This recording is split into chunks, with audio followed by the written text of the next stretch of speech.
Welcome back. Tonight, we're diving into 8 hours of relaxing Rick and Morty stories, exploring the moments that made Morty far smarter than anyone ever gave him credit for. So sit back, get comfortable, and if you enjoy these long-form documentaries, consider subscribing. It really helps the channel. Now, let's begin.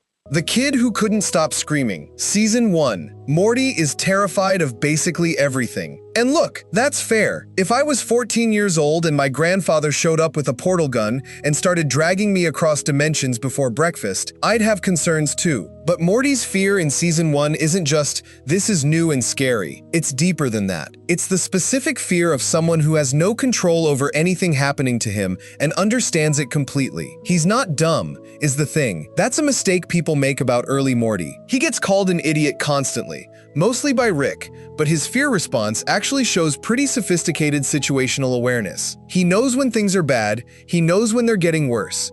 He screams because his body is recognizing danger that his mind can't figure out how to process yet. Take the very first episode, Pilot. Rick shows up, half drunk, claims to have a bomb that'll destroy humanity, drags Morty out of bed in the middle of the night, and takes him to an alien planet where the seeds Morty has to smuggle back. The screaming starts almost immediately. But here's what I want you to notice. The scream in the pilot isn't a scream of, I don't understand what's happening. Morty understands exactly what's happening. He screams because he understands, and he can't do anything about it. That's a crucial distinction. He's not confused. He's helpless. There's a difference. And the helplessness in that first scream sets up everything that follows in Season 1. Almost every scream in the first season has that same quality. Something is happening. Morty knows it's bad. He can't stop it. He screams. Sometimes he gets through it. Sometimes Rick saves him. Sometimes he saves himself in a panicky, barely functional way. But the scream is always the first response. Always. Before thinking, before acting, before anything. It's pure reflex. And that's actually really important because by the end of the series,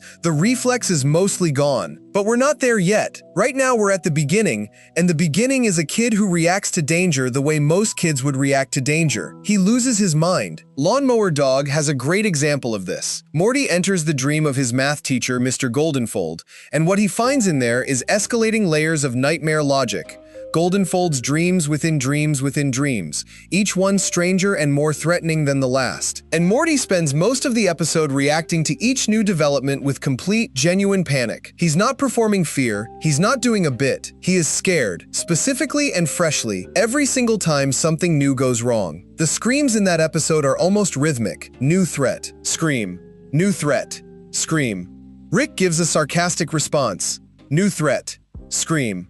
It becomes funny because of the repetition. But the thing is, it's also really honest. Real fear doesn't stop after the first scare. If you're genuinely terrified, each new thing is genuinely frightening. The nervous system doesn't build up much of a callus after 45 minutes in a nightmare. Morty's responses are actually the normal ones. Rick's calm is the weird one. That's something the show is doing on purpose. Rick's lack of reaction makes Morty's reaction look immature and exaggerated. But strip Rick out of the frame, and Morty looks completely reasonable. A kid in a nightmare is supposed to panic. That's what humans do. What the show is quietly building toward is a version of Morty where he stops doing the human thing.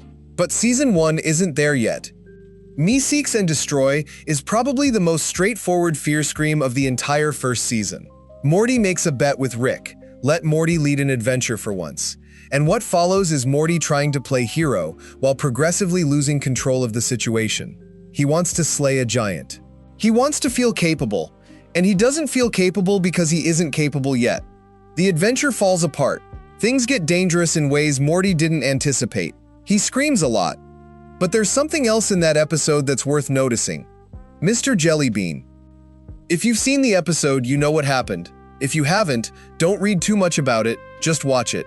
But after what happens with Mr. Jellybean, Morty goes quiet in a way that's different from his usual scared silent moments. He's not processing fear, he's processing something else. Something that doesn't have a scream attached to it. That's the first hint that Morty's emotional range is bigger than just scared. There are things that happen to him that make him go silent instead of loud. That's going to matter. Rick Potion #9 is where things get genuinely dark for the first time. Morty asks Rick for a love potion for his crush, Jessica. It goes wrong in the most Rick and Morty way possible. cascading mutation events that eventually turn the entire human population on Earth into grotesque Morty-obsessed monsters, and then into praying mantis creatures, and then into what the show calls Cronenbergs. And then Rick just gives up on the planet. He finds a reality where they already solved it and then promptly died. He buries those versions of himself and Morty, and the two of them just move in. The scream in that episode isn't the loudest one in Season 1, but it might be the most important. Because when Morty sees his own dead body, when he sees himself decomposing in a garbage bag, being tossed into a backyard grave, the scream he lets out isn't fear, it's existential. It's something breaking.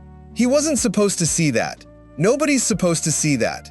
And what happens next is Morty sitting in front of a campfire, telling his sister Beth's friend about burying himself. Telling someone the real thing that happened. Not for laughs. Just because he needs to say it out loud to someone. Because he doesn't know how else to carry it. Season 1. Morty screams when he's scared. But he also cracks when the weight gets too heavy. And Rick Potion #9 is the first time the weight gets too heavy. It won't be the last. Chapter 2. The Anatomy of a Scream. Here's a thing that sounds obvious but is worth saying out loud. Not all screams are the same. That sounds basic.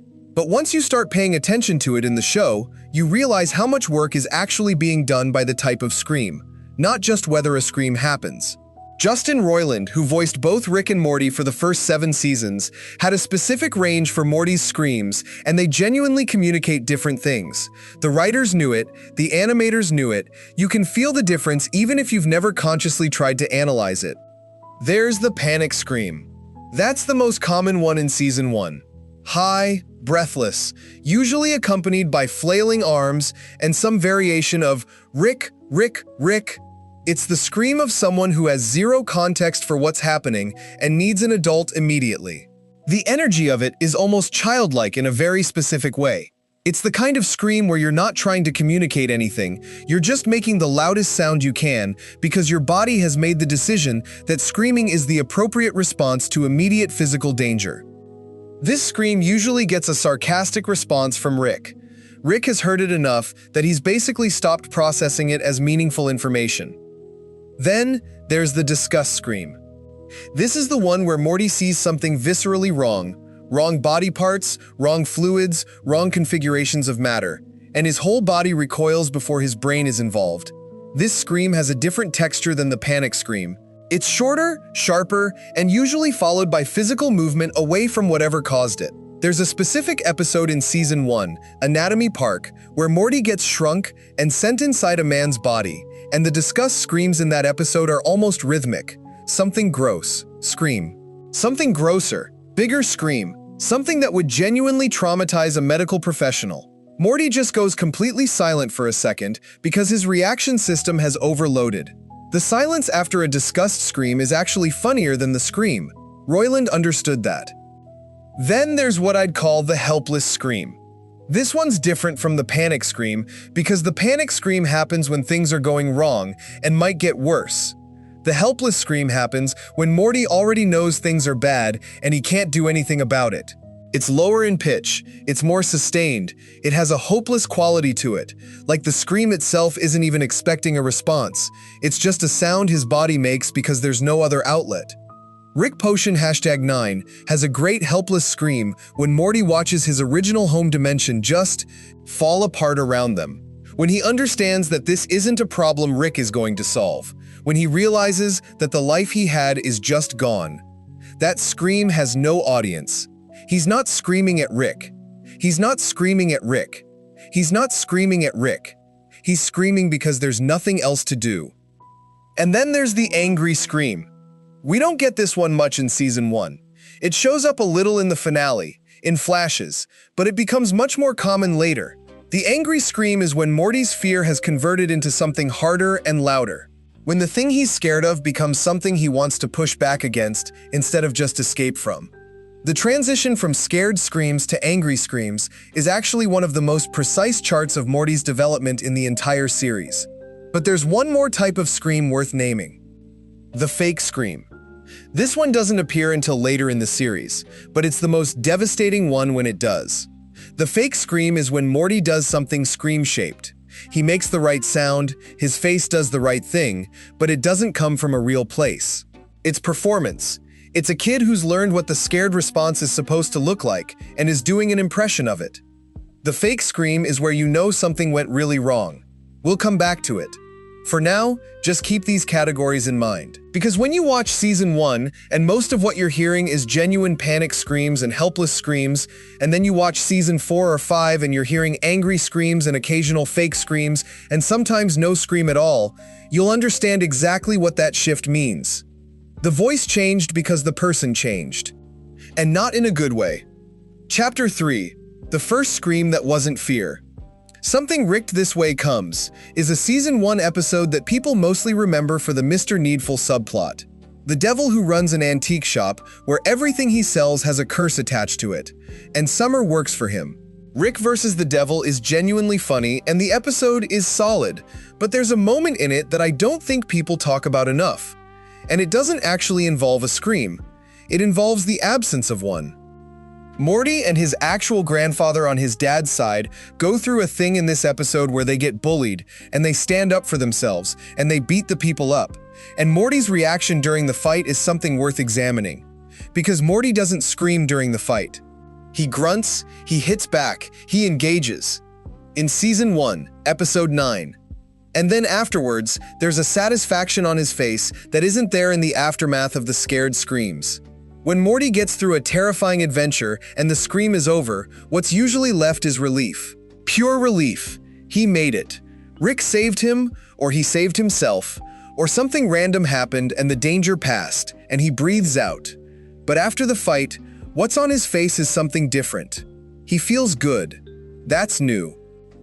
And it's worth sitting with, because what Something Ricked This Way Comes is quietly establishing is that Morty has a side that doesn't respond to threat with panic. He also has a side that responds to threat with aggression. And that side feels different in his body. It doesn't produce the breathless, cracking scream of, "Rick, Rick, help me." It produces something steadier and harder and, in some ways, scarier. Because the panicked, screaming Morty is a kid who wants someone else to make the bad things stop. The Morty who throws a punch without screaming is a kid who's starting to decide he might be the one who makes things stop. That shift doesn't fully land in Season 1. It's a hint. The episode mostly plays it for laughs. Roided up Rick and Morty walking down the street. Triumphant music, the camera lingering on their beefy makeovers. It's a gag. But the gag contains real information. Now, the first scream in the show that I would genuinely classify as not fear, not disgust, not helplessness, not panic, comes earlier than you might expect. It's in Me Seeks and Destroy, and it's the scream Morty lets out when he finds the courage to stand up to the giant. On its surface, it looks like a fear scream. He's terrified. His voice cracks. The whole thing, but the context is different. He's not running from something, he's running towards something. He came up with the plan. He's executing the plan. He's scared, yes, but the scream is coming from a place of action, not reaction. Fear screams are reactive. This scream is almost determined. It's tiny, it's early, it barely registers, but I think it's the first moment where Morty's scream contains something other than pure terror.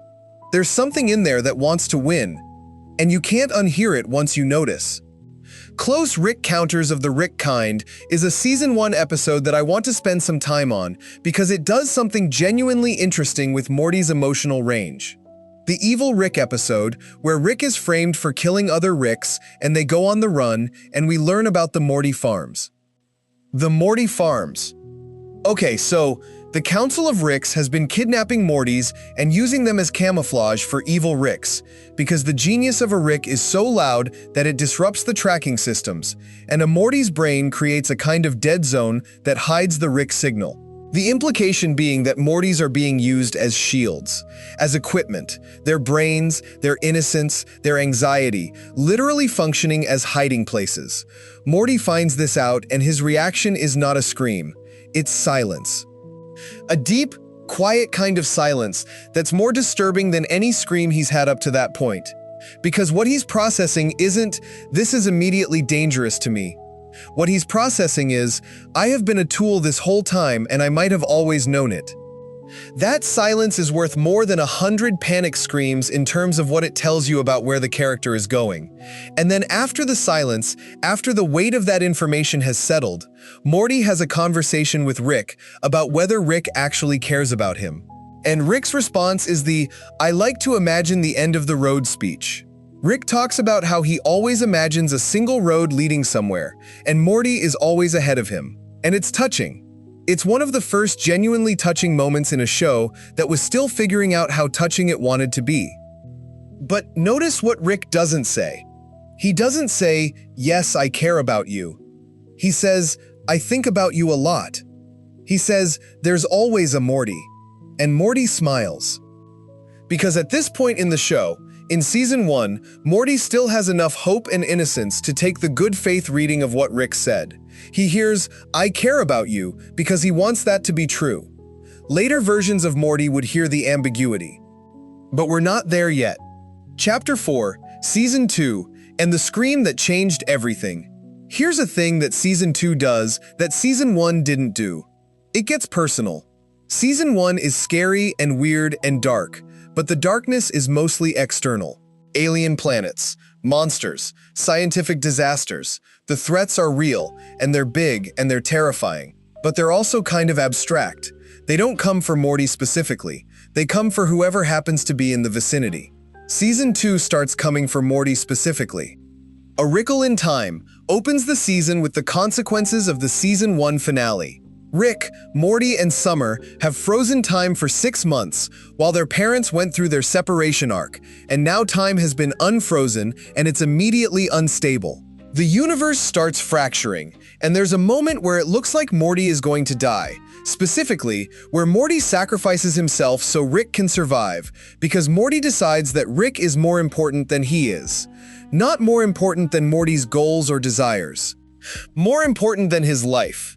And the scream in that moment, when Morty thinks he's dying, when he's accepted it, is different from any Season 1 scream. It's not panicked. It's not helpless. It's resigned.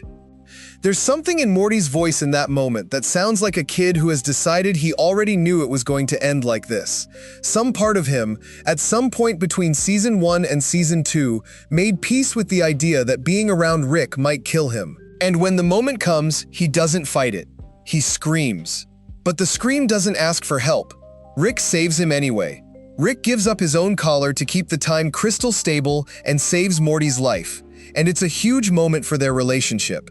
Rick almost dies to save Morty. The machine that's supposed to fix it only has one dose. Rick chooses Morty. But here's the uncomfortable thing about that moment. Morty was ready to not be chosen. And nobody talks about that. Morty Night Run is a Season 2 episode that introduces a new dynamic to Morty's screaming. Rick has taken Morty to a space arcade while he does a weapons deal, and Morty discovers that one of the weapons Rick sold is going to be used to hunt down and kill a gaseous being named Fart. Morty decides to save Fart, and the adventure that follows is Morty making choices and dealing with consequences in a way that's different from Season 1. Because in Season 1, when things went wrong, Morty screamed and then adapted. In Morty Night Run, when things go wrong, Morty makes harder choices. Morty kills a guard. Not accidentally, not as a consequence of something else, but deliberately, because it's the only way through. And he screams after. That's the scream I want to talk about. The scream after the guard dies. That scream is the first true grief scream in the show. It's not fear, he's not in danger. The immediate problem is solved. But he screams because he just did something that can't be undone, and his body knows it before his brain has finished catching up. The scream is his nervous system trying to process a version of himself that he didn't have before that moment. There's a moment in Season 1 where Morty falls into a pile of alien creatures and screams so hard his voice literally cracks mid-shriek. Most people laugh and move on, but I rewatched that moment about 14 times. And here's the thing, it's not the scream that got me. It's what happens right after. He gets up, he keeps going, he follows Rick without saying a word about it. Like getting buried in alien flesh is just Tuesday. That bugged me, because by Season 5, by Season 6, Morty doesn't scream like that anymore. Not even close. He's been in situations that are objectively worse.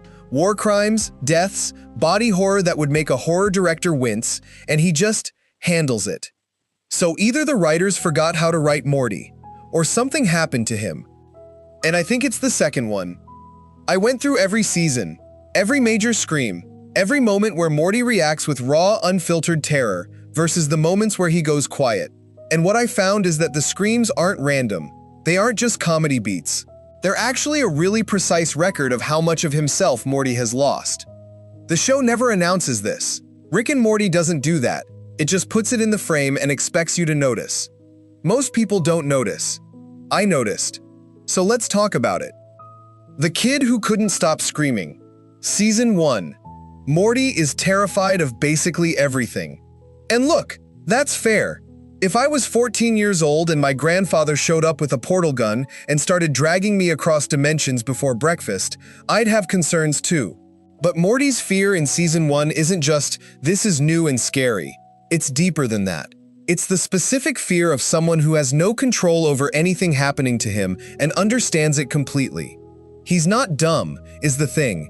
That's a mistake people make about early Morty. He gets called an idiot constantly, mostly by Rick, but his fear response actually shows pretty sophisticated situational awareness. He knows when things are bad, he knows when they're getting worse. He screams because his body is recognizing danger that his mind can't figure out how to process yet. Take the very first episode, Pilot. Rick shows up, half drunk, claims to have a bomb that'll destroy humanity, drags Morty out of bed in the middle of the night, and takes him to an alien planet where the seeds Morty has to smuggle back are inside alien creatures that Morty has to seduce. The screaming starts almost immediately. But here's what I want you to notice. The scream in the pilot isn't a scream of, I don't understand what's happening. Morty understands exactly what's happening. He screams because he understands, and he can't do anything about it. That's a crucial distinction. He's not confused. He's helpless. There's a difference.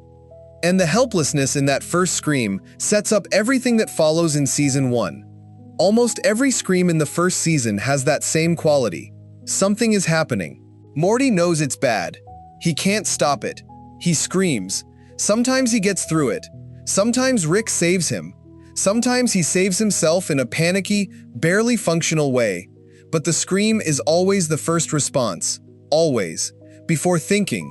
Before acting. Before anything. It's pure reflex. And that's actually really important because by the end of the series, the reflex is mostly gone. But we're not there yet. Right now we're at the beginning, and the beginning is a kid who reacts to danger the way most kids would react to danger. He loses his mind. Lawnmower Dog has a great example of this. Morty enters the dream of his math teacher, Mr. Goldenfold, and what he finds in there is escalating layers of nightmare logic. Goldenfold's dreams within dreams within dreams, each one stranger and more threatening than the last. And Morty spends most of the episode reacting to each new development with complete, genuine panic. He's not performing fear. He's not doing a bit. He is scared, specifically and freshly, every single time something new goes wrong. The screams in that episode are almost rhythmic. New threat. Scream. New threat. Scream. Rick gives a sarcastic response. New threat. Scream. It becomes funny because of the repetition. But the thing is, it's also really honest. Real fear doesn't stop after the first scare. If you're genuinely terrified, each new thing is genuinely frightening. The nervous system doesn't build up much of a callus after 45 minutes in a nightmare. Morty's responses are actually the normal ones. Rick's calm is the weird one. That's something the show is doing on purpose. Rick's lack of reaction makes Morty's reaction look immature and exaggerated. But strip Rick out of the frame, and Morty looks completely reasonable. A kid in a nightmare is supposed to panic. That's what humans do. What the show is quietly building toward is a version of Morty where he stops doing the human thing. But Season 1 isn't there yet. Me Seeks and Destroy is probably the most straightforward fear scream of the entire first season. Morty makes a bet with Rick. Let Morty lead an adventure for once. And what follows is Morty trying to play hero while progressively losing control of the situation. He wants to slay a giant. He wants to feel capable, and he doesn't feel capable because he isn't capable yet. The adventure falls apart. Things get dangerous in ways Morty didn't anticipate. He screams a lot. But there's something else in that episode that's worth noticing. Mr. Jellybean. If you've seen the episode, you know what happened. If you haven't, don't read too much about it, just watch it. But after what happens with Mr. Jellybean, Morty goes quiet in a way that's different from his usual scared silent moments. He's not processing fear, he's processing something else. Something that doesn't have a scream attached to it. That's the first hint that Morty's emotional range is bigger than just scared. There are things that happen to him that make him go silent instead of loud. That's going to matter. Rick Potion #9 is where things get genuinely dark for the first time. Morty asks Rick for a love potion for his crush, Jessica. It goes wrong in the most Rick and Morty way possible. Cascading mutation events that eventually turn the entire human population on Earth into grotesque Morty-obsessed monsters. And then into praying mantis creatures. And then into what the show calls Cronenbergs. And then Rick just gives up on the planet. He finds a reality where they already solved it and then promptly died. He buries those versions of himself and Morty, and the two of them just move in. The scream in that episode isn't the loudest one in season 1, but it might be the most important. Because when Morty sees his own dead body, when he sees himself decomposing in a garbage bag, being tossed into a backyard grave, the scream he lets out isn't fear, it's existential. It's something breaking. He wasn't supposed to see that. Nobody's supposed to see that. And what happens next is Morty sitting in front of a campfire, telling his sister Beth's friend about burying himself. Telling someone the real thing that happened. Not for laughs. Just because he needs to say it out loud to someone. Because he doesn't know how else to carry it. Season 1. Morty screams when he's scared. But he also cracks when the weight gets too heavy. And Rick Potion #9 is the first time the weight gets too heavy. It won't be the last. Chapter 2. The Anatomy of a Scream. Here's a thing that sounds obvious but is worth saying out loud. Not all screams are the same. That sounds basic. But once you start paying attention to it in the show, you realize how much work is actually being done by the type of scream, not just whether a scream happens. Justin Roiland, who voiced both Rick and Morty for the first 7 seasons, had a specific range for Morty's screams, and they genuinely communicate different things. The writers knew it, the animators knew it, you can feel the difference even if you've never consciously tried to analyze it. There's the panic scream. That's the most common one in season 1. High, breathless, usually accompanied by flailing arms and some variation of Rick, Rick, Rick. It's the scream of someone who has zero context for what's happening and needs an adult immediately. The energy of it is almost childlike in a very specific way. It's the kind of scream where you're not trying to communicate anything, you're just making the loudest sound you can because your body has made the decision that screaming is the appropriate response to immediate physical danger. This scream usually gets a sarcastic response from Rick. Rick has heard it enough that he's basically stopped processing it as meaningful information. Then, there's the disgust scream. This is the one where Morty sees something viscerally wrong. Wrong body parts, wrong fluids, wrong configurations of matter, and his whole body recoils before his brain is involved. This scream has a different texture than the panic scream. It's shorter, sharper, and usually followed by physical movement away from whatever caused it. There's a specific episode in Season 1, Anatomy Park, where Morty gets shrunk and sent inside a man's body, and the disgust screams in that episode are almost rhythmic. Something gross, scream. Something grosser, bigger scream. Something that would genuinely traumatize a medical professional. Morty just goes completely silent for a second because his reaction system has overloaded. The silence after a disgust scream is actually funnier than the scream. Roiland understood that. Then there's what I'd call the helpless scream. This one's different from the panic scream because the panic scream happens when things are going wrong and might get worse. The helpless scream happens when Morty already knows things are bad and he can't do anything about it. It's lower in pitch, it's more sustained, it has a hopeless quality to it, like the scream itself isn't even expecting a response. It's just a sound his body makes because there's no other outlet. Rick Potion #9 has a great helpless scream when Morty watches his original home dimension just fall apart around them. When he understands that this isn't a problem Rick is going to solve. When he realizes that the life he had is just gone. That scream has no audience. He's not screaming at Rick. He's not screaming at Rick. He's not screaming at Rick.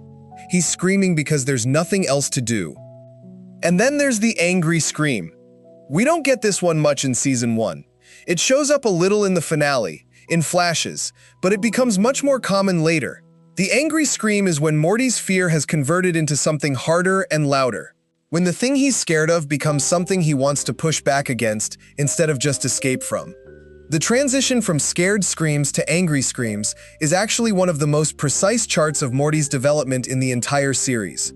But there's one more type of scream worth naming. The fake scream. This one doesn't appear until later in the series, but it's the most devastating one when it does. The fake scream is when Morty does something scream-shaped. He makes the right sound, his face does the right thing, but it doesn't come from a real place. It's performance. It's a kid who's learned what the scared response is supposed to look like and is doing an impression of it. The fake scream is where you know something went really wrong. We'll come back to it. For now, just keep these categories in mind. Because when you watch Season 1, and most of what you're hearing is genuine panic screams and helpless screams, and then you watch Season 4 or 5 and you're hearing angry screams and occasional fake screams, and sometimes no scream at all, you'll understand exactly what that shift means. The voice changed because the person changed. And not in a good way. Chapter 3. The first scream that wasn't fear. Something Ricked This Way Comes is a Season 1 episode that people mostly remember for the Mr. Needful subplot. The devil who runs an antique shop where everything he sells has a curse attached to it, and Summer works for him. Rick versus the devil is genuinely funny and the episode is solid, but there's a moment in it that I don't think people talk about enough. And it doesn't actually involve a scream. It involves the absence of one. Morty and his actual grandfather on his dad's side go through a thing in this episode where they get bullied, and they stand up for themselves, and they beat the people up. And Morty's reaction during the fight is something worth examining. Because Morty doesn't scream during the fight. He grunts, he hits back, he engages. In Season 1, Episode 9. And then afterwards, there's a satisfaction on his face that isn't there in the aftermath of the scared screams. When Morty gets through a terrifying adventure and the scream is over, what's usually left is relief. Pure relief. He made it. Rick saved him, or he saved himself, or something random happened and the danger passed, and he breathes out. But after the fight, what's on his face is something different. He feels good. That's new. And it's worth sitting with, because what Something Ricked This Way Comes is quietly establishing is that Morty has a side that doesn't respond to threat with panic. He also has a side that responds to threat with aggression, and that side feels different in his body. It doesn't produce the breathless, cracking scream of, "Rick, Rick, help me." It produces something steadier and harder and, in some ways, scarier. Because the panicked, screaming Morty is a kid who wants someone else to make the bad things stop. The Morty who throws a punch without screaming is a kid who's starting to decide he might be the one who makes things stop. That shift doesn't fully land in Season 1. It's a hint. The episode mostly plays it for laughs. Roided up Rick and Morty walking down the street. Triumphant music, the camera lingering on their beefy makeovers. It's a gag. But the gag contains real information. Now, the first scream in the show that I would genuinely classify as not fear, not disgust, not helplessness, not panic, comes earlier than you might expect. It's in Me Seeks and Destroy, and it's the scream Morty lets out when he finds the courage to stand up to the giant. On its surface, it looks like a fear scream. He's terrified. His voice cracks. The whole thing, but the context is different. He's not running from something, he's running towards something. He came up with the plan. He's executing the plan. He's scared, yes, but the scream is coming from a place of action, not reaction. Fear screams are reactive. This scream is almost determined. It's tiny, it's early, it barely registers. But I think it's the first moment where Morty's scream contains something other than pure terror. There's something in there that wants to win, and you can't unhear it once you notice. Close Rick Counters of the Rick Kind is a Season 1 episode that I want to spend some time on because it does something genuinely interesting with Morty's emotional range. The Evil Rick episode, where Rick is framed for killing other Ricks and they go on the run and we learn about the Morty Farms. The Morty Farms. Okay, so the Council of Ricks has been kidnapping Mortys and using them as camouflage for evil Ricks, because the genius of a Rick is so loud that it disrupts the tracking systems, and a Morty's brain creates a kind of dead zone that hides the Rick signal. The implication being that Mortys are being used as shields, as equipment, their brains, their innocence, their anxiety, literally functioning as hiding places. Morty finds this out, and his reaction is not a scream, it's silence. A deep, quiet kind of silence that's more disturbing than any scream he's had up to that point. Because what he's processing isn't, "This is immediately dangerous to me." What he's processing is, "I have been a tool this whole time and I might have always known it." That silence is worth more than 100 panic screams in terms of what it tells you about where the character is going. And then after the silence, after the weight of that information has settled, Morty has a conversation with Rick about whether Rick actually cares about him. And Rick's response is the, "I like to imagine the end of the road" speech. Rick talks about how he always imagines a single road leading somewhere, and Morty is always ahead of him. And it's touching. It's one of the first genuinely touching moments in a show that was still figuring out how touching it wanted to be. But notice what Rick doesn't say. He doesn't say, "Yes, I care about you." He says, "I think about you a lot." He says, "There's always a Morty." And Morty smiles.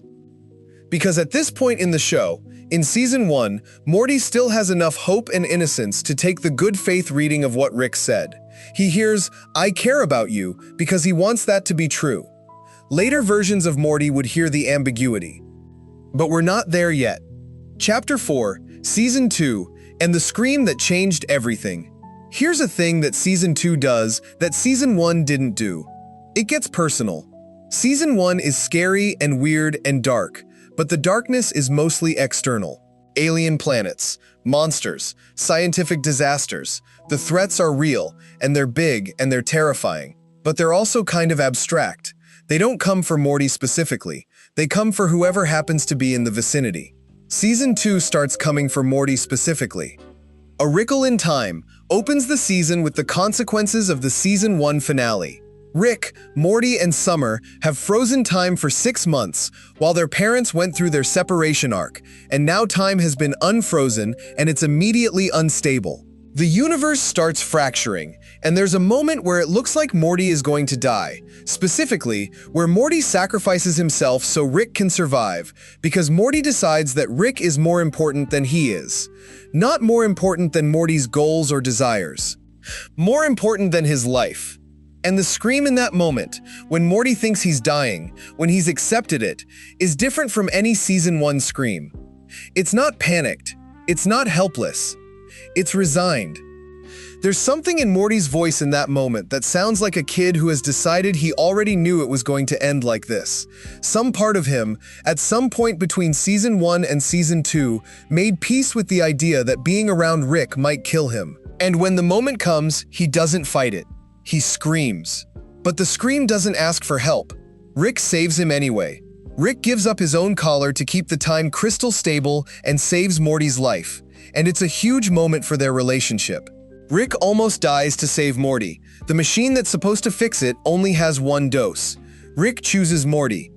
But here's the uncomfortable thing about that moment. Morty was ready to not be chosen. And nobody talks about that. Morty Night Run is a Season 2 episode that introduces a new dynamic to Morty's screaming.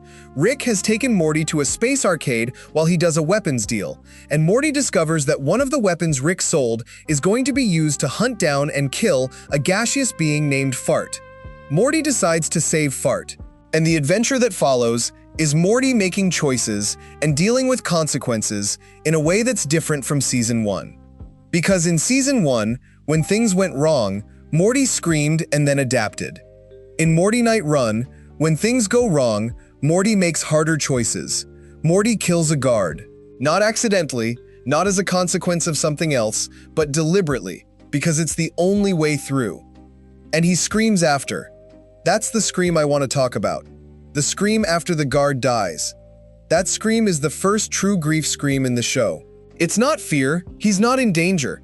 The immediate problem is solved. But he screams because he just did something that can't be undone, and his body knows it before his brain has finished catching up. The scream is his nervous system trying to process a version of himself that he didn't have before that moment.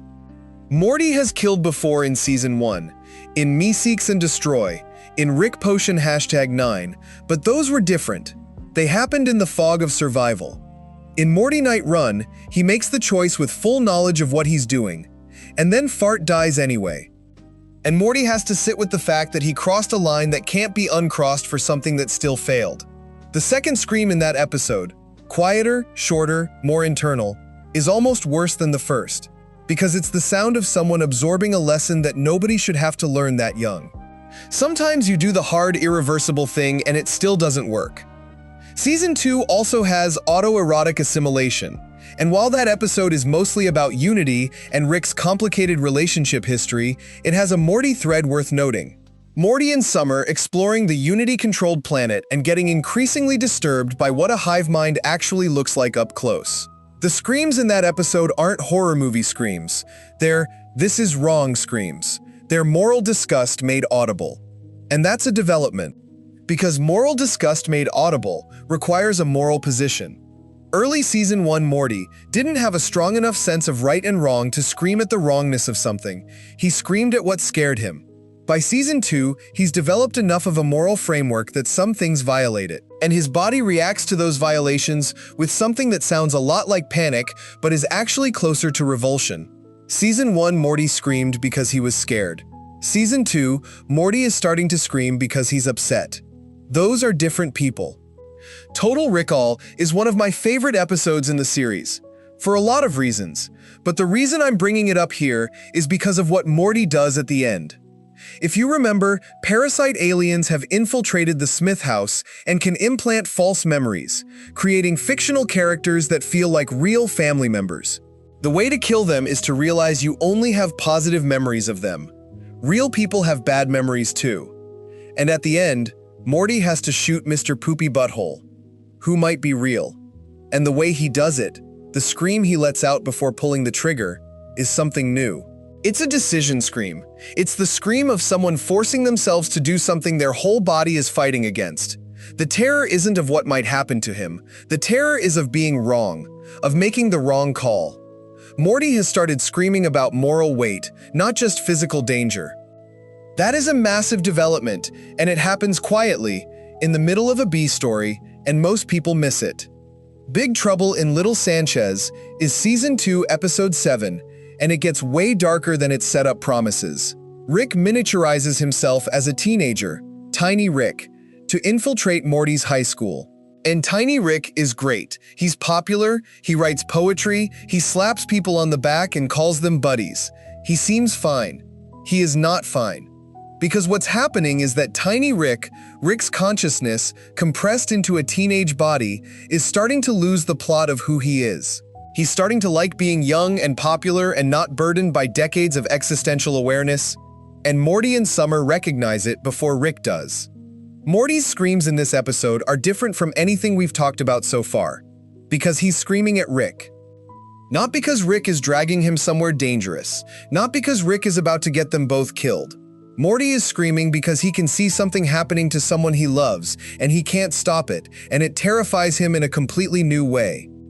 The dependency has inverted. In Season 1, Morty screamed for Rick because he needed Rick to save him.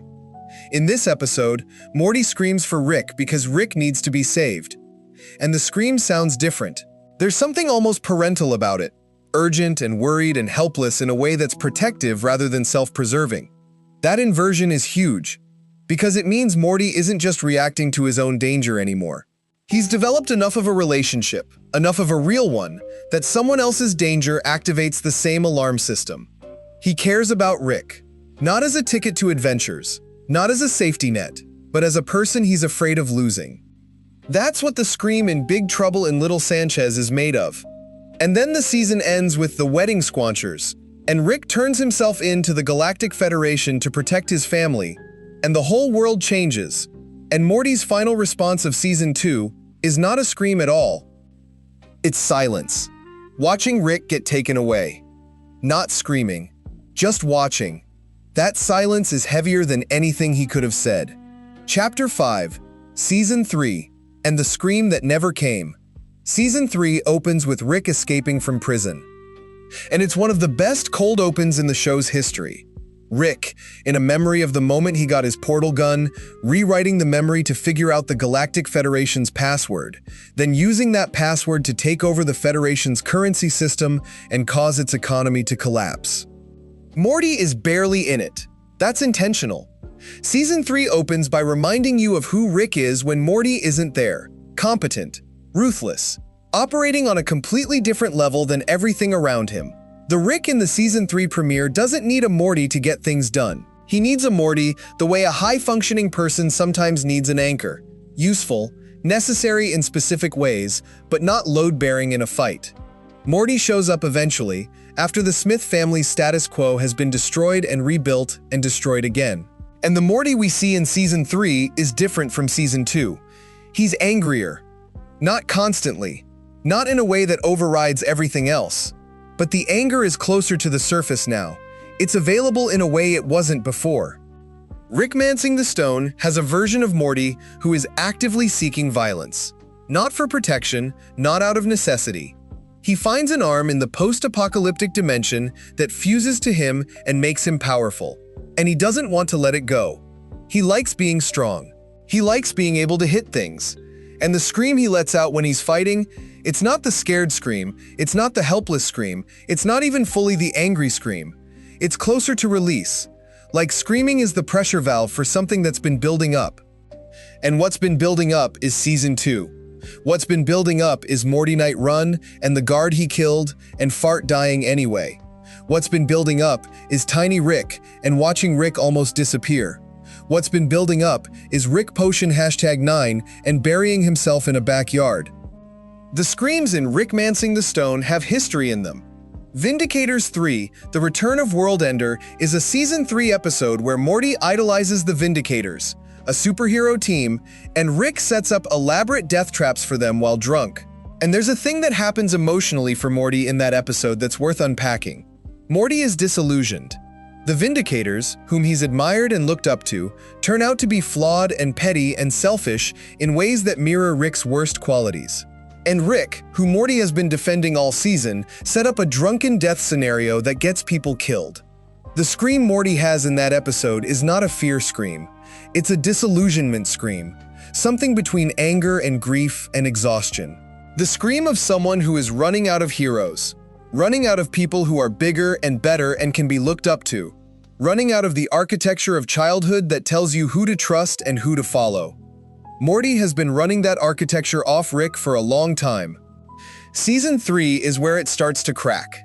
Morty's Mind Blowers is one of the most important episodes in the entire series for what we're talking about, and I want to spend real time on it. It's a clip show format, but not a real clip show. Rick has been storing Morty's worst memories in vials, wiping them from Morty's mind rather than letting Morty carry them. And when they accidentally break some of them, they watch together. The things in those vials are bad. Not adventure bad. Not scream because a monster is chasing you bad. The things in those vials are memories that broke something in Morty. Things that were too heavy to carry without falling apart, so Rick took them. And in a weird way, it's one of the kindest things Rick does in the entire series. He sees Morty breaking under the weight, and he removes the weight. He doesn't make a speech about it, he doesn't charge anything for it, he just takes the bad memories so Morty doesn't have to live with them. But here's what the episode doesn't fully say out loud. Some of those memories are bad because of Rick. Rick took memories that would have made Morty trust him less, think of him differently, understand something about how the dynamic between them actually works. Not all of them. Some of the memories are just genuinely traumatic things from adventures that Rick didn't cause. But some of them are things Rick did to Morty and then wiped so Morty wouldn't remember. The episode plays this ambiguously. It doesn't tell you what percentage of the mind blowers are Rick's fault, but the ambiguity is the point. You don't know. Morty doesn't know. And when Morty and Rick both wipe their own memories at the end and Summer has to reset them back to baseline, what's left unsaid is that this probably isn't the first time this has happened. Morty doesn't scream in Morty's Mind Blowers. He watches the vials. He reacts. He gets upset. He argues with Rick. but he doesn't scream. And the absence of the scream is significant. Because Season 1 Morty would have screamed. Season 1 Morty screams when he's scared and overwhelmed and doesn't know how to process what's happening. The Morty in Morty's Mind Blowers is overwhelmed by information that should be terrifying, and he just stays in his body. He doesn't leave himself, he sits with it. He's learned how to not scream. That's not necessarily progress. The Rick and Morty date is the Season 3 finale, and it has a moment I keep coming back to. Morty and Rick have a falling out. Not a shouting match, not an adventure gone wrong, they just stop agreeing on what they're doing. They go their separate ways for a while. Morty goes back to his normal life. He tries to be a regular kid. He tries to be present in his family in a way that the adventures don't allow. And it doesn't fit. The regular life doesn't fit anymore. Morty has changed too much. He's seen too much. He's done too much. A house, a school, a family with regular problems, it's not wrong, it's not bad, but it doesn't fit the shape of what he's become. When Rick and Morty get back together at the end, there's no triumphant music. There's no scream of relief. There's just two people who don't really work without each other, which is a different thing from two people who choose to be together. The scream that isn't there is the scream of genuine joy. Morty should be relieved and happy. He found his way back to the relationship that shapes his entire life. But what he feels is more complicated than relief, and the show doesn't pretend otherwise. Chapter 6. What fear actually costs. There's a misconception about trauma responses that I want to push back on for a second. People often assume that if you've been through a lot of scary things and you're not screaming anymore, that means you're tougher now, that you've built up resilience, that you've become the kind of person who doesn't panic under pressure. And sometimes that's true. But sometimes it means something went wrong with the alarm system. Morty's screams in Season 1 are annoying and constant and kind of exhausting. Rick finds them exhausting. We can see that. But they're also healthy in a very specific way. They're evidence of a functioning threat response system. Morty's body recognizes danger and makes noise about it. That's what it's supposed to do. There's a concept in psychology, don't worry, I'll keep this brief, about emotional numbing. When someone is exposed to repeated stressors or traumatic events, sometimes the brain short-circuits the emotional response to protect the person.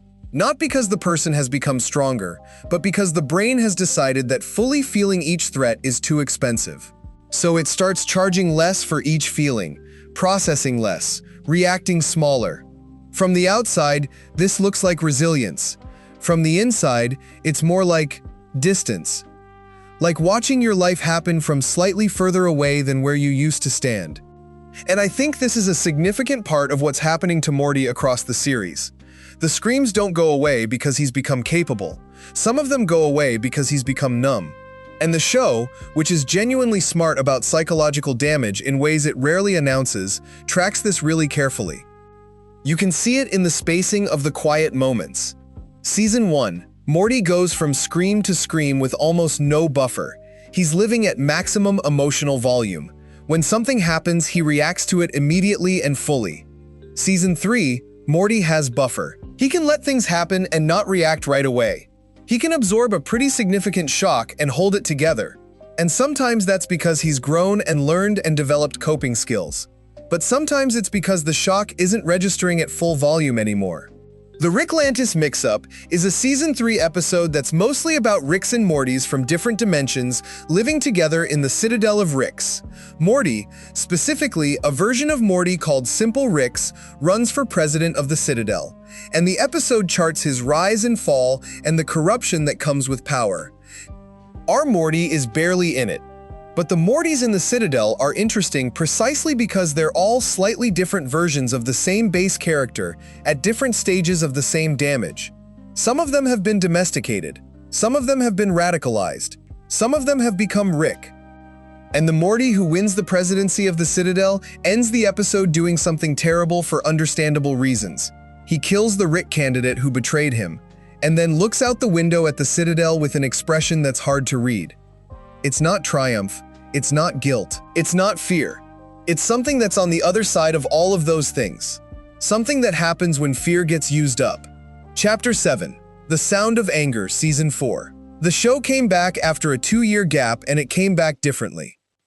Something had settled in the writing. The show had figured out what it was and wasn't trying to do. And one of the things it definitely wasn't trying to do anymore was treat Morty's emotional responses as comedy beats. The screams in Season 4 are rare, and when they happen, they're almost always angry. Edge of Tomorty. Rick Die Rick Pete opens the season with Morty getting a death crystal, a crystal that shows you how you're going to die, and deciding to seek the future where he dies, with Jessica holding his hand. He becomes obsessed with this outcome. He starts making increasingly reckless decisions to protect this specific future. And Rick dies. Multiple times. Morty doesn't scream when Rick dies. He reacts, but the reaction is more tactical than emotional. He's concerned about the mission. He's concerned about the outcome he's protecting.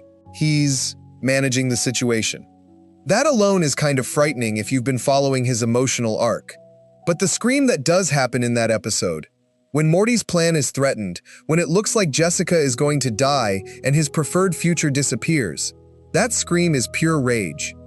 Not fear, not helplessness, rage. Morty has turned a corner where the primary threat response isn't "I'm going to die" panic, but "someone is ruining something I want," fury. And those are very different emotional places to operate from. Fear is about survival. Anger is about control.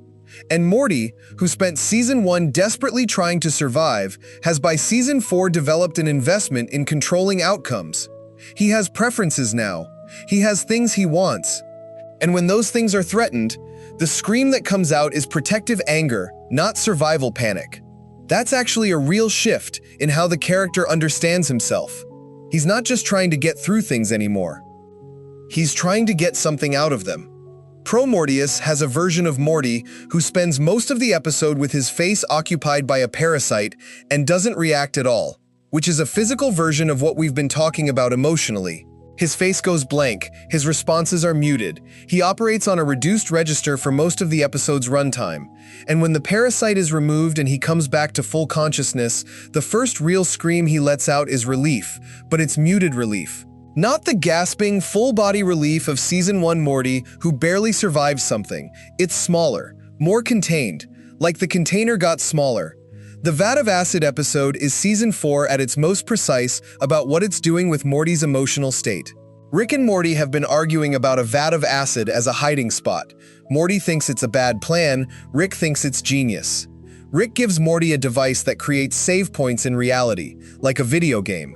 And Morty goes wild with it. He lives multiple lives, he falls in love, he loses everything. He cycles through joy and grief dozens of times in the space of what feels like years. And then Rick reveals that the save point device was actually switching Morty to parallel realities each time he reset. And in every reset, the previous Morty died. All those people he cared about in those other lives, they experienced his death. The girl he fell in love with, she lost him multiple times. Morty screams in that episode. A long, sustained scream of pure horror that is completely different from almost everything we've heard from him before. It's not fear of physical danger. It's not anger at a blocked goal. It's the scream of realizing what you are capable of causing without knowing it. The scream of unintentional harm. And that scream, that specific kind of horror, doesn't exist in Season 1. Season 1. Morty doesn't have the self-awareness to scream at the damage he might cause. He screams at the damage being caused to him. By Season 4, he's developed enough moral understanding of his own position in the world to scream at his own impact on others. That's not a small change. Never Ricking Morty is an experimental episode where the show plays with narrative itself and the emotional content is harder to parse because the episode is intentionally meta. But there's a Morty in that episode who screams, not our Morty, but a story version of Morty, and the thing that interests me about that scream is what it's responding to. It's responding to Rick trying to control the narrative, which is, on some level, what Morty's whole arc is about. Rick writes the story. Rick decides what happens next. Rick puts Morty in positions, and Morty reacts to them. And for 3 seasons, Morty screams at the things in those positions. But starting in Season 4, some screams are aimed at the positions themselves, at the framing, at the person deciding where Morty is going to be standing. That's a huge escalation, because screaming at the monster is survival. Screaming at the person who put you in front of the monster is something else entirely. Chapter 8. The quiet before the storm. Before we get to what Season 5 does, and Season 5 does a lot, I want to stop and look at the quiet. Because somewhere in Season 3 and into Season 4, something starts disappearing from Morty's character. It's not the screaming. The screaming is still there, intermittently. What's disappearing is the recovery after the screaming.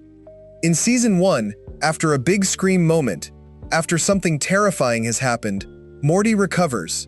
He has a scene where he breathes out, where he processes, where he cries or laughs or sits in the back of the ship and just comes back to himself. The recovery scenes in Season 1 are almost as important as the scream scenes because they show you that the emotion went somewhere. It was processed. It moved through him.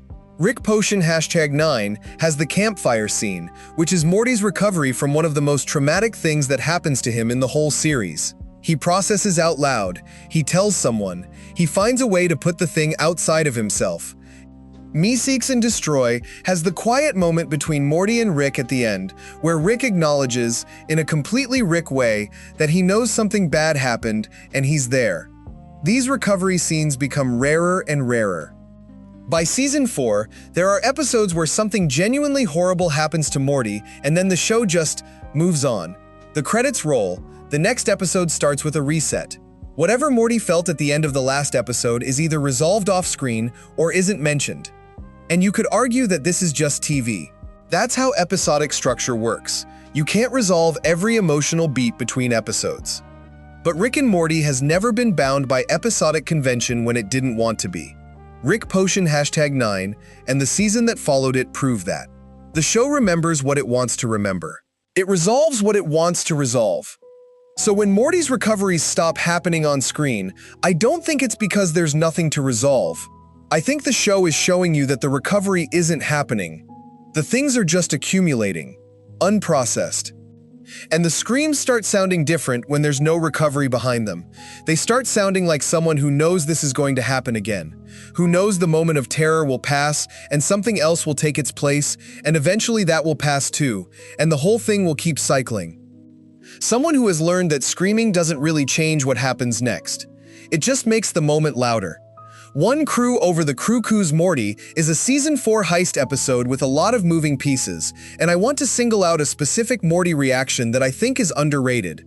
In the middle of a fairly elaborate scheme, something goes genuinely wrong in a way that threatens real consequences, and Morty's reaction is nothing. Not nothing as in he didn't notice. Nothing as in he assessed, adapted, kept moving. No scream, no panic, no moment of visible fear. Just continuation. And that's where the numbness starts to look like competence, and it gets hard to tell them apart. Because Morty handling situations without panic can look like growth. It can look like he's developed skills and confidence and the ability to stay functional under pressure. And in some episodes, that's exactly what it is.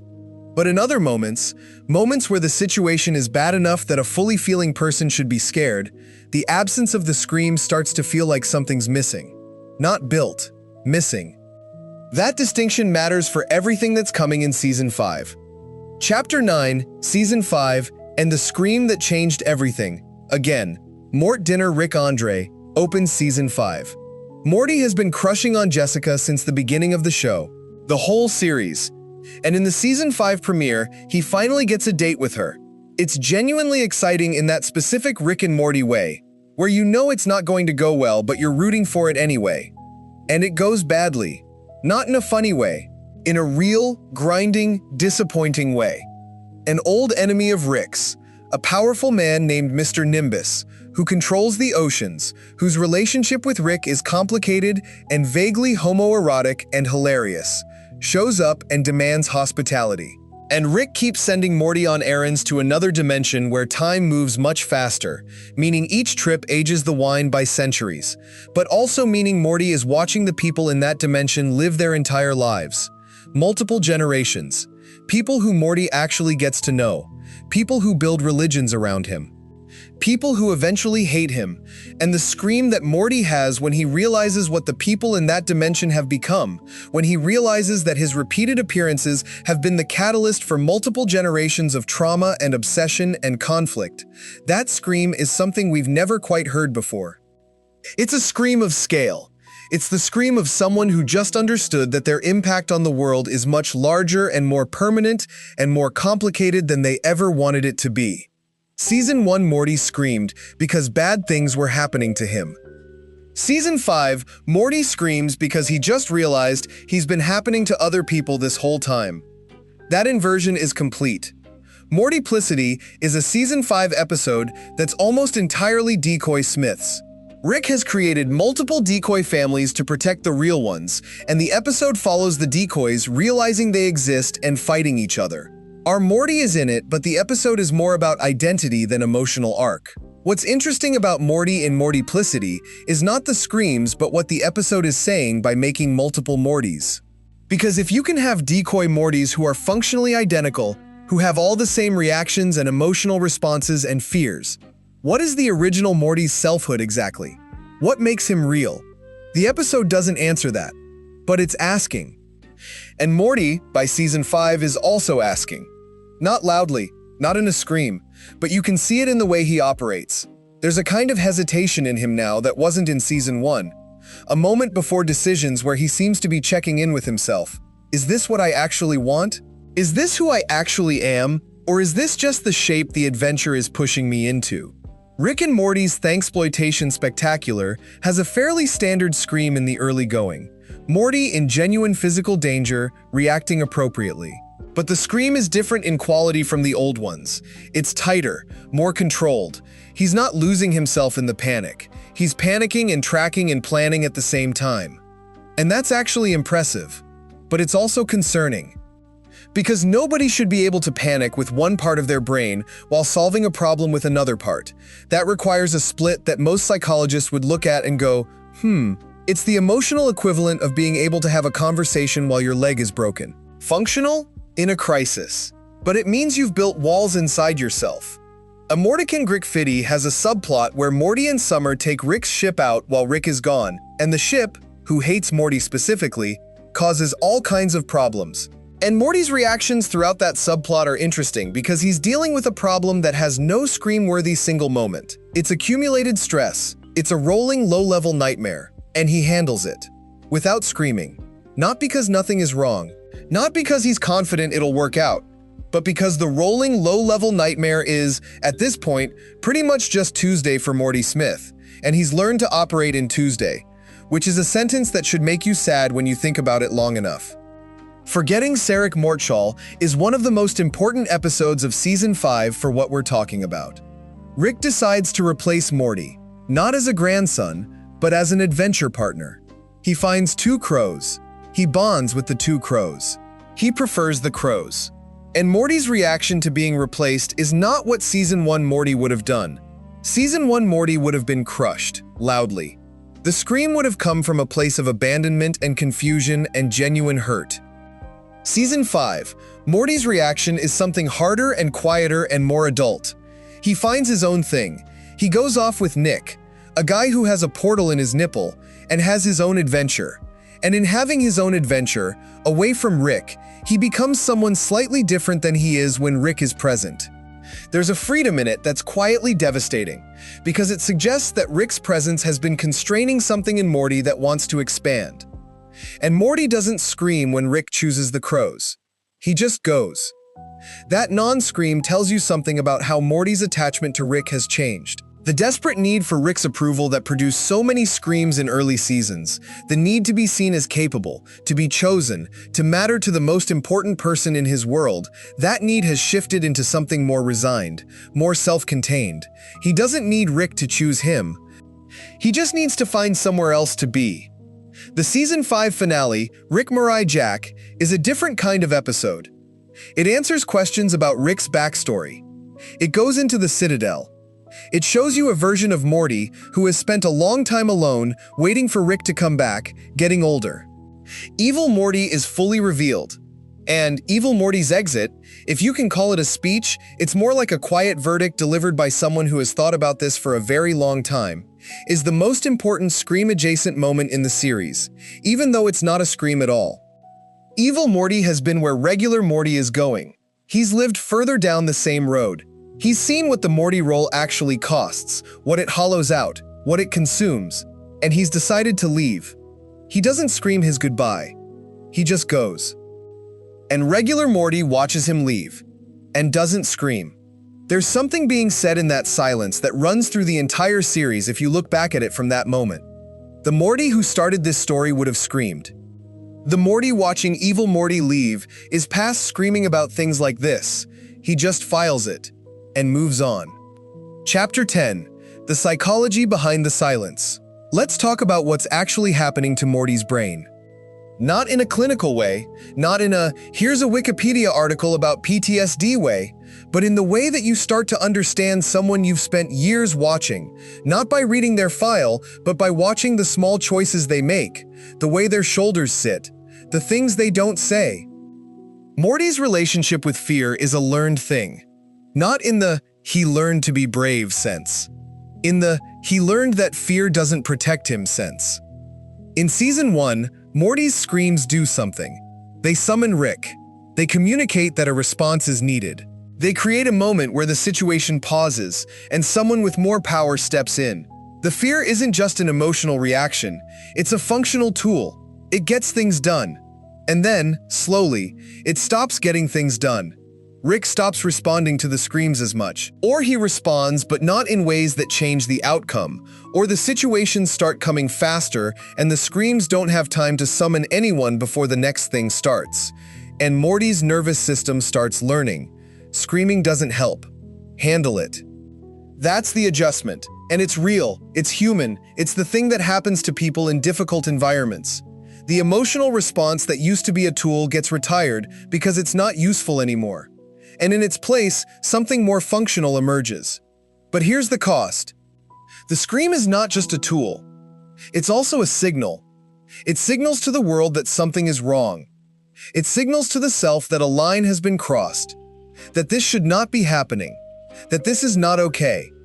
The scream is the moment where the body stands up and says, "This is not normal. I am not okay with this." When Morty stops screaming, he stops drawing that line. Increasingly, by Season 5 and into Season 6, things happen to Morty that should produce a scream, that would have produced a scream in Season 1, and they don't. And the absence of the scream doesn't mean Morty is fine. It means Morty has stopped telling anyone, including himself, when he's not. There's a version of that which is maturity. There's another version of that which is something much sadder. And the show keeps both possibilities alive at once, which is one of the things that makes it genuinely good. Chapter 11. The Fake Scream. I mentioned this earlier, I've been building toward it. Let me explain what I mean by the fake scream in real terms. Solar X is the Season 6 premiere, and it's a big mythological episode. Portals are reset, people are sent to their original dimensions, it's about finding your way back. And there's a Morty reaction in that episode that I want to examine carefully. Morty is in a dangerous situation, a real one. The stakes are genuine, and he reacts. There's a scream, or something like a scream, but it has a quality to it that I can only describe as automatic. Like the emergency response system kicked in but wasn't really attached to anything. The scream had the shape of fear without the substance. And I want to be careful here because I'm describing something subtle. I'm not saying Morty wasn't scared. I'm not saying the scream was fake in the sense of being deliberately performed. I'm saying it sounded like a scream that came from the part of him that remembers what he's supposed to do in this situation, rather than from the part of him that's actually having this experience. You know how someone who's been through something many times can talk about it in a way that sounds like they're reciting it? The words are right, but the connection to the experience feels thin, like the telling has become separated from the feeling. That's what I'm calling the fake scream. The scream that doesn't cost anything anymore because the feeling it's supposed to express has been sealed off somewhere. And I want to be clear, this isn't the writers being lazy. This isn't the animation team not hitting the mark. It's intentional. The same show that gave Morty 3 full seasons of some of the most emotionally raw voice work in an animated series is not accidentally making him flatter. The flatness is the point. The scream that sounds like a memory of screaming is the show's way of telling you what has happened to Morty Smith. Rick, A Mort Well Lived, is Season 6, and it has a version of Morty who is distributed across thousands of NPCs in a video game, each one carrying a fragment of his consciousness. It's a brilliant episode, and the Roy subplot hits hard in ways that are separate from Morty's arc. But what interests me is the moment when all those fragments come back together, when Morty reconstitutes, and is fine. Like, immediately fine, adjusted, back to baseline. A Season 1 version of this happening would have been an episode-long recovery arc. What does it feel like to have your consciousness scattered and then reassembled? That's an enormous thing. That's the kind of thing that should produce a very long, very loud scream. Morty's response is basically, "Okay, I'm back. What's next?" And Season 6 Morty treats, "My consciousness was temporarily scattered across thousands of fictional people, the same way someone treats a Monday morning commute. Like it's just one of those things." And that should terrify you on his behalf. Chapter 12, Season 7, and the Silence That Speaks. Season 7 came with a significant change. Justin Roiland, who had voiced both Rick and Morty since the beginning, was no longer with the show. Ian Cardoni took over Rick. Harry Belden took over Morty. And here's what's interesting about that change from a Scream analysis perspective. The new Morty sounds different. Not worse, not better, different. Harry Belden brought something to the role that's genuinely his own. But in the transition, some of the specific qualities of Roiland's Morty screams, the cracking quality, the breathlessness, the specific pitch of pure panic, those are no longer exactly available. And Season 7's writers knew this. What they did with it, consciously or not, is that Season 7 Morty screams less. Not dramatically less, not "this is clearly a different character" less, but the show moved slightly away from the full-body panic screams and slightly toward a Morty whose emotional expression lives in his face and his words more than his voice. And honestly, that fits the arc we've been tracing. The Morty in Season 7 has been through everything we've talked about. He's been through all of it. The screams of Season 1 are so far behind him that revisiting them would almost require the show to explain why Morty is less functional than he used to be. And the show isn't doing that. It's not saying Morty broke. It's saying Morty changed. How Poopy Got His Poop Back is a Season 7 episode that involves Mr. Poopy Butthole, who has gone through his own arc in the years between his introduction and now. And the emotional thread between Poopy Butthole and the Smiths is one of the more underrated relationships in the show. And there's a Morty moment in that episode that's almost breathtaking in its quietness. Something happens that should provoke a reaction, and Morty processes it, visibly. You can watch it happening in his face, but there's no scream, no externalized panic. He has the feeling, and then he integrates it, and then he responds to it in a way that's appropriate and measured. And you realize that's what healthy emotional processing looks like. Except, there's something missing from it that's hard to articulate. The feeling, before it was integrated, was real and big. You could see the bigness of it in the moment before the integration. And then it got integrated very quickly, very efficiently, maybe too efficiently. The speed of integration is where the concern lives. Wet Kuat Amortican Summer has Morty and Summer as the primary duo, and the episode is genuinely fun, a summer camp setting with escalating absurdity. And what the episode gives us is a version of Morty who is comfortable being capable. Not comfortable in the way that comes from confidence. Comfortable in the way that comes from resignation. Like, yes, things are going to go wrong. Yes, I will have to handle them. Let's just get to that part so we can get through it. There's no scream when the absurdity starts. Morty is just ready. Ready for disaster is a strange thing to be at his age. Rise of the Numbericons and its continuation have the show at its most cosmic in terms of scale. Reality itself being threatened, enormous numbers of lives at stake, existential scenarios that should be the most overwhelming things Morty has ever encountered. And Morty handles it, without much screaming. And by this point in the series, the absence of the scream has accumulated enough weight that it registers differently than it did in Season 4. In Season 4, no scream in a scary moment could mean Morty has grown. In Season 7, no scream in a moment that would have been a screaming spiral in Season 1 means something heavier. It means we're near the end of the story. Not the show. The show is still going. But the story of the Scream. That story is almost over. Chapter 13.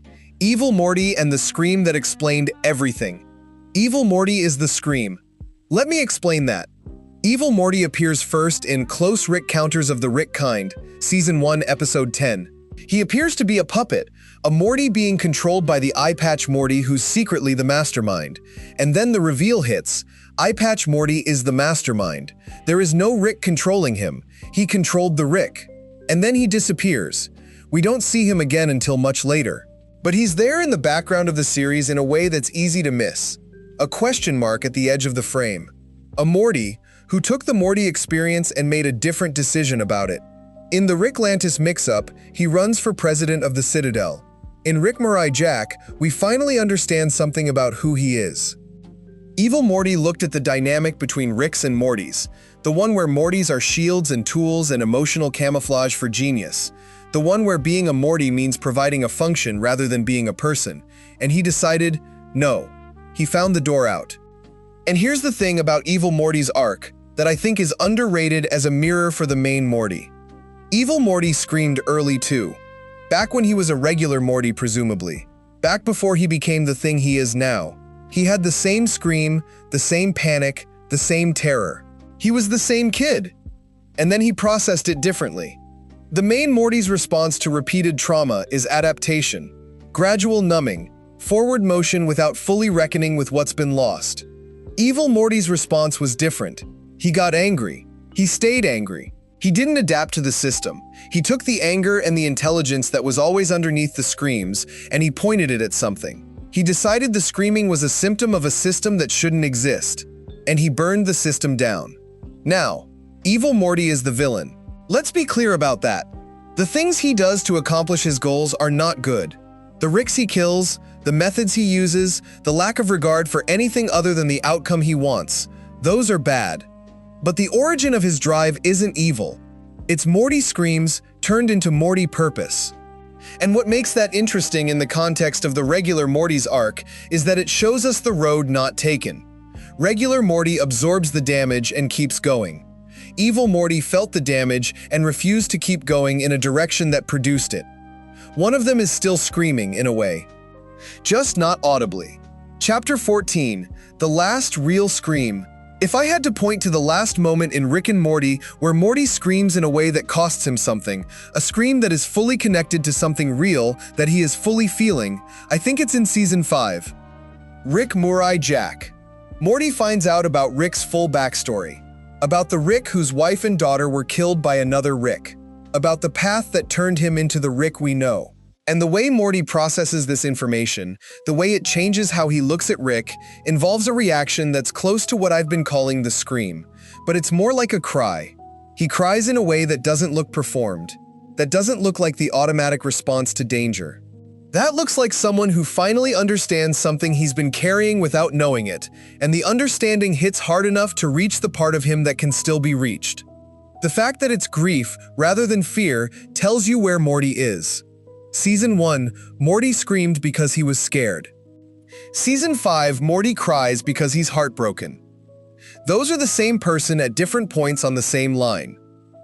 And the cry in Rick Morty Jack might be the most honest Morty moment in the series. Not because it's the most dramatic or the most consequential, but because it's the most fully felt. After seasons of the scream becoming rarer and less connected to something real, here's a Morty who is fully in a moment of genuine emotional pain. He's not managing it, he's not filing it, he's not moving through it efficiently, he's just having it. And it's beautiful and devastating in the same breath.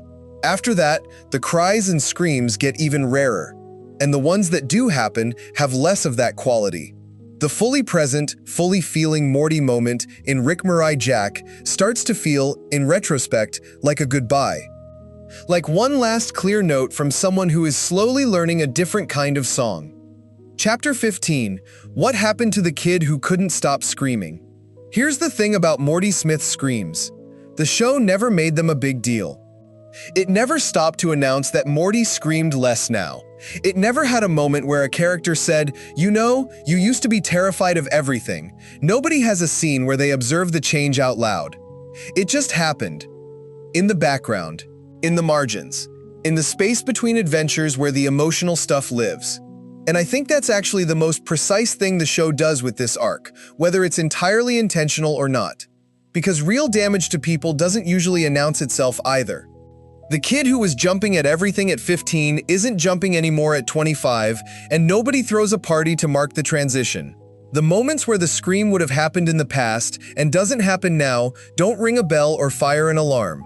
Time just moves, and the person moves with it, and what they leave behind accumulates invisibly, until one day, someone who knew them at the beginning looks at them now and sees less.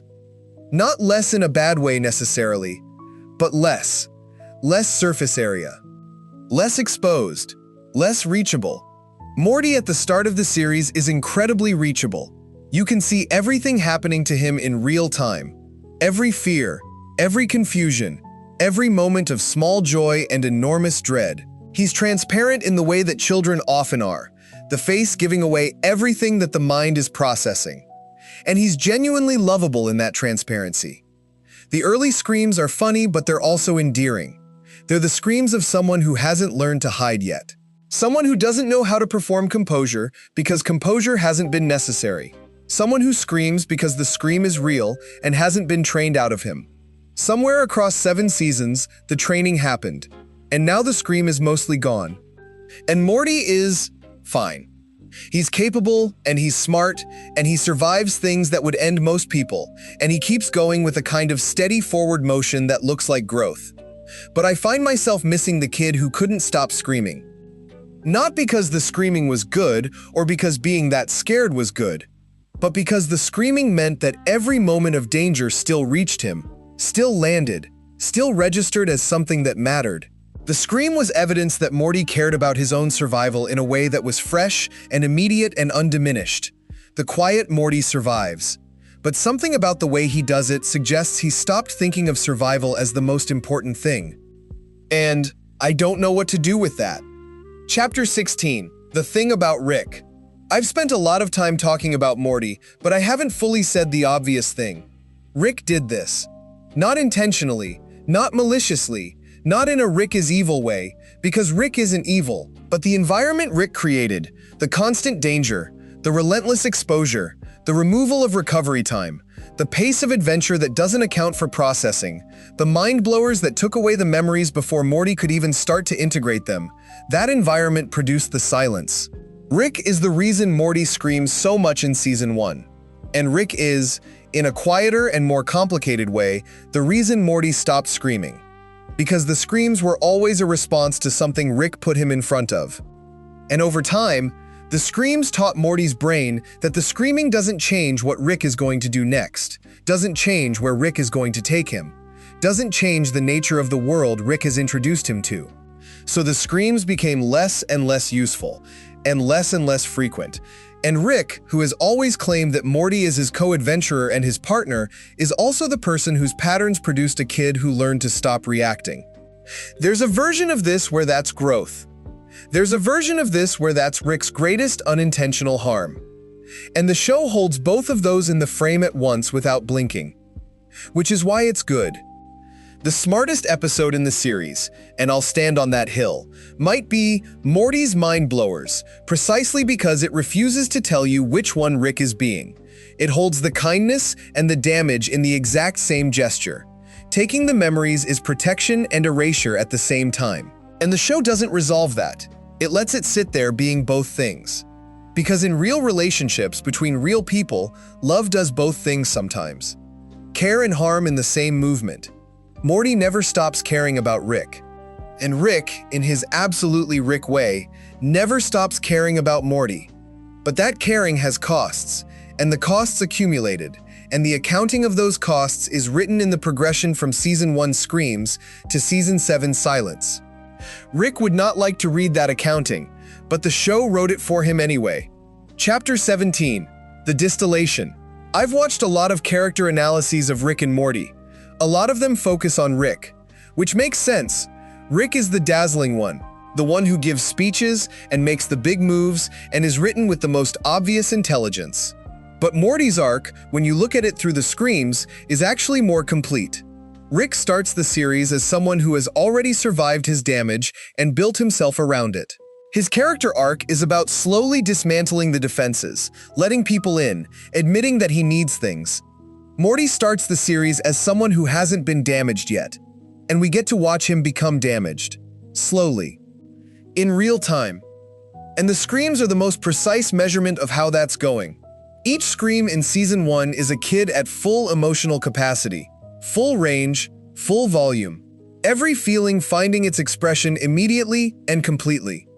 Each reduced scream in later seasons is evidence of that capacity being compressed, not destroyed, not gone, just smaller, less immediate, more managed.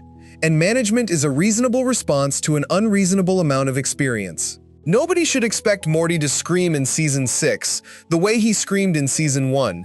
He's been through too much. His nervous system has adapted. He functions. But if you line up the scream from the pilot next to the silence from the Season 6 premiere, and you just listen to the difference, there is a loss in that silence. A specific, measured, trackable loss. The boy who couldn't stop screaming became someone who rarely screams anymore. And the journey between those two things is the whole show, really. Not the space travel. Not Rick's genius. Not the Council of Ricks or the Citadel or the Federation or any of the big lore pieces. The journey from screaming to silence. That's what Rick and Morty has been telling this whole time. Chapter 18, The Ending. Here's where I land. Morty Smith is a genuinely interesting character study in what happens when someone is exposed to too much too fast. He started out terrified, full of scream, full of reaction. A kid who wore everything on the outside because he hadn't yet learned that the outside was exposed. He became someone who handles things, who adapts, who doesn't lose it when losing it would be reasonable. And that transformation happened because of love, and because of damage, and because of time, and because of Rick Sanchez, and because of the way that enough adventures start to create not strength but pattern recognition. You stop screaming not when the world becomes safe. You stop screaming when you've run out of the belief that screaming does anything. The biggest change in Morty across the series wasn't that he got smarter. He did get smarter. He absolutely got smarter and more capable and more able to handle himself in situations that would end most people. But the biggest change is that he became quiet. And the quiet isn't peace.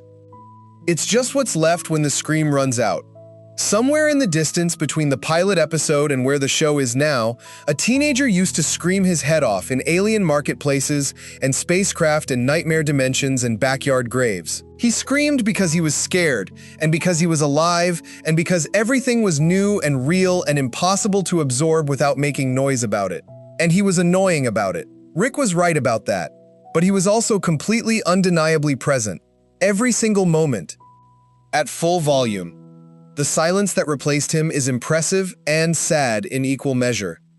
And the saddest part is that neither of them, not Morty, not Rick, is going to stand up one day and say, something is different now.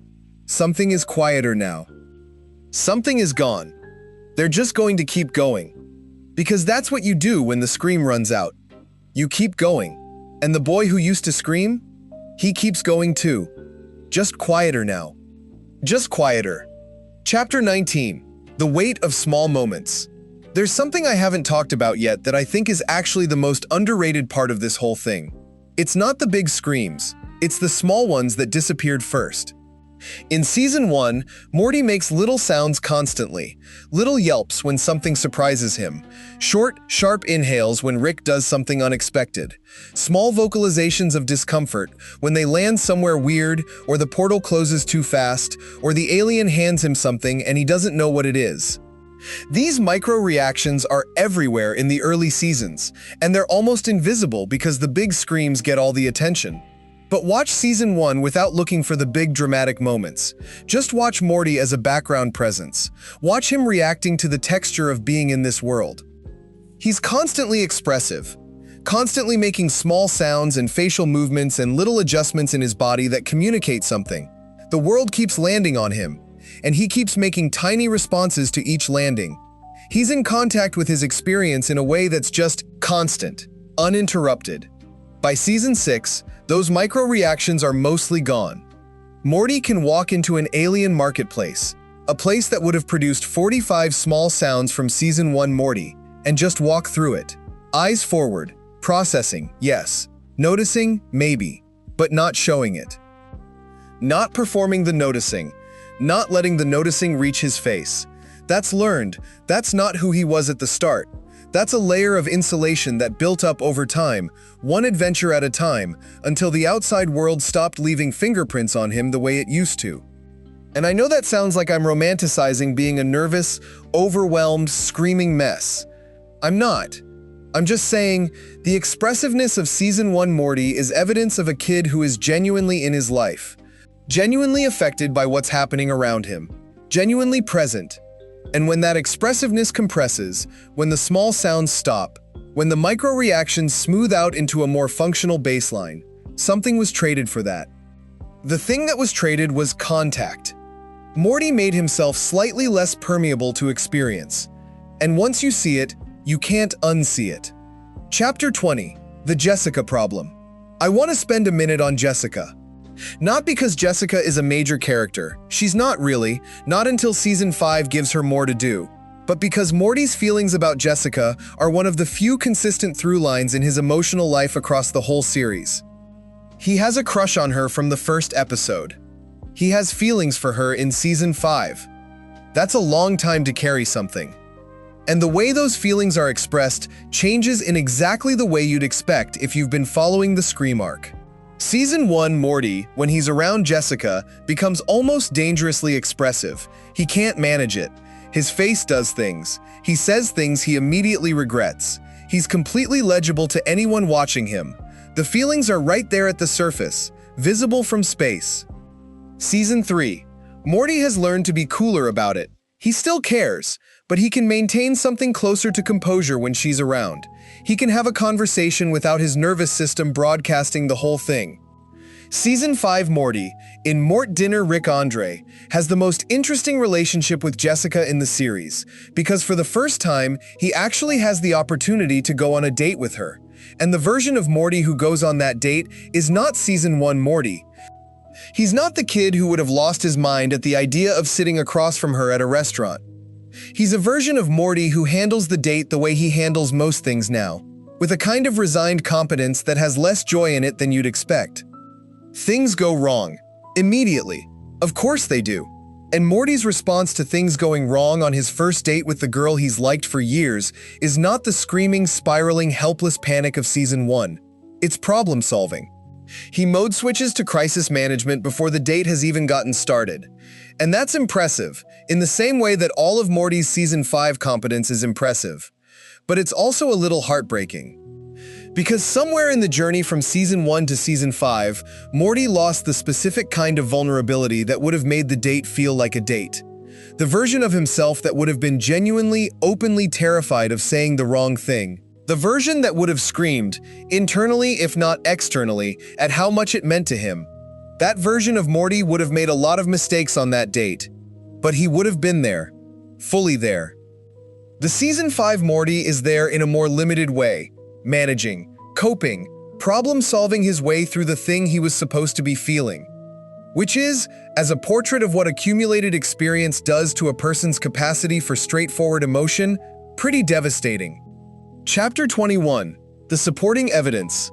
I want to spend some time on the characters around Morty, because you can also track what's happening to Morty by watching how other characters react to him. In Season 1, Rick reacts to Morty's screams, sometimes dismissively, sometimes sarcastically, but he reacts. He acknowledges them. He treats them as information. Morty is scared. This means I need to either rescue Morty or tell Morty to calm down. The screams have communicative function. By Season 5 and 6, Rick has stopped reacting to Morty's screams because there aren't enough of them to react to. But more importantly, and this is the thing I want you to notice, Rick has also stopped preemptively managing Morty's emotional state. In Season 1, Rick occasionally does things to try to prevent a Morty scream. He gives brief, practical explanations. He creates small buffers between Morty and the worst of what they're encountering. He manages the exposure a little. Not much, not consistently, but sometimes. By later seasons, he's stopped. Not because he's crueler, because he doesn't need to anymore. Morty doesn't need that management anymore. And Rick, who is perceptive in ways he doesn't always demonstrate, probably knows that. Probably understands that Morty has changed enough to not need those small buffers. But understanding it and knowing whether it's good are different things. Summer is worth mentioning too, because Summer's relationship with Morty shifts in really interesting ways. In early seasons, Summer is the skeptic, the one who doesn't believe in what Rick and Morty are doing, who thinks the adventures are dangerous and ridiculous and not worth the cost. By middle seasons, Summer is a participant, and she adapts faster than Morty does, in some ways. She doesn't have the same Scream history. She joined the adventures later, and with more context, more ability to choose. But here's what's interesting. Summer notices what happens to Morty in a way that other characters don't always acknowledge. There are moments, in Rickmancing the Stone, in Big Trouble in Little Sanchez, in quiet moments throughout Season 3 and 4, where Summer looks at Morty with an expression that isn't quite concerned but isn't casual either. Something that recognizes her brother is different than he was. She doesn't say it. Nobody says it, but she sees it. And the fact that she sees it and says nothing is its own kind of quiet tragedy. Chapter 22, The Music Thing. There's something that happens in Rick and Morty, particularly in the earlier seasons, with the music during Morty's most intense moments. The show uses licensed music really specifically, and one of the things it does is sometimes play music over Morty's screams in a way that makes the scream feel different depending on what's underneath it. In Rick Potion #9, when Morty watches his original life fall apart and buries himself, the music that plays isn't comedic, it's genuinely sad. The combination of the music and Morty's shell-shocked face and the silence of that campfire scene creates something that the scream alone couldn't have created. The show uses music to tell you what category of moment you're in. Comedic screams get comedic music or no music. Genuine emotional beats get something underneath that cues you to feel it differently. And what I noticed, going through the series, is that the music-backed Morty moments become rarer over time in the same pattern as the screams. Not because the show stops using music, it doesn't, but because the moments where Morty's emotional state is the primary thing happening in the scene become less common. More often, Morty is the competent second in a scene where Rick is driving the emotional content. More often, Morty's feelings are in the background. More often, the music is scoring something other than Morty's interior life. And that's not a coincidence. The show knows what it's doing. It's showing you, through the music as much as through the screams, that Morty's emotional experience has moved away from center stage. Not because he matters less, but because he's learned to take up less space. Chapter 23, What the Screams Were Actually About. I want to step back and say something that I've been building toward, but haven't said directly. Morty's screams, in Season 1, are about more than fear. They're about the shock of existence. What I mean is this. Morty, at 14, has just discovered that the universe is incomprehensibly large and dangerous and strange. He hasn't built the mental architecture yet that most people build as they get older, the architecture that lets you process the largeness of reality without falling apart. He doesn't have the emotional calluses yet. He doesn't have the learned patterns of normalization. Every new thing is genuinely new, and that newness is terrifying. But it's also, and this is the part that gets lost when we only talk about the fear, it's also wonderful. There are moments in early Morty where the scream transitions into something else, where the terror of the new thing gets mixed up with the awe of it, where the scream has joy in it alongside the panic. The slide in Anatomy Park, where Morty rides through the inside of a human body, is terrifying and it produces screaming. But there's also wonder in that scream. The animation shows it. The voice performance had it. Season 1 Morty is someone who is experiencing wonder and terror as the same thing, because both of them come from the same source. The world is bigger than he knew.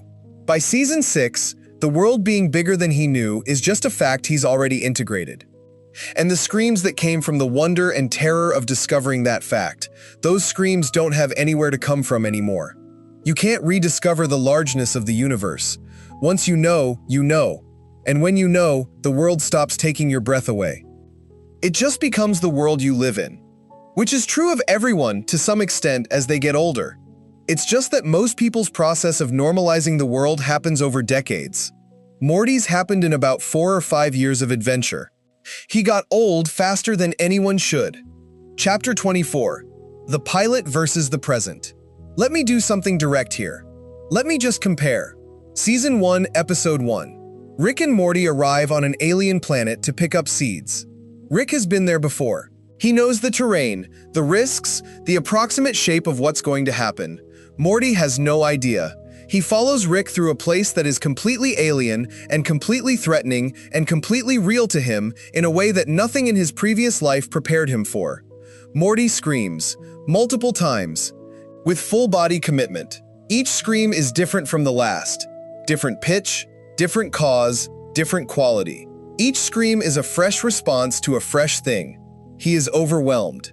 He is present. He is completely and totally in over his head. Now. Season 7, any episode, any moment where Morty faces something that would have produced that Season 1 scream. He responds, competently, maybe with a short vocalization of surprise, maybe with a quick expression that acknowledges the danger, maybe with an immediate pivot to problem solving. He handles it. He is not overwhelmed. He is not fully in over his head. He may be in danger. He may even be scared, on some level. But the fear doesn't overflow. The experience doesn't exceed his capacity to manage it. And the question that hangs over that comparison, the question the show never quite asks out loud, but never quite lets go of either, is that better? Is the Season 7 Morty better off than the Season 1 Morty? He's safer, maybe. More capable, certainly. Less likely to get himself killed by panicking at the wrong moment. But the Season 1 Morty was alive in a way that Season 7 Morty isn't quite. Terrified, overwhelmed, screaming, but alive. And that's the whole thing, really. That's everything this video has been building toward. The question isn't whether Morty has grown. He has. The question is what the growing cost. And the answer is written in every scream that didn't happen. Chapter 25. The Ones Who Didn't Make It. Rick and Morty has a lot of Mortys. Not just evil Morty. There's the whole Citadel, full of them. There are Mortys from destroyed dimensions, Mortys who died on adventures, Mortys who are still alive in dimensions where the show never goes. And if you think about the emotional arc we've been tracing, the screams becoming rarer and quieter and more managed, you have to wonder how many other Mortys went through this same journey. How many of them made it to Season 7 levels of quiet competence? How many of them broke somewhere along the way? The Morty farm suggests the answer isn't reassuring. The Mortys in the Citadel, the ones who have been living there for years, adapting to a world where Mortys are second-class citizens by definition, have all kinds of emotional states. Some of them are angry, some of them are resigned, some of them have built something like dignity in an environment that was designed not to allow it. But what's interesting about the Citadel Mortys is that many of them scream more than our Morty does. The Mortys who haven't been on adventures, who haven't built up the experience base that our Morty has, react with more immediate emotion, more visible feeling, more scream. Our Morty is, in the context of the Citadel, unusually contained, unusually quiet. And the other Mortys can tell. There's something about how the Citadel Mortys look at our Morty in the Rick Lantis mix-up and Rick Mirai Jack that suggests they recognize something in him. Not envy exactly. Not admiration exactly. Something more complicated than either. Like they can see the distance in him and they're not sure if they want what he has.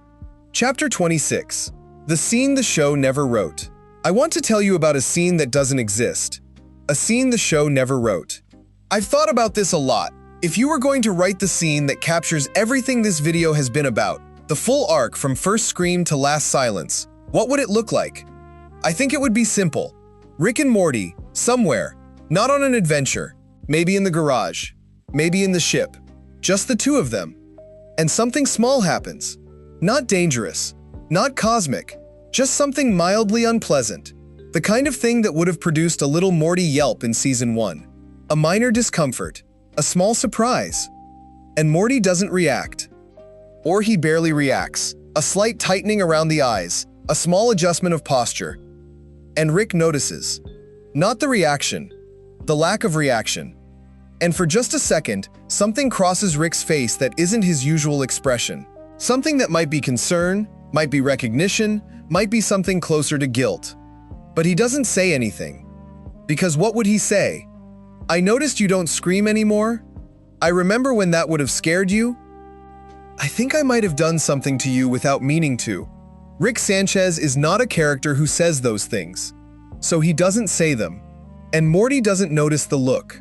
Or, if he does, he files it. And they move on to whatever comes next. The show never wrote that scene. But it's there anyway. In every quiet moment that should have been loud. In every adventure that Morty handled when the old Morty would have fallen apart. It's there. The show wrote it without writing it. And if you've been watching carefully enough, you already know what it says. Chapter 27. The final thing I started this video with a simple observation. Morty used to scream constantly, and now he barely screams at all. And I said that meant something. That the progression from screaming to silence was a story. I've spent a long time now trying to tell that story. Going through the seasons, the specific moments, the types of screams and the types of silences, the psychology of what happens when someone is exposed to too much too fast and their nervous system adapts. But I want to end on something that isn't just analysis. Because analysis is the wrong tool for the last part. The last part just needs to be said.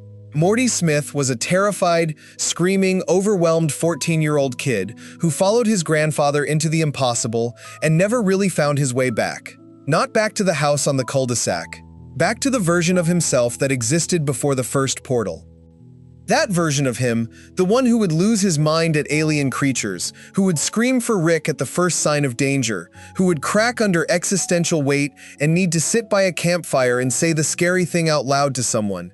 That version of him did something that the quieter, more capable, more managed version of him can't do anymore. He felt everything. Right away. Without a filter. Without the layer of experience that taught him how to absorb impact without showing it. He was uncomfortable and alive, and scared and present, and he made noise about all of it because the noise was real and the feeling was real, and there was nothing between him and the thing that was happening to him. The silence that came after is a kind of armor. Good armor. Useful armor. Armor that probably saved his life a dozen times in later seasons. But armor is always also distance. And the kid who used to scream from the full depth of his fear, the distance swallowed him up. We watched it happen, season by season, scream by scream, until the screams stopped. And what was left was someone who could handle anything, and felt almost nothing. Extended analysis, the scream as social contract. Here's something that doesn't get discussed in most Rick and Morty analysis. The scream isn't just Morty expressing himself. It's Morty communicating with Rick. And the nature of that communication changes across the series in ways that mirror the power dynamic between them. In Season 1, Morty's scream does something real. It tells Rick where Morty is. It tells Rick what's wrong. It tells Rick how bad it is. And Rick responds, sometimes helpfully, sometimes sarcastically, sometimes just with more information that Morty needs to not die. But he responds. There's a feedback loop. Morty screams. Rick receives. Rick adjusts. The adventure continues. And that feedback loop matters because it means Morty's emotional state is part of how the adventure gets navigated. Morty's fear is information that Rick is incorporating into his decisions. Consciously or not, Rick is tracking Morty's emotional state and using it as data. Now watch what happens as the seasons go on. Morty screams less. Rick adjusts less to Morty's emotional state. Either because Morty is screening better, not letting the scream out until it's truly necessary, or because Morty has learned that the scream doesn't produce the response it used to. The feedback loop tightens, and then it compresses. By Season 4 and 5, Morty mostly doesn't communicate his fear to Rick in real time. He manages it internally, processes it on the fly, deals with it without broadcasting. And Rick, who was always the dominant force in the relationship, has less information about Morty's state as a result. Which means the adventures get planned and executed with less accounting for Morty's limits. Which means Morty gets pushed harder. Which means there's more to suppress. Which means the scream gets buried deeper. It's a reinforcing cycle, and it's one that Rick, who built most of the conditions for it, probably doesn't fully see. Because from Rick's perspective, Morty just got better. More capable, more functional, less likely to cause problems with the mission. But the problems with the mission that Morty's screams used to cause were actually Morty being honest about what he could handle. And now that honesty is gone, the mission runs smoother. But something was lost in the smoothing. Extended analysis, 3 screams that define the arc. If I had to pick 3 screams, just 3, that capture the full emotional journey of Morty Smith across the series, here's what I'd choose. The first scream. Pilot episode. Morty screaming on the alien planet.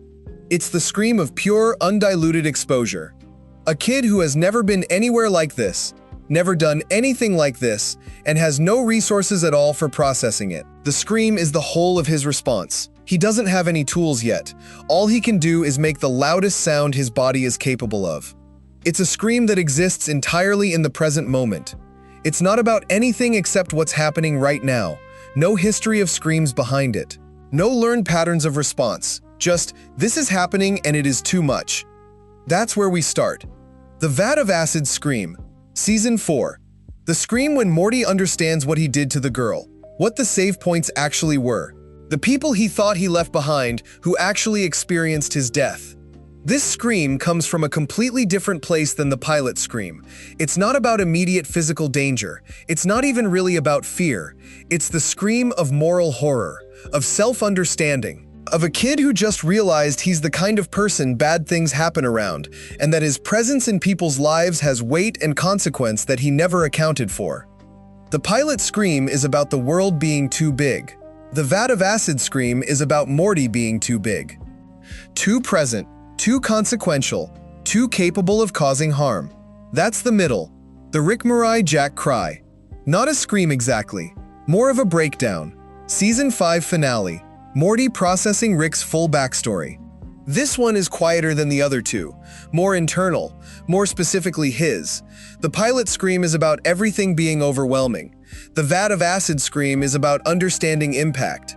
The Rick Morty Jack cry is about grief, about caring, about having enough history with someone that their pain becomes your pain in a way that's almost involuntary. It's the scream that comes from the deepest place.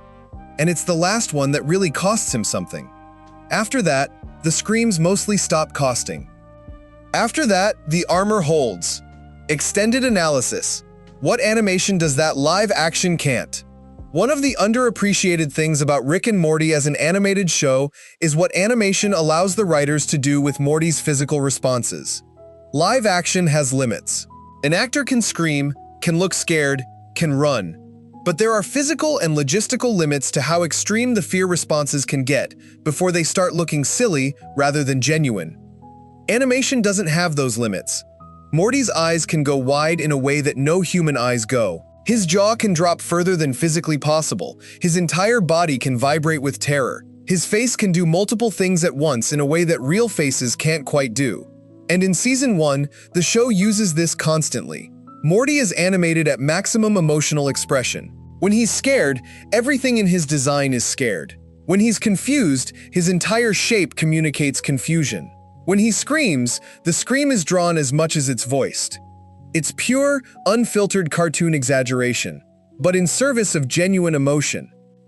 And as the seasons go on, the animation of Morty's reactions becomes more restrained. Not because the animation quality declined, it actually got better technically, but because they're drawing a different Morty. A Morty who doesn't animate at maximum emotional expression anymore. A Morty who has learned to hold his face a little more still. The animators are doing character work through restraint. The Season 6 Morty face holds steadier than the Season 1 Morty face. It processes more quietly, it gives less away, and the combination of the restrained face and the quieter voice and the absence of the big physical scream reactions creates a composite effect that reads, correctly, as a person who has closed off. Not completely, not irreversibly, but meaningfully. The Season 7 Morty, visually and vocally, occupies less space than the Season 1 Morty. He takes up less room in the frame, which is accurate. He's learned to be smaller. Extended analysis, the fans who missed it.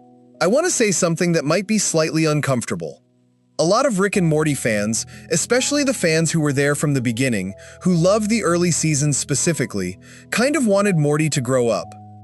There were threads about it, forum posts, comments, people saying Morty's constant screaming and panicking and being overwhelmed was annoying, that it was a weak character trait, that it would be good when he toughened up and stopped being such a liability. And in some ways, the show heard that. Not in a direct, fans are unhappy, let's fix it way, but in the way that shows that run for a long time end up internalizing what they're perceived to be doing and adjust. The Morty who gets less space in later seasons, who screams less and handles things more, is partly the result of the show growing and maturing. But he's also partly a response to an audience that found Season 1 Morty annoying. And here's the thing I want to say about that. The audience wasn't wrong to find him annoying. He was annoying. Constant screaming is objectively irritating. Being around someone who panics at everything is exhausting. It makes sense that fans wanted him to calm down and get better. But get better and stop feeling things at full volume aren't the same request. The fans wanted a more capable Morty. What they might have gotten is a more defended one. And defended is not the same as better. Defended is just quieter. Extended analysis, Morty and Beth. Let me talk about Beth for a minute. Because Beth's relationship with Morty contains a version of the Scream story that's almost a preview. Beth is smart, like Rick. Ambitious, like Rick. Capable of emotional detachment that looks like strength and is sometimes something that went wrong. And what we know about Beth's childhood, across the series, is that Rick was absent for most of it. He left, he came back, he left again. The cycles of absence and return that he's now doing with Morty, Rick did them with Beth first. And Beth survived. And Beth is, in relevant ways, very much like Rick, which is a warning, not a prophecy. Not Morty will definitely become Rick or Beth. People aren't deterministic, but the pattern is there. Rick's presence, the specific combination of brilliance and unavailability and occasional overwhelming emotional generosity, followed by extended withdrawal, produces a specific response in the people who love him. It produces someone who learns to get their needs met in other ways, or someone who learns to have fewer needs. Beth went one direction. Morty is going a different direction. And where those directions lead is something the show is still, if it's being honest with itself, still figuring out. But the Beth data point is important, because Beth isn't emotionally destroyed. She's functional, she's capable, she has real love for her family. But there's something sealed off in Beth that you can trace back to Rick. And there's something increasingly sealed off in Morty that you can trace back to the same place.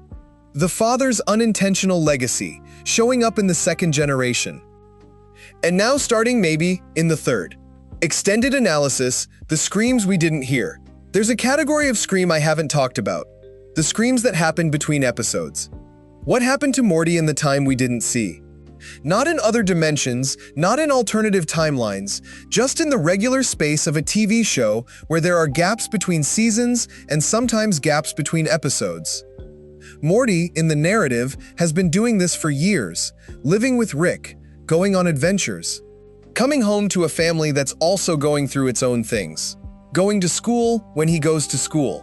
Having a life that exists between the moments the show focuses on. And in that off-screen life, things happen to Morty that we never saw, including screams we never heard. The Mind Blowers showed us some of them.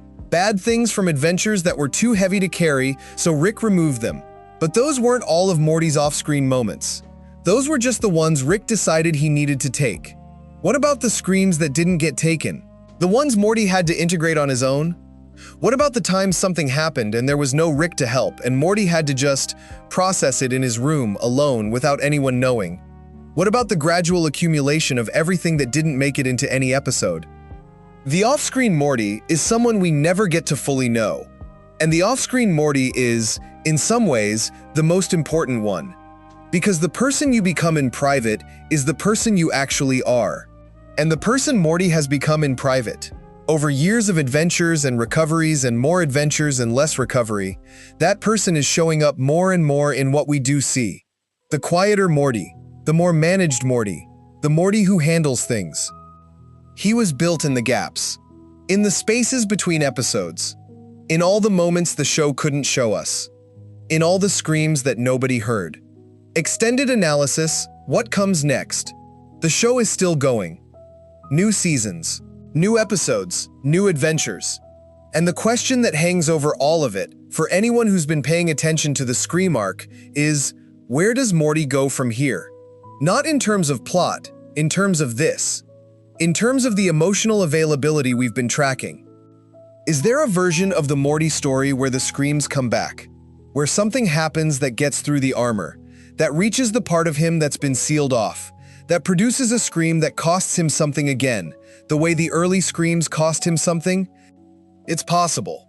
The show has always been capable of surprising emotional honesty when it wants to be. Rick Potion #9 proved that in Season 1. The Mind Blowers proved it in Season 3. Rick Mirai Jack proved it in Season 5. The machinery for genuine emotional devastation is still in the show. It just doesn't get used for Morty as often. But maybe there's a moment coming, in Season 8, in Season 9, somewhere, where something reaches Morty in a way that breaks through, where the managed competence cracks, and something underneath it shows. Maybe the armor has a weak spot. Maybe there's a scream left in him that even the years and the adventures and the accumulated numbness couldn't bury all the way. I hope so. Not because I want Morty to suffer, but because a scream means something still reaches him, and someone who can still be reached is someone who's still really there. Extended analysis. The freeze frame. Let me close with a thought experiment. You're watching the pilot, Season 1, Episode 1. Morty is screaming on the alien planet. Full body, full voice, completely overwhelmed. Freeze it. Now imagine you could show that exact frame to Season 7 Morty. What would he say? I think he'd be quiet for a long moment. And then, if we're lucky, if the show is being honest about where he's gotten to, he'd say something like, "Yeah, I remember that." Not, "That was me." Not, "I was so weak then." I remember that. The way you remember a feeling you used to have that you don't exactly have anymore. Not with judgment, not with superiority, with something closer to loss. Because Season 7 Morty can handle the alien planet now. He can handle it without screaming. But handling it and feeling it are different things. And the Season 1 kid in that freeze frame felt every single second of it. All the way to the bones. Which is terrifying. Which is also, when you look at it long enough, something kind of beautiful. He was alive in a way that's hard to replicate once the world becomes familiar. Once the strangeness wears off. Once you stop screaming. Final note. This video was never really about the screams. It was about what happens to a person when they stop making noise about the things that are too much for them. Morty Smith started this story at full volume. He was annoying. He was scared. He was loud and transparent and very, very present. And across 7 seasons, the volume went down. Not all at once. Gradually. Adventure by adventure, season by season, scream by scream. Until he got quiet. And the quiet is impressive. And the quiet is sad. And the quiet is Morty Smith, standing somewhere that would have destroyed him in Season 1, handling it without making a sound. The biggest tragedy isn't what happened to him. It's that he doesn't know anything happened. That's the thing about losing the scream. You stop being able to hear what's gone. Deep dive, season by season, scream count and context. Let's get specific. Not just about the emotional arc, but about the actual texture of what's happening across each season's scream landscape, because the distribution matters. Season 1 has what I'd estimate as the densest scream per episode ratio of any season. If you watch the pilot and then watch the finale back to back, you're hearing 2 very different volumes of Morty, but the finale is still loud by later standards. The screaming in Season 1 is so consistent that it starts to feel like part of the show's sonic identity. Background noise almost, something you stop consciously registering after a few episodes. That's important, because the show is doing something clever. It's establishing the scream as the default, as baseline, as what Morty is. So that when the scream starts disappearing, the absence feels wrong without you being able to immediately articulate why.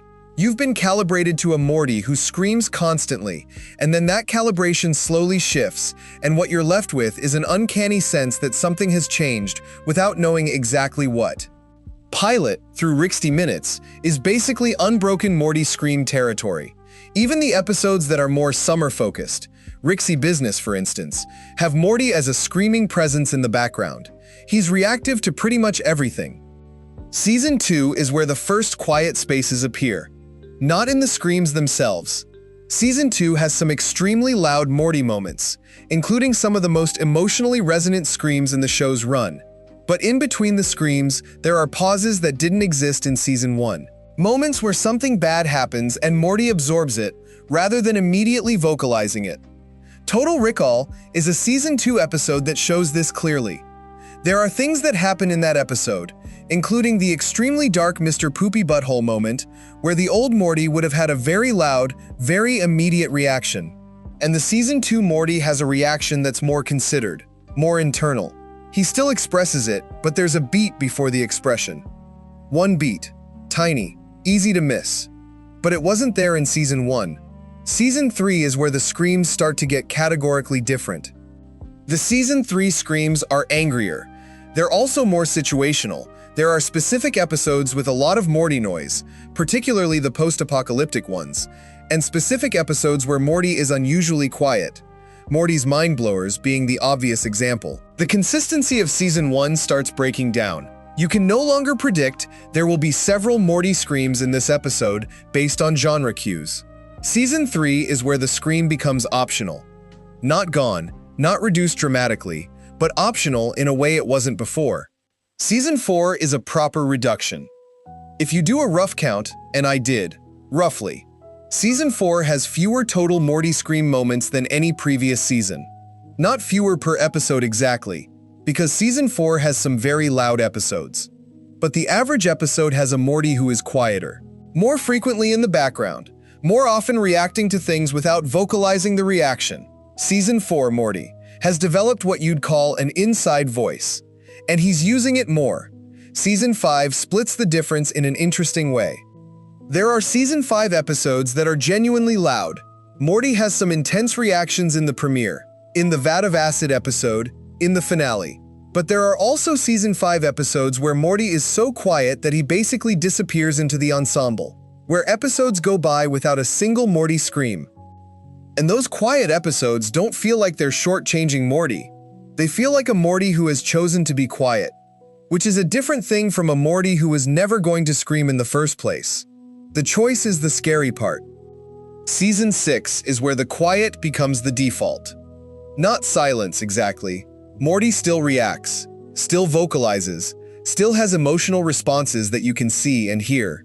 But the default has flipped. Season 1 default was scream, with quiet as the exception. Season 6 default is quiet, with scream as the exception. A thing would have to be genuinely extraordinary to make Season 6 Morty scream. And the things that used to be extraordinary, alien planets, dimensional anomalies, existential threats, have stopped being extraordinary. They're just Wednesday. Season 7 takes the default and makes it law. Season 7 Morty has a controlled vocal register for almost everything.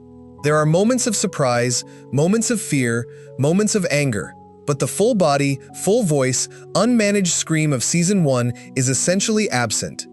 And the thing is, and I want to be fair here, some of that is the voice change. Harry Belden has a different instrument than Justin Roiland. The texture of his fear response is genuinely different, and that's not a criticism, that's just a reality of recasting. But the writers also leaned into a quieter Morty specifically, which suggests they were aware of the shift and were making a choice. They're writing a Morty who has arrived somewhere. Whether that somewhere is peace, or stillness, or numbness, or something in between, that's the question they're leaving open. But they're not writing the Season 1 Morty anymore. And I don't think they could, even if they wanted to. Deep dive. The relationship between confidence and silence. Here's something worth examining carefully, because it's easy to get wrong. When Morty goes quiet, is it because he's scared or because he's not? This sounds like a simple question. It's not. Season 1 Morty screams when he's scared. That's clear. That's straightforward. He's scared and he makes noise. Simple. But not screaming in later seasons could mean several different things. 1. Morty has genuinely become more capable and is handling things that used to scare him because they no longer constitute a real threat to his functioning. He's grown. He's competent. He's fine. 2. Morty is scared but has learned to suppress the fear response. He's just as afraid as he would have been in Season 1, but he's developed the ability to not show it. 3. Morty is genuinely not registering the fear because the thing that would have scared him has been normalized. Not because he's capable, but because repetition has dulled the threat response. 4. Some combination of all three, at different moments, in different proportions. And the problem is that from the outside, all four of these look pretty similar. A Morty who isn't screaming could be confident, suppressed, numb, or some layered combination. The show, to its credit, doesn't always clarify which one we're looking at. Sometimes it's clearly confidence. There are moments in Season 4 and 5 where Morty does something genuinely impressive without help, and the implication is clearly he has become capable. These are the moments that read as growth, and they're meant to. But there are other moments, quieter ones, more ambiguous ones, where the absence of the scream doesn't read as confidence. Where the absence of the scream reads as distance. Like Morty isn't scared because the thing happening to him isn't fully reaching him. And that difference is everything.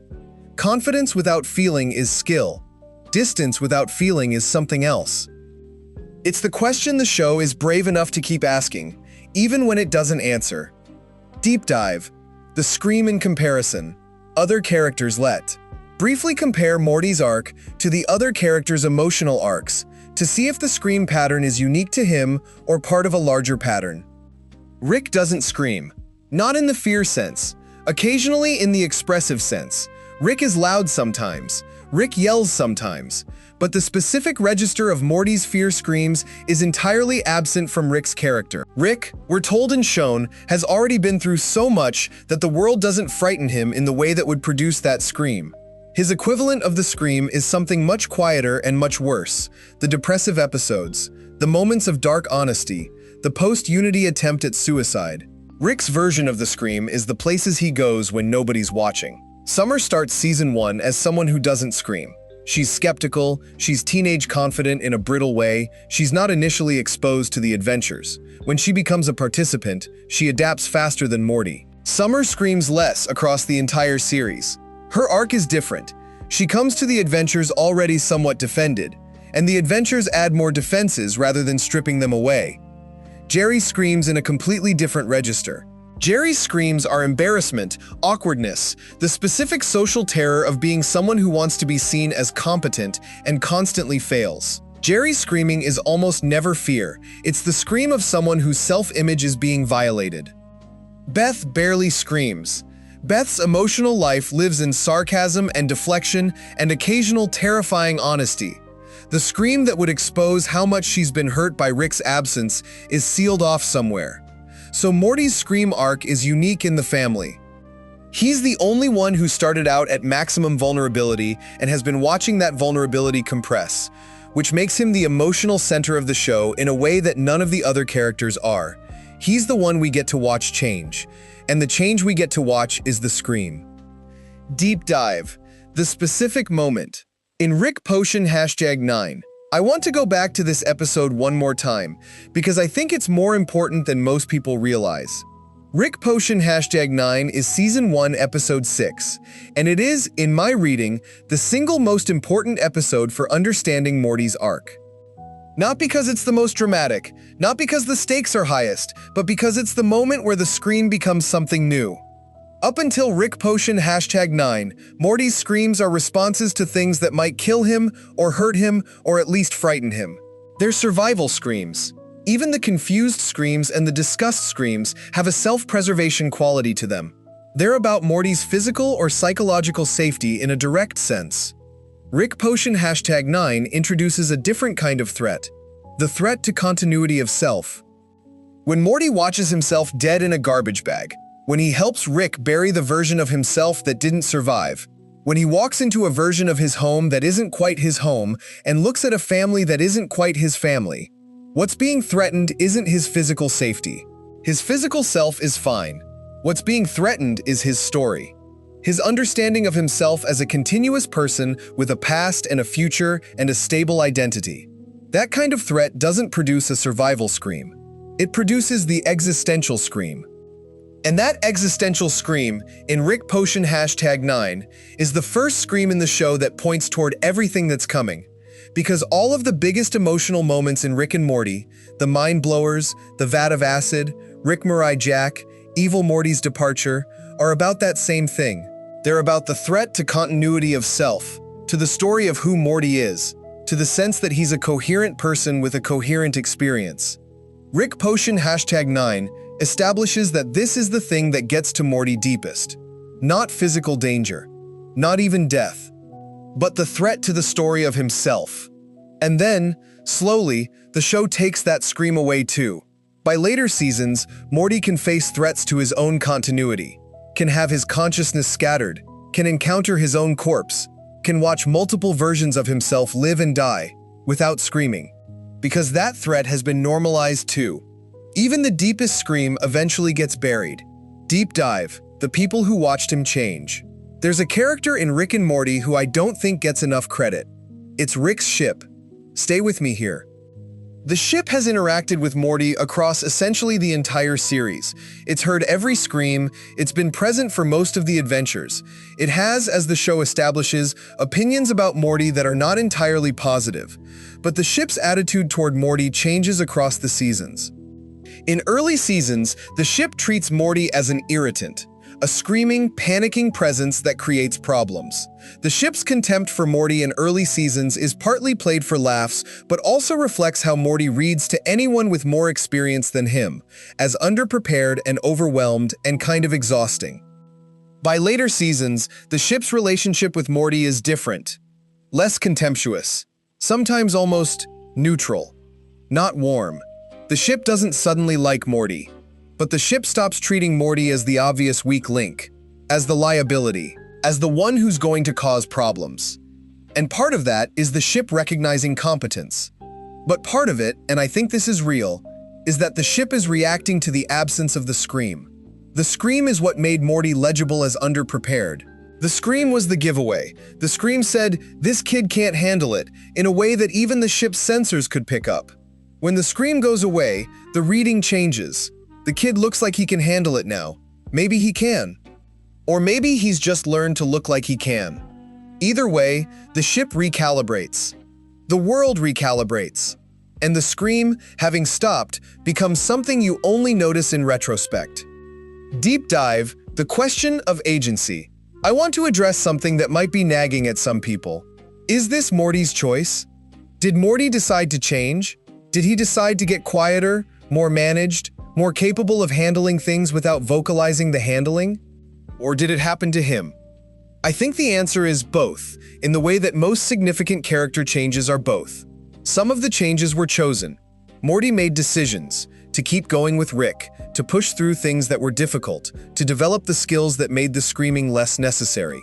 Those were choices, not always fully informed choices, not always choices made with full understanding of what they'd cost, but choices. And some of the changes happened to him, in the way that enough exposure to anything eventually changes the way you perceive it. The scream that stopped happening because Morty got numb to the stimulus, that wasn't chosen. It was an adaptation, a thing his nervous system did without asking permission. And the tragedy, if it's a tragedy, is that Morty can't always tell the difference. He can't always identify which silences are chosen and which ones just happened. Which moments of not screaming are confidence and which ones are numbness. Which parts of himself he decided to put away and which parts got taken. That uncertainty is realistic. That uncertainty is in fact how it works for real people who go through real accumulations of experience. You look back and you try to figure out when you changed, and you can identify some of the moments. But not all of them, because a lot of the changing happens in the margins. In the gaps between screams. In the quiet. Deep Dive, the show that didn't know it was telling this story. A legitimate question. Did Rick and Morty intend this? Did the writers sit down and say, we're going to track Morty's emotional development through his scream pattern, and the arc is going to run from full-volume terror to managed silence, and the managed silence is going to be ambiguous in exactly this way? Almost certainly not entirely. Television doesn't usually work like that. Characters change because actors change and writers change and audience expectations change and the cultural moment shifts. Season 7 Rick and Morty was made by different people in a different world for an audience that has different expectations than Season 1 Rick and Morty. But the writers have clearly been paying attention.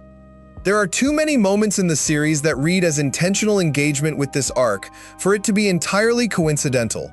Morty's mind blowers is too precise.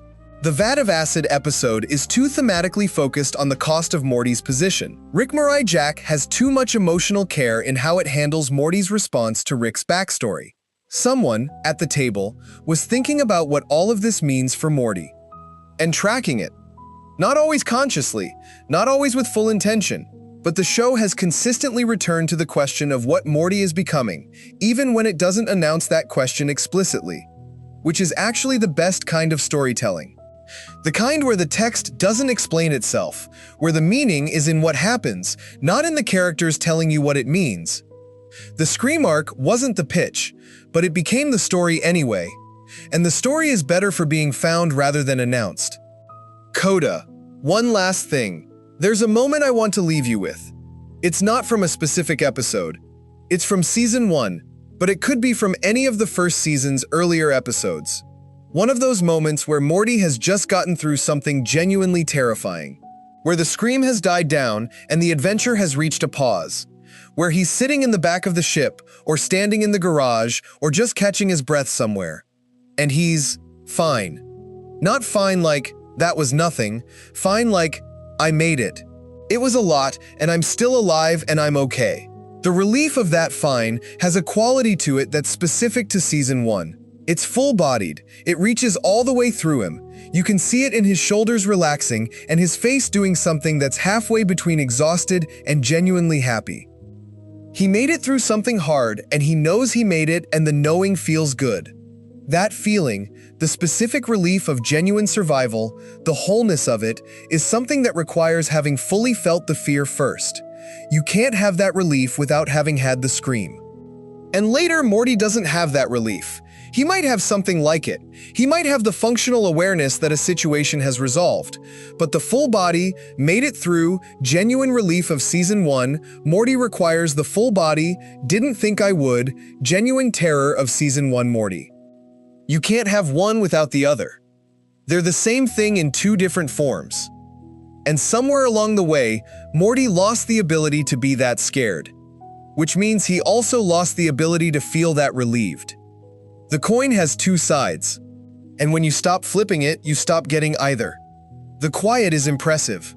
The quiet keeps. What happens when the smartest man in the universe becomes so certain he's right that he stops paying attention? Think about that for a second. Not the kind of question you can answer quickly, because on the surface, you'd expect someone with Rick Sanchez's mind to never have a blind spot. He can build a portal gun in a garage. He's survived encounters with gods. He's outsmarted bureaucracies that span entire galaxies and laughed while doing it. When Rick walks into a room, he's already calculated the 17 different ways the situation could go wrong and has a contingency plan for each one. And yet, some of his most significant failures, the ones that actually cost him something, didn't come from a smarter enemy. They didn't come from superior technology or a plan he couldn't predict. They came from something almost embarrassingly simple. He looked at the people around him and decided he already knew exactly what they were capable of. That assumption, that one quiet, automatic assumption, it followed him across dimensions, across timelines, across the entire run of the show, and every single time it came back around, it cost him more than he expected to pay. There's a version of confidence that's useful, essential even. To do what Rick does, to walk through a portal into an alien civilization and immediately start renegotiating the terms of your survival, you need a baseline certainty about your own abilities. Doubt would get him killed before the opening credits finished rolling. His confidence isn't just arrogance for the sake of arrogance. It's functional. It keeps him alive. But there's a threshold you cross somewhere, and Rick crossed it a long time ago, where confidence stops being a tool and becomes a lens, a filter over reality. You stop asking what's actually happening here and start asking, how does this fit what I already know? The calculation becomes faster and faster until it's not really a calculation anymore. It's a reflex, a snap judgment dressed up in the language of intelligence. Rick Sanchez has been doing this so long he doesn't even notice it happening. When he looks at Morty, he sees a nervous kid. When he looks at Jerry, he sees a walking punchline. When he looks at Summer, he sees someone who isn't part of the equation. When he looks at Beth, he sees a reflection of himself, which ironically means he doesn't quite see Beth at all. He sees what he expects to see. He fills in the blanks before the blanks have a chance to show him anything. This is the trap that genius builds for itself. Psychology has a concept called the Dunning-Kruger effect, which most people know in its pop science form. The idea that incompetent people overestimate their abilities because they lack the knowledge to recognize their own limitations. But the original research had a second, quieter finding that people talk about less. Highly competent people tend to underestimate themselves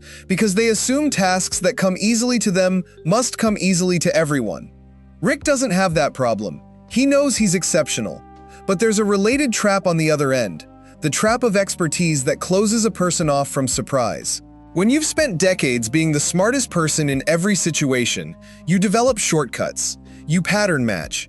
You see a Jerry-shaped situation and you apply the Jerry solution without stopping to check whether Jerry actually fits that pattern today. The world keeps changing. People keep growing. Rick keeps filing them under the same categories he built years ago, and eventually, those categories stop being accurate. But Rick doesn't update them. It's worth asking why. Why does someone with an intellect that can literally rewrite the laws of physics fail to apply that same rigor to the people he sees every day? Part of the answer is emotional. Rick's relationship with other people, particularly his family, is built on a foundation of pain he never fully processed. Diane's death, Rick Prime, the years he spent moving through infinite versions of a life he never quite got to live. Somewhere in all of that, Rick made a decision, maybe conscious, maybe not, to keep people at a calculable distance, to understand them rather than to be surprised by them. Because being surprised by someone means they had the capacity to affect you in ways you didn't anticipate. And that's dangerous. If you already know what someone is going to do, you're never caught off guard, you're never hurt, you're always the one in control. The underestimation is protective. That's the thing the show quietly reveals over time. When Rick dismisses Morty or rolls his eyes at Jerry or checks out when Summer starts talking about something she cares about, it's not purely because he thinks they're beneath him. It's because building a detailed, updated, genuinely accurate model of who they are would require him to care in a way that leaves him exposed. And Rick Sanchez does not like being exposed, so he keeps the models simple. Deliberately, maybe unconsciously, simple. Let's talk about what overconfidence actually looks like in practice, because it's not always loud. With Rick, it rarely announces itself. It's not chest beating. It's quieter than that. It's the sigh before someone else speaks. The way he starts explaining something before the other person has finished their sentence. The casual assumption that whatever Morty just suggested is wrong, not because Rick has evaluated it, but because Morty suggested it. It's the eye roll at Jerry that happens before Jerry has even fully committed to whatever he's about to say. It's the way Rick moves through conversations like they're formalities, things he has to endure on the way to the part where he already knows the answer. This is what makes it so easy to miss watching the show, because it's packaged inside humor. Jerry says something and Rick shoots it down and it's funny, because Rick is funnier and faster and more interesting to watch, and so we laugh along with Rick and move on. But the pattern underneath all of that humor is doing something. It's building a portrait of a man who has genuinely stopped looking at the people he loves. Not stopped loving them necessarily, stopped looking. There's a difference. Season 1 doesn't hide this. It's right there from almost the beginning. Rick brings Morty along on his adventures because he needs a companion. He says as much, framed in pseudoscientific terms about brainwaves and camouflage, but what's actually happening is Rick needs someone beside him. He's lonely in a way he doesn't have language for. But even as he brings Morty along, even as he keeps choosing to return to this family, he keeps relating to Morty through a hierarchy. I'm the genius. You're the sidekick. I make the calls, you follow. And for a while, Morty does follow, because he's 14 and scared, and Rick is overwhelming in every possible way. But Morty doesn't stay 14. He doesn't stay scared, and Rick, somewhere along the way, forgot to update his read on him. Think about how rare it is to genuinely not know what someone you're close to is capable of. Most of us, even without Rick's intelligence, constantly revise our models of the people around us. Someone surprises you at work. You update. Someone you thought was weak shows up in a crisis. You update. It's a natural, low-effort cognitive process. Humans do it almost automatically. Rick has the computing power to model entire civilizations, and yet he applies almost none of that capacity to modeling his own family accurately. He keeps them frozen, static images of who they were when he first categorized them. The technical term for this in cognitive psychology is functional fixedness, a phenomenon where past understanding of something blocks you from seeing its new potential. Scientists find it everywhere, but it appears in relationships too. You stop seeing the person and start seeing your memory of the person. For Rick, that memory is fixed somewhere early. Morty is always the nervous kid. Jerry is always the useless husband. Summer is always peripheral. Beth is always the daughter who needed him. None of those things are fully true anymore. Maybe they never were. There's also something specific about the way Rick's intelligence works that makes this worse. He's not just smart, he's fast. He processes at a speed that means by the time most people are halfway through forming a thought, Rick has already evaluated, dismissed, and moved on from 3 or 4 possible responses. That speed is extraordinary. It's also, in the context of other people, occasionally devastating, because real understanding of another person requires patience. It requires being willing to sit with ambiguity, to let someone take their time, to resist the urge to finish their sentence and start seeing them in their full, unresolved, complicated reality. Rick doesn't do ambiguity well. Rick does solutions. Rick does answers. The moment he has a working model, he acts on it. But people aren't problems with solutions. People are ongoing processes, and you can't solve a process, you can only stay current with it. Rick has been running a years-old model of his family on hardware that could build a multiverse, and wondering why the outputs keep surprising him. Rick's identity is the key to all of this, not just his intelligence as a trait, but his intelligence as the thing he has decided is the whole of who he is. There's no Rick behind the genius. Or if there is, Rick isn't letting anyone see him, possibly including himself. This is what makes the underestimation so loaded. When Rick looks at Morty and sees a lesser mind, he's not just making a factual assessment about IQ, he's protecting a story he tells about himself. The story that says Rick Sanchez is exceptional and irreplaceable and several levels above the people around him. That story is what makes the loneliness bearable. If he can be certain he's above everyone else, he can explain away the distance between himself and everyone else. Season by season, the show keeps testing this. It keeps putting Rick in situations where his certainty is specifically the thing that fails him. Not his intelligence, his certainty. The difference is crucial, and the show understands it well. Rick's intellect is almost never the problem. What goes wrong is when he mistakes his model of a situation for the actual situation. And the people who break through, the ones who manage to genuinely surprise him, to change the equation, to operate outside the boundaries Rick assigned them, they all have one thing in common. They stopped trying to meet Rick on his terms. They stopped arguing on his level, trying to prove themselves through the metrics he respects. They simply kept growing, kept making their own choices, kept being more than what he'd decided they were. And eventually that growth became undeniable. That's the through line of this documentary. That's what connects every chapter, every character, every moment. Rick's greatest flaw isn't that he's arrogant, exactly. It's that his arrogance is self-sealing. It explains away all the evidence against it. Every time someone surprises him, he doesn't revise the model. He categorizes the surprise as a fluke, an exception, a lucky break. Until the exceptions pile up so high that even Rick can't ignore them anymore. And by then, it's usually too late to change what the underestimation already cost him. The smartest man in the universe has a recurring problem. He keeps meeting people he's already met before.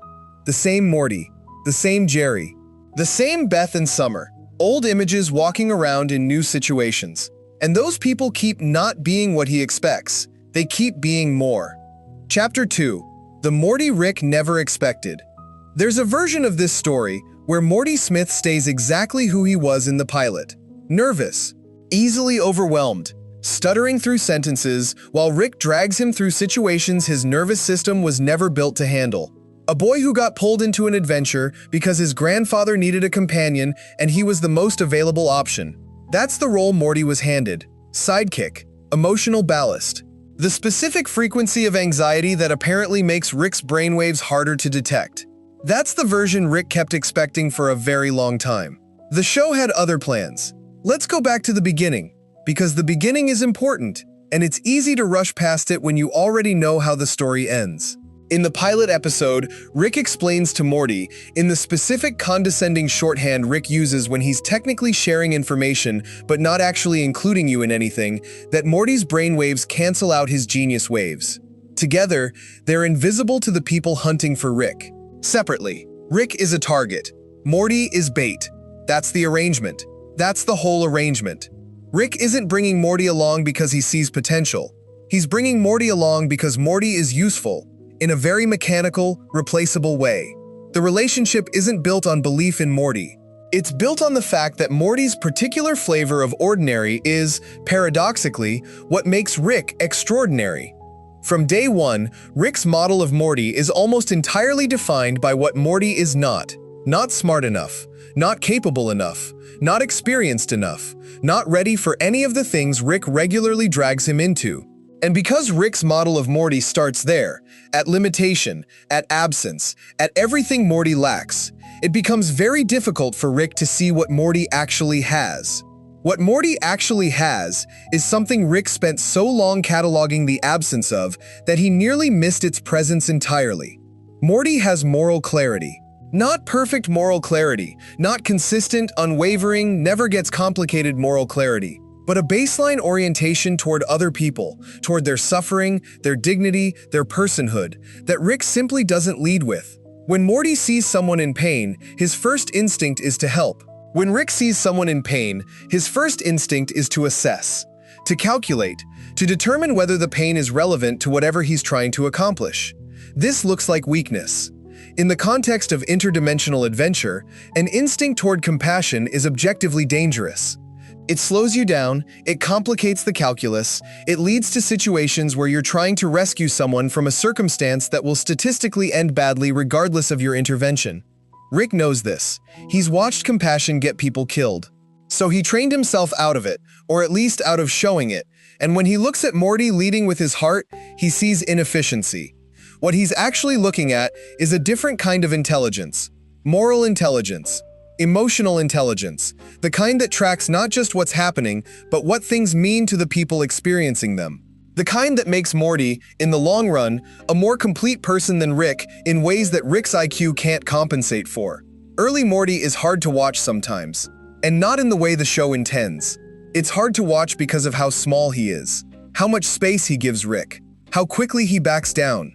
There's a specific quality to the way early Morty disagrees with Rick. This compressed, apologetic, half-formed protest that trails off before it fully forms, as though Morty knows before he's even finished speaking that Rick isn't going to listen and he might as well save his breath. That's not a character flaw. That's a learned response to being around Rick Sanchez. When you spend enough time around someone who processes faster than you and dismisses you before you're done talking, you start to pre-dismiss yourself. It's efficient. It hurts less. But watch what happens across the seasons. Watch how the protests get longer, how the sentences start finishing, how Morty begins, slowly and then more quickly, to push back in ways that don't collapse the moment Rick applies pressure. This is one of the most underrated arcs in the entire show, not because it isn't noticed, but because it happens gradually enough that you can miss how profound the shift is. Morty doesn't just get braver, he gets more himself, and more himself turns out to be someone Rick genuinely didn't see coming. Season 1 has a moment that doesn't get talked about enough.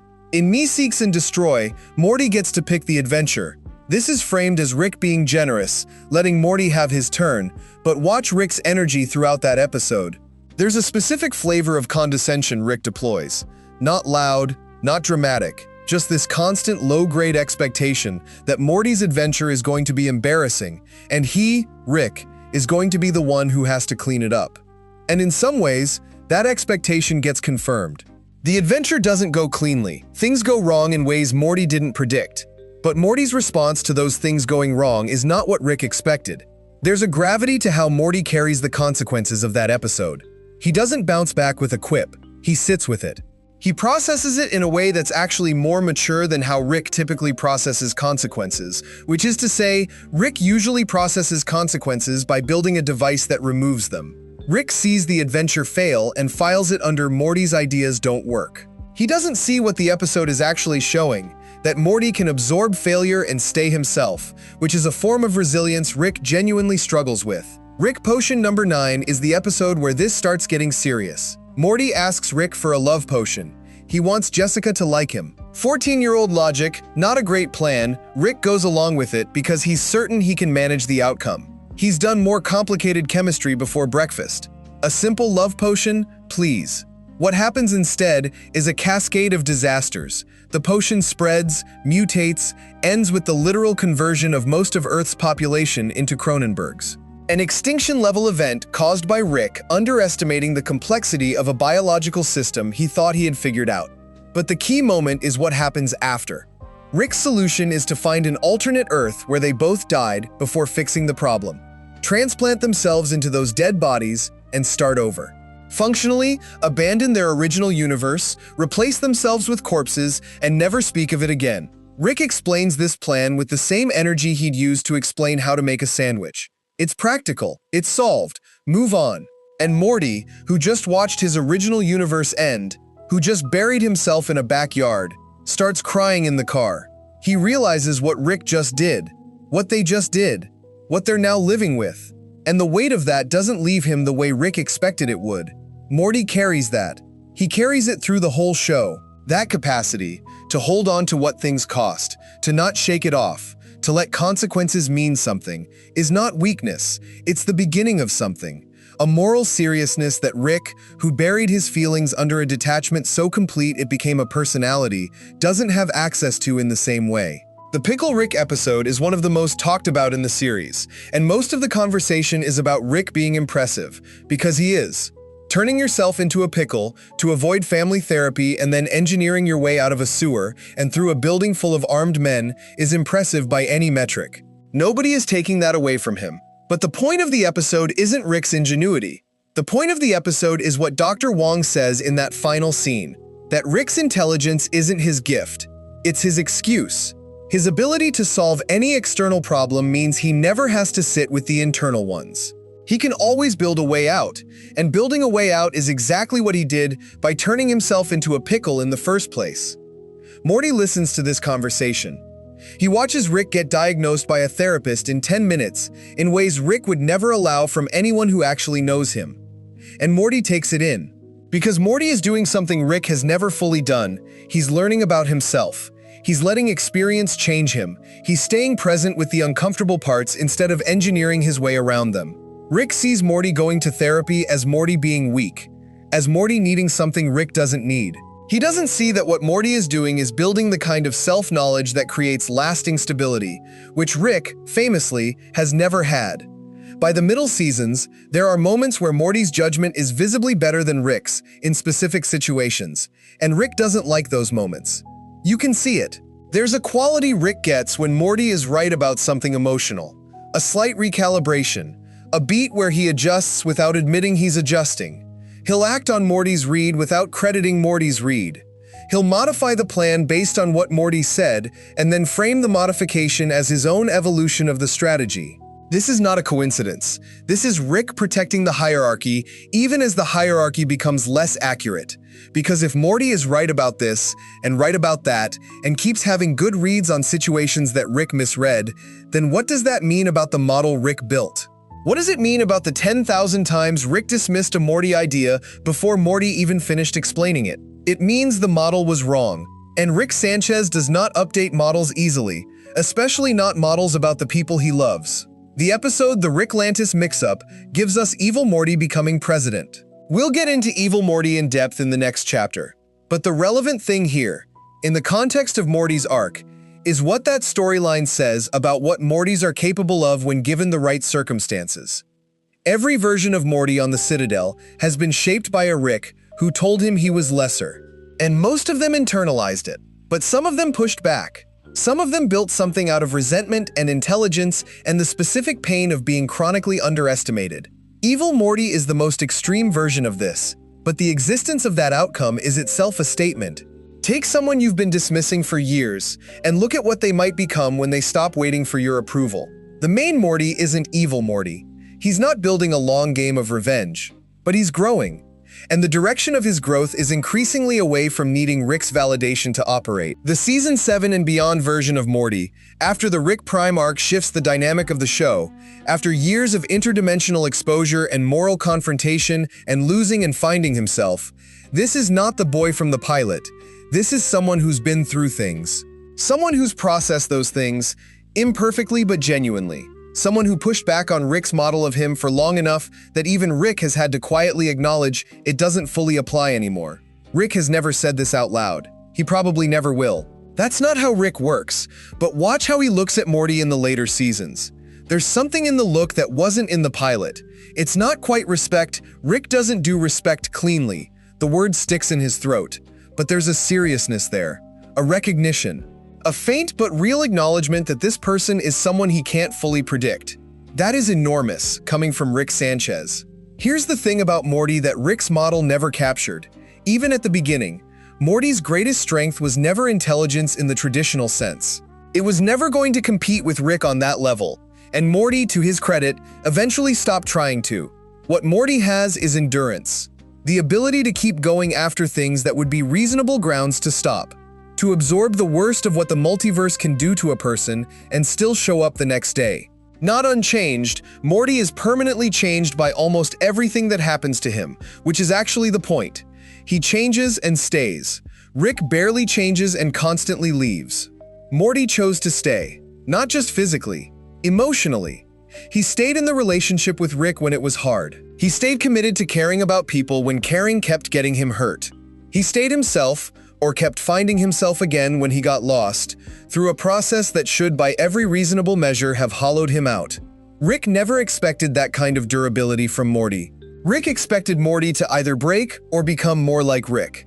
He never fully expected Morty to become more like Morty, and that might be the longest-running underestimation in the show. Not a single moment, not a single episode, but this sustained, low-grade miscalculation that ran for years.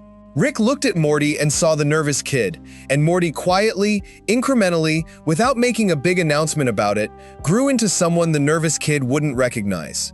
Rick made him a sidekick. Morty made himself a person. Those are very different outcomes. And the fact that both happened simultaneously, within the same relationship, without Rick fully noticing until the evidence was overwhelming, that says everything about the nature of Rick's overconfidence. It's not loud, it's not cruel, it's just persistent, a quiet certainty that he already knows what's in front of him. And what was in front of him, the whole time, was someone becoming genuinely remarkable in ways Rick never planned for and never took credit for and still hasn't fully reckoned with. Maybe he will, maybe he won't. Either way, Morty kept going. Chapter 3. Evil Morty. The biggest mistake. There's a version of Morty that didn't keep going. There's a version of Morty that absorbed everything. The dismissals, the danger, the casual cruelty of being someone's sidekick for years, and instead of enduring it, studied it, mapped it, built something cold and precise out of the pain. That version didn't break. That version planned. And for a long time, nobody, least of all Rick Sanchez, took him seriously enough to notice. Evil Morty is one of the most carefully constructed reveals in the entire series. Not because he's hiding in plain sight from the beginning, he isn't, not exactly, but because the show earns him. By the time you understand what he's actually been doing, you realize the groundwork was there all along, and the most chilling part of the reveal isn't what Evil Morty did, it's how long he did it without anyone noticing. Rick didn't notice. That's the part that matters here. The smartest man in the universe, who has survived encounters with gods and governments and versions of himself, spent years in proximity to what might be the single most dangerous Morty in any timeline, and he never fully registered the threat until it had already run most of its course. That is a spectacular failure of the very intelligence Rick defines himself by. And understanding why it happened requires understanding what Rick assumed about Mortys in the first place. The Citadel of Ricks is one of the most unsettling concepts the show ever built, and it's unsettling in a very specific way. It's not just that infinite Ricks found each other and formed a society. That's weird, but survivable as a concept. What's unsettling is what that society decided to do with their Mortys. Mortys function as companions, as camouflage, as the specific brainwave frequency that shields Ricks from detection. They're necessary, but on the Citadel, necessary and valued are two very different things. Mortys on the Citadel are managed, categorized, given uniforms, directed to Morty School, where they're taught, implicitly and explicitly, what their role is and what it isn't. They're useful. They're not equals. They're not even close. This is Rick's model of Morty scaled to a civilization. The Citadel looked at the pattern of every Rick treating every Morty as a sidekick and decided to make it institutional, to build infrastructure around it, to take the thing Rick does unconsciously and organize it deliberately. The result is a society with a massive underclass of Mortys, who are smarter than anyone acknowledges, more capable than anyone measures, and angrier than anyone thought to monitor. Evil Morty looked at that system and saw exactly what it was, and he decided to use it. The first time we encounter Evil Morty is in Close Rick Counters of the Rick Kind, Season 1, Episode 10. And the show hides him perfectly because it hides him behind the obvious villain. There's a Rick being framed for murders across the Citadel. There's an apparent antagonist. The mystery seems to be about Rick, targeted at Rick, motivated by Rick-adjacent politics. The puppet master behind all of it turns out to be a Morty with a device that controls Rick. And then the episode moves on. That's the thing that seems small at the time and becomes enormous in retrospect. The episode moves on. Evil Morty is identified, briefly, and then the situation is resolved and the show goes back to being about other things. Rick doesn't spend time processing what just happened. He doesn't ask the question that should absolutely be asked, which is, how did a Morty build something capable of controlling a Rick? How did a Morty run a complex, multi-stage conspiracy long enough to frame another Rick at the highest levels of Citadel politics? Rick doesn't ask those questions, because the answer would require him to update his model of what Mortys are capable of. There's a specific cognitive failure happening here that's worth naming. When something surprising occurs, something that doesn't fit your existing model, you have two options. You can update the model, which is uncomfortable and requires admitting the model was incomplete, or you can treat the surprising thing as an outlier, a statistical anomaly, and leave the model intact. Rick chose the second option. Evil Morty didn't fit Rick's model of Mortys, so Rick quietly set Evil Morty outside the model rather than revising the model to include him. This Morty was different, exceptional, a weird edge case, not representative of what Mortys actually are. That's a mistake that compounds over time. Because Evil Morty wasn't done. The Ricklantis mix-up is the episode where the full scope of what Evil Morty has been building becomes visible, and it might be the single most structurally impressive episode of the entire series. While Rick and Morty are off doing something unrelated, we spend the entire episode on the Citadel. We follow different Ricks and Mortys through different stories, each one illuminating something about how the Citadel actually functions. The corruption, the class structure, the way Mortys are systematically kept below Ricks in every meaningful way. And threading through all of it is the Morty presidential campaign. Simple Morty. A Morty who talks to people, who listens, who seems, genuinely, to understand what other Mortys are experiencing, because he's experienced it too. He runs for president of the Citadel on a platform of change and fairness, and other Mortys respond to him, because of course they do. Here is someone who has lived what they've lived. The reveal, when it comes, is one of those moments where the show earns the full weight of everything it's built. Simple Morty wins the election, and in the final scene, alone in the presidential office, with the advisor who tried to corrupt him now floating in space, Simple Morty's eye patch falls into his hand. It was Evil Morty the whole time. He ran for president of the Citadel of Ricks. He won. He did it with a persona, with patience, with the specific quality of seeming ordinary that Mortys are supposed to be defined by, and he used it to dismantle the system from the inside. Think about what that actually required. Evil Morty didn't just win an election. He built a public-facing identity credible enough to survive a political campaign in a society full of the most paranoid, suspicious beings in the multiverse.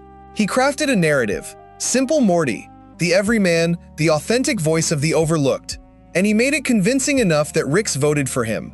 Ricks, the people who are supposed to be able to see through everything. The planning involved in that is staggering. The patience is almost incomprehensible.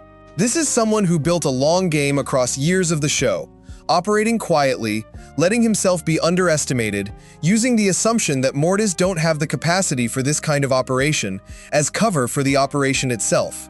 He used Rick's blind spot as camouflage. That's elegant in a dark, painful way. Rick's certainty that Mortys are limited became the exact thing that made it impossible for Rick to see what this particular Morty was doing. The model itself was the vulnerability. An evil Morty, who had almost certainly been treated according to that model by his own Rick, understood this better than anyone. There's a question the show doesn't fully answer, but encourages you to sit with. What was evil Morty's original Rick like? We know evil Morty's Rick is dead by the time we meet him.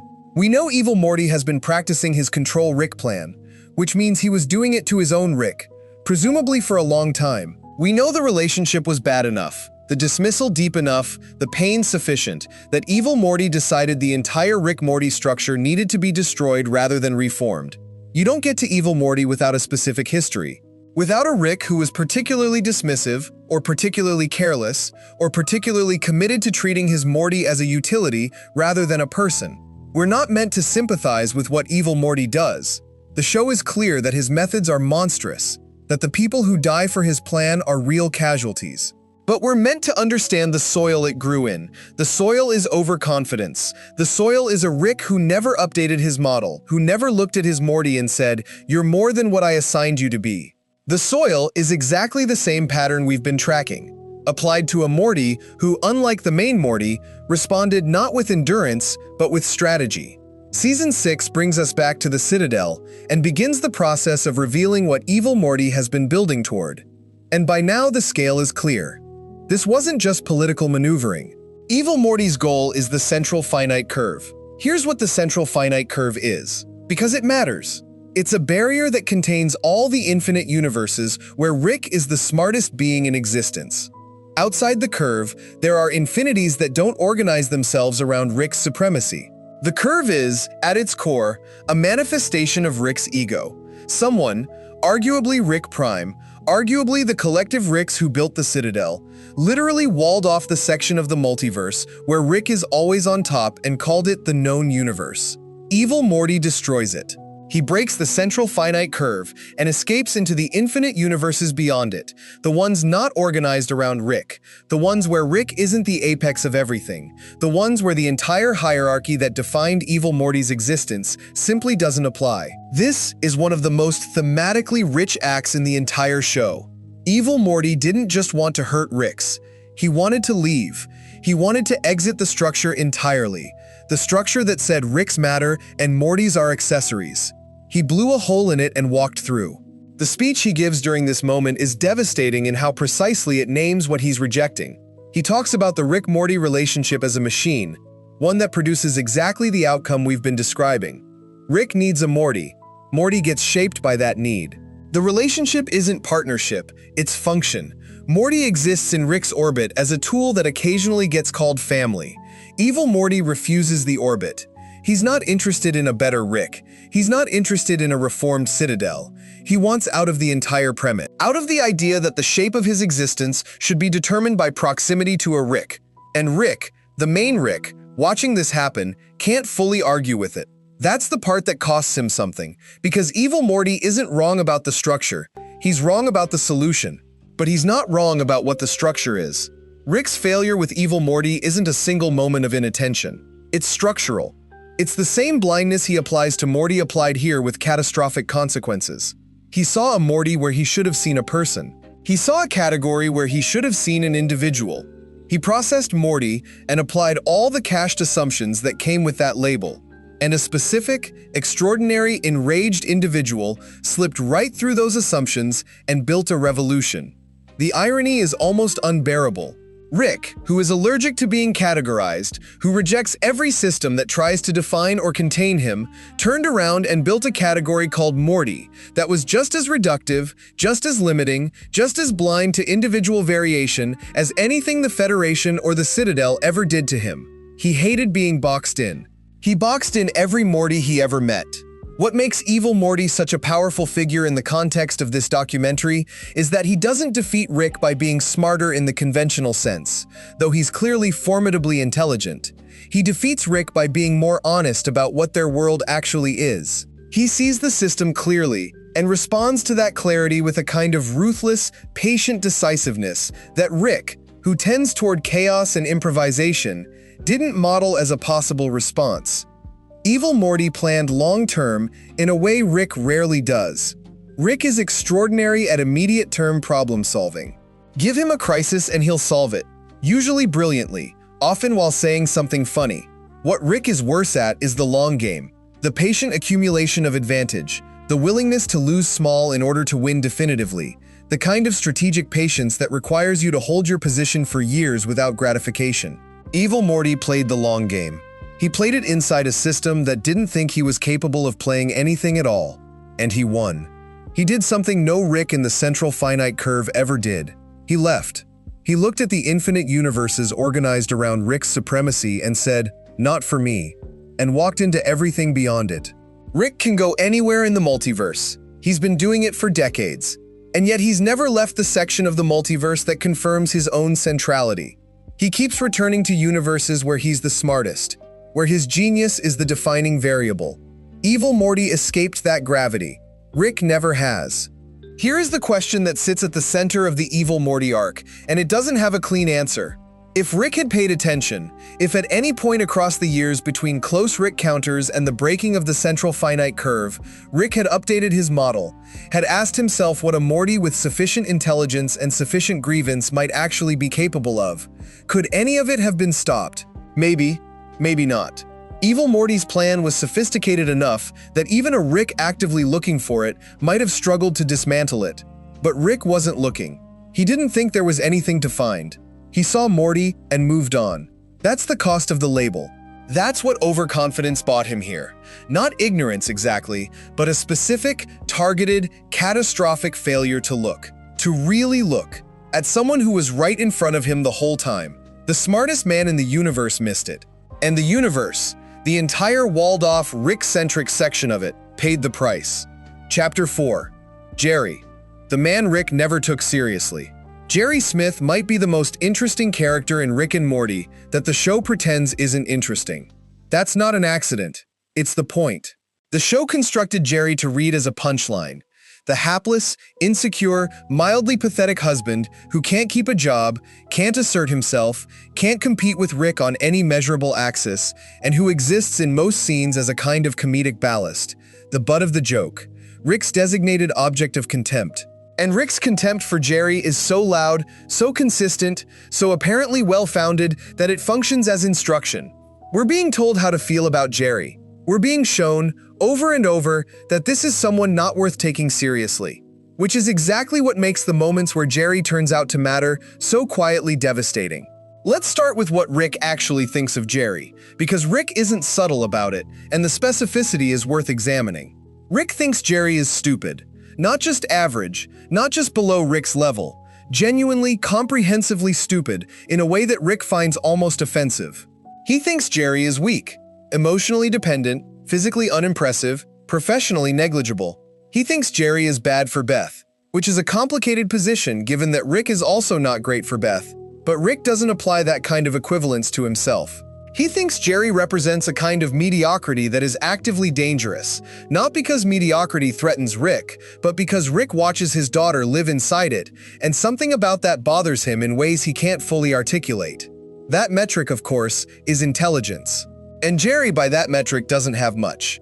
But Rick's metric is the problem, because intelligence, the specific kind Rick values, the kind he can test and measure and beat, is only one way to move through the world. And Jerry Smith turns out to be navigating by a completely different map. The first thing to understand about Jerry is that the show is not asking you to think he's competent. He's not. Jerry makes bad decisions, misreads social situations, folds under pressure, and consistently needs to be rescued from consequences he didn't anticipate. These are real things. But there's a difference between Jerry is genuinely limited and Jerry has nothing to offer, and Rick, who is very good at identifying the first thing, consistently uses it to conclude the second, which is where the miscalculation lives. The most important thing Jerry has is that Jerry is genuine. This sounds small. It isn't. Rick lives in a constant state of performed cynicism. The detachment is load-bearing for him. It protects him from having to be sincere about anything that might hurt him. When Rick does care about something, he buries it under 6 layers of irony and deflection, and then builds a device to remove the memory of it. Jerry is genuinely himself in virtually every situation. He's not performing, he's not strategizing. When Jerry is nervous, he looks nervous. When Jerry is proud, he shows it.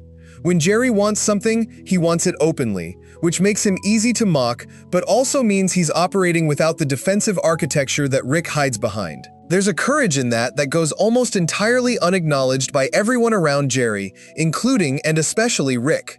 To move through a world where Rick Sanchez regularly dismantles your sense of self and still show up the next day being openly, earnestly Jerry Smith requires something. It's not a something Rick would name as a strength, but it's a something. Consider Morty Night Run, where Jerry gets dropped off at Jerry Bory, essentially an interdimensional daycare for Jerrys, while Rick and Morty do actual things. Rick's attitude toward this arrangement is the attitude of someone parking a pet. Jerry is something to be managed while the real work happens, and Jerry, inside Jerry Bory, does what Jerry does. He connects with people. He finds a community. He actually has a pretty good time, not because the situation is good, but because Jerry's ability to engage with other people, to be interested in them, to not need to be the most impressive person in the room, means he can find something worthwhile almost anywhere. This is a social skill. It's not the skill Rick has, which is to dominate every social environment he enters. It's the skill of warmth, of genuine interest, of being someone other people want to be around not because you're impressive, but because you make them feel seen. Rick has spent years dismissing Jerry and never noticed that Jerry is actually better at being liked than Rick is. Genuinely, actually liked. Not feared. Not respected out of self-preservation. Liked. The Whirly-Durly Conspiracy is probably the most important Jerry episode in the entire series, and it doesn't get enough credit for what it actually does. Rick takes Jerry on an adventure, as something adjacent to a favor. And on this adventure, Jerry is kidnapped by people who want to use him to kill Rick. Jerry is offered a deal. He can let Rick die. He can be done with the man who has spent years making him feel worthless, who has undermined his marriage, who has never once looked at him with anything resembling respect. And Jerry doesn't take the deal. This is not because Jerry hasn't noticed what Rick has done to him. The episode makes sure you understand that Jerry has noticed. He has years of accumulated hurt. The grievance is real. He articulates some of it in a way that's surprisingly lucid. He tells Rick directly that Rick took his wife, his family, his sanity, and it lands because it's accurate. But Jerry doesn't take the deal. There's a reading of this that says Jerry is just too weak to take it. That reading is wrong. Jerry makes an ethical choice and the show gives him credit for it in a quiet way. Jerry decides in a moment where he has real leverage that he's not the kind of person who does that. Not because he's afraid of the consequences, but because even a man with legitimate grievances has a line. Jerry's line is, "I don't let someone die to solve my problems." Rick wouldn't necessarily hold that line. Rick has crossed lines like that and not lost sleep over it. Jerry held it. After the crisis, Rick and Jerry talk. Actually talk. Rick implies, in the oblique way Rick implies things he doesn't want to say directly, that Jerry's decency is something Rick doesn't fully have access to and knows it. That's significant. That's Rick, briefly and uncomfortably updating his model. He won't keep the update. He'll be back to eye-rolling at Jerry by the next episode. But in that moment, for that scene, Rick saw something in Jerry that he'd spent years looking past. Jerry is genuinely decent. Not smart. Not impressive by Rick's metrics, but actually, genuinely, non-performatively decent. And Rick, who is often smart and often impressive and not always decent, recognized that the thing he was looking at was real. There's another dimension to Jerry that Rick's contempt consistently obscures, and that's Jerry's relationship with his own limitations. Rick is pathologically unable to admit weakness. It runs so deep that he'd rather turn himself into a pickle and survive a gauntlet of assassins than sit in a therapist's chair and say, "I'm not okay." Jerry, by contrast, is almost entirely comfortable knowing what he can't do. He knows he's not brilliant. He knows he's not adventurous. He knows he fumbles under pressure and gets confused by things that should be simple. He knows all of this, and he keeps going anyway, with a kind of cheerful persistence that is either admirable or catastrophic, depending on the situation. But there's a functionality to it. Jerry doesn't spend enormous energy maintaining a fiction about his own capabilities. And because Jerry isn't protecting a self-image built on exceptional intelligence, he's able to operate without the ego overhead that costs Rick so much. Rick can't ask for help easily. Asking for help requires admitting you can't do something alone. Jerry asks for help constantly, with no apparent shame about it. This looks like weakness. But it means Jerry actually gets help. It means he builds relationships based on mutual need rather than the one-sided dynamic of Rick, who people defer to and fear and occasionally love, but who maintains such a strict hierarchy that genuine reciprocity is almost impossible. Jerry is steady. That's not a small thing. Rick is many things, but stable is not one of them. Reliable in a crisis, yes. Present when the stakes are high enough, sometimes. But steady in the ordinary sense. The sense of being consistently there, consistently himself, consistently committed to the same people on an average Tuesday. That's not Rick's gift. It's Jerry's. In Total Recall, where the house is infested with alien parasites that create false memories, the way to identify a parasite is to find a memory that's purely positive, since parasites can only generate good memories, and real people are complicated. Real memories have darkness in them, conflict in them, hurt. Jerry's memories are complicated. Jerry's memories are real. That's a small thing, and it's also everything. In a house full of beings trying to seem real by seeming pleasant, Jerry is identifiable as real because his history contains genuine difficulty. He has fought with Beth. He has been embarrassed. He has felt like a failure. He has known the specific pain of being the least impressive person in every room and caring deeply about being impressive. That pain is authentic. It's not a performance or a false memory.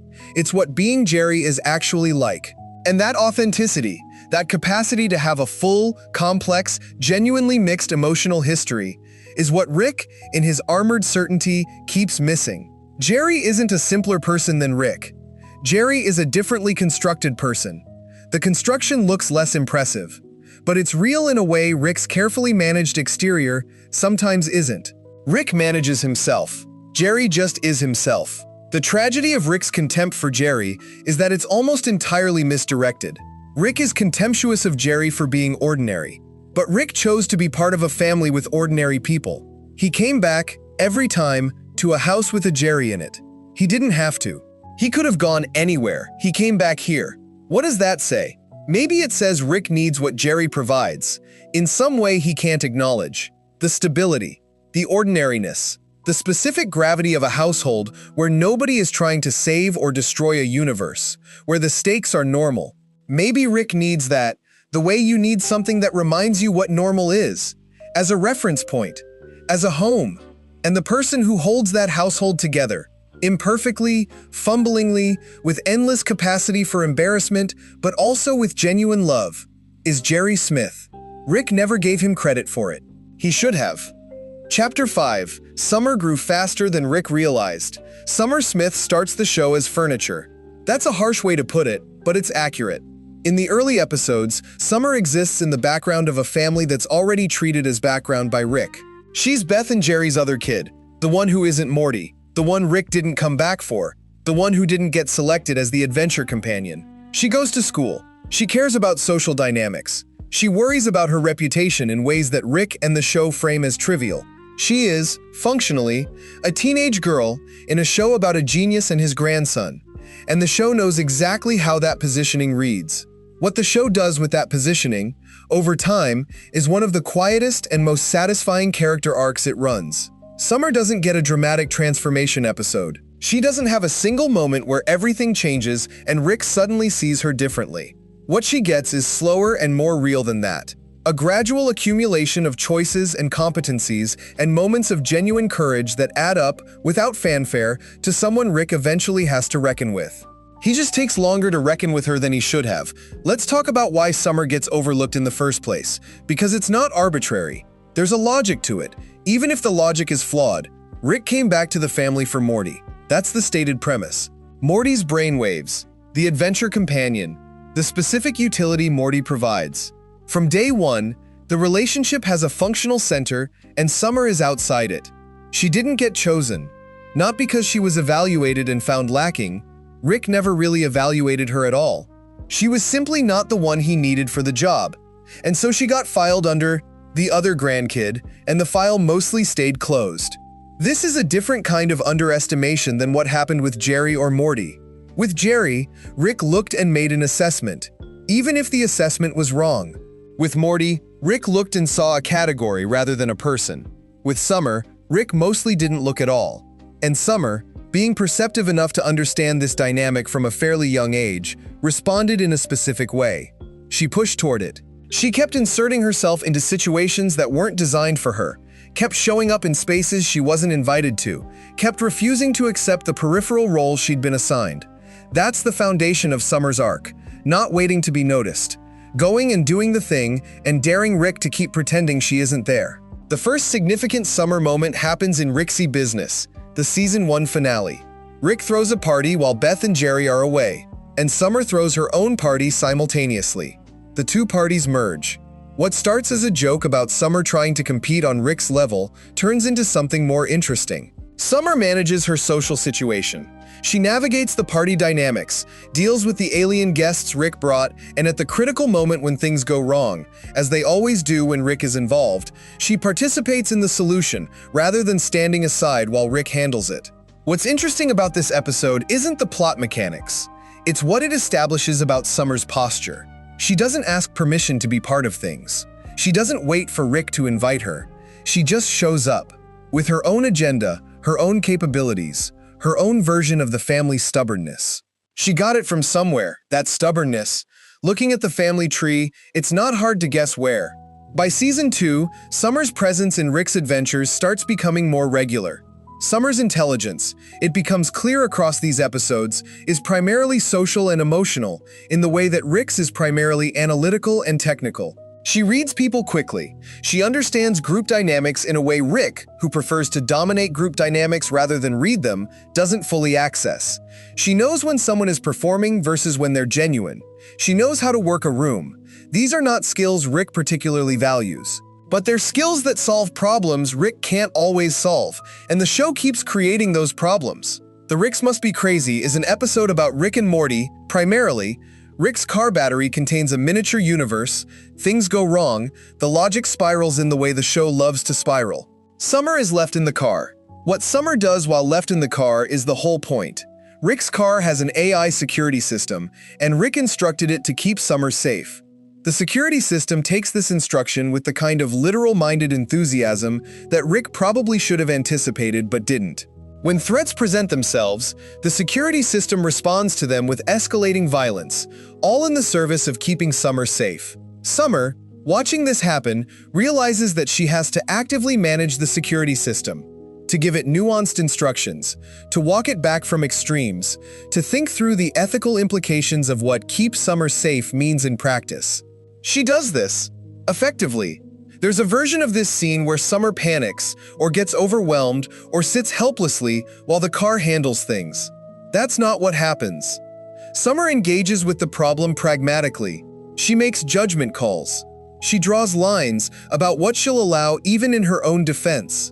She operates, inside a situation she didn't choose and wasn't prepared for, with a kind of moral clarity and practical competence that Rick, who put her in the car without giving the security system adequate parameters, failed to account for. Rick never asked how she handled it. That's the part that stings. What Summer actually is, underneath that teenage girl surface, is extremely Rick's granddaughter. The stubbornness, the adaptability, the refusal to accept a role someone else assigned, the way she reacts to danger, which is not to flee but to recalibrate and engage, the dark humor, the capacity to make peace with uncomfortable truths. These are not traits Summer inherited from Jerry's side of the family. Rick built this granddaughter, in the same way he inadvertently built Morty into someone more than expected, by being such an overwhelming presence in the house that everyone who stayed in the house long enough either broke or got stronger. Summer got stronger. Rick didn't fully notice. Something rigged this way gives Summer a different kind of spotlight. A deal with the devil shop appears in the neighborhood, and Summer gets a job there. What follows is Summer engaging with the shop's owner on ethical terms Rick wouldn't bother with. She cares about whether the shop is hurting people, she investigates, she takes action based on what she finds. At the end of the episode, Summer and Rick team up in a physical altercation, together, working in tandem, not Rick managing Summer. That's a first. and the show plays it with a kind of gleeful energy that suggests it knows it's marking something. Rick and Summer fighting side by side, equally committed, equally capable in the moment. Rick doesn't feel the need to manage her or protect her or pull her out of danger. He trusts her to handle her portion. That trust, however briefly it's shown, is the thing Summer has been building toward. Not Rick's admiration, not his explicit acknowledgement, just the operative practical trust of someone who sees you and decides you can hold your end of the thing.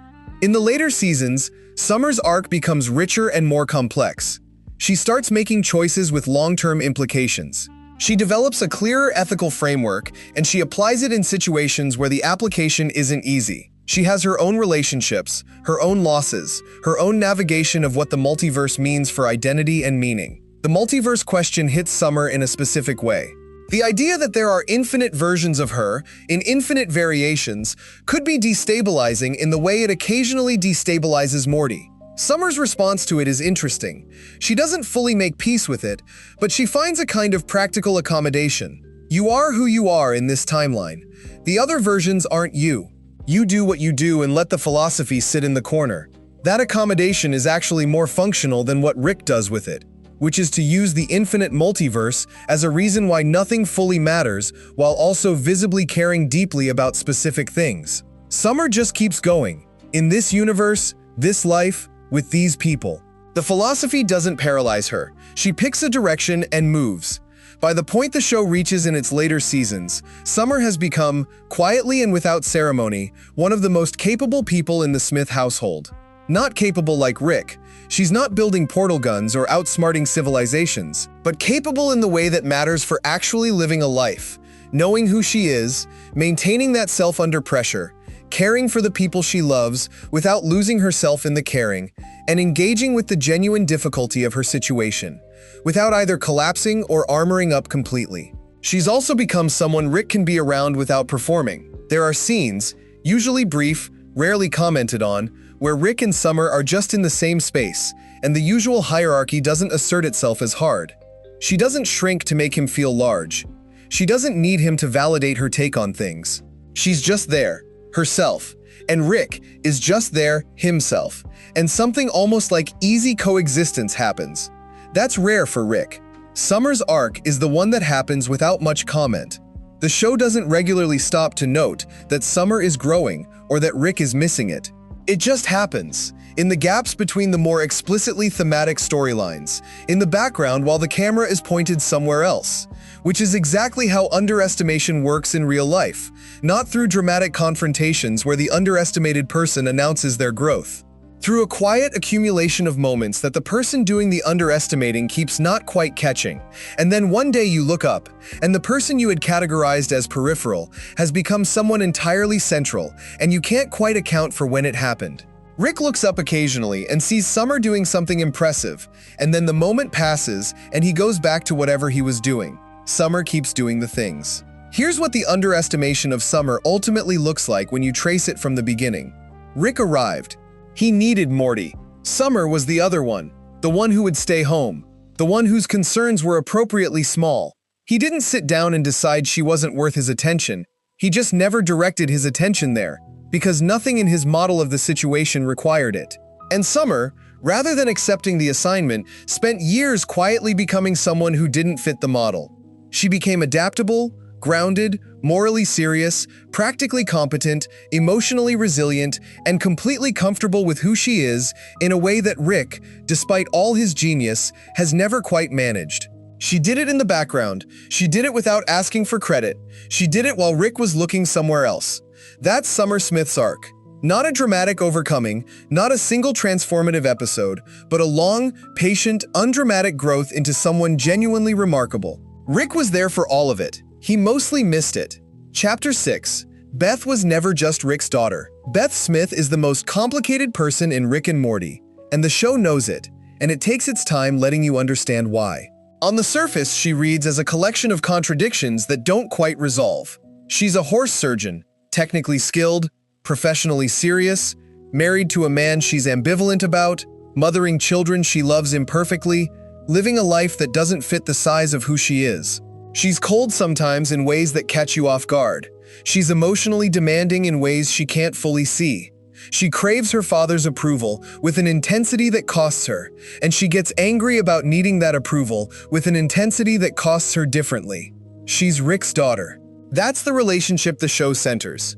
And it turns out that being Rick's daughter is one of the most complicated things a person can be. Not because Rick is cruel to her exactly, but because Rick's presence in someone's life has a specific gravitational effect that bends everything around it. The underestimation here is subtle in a way the others aren't. Rick doesn't dismiss Beth the way he dismisses Jerry. He doesn't categorize her as a sidekick the way he categorizes Morty. He doesn't render her invisible the way he rendered Summer invisible. What Rick does to Beth is different, and in some ways more damaging. He reflects her back to herself without fully seeing her.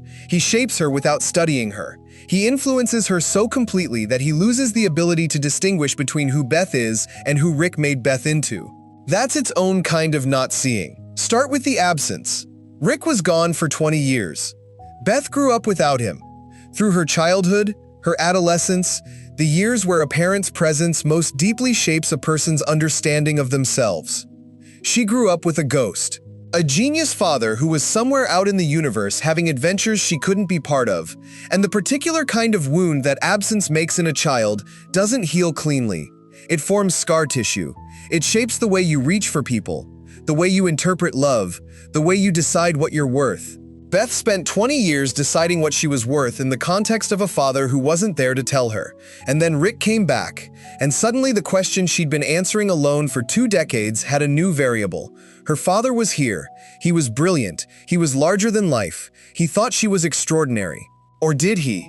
That's the question Beth can never quite get a clean answer to, and the show doesn't give her one easily, because Rick himself isn't sure.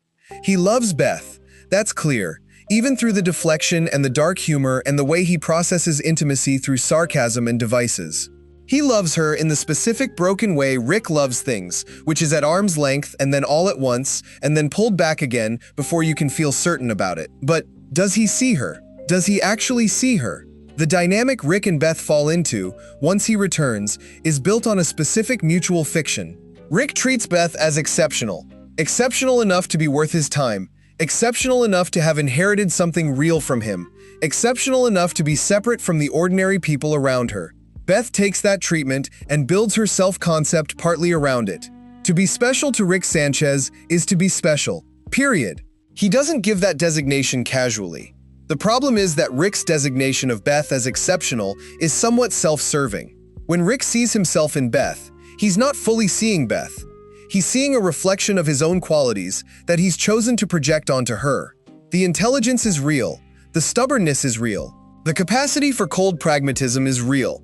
But Rick emphasizes those things because they're his things, and in doing so, he inadvertently creates a hierarchy of Beth's qualities where the ones that resemble Rick are valued and the ones that don't. The emotional needs, the uncertainty, the longing for connection, get treated as impurities. Deviations from the Rick pattern. Things to be managed rather than honored. Beth learns, over years of this dynamic, to present the Rick-facing version of herself and hide the rest. She learns to lead with the sharpness and the competence and the willingness to make hard calls, because those are the qualities Rick responds to. The vulnerability gets tucked away. The need for validation gets expressed sideways, through seeking Rick's approval rather than asking for it directly. The longing for a real, uncomplicated parent-child relationship gets translated into something cooler, something Rick can engage with without being asked to be soft. Rick didn't mean to teach Beth to do this. He taught her anyway. Big Trouble in Little Sanchez is an episode that does something interesting. Rick puts his mind into a teenage clone body, Tiny Rick, and goes to high school with Summer and Morty. Tiny Rick starts losing himself in the teenage body, becoming more and more genuinely teenage in ways that threaten to erase the Rick consciousness inside. Summer and Morty recognize this and try to get Beth and Jerry to help. Beth doesn't believe them at first. She can't see the danger in Tiny Rick, because Tiny Rick is happy, functional, likable, everything standard Rick is sometimes not. She defaults to the surface reading rather than asking what's happening underneath. The parallel to her relationship with Rick is almost too neat. Beth also takes Rick's surface presentation at face value more than she should. She wants her father to be okay, so she accepts the performance of okayness without looking hard enough at what might be underneath it. She extends a generosity to Rick's self-presentation that she doesn't always extend to other people's, because Rick's opinion of her is the variable she's most invested in, and looking too hard at Rick means risking finding something that doesn't let her keep the version of him she needs. This is what unhealthy attachment does. It makes accurate perception threatening. The clone question, introduced with devastating casualness in Season 4, is the single most complex thing the show does with Beth's character, and it unfolds across multiple episodes in a way that refuses easy resolution. Rick offers Beth a choice. He can create a perfect Beth clone to stay behind and live her life while the real Beth goes on adventures in space, or he can send the clone into space while the real Beth stays home. And then, crucially, he doesn't tell her which one he did. Think about what that means. Rick offers Beth the thing she's always wanted, the freedom to be something other than the life she fell into, and simultaneously removes her ability to know whether she took it. She might be the Beth who chose to stay, living her ordinary life with full knowledge that she chose it. She might be a clone living someone else's choice. She cannot know. Rick calls this a kindness. He says not knowing is freeing. Without certainty, she can simply live her life and inhabit it fully. Whether or not she's the real Beth stops mattering because she can never resolve the question. This is Rick's galaxy-brained logic applied to his daughter's identity, and it is, at minimum, a deeply questionable parenting decision. But what makes it interesting for this documentary's purpose is what it reveals about how Rick understands Beth. He thinks the ambiguity is a gift. He thinks removing the weight of the choice is an act of love, and maybe it is, in Rick's framework.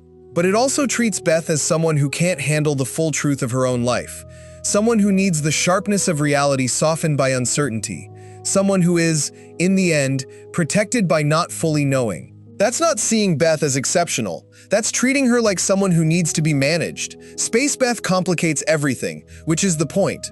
When Space Beth eventually appears, whichever Beth she is, she's been out in the universe having the adventures. She's competent and capable, and apparently quite formidable, because of course she's Beth.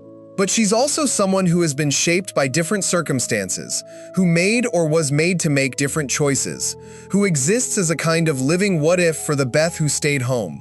And the two of them, meeting, have to reckon with what that means.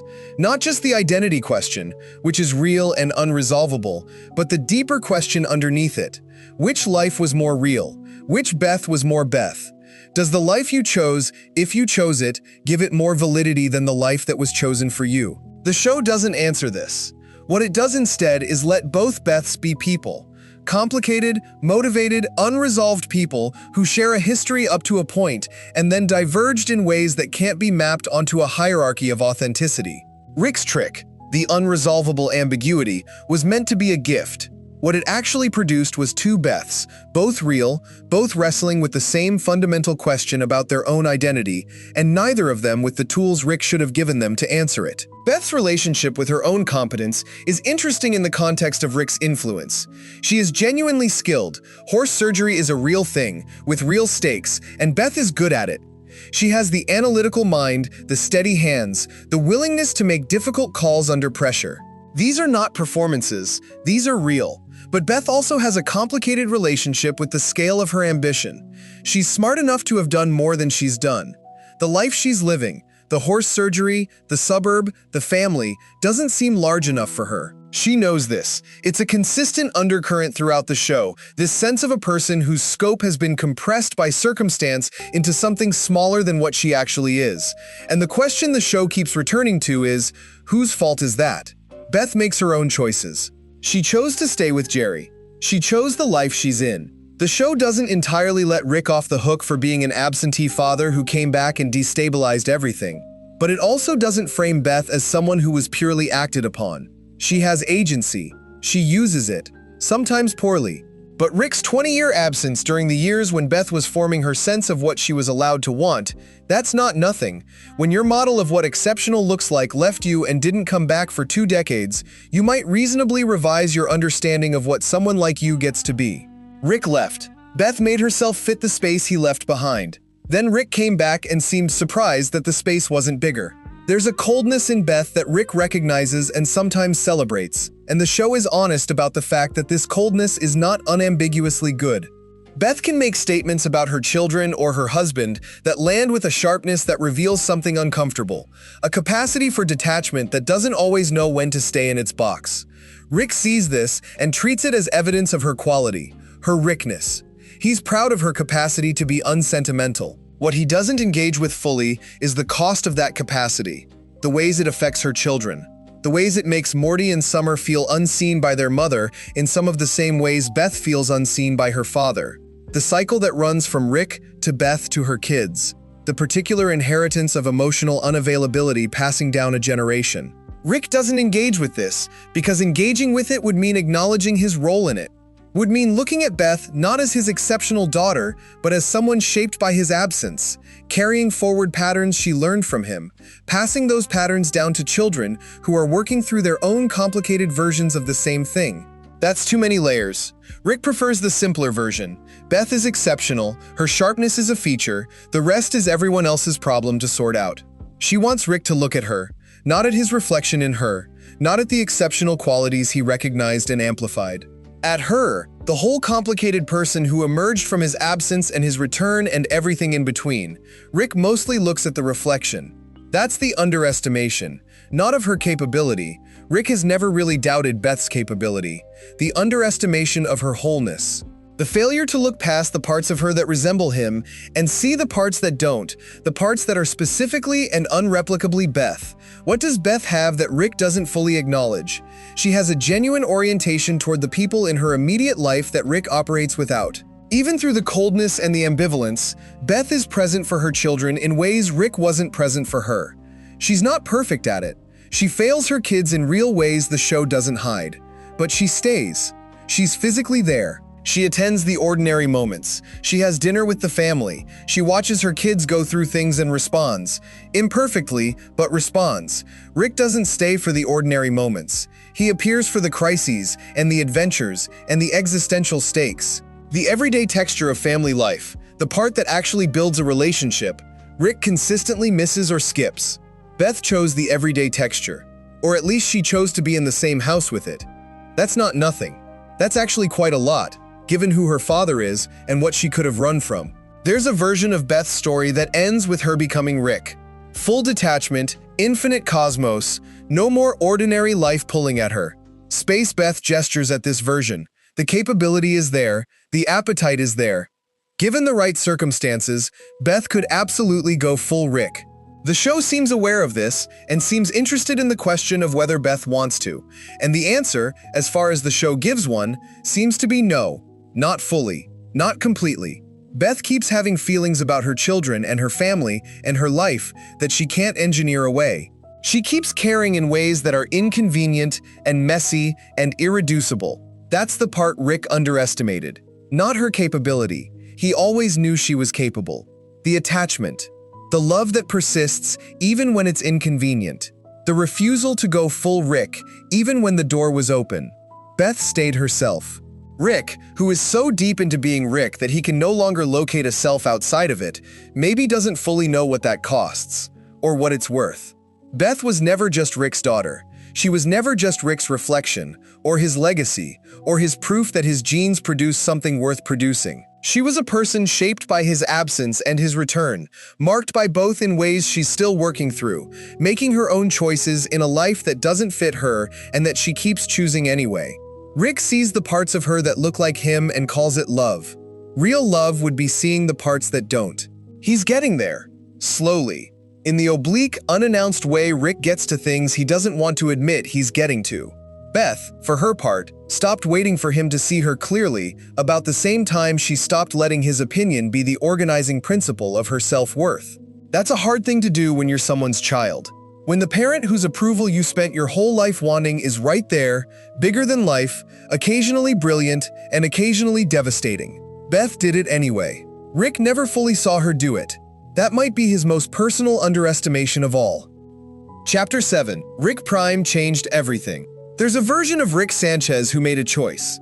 He looked at the life in front of him, the family, the daughter, the ordinary domesticity that could have been his, and he walked away from it. Not reluctantly, not with grief. He looked at it and calculated that it wasn't worth staying for, and he left, and he kept going, and he became something that the Rick we know spent decades trying to find. That version is Rick Prime. And understanding Rick Prime is inseparable from understanding the single greatest failure of Rick Sanchez's intelligence. Not because Rick Prime outsmarted him tactically, not because Rick Prime built better weapons or had superior technology, but because Rick let the pursuit of Rick Prime become something that operated outside the reach of his reason. Rick Prime didn't defeat Rick Sanchez with genius. He defeated him by being personal. Let's establish what we know, because the Rick Prime arc is one of the places where the show is deliberately careful about what it confirms versus what it implies. And that distinction matters. The version of events the show gives us. A Rick visited the Smith household when Beth was young. This Rick Prime, though we don't know to call him that yet, brought a weapon and an offer. Join him. Come into the multiverse. Leave the domestic life behind. The Rick we follow declined, and Rick Prime killed Diane and young Beth in that timeline as a consequence. This is the wound. This is the origin. Not just of Rick's grief, but of the man Rick became, the years of building portal technology to find this specific Rick, the career of interdimensional chaos that might have looked like freedom but was, at its core, a search engine running continuously in the background of everything Rick did. He built himself into the smartest man in the universe, partly to find the man who took everything from him. That motivation is human and understandable and completely, catastrophically, a problem. Here's the underestimation that runs through the Rick Prime arc, and it's different from every other one in this documentary because it cuts in a direction Rick should know better than to go. Rick underestimated what obsession does to intelligence. He's been aware of Rick Prime for decades. He's been tracking him, planning for him, building toward the confrontation. He's had years to think about what this encounter would look like, and what he would do and what it would mean. By the time they actually meet, Rick should be at peak readiness. He's had more time to prepare than he usually gets for anything, and Rick is formidable in these encounters. That's not in dispute. But formidable isn't the same as effective. And the specific quality that Rick Prime represents, not just an enemy but the enemy, the one who took Diane, the one Rick organized his entire existence around confronting, that specific quality makes it almost impossible for Rick to engage with Rick Prime the way he engages with everything else. He can't be cold about this. He's tried, and he's good at cold, but this particular temperature refuses to come down all the way. Rick Prime is unsettling in a very specific way that distinguishes him from other antagonists the show has used. He's not more powerful than Rick, exactly. He's not more intelligent, probably. What he is more detached, more genuinely, bottomlessly, functionally uncaring about other people, in a way that Rick performs but doesn't fully achieve. Rick cares. He hides it. He buries it under layers of nihilism and cynicism and the specific defenses he's built over decades. But it's there. The caring is there. We've watched it surface in 100 small moments across the series. The look on his face when Morty is in real danger. The lengths he goes to protect his family, even when protecting them costs him. The way certain names and certain memories still land on him differently than everything else. Rick Prime doesn't have that. Or, if he had it once, he removed it in a way Rick never quite managed. He is what Rick would be if the detachment was genuine rather than performed. And the difference is terrifying, because it means Rick Prime operates without the vulnerabilities that Rick's caring creates. He can't be gotten to through the people he loves because he doesn't have people he loves. Rick, by contrast, can absolutely be gotten to that way. The obsession with Rick Prime is a vulnerability that's visible in retrospect across the entire show, even before we fully understand what we're looking at. Rick's capacity for nihilism, the way he sometimes treats consequences as irrelevant, the way certain stakes seem not to register as they should. Some of that is genuine philosophy, and some of it is a man who has been running a decades-long grief project and needed to make peace with enormous losses in order to keep functioning. The nihilism is partially a coping mechanism for a mission that has no guaranteed endpoint. And the mission has warped him in ways he can't fully see, because the warp happens slowly. You don't notice the accumulation of 20 years of single-minded pursuit until you step outside it and look back. Rick has never stepped outside it. The mission has been the operating system underneath everything else. This means that Rick's judgment about Rick Prime, about how to approach him, about what the confrontation would accomplish, about whether revenge is actually what he wants, or whether he's been running on the momentum of grief for so long that he's lost track of the destination, that judgment has been running on corrupted inputs for decades. You can't think clearly about the thing you've organized your entire existence around. The investment is too total. The clarity that Rick applies to everything else, the cold calculation, the willingness to accept uncomfortable conclusions, doesn't fully function here. Rick Prime is the one subject where Rick Sanchez can't be fully objective. There's something deeply interesting about what Rick Prime represents philosophically, beyond the narrative role of antagonist. Rick Prime made a choice that Rick specifically did not make. He looked at the multiverse, at the infinite possibilities, the infinite freedom, the infinite versions of an extraordinary life, and chose it over everything else. No attachment, no compromise, pure Rick, unencumbered. And he's been out there, this whole time, being exactly what Rick almost became. Not suffering for his choice, not haunted by it. Operating with a completeness of purpose that Rick, who kept choosing to return to his family, kept choosing to stay in the orbit of people who needed him, has never quite achieved. From a cold distance, Rick Prime is Rick freed of everything that holds Rick back. And the fact that Rick finds him monstrous is important, because it means Rick recognizes, even if he can't say it directly, that the things Rick Prime is free of are actually the things that make Rick who he is. The caring, the family, the inability to fully commit to nihilism because there are people he can't stop giving a damn about. Rick Prime made the choice to let go of all of that. Rick kept failing to make that choice, kept returning, kept staying, kept caring even when caring cost him. That's not weakness. Rick Prime is supposed to represent the ultimate version of Rick's philosophy, but he actually represents the version that's missing something essential. The version that went all the way and found out that all the way is empty. Rick couldn't go all the way, because Rick, underneath the armor and the nihilism and the decades of performance, is someone who loves his family. Rick Prime is what Rick Sanchez would be if that love had died. The confrontation, when it comes, is appropriately dark and complicated, and the show handles it in a way that refuses catharsis. Rick gets what he's been working toward for decades, and it doesn't land the way it was supposed to land. Because revenge never fixes the wound. Because killing Rick Prime doesn't bring Diane back. Because the decades of grief that the pursuit was supposed to temporarily metabolize were always going to need more than a resolution of the mission. And Rick, who should have known this, who has enough intelligence to model the emotional logic of revenge before committing to decades of it, didn't, in some part of himself, fully know this. Or he knew it and didn't care, kept going anyway. Because grief isn't rational, and even the smartest man in the universe runs on grief the same way everyone else does. Badly, incompletely, without the ability to think clearly about it. Here's where the underestimation specifically lives in this arc. Rick underestimated Rick Prime's detachment. He kept expecting Rick Prime to have some version of the vulnerability that Rick himself has. Some attachment, some pressure point, something that could be leveraged or that would make Rick Prime hesitate. Rick spent decades planning for a confrontation with someone who operates like a smarter, meaner version of Rick. He expected the encounter to run on recognizable rules, but Rick Prime doesn't run on recognizable rules because he genuinely doesn't care about the things that make Rick's rules make sense. The threat of loss only works against someone who has something to lose. The leverage of emotional appeal only works against someone with emotions that can be appealed to. Rick kept looking for Rick Prime's weakness the way you look for a villain's weakness in a story where villains always have weaknesses. He kept expecting to find the thing Rick Prime cared about that he could threaten. There wasn't one. And Rick, whose genius is so often built on finding the vulnerability in a system and exploiting it, had no move prepared for a system with no vulnerability. Because a system with no vulnerability, with no caring, no attachment, no love, isn't a superior system, it's a broken one. And Rick had spent so long thinking of Rick Prime as the ultimate version of what Rick could be that he didn't quite see it as broken. He saw it as threatening. There's a question worth asking about what Rick Prime wanted from the original visit to Rick's household. He didn't just come to extend an invitation. He came with a weapon. He came with what reads, in context, as a test. Come with me, or I'll show you what happens to those who stay behind. Rick refused.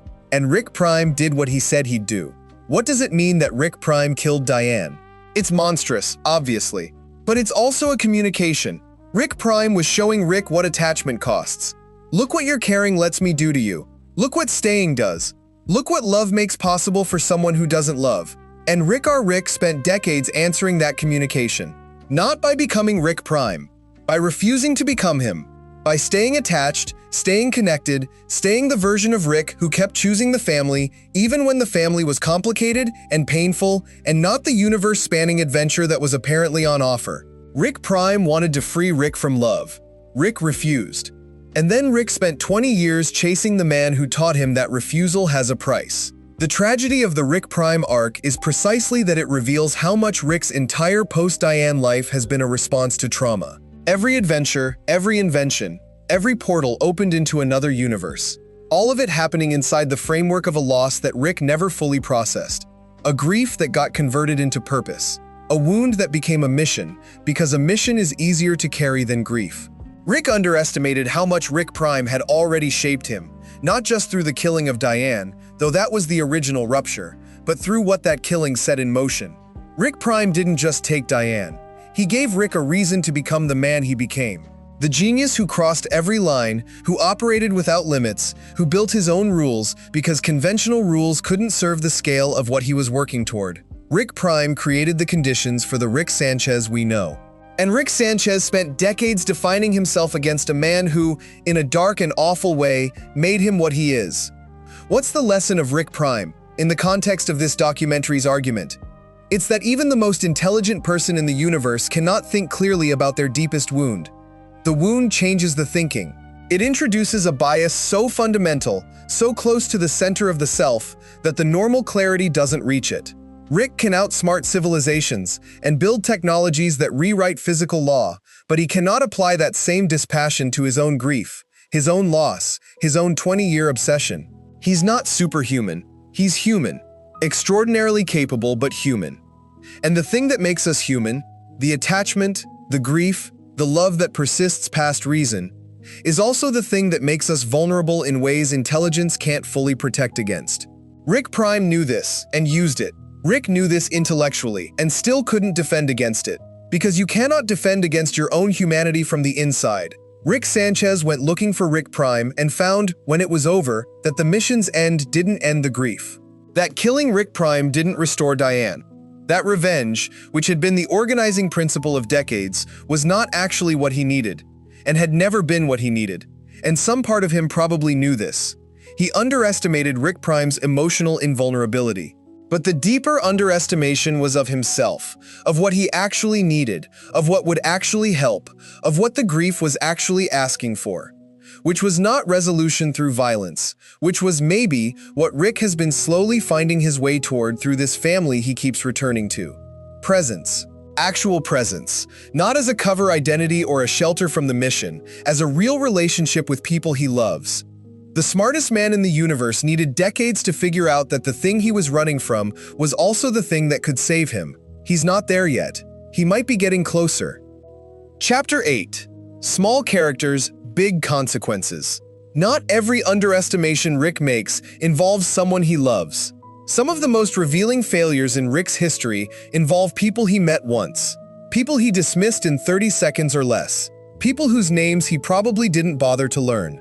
Characters who appeared for one episode, made one choice, and changed something in Rick's world in ways he didn't see coming. Not because they were secretly brilliant or running a long game, but simply because Rick decided they weren't worth his attention and they turned out to matter. This chapter is about those people. The ones the camera moved past. The ones Rick filed under not relevant and kept walking. The ones who, because Rick stopped looking, got to do things Rick didn't account for. They're everywhere in this show. Once you start noticing, you can't stop. Rick's attention is a finite resource. This sounds strange. Rick processes information at a speed that should make comprehensive attention possible. But attention isn't just processing speed. Attention is about what you decide is worth processing in the first place. And Rick has a very narrow definition of what's worth processing. Threats to his plan. Variables that affect the outcome he's targeting. People with the capability to meaningfully interfere with what he's doing. Everyone else gets a categorical dismissal. Their background, scenery, the population of a given planet or dimension or situation that Rick is passing through on his way to something else. The problem with this approach is that the background has agency. The scenery makes choices. The population of whatever world Rick is moving through has its own goals and its own logic and its own reactions to Rick's presence. And those reactions don't stop happening just because Rick stopped paying attention. Rick leaves footprints, and the things that step in those footprints, while Rick is already 3 dimensions away, keep going. Meeseeks and Destroy gives us Mr. Meeseeks, who is perhaps the most famous small character in the show's early run. Meeseeks are summoned entities, blue, cheerful, desperate to complete a task and cease to exist. Rick introduces them as a solution to the family's minor problems and moves on, confident that the Meeseeks box is a controlled system he fully understands. The system is not controlled. Jerry's inability to improve his golf swing creates a Meeseeks that can't fulfill its purpose and therefore can't cease to exist, which, for a Meeseeks, is existential torture. More Meeseeks get summoned to help. They multiply. Their desperation compounds. What began as a simple household utility becomes a small army of increasingly unhinged beings teetering on the edge of collapse. Rick didn't think this would happen, not because the math was hard. In retrospect, the failure mode is obvious. A being that can only stop suffering by completing its task, applied to an impossible task, will eventually break down. Rick missed it because he didn't think Jerry's task would be difficult enough to matter. He assigned the Meeseeks to Jerry's problem because Jerry's problem was beneath Rick's engagement threshold. He underestimated Jerry's incompetence, which fed back into a miscalculation about the Meeseeks, which created a crisis that required actual attention to resolve. Small characters, small dismissal, cascading consequences. The Zygarians are a species of scammers introduced in Night Shame Aliens, a civilization that captures Rick in a simulation and tries to extract his concentrated dark matter formula. They're not impressive. Their simulation is buggy. Their plan has obvious holes. They're, as Rick immediately recognizes, not operating anywhere near his level. He beats them easily. He feeds them a fake formula, escapes. They're destroyed when their ship explodes because they tried to make the fake formula work. Rick won, completely, without breaking a sweat. But here's what's interesting. The Zygarians represent the failure mode that runs in the other direction. Rick is so certain of his superiority over them that his contempt becomes a kind of carelessness. He doesn't fully engage with what they're doing or why. He beats them and dismisses them and moves on, which is efficient, but it leaves questions unasked. Why did they target him specifically? What did they actually learn, even from the false formula? Are there more Zygarians? Is this species going to try again with a better simulation? Rick doesn't ask, because why would he? He already won.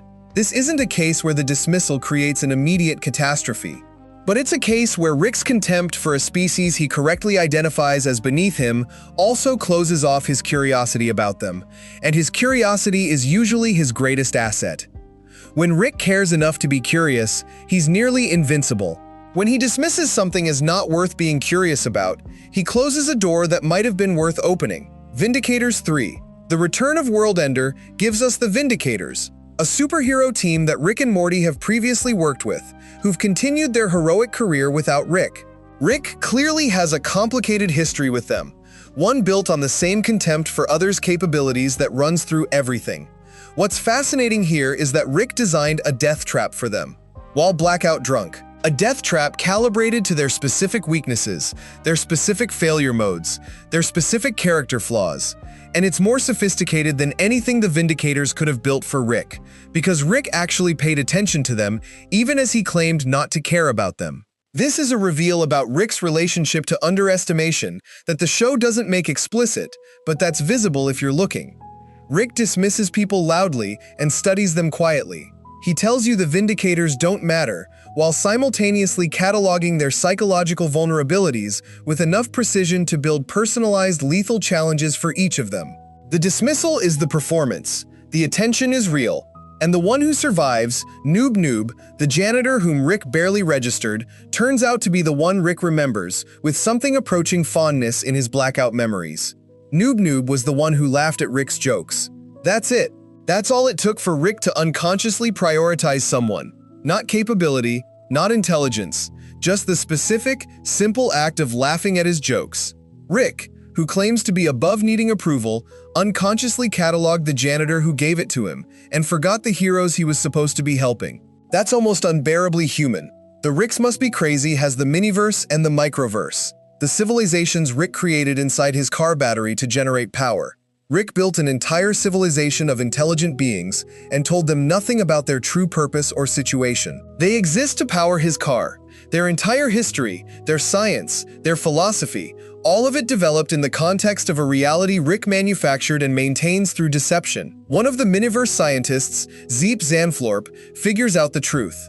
He builds his own miniverse for his own power source. He's doing to his civilization exactly what Rick is doing to his. Rick is outraged by this, which is funny and revealing. Rick considers Zeep's miniverse a moral outrage because it means Zeep's people are enslaved to generate power, seemingly unaware that this is precisely what Rick has done to Zeep's people.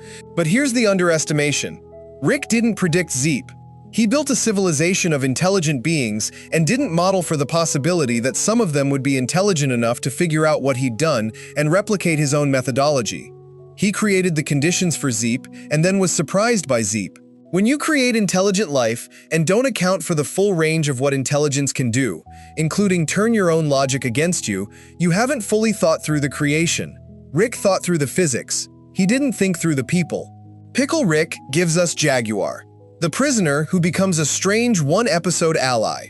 Jaguar is introduced as a credible physical threat and then becomes something the episode doesn't quite prepare you for. Someone with genuine humanity in a situation designed to strip humanity away. He has a daughter. That's the whole thing.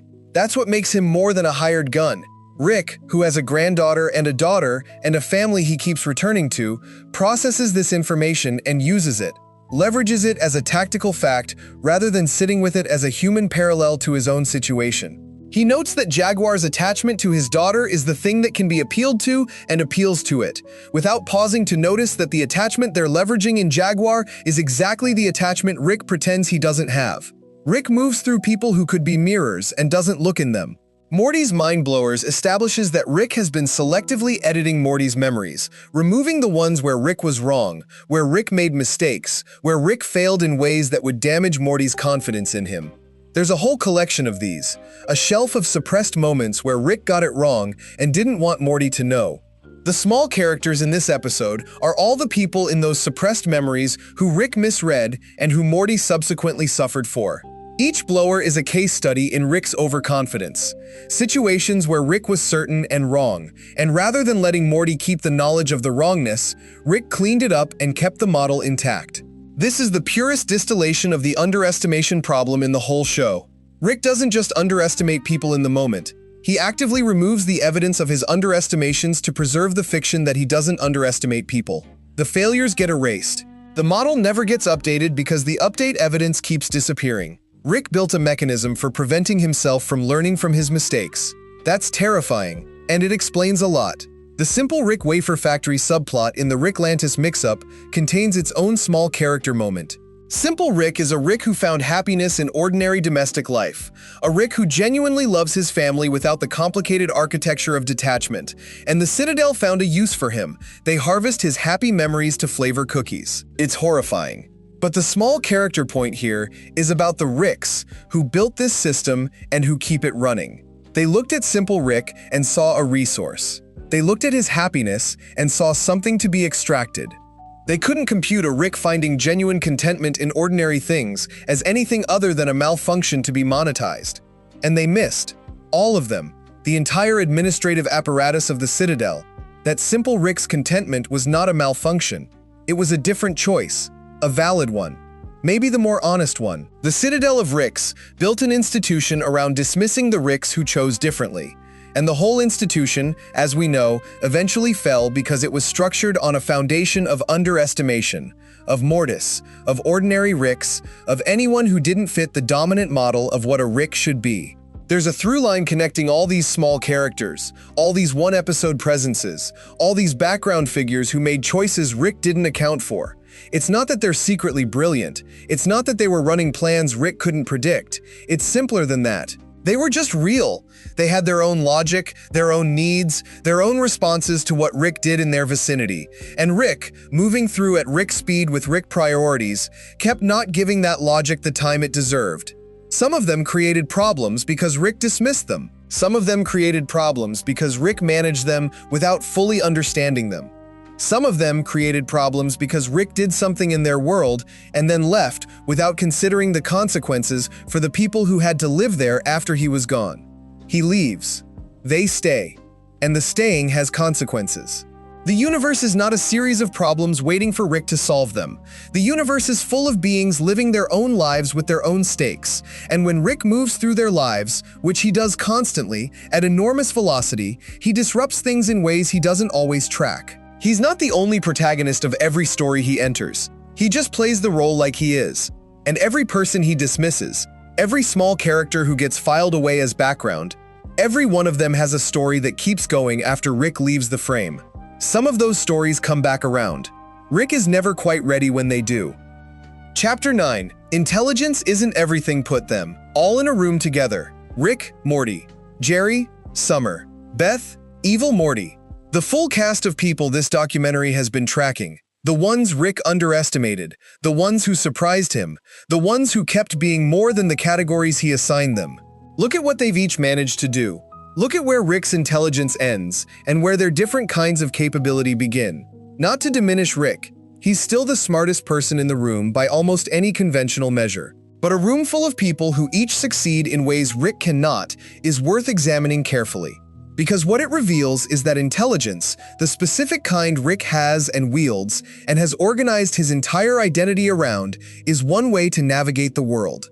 A very powerful way, an often decisive way, but not the only way. And sometimes, in specific situations that the universe keeps arranging with suspicious frequency, not even the most effective way. Start with what intelligence actually is. Because the word gets used loosely, and Rick's version of it is specific. Rick's intelligence is primarily analytical and synthetic. He can model complex systems, predict cascading outcomes, synthesize information from disparate fields into novel solutions, and process all of this at a speed that makes everyone around him look like they're thinking in slow motion. He can build a portal gun in a garage. He can hold the architecture of a solution to a problem no one else could even fully articulate. This is extraordinary. It's genuinely extraordinary. The show never asks you to forget this. But intelligence is a much larger category than Rick's version of it. Howard Gardner's theory of multiple intelligences maps roughly onto what Rick and Morty is doing with its characters. Logical mathematical intelligence is Rick's primary mode. But there's also emotional intelligence, interpersonal intelligence, intrapersonal intelligence, moral intelligence, and a cluster of social and adaptive capabilities that are real forms of cognitive sophistication even if they don't produce portal guns. Each person in Rick's orbit excels in a mode Rick doesn't fully inhabit, and each of those modes, at key moments, outperforms what Rick can do. Morty's intelligence is emotional and moral.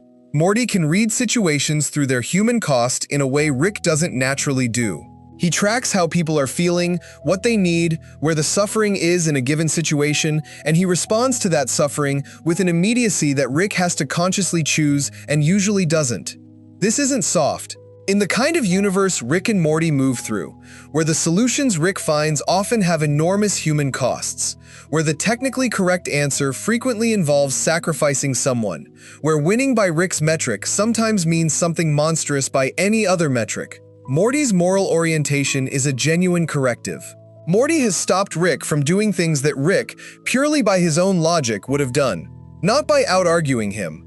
Morty rarely wins the intellectual argument. By appealing to something Rick still has but can't always access on his own. The part of Rick that knows, underneath the calculations, that people aren't variables. There's a kind of intelligence in that. The kind that tracks the full ledger of a situation rather than just the winning outcome.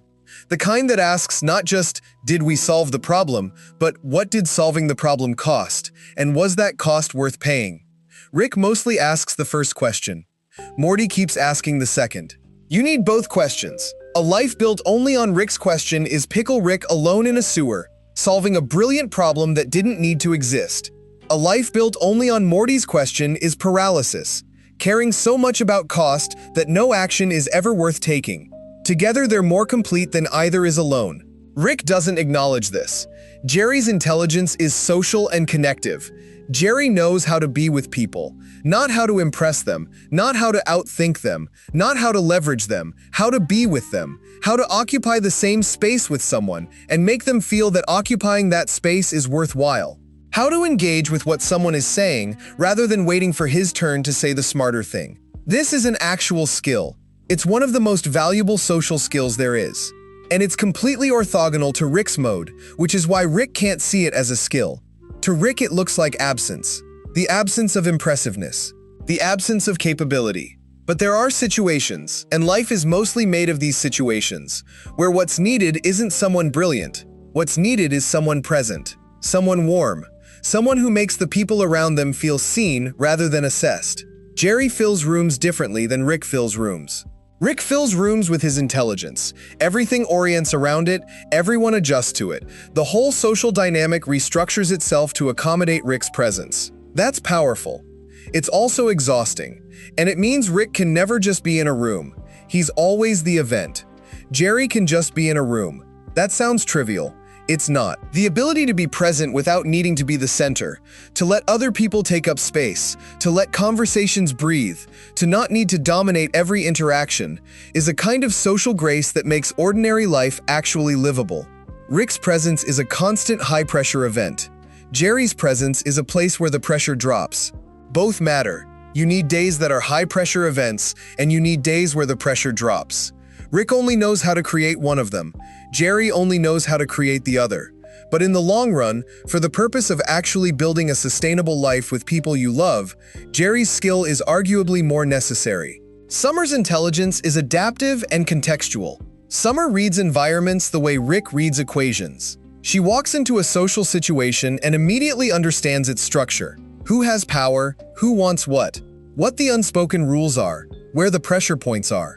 This is not trivial intelligence. This is the kind of cognitive sophistication that runs massive amounts of social computation in real time, mostly without the person doing it being aware of how much work it is. Rick moves through social situations by overriding them. He enters and restructures everything around his presence. Summer moves through social situations by understanding them first and then deciding how to engage on informed terms. These are different strategies, and Rick's is often more effective in the short term. Walking in and taking over gets the outcome faster. But Summer's strategy produces better long-term relationships, more sustainable alliances, more genuine understanding of the people she's dealing with. Rick burns bridges he doesn't know he's burning because he never studied the bridge. Summer notices the bridge and decides whether it's worth crossing carefully or worth burning depending on what she's actually trying to accomplish. There's also Summer's adaptive resilience, the way she adjusts to new information without losing herself. Rick processes new information analytically, which means he either integrates it into his existing model or discards it. Summer processes new information personally, which means she asks what it means for her and then adjusts her self-understanding accordingly. She grows as a result of what happens to her in a way that changes who she is without changing that she is. Rick has trouble with that kind of growth. He has trouble with growth that touches the self rather than the intellect. Because growth that touches the self requires admitting that the self before the growth was incomplete. And Rick's identity doesn't easily accommodate incompleteness. Beth's intelligence is analytical and emotional in a combination that Rick recognizes but doesn't fully value. Beth has Rick's analytical mind. She genuinely does. The show isn't flattering her when it shows her making complex, rapid assessments of situations. She has the cold pragmatism, the willingness to cut through sentiment to get to a workable solution, the capacity for difficult truths. What she has that Rick doesn't is the analytical mind applied to emotional material. Beth does the work of understanding her own psychology, imperfectly, incompletely, with plenty of self-deception in the mix, but she does it. She goes to therapy, she reflects, she asks herself why she makes the choices she makes, and occasionally, she gets real answers that she then has to sit with. Rick finds this kind of introspection unnecessary at best and destabilizing at worst. He knows himself, or believes he knows himself, which is a different thing. The idea that there might be architecture inside him that he hasn't examined, that his motivations might be more complicated than his stated reasons for things, that the smartest man in the universe might have blind spots about his own inner life. This is a threat Rick manages by not engaging with it. Beth engages with it. She's not great at it, but she tries. She faces herself in a way Rick consistently refuses to. That takes a kind of courage Rick doesn't have. Evil Morty's intelligence is strategic and systemic. Rick thinks fast and acts faster. He's brilliant in the moment, in the crisis, in the situation that requires immediate response. Evil Morty thinks slow. He builds. He plays the long game in a way Rick rarely attempts. He can hold a plan across years without losing patience, without seeking validation, without needing to show his hand before the time is right. This is a different mode of intelligence from Rick's. Not necessarily greater overall, but greater in the specific dimension of patience. Rick's genius is dazzling in its immediacy. Evil Morty's genius is dazzling in its restraint. Rick keeps moving. Evil Morty keeps waiting. And what Evil Morty understood that Rick didn't was that sometimes waiting is more powerful than moving. Sometimes the smartest move is to let the other person keep acting on their assumptions while you quietly work toward a conclusion they're not even scanning for. Rick's speed is his gift and his limitation. It means he's always 3 moves ahead in the current game and sometimes not even playing the game that's actually happening. Let's go further than the main cast, because the show's secondary and minor characters make this argument too. Dr. Wong in Pickle Rick demonstrates a kind of intelligence Rick specifically undervalues: the intelligence of human observation across time. She's a therapist. She doesn't have Rick's processing speed. She can't build a portal gun. She couldn't survive most of Rick's adventures for 5 minutes. But she sits across from Rick Sanchez in a 1-hour session and diagnoses him with a precision that makes Rick uncomfortable enough to never go back. She knows what she's looking at because she's looked at it before, in different people, in different configurations. The intelligence of pattern recognition across human behavior, built slowly through years of careful attention to what people do and why, is something Rick's speed doesn't give him.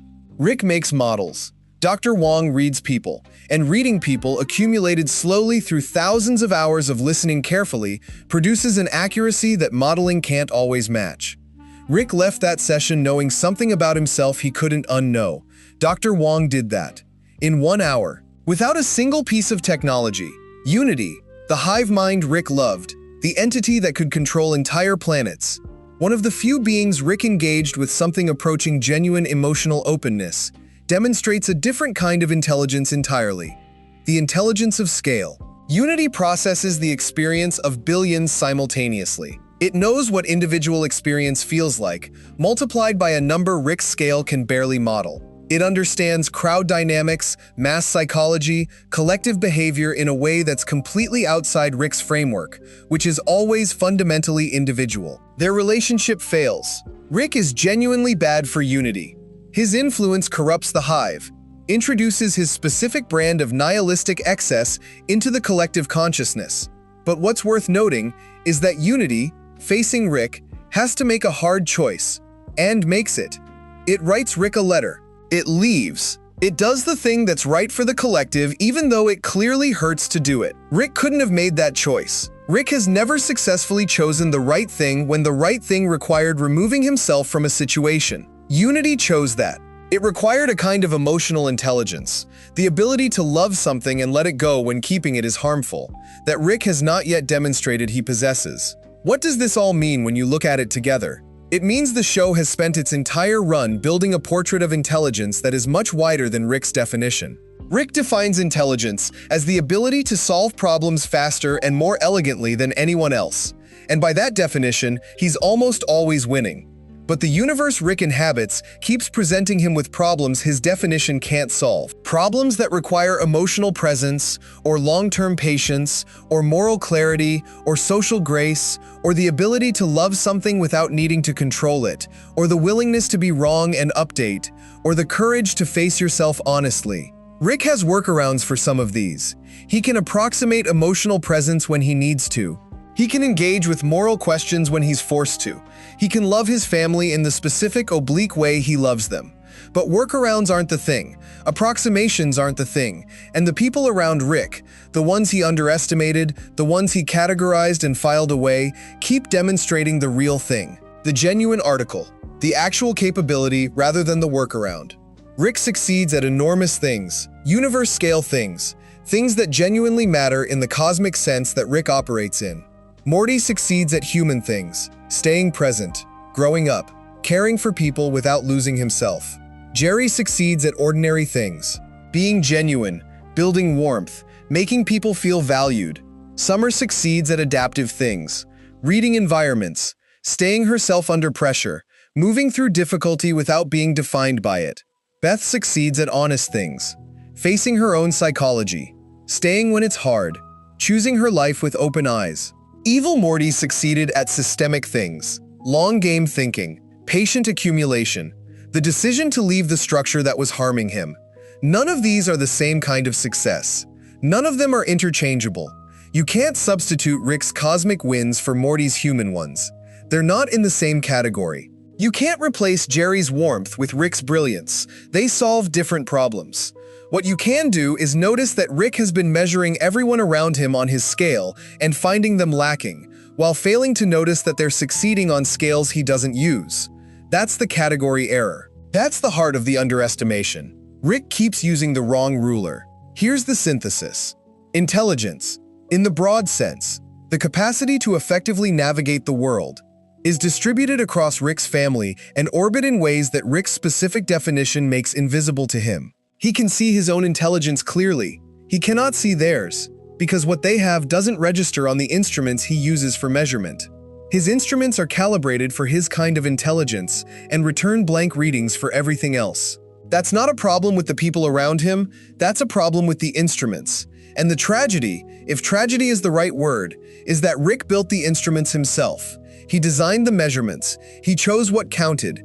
He could choose differently. He hasn't yet. But everyone around him has been quietly demonstrating for years that there's a whole spectrum of human capacity he hasn't built the tools to measure. Maybe someday he'll build the tools. He's certainly smart enough. Chapter 10. Rick's Greatest Blind Spot. We've been building towards something. Not a conclusion exactly. Not the kind of ending where everything resolves and the lesson is stated and the documentary closes on a note of comfortable certainty. That's not what this story is, and it's not what Rick Sanchez is. But there's something here. Something the whole run of the show has been assembling. Piece by piece, character by character, underestimation by underestimation. Something that becomes visible when you step back far enough to see the whole shape of it. Rick Sanchez is the smartest man in the universe, and his greatest blind spot is what that means. Not whether it's true, whether it matters. Those are different questions. Rick has spent decades treating them as the same question. If you're the smartest, it matters, completely, in every situation, as the defining variable that settles every argument and determines every hierarchy. Intelligence is the metric. He built his entire sense of himself around it, his self-worth, his relationships, his understanding of other people, his place in the cosmos, all of it organized around the fact that he can outthink anything he encounters. The blind spot isn't that Rick overestimated his intelligence. The blind spot is that he overestimated intelligence itself. He looked at the most powerful tool he had and decided it was the only tool that mattered. He looked at the most extraordinary quality he possessed and decided it was the measure of all things. He built a universe, the central finite curve, literally, but also the personal universe he lives inside every day, organized around the primacy of intelligence, and then lived in that universe for so long that he forgot it was something he built rather than something he discovered. Intelligence isn't the measure of all things. Rick knows this. Somewhere, he has to know it. He's too smart not to have encountered the evidence. He's watched Morty make the right call when Rick's calculation was cold. He's watched Jerry's decency hold a line Rick would have abandoned. He's watched Summer handle situations with a grounded competence that his genius couldn't replicate. He's watched Beth face herself with a courage he's never found. He's had the evidence delivered to him, repeatedly, across years of living with these people. He keeps not updating. Why? That's the question the whole documentary has been circling. Why does someone with Rick's intellectual capacity keep making the same category of mistake? Why does the most analytical mind in the universe fail to apply analysis to the pattern of its own failures? The answer lives somewhere at the intersection of identity and fear. Rick's intelligence isn't just something he has, it's everything he is. Strip away the genius, and there's nothing Rick has built a self around. No emotional foundation, because he sealed that off after Diane. No community, because he burns through communities the way he burns through universes. No stable relationships, because stability requires the kind of vulnerability Rick has spent decades refusing. No philosophy that provides comfort, because he's too smart for comfortable philosophies and too damaged for honest ones. There is the intelligence. There is the thing he can do that no one else can do. There is the one quality that explains why Rick Sanchez exists and why his existence matters. If intelligence is the measure of all things and Rick is the most intelligent, then Rick's existence is justified. Meaningful, significant in a way that requires no further argument. But if intelligence isn't the only measure, if Morty's emotional clarity matters, if Jerry's decency matters, if Summer's adaptability matters, if Beth's self-knowledge matters, then Rick's existence is significant for reasons that have nothing to do with being the smartest. It's significant because he loves people and is loved by them. Because he keeps showing up, even when showing up is hard, even when he pretends not to care. Because there's something in him that chooses, over and over, to be part of this family rather than to exist alone in the infinite multiverse where no one can reach him. That version of Rick's significance is more vulnerable. It depends on the people around him in a way the genius version doesn't. It means that what makes his life matter is partly held by Morty and Beth and Summer and even Jerry, people Rick has categorized as lesser, people Rick has spent years managing and dismissing, people Rick can't control. That's terrifying if you're Rick. So instead, he keeps insisting on the genius version. He keeps measuring everything by the one metric he wins. He keeps looking at the people he loves and seeing what they lack rather than what they have, because what they have is the evidence that he needs them. And needing people is the one thing Rick Sanchez has never fully allowed himself to do. The underestimations, traced from the beginning of this documentary to the end, form a portrait. It's not a portrait of a villain. Rick Sanchez is not a villain in any meaningful sense, even when he does villainous things. It's not a portrait of someone who doesn't care. The evidence of his caring is everywhere, in every choice to return to the family, in every sacrifice he made that he immediately covered with a quip, in every quiet moment where the armor slipped and something real showed through. It's a portrait of someone who is very, very afraid. Afraid of what it would mean to fully see the people around him. Because fully seeing them means admitting they matter. And admitting they matter means admitting he can lose them. And losing them, really losing them, in the way he lost Diane, is the thing that already broke him once and that he spent decades engineering his life to prevent experiencing again. The underestimation is a defense mechanism. Not keeping Morty small to feel tall. Keeping Morty categorized to avoid the full weight of loving him. Not dismissing Jerry to feel superior. Dismissing Jerry to avoid examining what Jerry's steadiness reveals about Rick's own restlessness. Not failing to see Summer to preserve status. Failing to see Summer because seeing her fully would require seeing someone who became remarkable without Rick's guidance, which is both a source of pride and a reminder that Rick was absent for most of it. The people Rick loves have grown in the space his absence created. Looking at that clearly would cost him something. So he doesn't look. Not all the way, not yet. There's a moment, and the show gives you these rarely, where Rick is honest, not performing honesty, not strategically disclosing something to gain tactical advantage, but actually honest, quiet and undefended, and present with what's real. These moments are almost always brief. Rick feels the exposure and closes it, but they're there. They've been there throughout the series. The look on his face when Morty makes a decision Rick didn't expect and gets it right. The pause before a dismissal of Jerry that doesn't quite land the way dismissals used to. The way Rick talks about Beth when Beth isn't in the room and he thinks no one is paying attention. The small, quickly buried moments of something like wonder when Summer does something he didn't see coming. In those moments, the model isn't running. The automatic categorization isn't happening. Rick is just there, with the actual person, responding to who they actually are, rather than who he decided they were. Those are the moments the show treasures most. They're the moments Rick is most himself. Let's talk about what updating would actually cost Rick. not abstractly, concretely. If Rick revised his models of Morty and Jerry and Summer and Beth to be accurate rather than convenient, what would he have to accept? He would have to accept that Morty's moral intelligence is real and valuable and not just a sentimental overcorrection of Rick's own detachment. He would have to accept that Jerry's decency is a genuine quality that Rick lacks and that the lack is a loss. He would have to accept that Summer became extraordinary without Rick making her that way, which means the extraordinary things people become aren't always traceable back to Rick. He would have to accept that Beth's wounds are partly his fault, in ways that she chose her own life doesn't fully excuse. He would have to accept that evil Morty was partially made possible by the system Rick endorsed and participated in. He would have to accept that Rick Prime shaped him, still shapes him, and that the life Rick built in response to losing Diane has been partly a grief project running beneath everything else. That is an enormous amount to accept. Most people couldn't hold all of that at once. The cognitive and emotional weight of a full, accurate self-inventory, including your role in the harm you've caused, that's a heavy accounting even for someone without Rick's history. Rick has enough history to fill multiple lifetimes.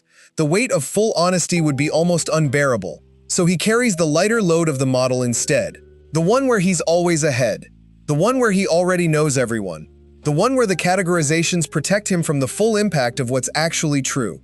That's the blind spot, not a failure of intelligence. A choice to protect himself from the cost of full seeing. What does the show want us to take from this? Not that Rick should become humble.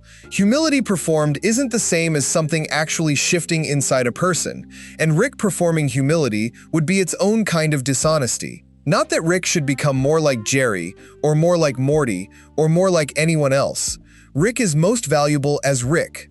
His particular, specific, irreplaceable quality is the thing. What the show keeps gesturing toward, in its dark humor and its quiet moments and its long arcs and its brief flashes of genuine emotional honesty, is something subtler, that Rick could love these people more completely than he currently does. Not more intensely. The intensity is already there, buried, enormous. More completely. More openly. With less management and less categorization, and less of the protective distance that keeps him from being fully hurt by them and also keeps him from being fully with them. That's all. That's the whole lesson, condensed. Rick could stay. Not just physically, he keeps doing that. He could stay emotionally, could be present in the ordinary Tuesday moments he keeps skipping, could revise the models, could let Morty surprise him, could tell Jerry something honest, could see Summer, could sit with Beth in the full complexity of who she is and what he contributed to making her. He could do all of that. He hasn't yet. Here's what's true though, and the show earns the right to say it because it's spent so many episodes building toward it. Rick keeps coming back, against his stated philosophy, against the nihilism and the detachment and the infinite freedom of being able to go literally anywhere else. Against every intellectual argument he could make for why this specific family, in this specific dimension, in this specific ordinary house, shouldn't matter more than the rest of the universe. He keeps coming back. That's not nothing. That might be everything. It might be the one piece of evidence that matters most, more than any specific moment of growth, or acknowledgement, or fleeting honesty. Rick Sanchez, the smartest man in the universe, who could be anywhere, keeps choosing to be here. The models might be wrong. The categorizations might be outdated. The underestimations might keep happening because Rick hasn't fully built the courage yet to see the people he loves as clearly as they deserve to be seen. But he comes back to them, every time. And whatever else that means about Rick Sanchez, whatever the psychologists and the philosophers and the documentary writers say about his blind spots and his defenses and his decades of miscalculated assessments, that choice is real. That pattern is real. And it points towards something underneath all the genius and all the armor that Rick might not have words for, but that keeps overriding his own arguments for leaving. He loves them. He's just not very good at it yet. The characters this documentary followed, Morty, Evil Morty, Jerry, Summer, Beth, Rick Prime, the small figures in the background, they all taught Rick something. Not through lessons he accepted gracefully, through consequences he had to survive, through surprises he couldn't explain away, through moments where his model failed and reality walked through the gap. Morty taught him that the people you dismiss as lesser are often carrying something you need. Evil Morty taught him that the people you overlook are capable of changing the entire world you built. Jerry taught him that the things he can't measure might still matter. Summer taught him that growth doesn't need his permission. Beth taught him that the wounds he caused have to be looked at, eventually. Rick Prime taught him that going all the way isn't freedom. It's just a different kind of trap. The small characters taught him that everyone who passes through a life leaves something in it, even when you're not watching, especially when you're not watching. None of these lessons have been fully integrated. Rick doesn't graduate from this documentary a wiser man. He doesn't sit down with his family and acknowledge the specific ways he underestimated each of them and thank them for continuing to be more than he expected. He doesn't write an essay about the limits of intelligence and deliver it at Morty's graduation. He's Rick Sanchez. He'll probably build something instead. He'll probably make a quip. He'll probably deflect the emotional weight of the thing into a dimension where it can't touch him for another few episodes. But something accumulates. That's the thing the show trusts, and the thing this documentary has been tracking. Not a single dramatic change, but a slow, reluctant, practically invisible accumulation. Each underestimation that doesn't go the way Rick expected adds one more data point to a file he doesn't want to open. Each moment of genuine surprise, Morty making the right call, Jerry holding the line, Summer showing up where Rick didn't account for her, adds to a weight Rick has been carrying for years, the weight of evidence against his own model. At some point, the weight becomes undeniable. Rick isn't there yet, but he's carrying more than he used to. Perhaps the most honest thing this documentary can say, after all the chapters, all the characters, all the careful tracing of what Rick got wrong and why, is that Rick's greatest defeats were never really about enemies. They were about assumptions. He assumed he already knew what Morty was. He assumed evil Morty was contained within the category of what a Morty could do. He assumed Jerry was fully described by what Jerry lacked. He assumed Summer was peripheral to the story. He assumed Beth was comprehensible through the parts of her that resembled him. He assumed Rick Prime could be understood through the lens of revenge, that the resolution would feel like a resolution, that decades of grief converted into purpose would finally pay off cleanly when the target was found. None of it worked the way the model said it would. Because models aren't people, and people, this is the one thing Rick's intelligence keeps failing to fully predict. People keep making choices, keep growing, keep being something the model didn't account for, keep arriving in their own lives, with their own logic and their own capacity for surprise, and the surprise doesn't stop coming just because you're the smartest person in the room. The universe is full of people Rick passed by without fully seeing. The ones who lived in his house did the most damage to his certainty. The ones who loved him, and kept loving him, and kept being more than he expected, they've been teaching him something for years. Maybe someday he'll finish learning it. The smartest man in the universe has been a slow student in the only class that matters, but he keeps showing up for it. And maybe that's enough.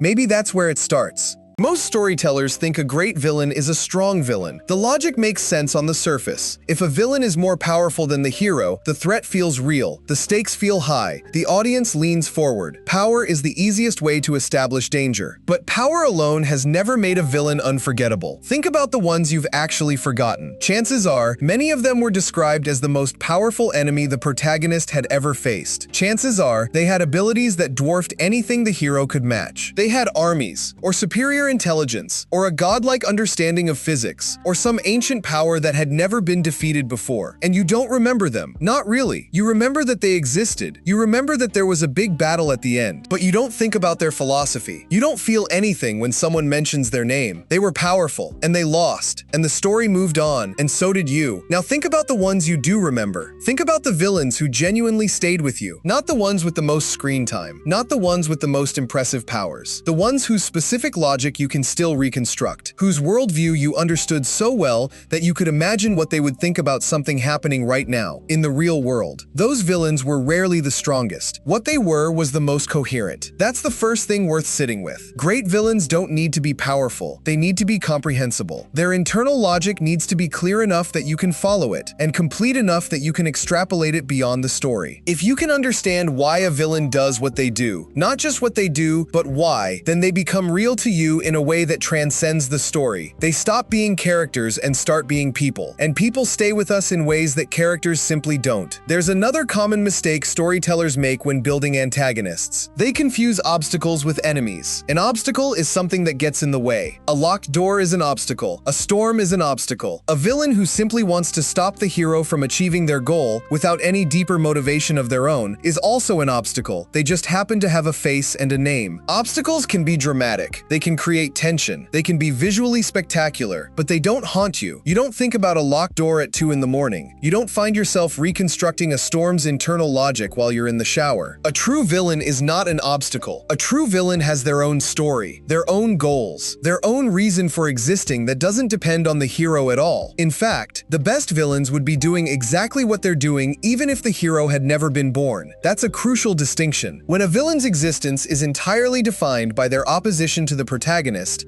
they become a mirror, a reflection of the hero without any independent existence. They rise when the hero rises, they fall when the hero falls, and when the story ends, they vanish completely. There's nothing left of them because there was never anything there beyond the opposition. But when a villain has their own complete interior life, their own wounds, their own philosophy, their own version of the world that they're trying to build or protect, then they persist. They exist outside the hero. They would exist outside the story if you could follow them home at the end of an episode and keep watching. Those are the villains you remember because they feel like they're still out there somewhere, doing what they do for reasons that have nothing to do with whether the hero exists. Rick and Morty understood this instinctively from very early in its run. The show is built, at its structural core, around a character who is already a kind of villain in the traditional sense. Rick Sanchez, the smartest person in the universe, who treats the world as a playground and other people as inconveniences. And because the show puts you so firmly inside Rick's perspective for so much of its runtime,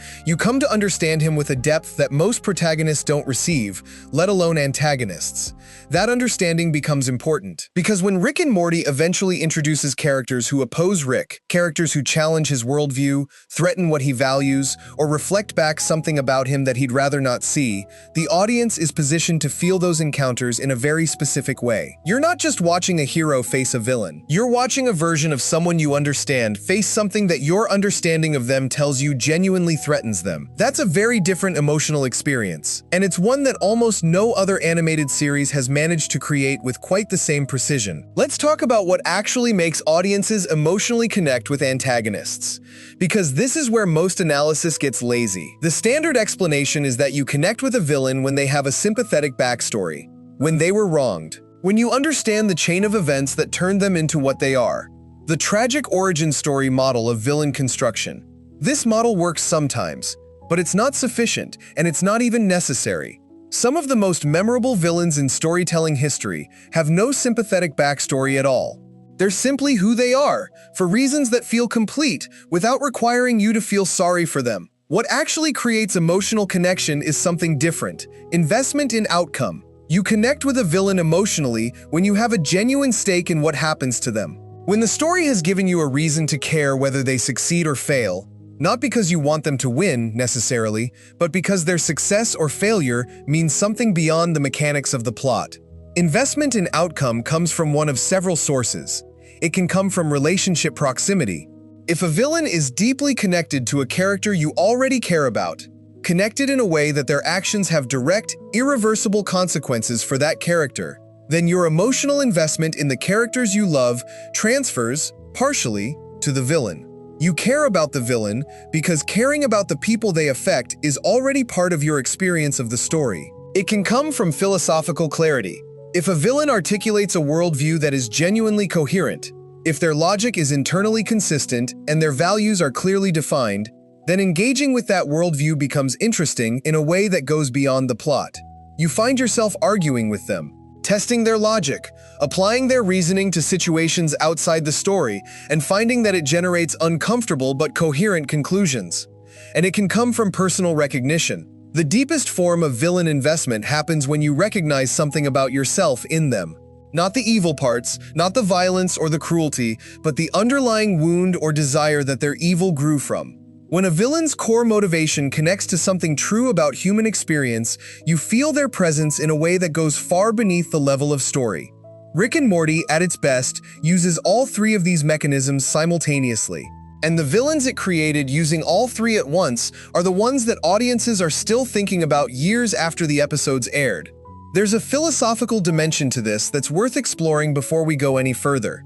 Stories have always been the primary technology humans use to understand other minds. Before psychology as a formal discipline existed, before neuroscience had any tools worth using, before any of the frameworks we now use to systematically analyze human behavior, there were stories. And stories worked because they gave you access to another perspective in a way that was safe enough to actually experience. You could understand a murderer's reasoning from the inside without being in danger. You could feel the pull of a seductive philosophy without being consumed by it. You could explore what it's like to want something badly enough to do terrible things to get it, and then come back out of that exploration intact, with something you'd learned. That's what villains are for, in the deepest sense. Not obstacles, not antagonists, not plot devices. They're invitations to understand something about human experience that you couldn't access safely any other way. Great villains work because they're taking you somewhere real. They're showing you something true about what people are capable of, what ideas lead to when they're followed all the way out, what happens to a person when specific kinds of damage accumulate in specific configurations. And that truth is what stays with you. Not the fight, not the villain's power level, not the dramatic moment of defeat. The truth is what stays. Rick and Morty is a show that's been unusually willing to follow its ideas all the way out, to take a premise seriously and see what it actually implies. To let a character's logic run to its conclusion rather than pulling back at the last moment to reassure the audience that things are actually fine. That willingness is why its villains land as hard as they do. They're not metaphors, they're conclusions. They're what happens when you take a set of beliefs, or wounds, or philosophies, and let them run without interruption for a very long time. Let's think for a moment about what memorable actually means when we apply it to fictional villains. Memory is selective. Your brain doesn't store everything that happens to you. It stores what mattered, what carried emotional weight, what connected to something it already knew was important. The rest gets compressed or discarded. When a villain is memorable years after you watch them, what that means neurologically is that your brain tagged their existence as significant. It filed them alongside the things you'd decided were worth keeping, not because the story told you to remember them, but because something about the experience of encountering them triggered the same processes your brain uses to encode things that matter in real life. That's a remarkable thing to achieve in fiction. It means the villain crossed a threshold from character in a story to something I actually processed emotionally at a real depth. What crosses that threshold? Not power, as we've established. Not even sympathetic backstory, which is useful but not sufficient. Not screen time. Some of the most memorable villains appear remarkably rarely. What crosses the threshold is personal meaning. When a villain means something to you specifically, when their existence illuminates something about your own life, your own fears, your own understanding of how the world works, then your brain takes them seriously. It treats them as real information, and real information gets stored. This is why the most memorable villains often feel slightly different to different people, because they're connecting to different real things depending on who you are. The same villain who represents one person's fear of meaninglessness represents another person's recognition of a parent and another person's confrontation with their own nihilism. The villain is the same. What they mean is personal. Rick and Morty has been remarkably deliberate about building villains who carry this kind of multivalent personal meaning.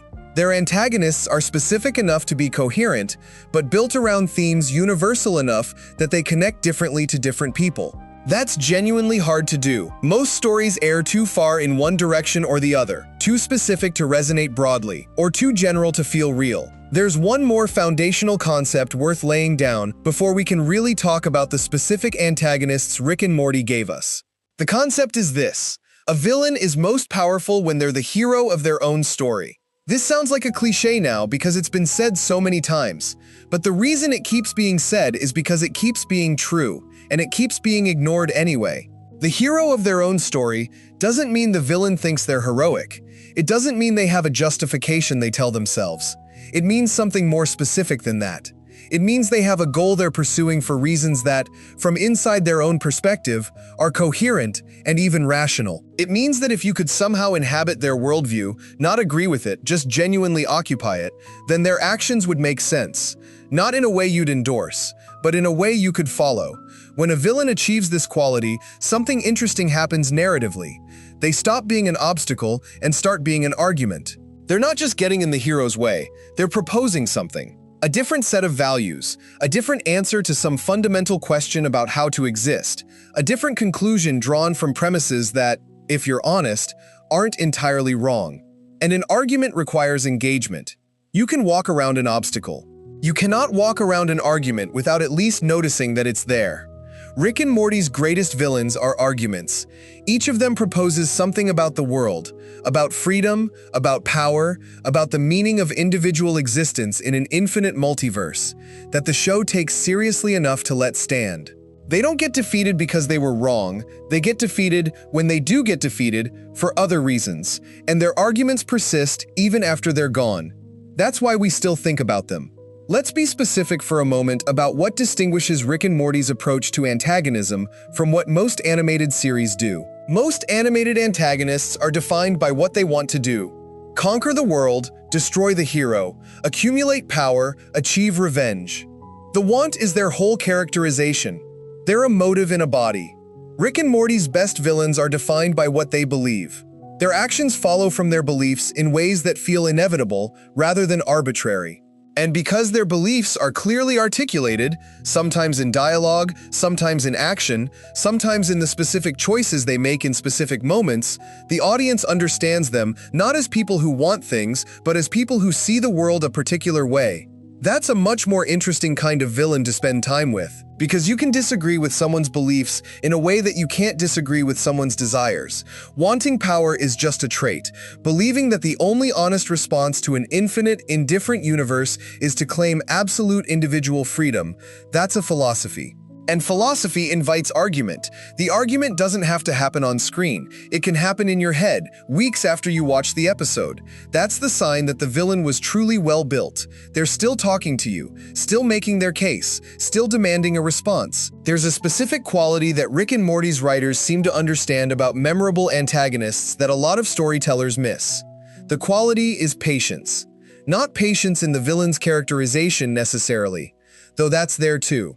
Patience in the storytelling. The willingness to let a villain's true nature, or true power, or true philosophy reveal itself slowly. Across many episodes, across seasons, most storytelling is impatient with its villains. It introduces them and then immediately demonstrates what they're capable of. Big entrance, big statement, big demonstration of power, or intelligence, or cruelty. And then the audience knows what the villain is, and the rest of the story is about watching the hero deal with someone the audience has already fully assessed. There's nothing wrong with that structure. It works, but it doesn't create the particular kind of haunting that comes from a villain you never quite fully understand. From a villain whose depths you keep discovering. From a villain who, even after they're gone, you're still not entirely sure you saw clearly. The best Rick and Morty antagonists are built with this kind of patience. Their introductions are understated. Their capabilities are suggested before they're demonstrated. Their philosophies emerge gradually, in fragments, across time. And by the time you understand them fully, they've been living in the back of your mind for so long that they feel like something you've actually known, rather than something you've just watched. That distinction, between knowing and watching, is everything. Watching is passive. Knowing is personal. And the villains you know are the ones you can't let go of. Before this documentary goes anywhere near specific episodes or specific antagonists, there's one last thing to say about the nature of great villainy, because it's the thing that ties everything else together. A great villain changes the hero. Not defeats the hero, not threatens the hero, not challenges the hero in some dramatic way that the hero then overcomes and moves on from unchanged. Changes the hero, permanently, in ways that were not reversible, that the story didn't fix or compensate for. Changes, in the kind that leave a mark that's still visible seasons later. This is the deepest thing a villain can do in a story, because it confirms something that most fiction is reluctant to confirm, that real encounters leave real traces, that something can happen to a person that alters who they are in ways they can never fully recover from. That loss is real and irreversible, not just temporarily inconvenient before the protagonist bounces back. When a villain changes the hero permanently, the villain achieves a kind of narrative immortality. Every scene after the villain's disappearance carries their influence. Every decision the hero makes is filtered through what the villain did to them. The villain is gone, but they're not absent. They're built into the hero now. The story carries them forward even when they're not on screen. This is what Rick and Morty has done with its greatest antagonists. And it's the reason that even viewers who haven't rewatched the show in years can still feel the weight of certain scenes. Because the heroes carry them forward. Because Rick Sanchez, in the seasons after certain encounters, is a different person than he was before. And that difference is a ghost. A permanent reminder of what the villain took. We'll spend a lot of time in this documentary talking about specific villains, specific scenes, specific moments of writing that exemplify everything we've been exploring here. But before any of that, it felt important to do this, to sit with the question itself for a while, to understand what we're actually asking when we ask why certain antagonists stay with us. Because the answer has almost nothing to do with what most people assume it does. It's not power, it's not backstory, it's not screen time, it's not even cleverness, though cleverness helps. It's meaning, coherence. The feeling that this villain exists for real reasons, in a real interior world, with real beliefs that they're following to their real conclusions, regardless of whether you or anyone else endorses those conclusions. It's the sense that if you could follow them home, you'd find someone living a complete life according to a complete logic. A life that has nothing to do with the hero except in the specific ways the story put them in the same room. That's the villain who stays with you. That's the villain you're still arguing with at midnight. That's the villain who, for just a moment in just the right episode, made you wonder whether they were entirely wrong. Rick and Morty built several of them, and the chapters that follow are about understanding exactly how. Chapter 2. Evil Morty, the Patient Mastermind. There's an episode of Rick and Morty that most people remember for its twist. The reveal comes at the end. A Morty, indistinguishable from every other Morty you've watched across the series, soft-spoken and nervous and visually identical to the character you've come to know, is unmasked as the architect of something genuinely horrifying, a scheme that involved the systematic abuse and mind control of other Ricks. A plan so coldly constructed, so patiently executed, that by the time the audience understood what had happened, it had already been over for a while. The eye patch comes off. The yellow eye underneath looks at the camera for just a moment, and then he's gone. That's it. That's the entire Evil Morty introduction, in terms of screen time dedicated to him as himself. A few seconds, a yellow eye, a small controlled smile that tells you almost nothing about what's behind it, except that there's something there. Something substantial, something that's been planning for a very long time. Most shows would have followed that moment immediately. Cut to a new episode featuring Evil Morty as the central villain, explored his backstory, gave him speeches, let him demonstrate his intelligence through elaborate schemes that the audience could watch unfold in real time. Given him presence and weight through the conventional means of presence and weight, screen time, dialogue, explanation. Rick and Morty didn't do any of that. Evil Morty disappeared, and the show let the silence do the work. To understand why that choice was so significant, you have to understand what the silence actually did to the audience. When a character appears, does something remarkable, and then vanishes before you can fully process them, before you can categorize them, before you can file them away under a familiar type, before you can decide exactly what kind of threat they represent, your brain doesn't close the file. It can't. There isn't enough information to close it. So it stays open, and an open file is an active file. Your brain keeps returning to it, looking for new information, trying to assemble what it has into a complete picture. Every subsequent episode of Rick and Morty became, for the audience members who remembered that yellow eye, a potential source of new information. A possible clue. A moment that might, if examined correctly, reveal something about what Evil Morty is, and what he wants, and where he went. Most of those moments had nothing to do with Evil Morty at all. But the open file meant the audience was looking anyway. And looking, in storytelling, is everything. The show had created genuine curiosity without spending any significant narrative resources to do it. One scene, a few seconds, a yellow eye, and suddenly a portion of the Rick and Morty audience was invested in a character they knew almost nothing about. That's efficient. That's elegant. And it's one of the most underused techniques in long-form storytelling. The episode was close Rick counters of the Rick kind, and its surface concern is the politics of the Citadel of Ricks, the interdimensional society formed by Rick variants from across the multiverse. Rick C-137 is framed for the murder of several Ricks and forced to go on the run with Morty. The investigation leads to a Morty who has been weaponized, his brainwaves used to mask the Rick who built him, exploiting the fact that the Citadel doesn't monitor Morty brainwaves because they assume Morty is background noise.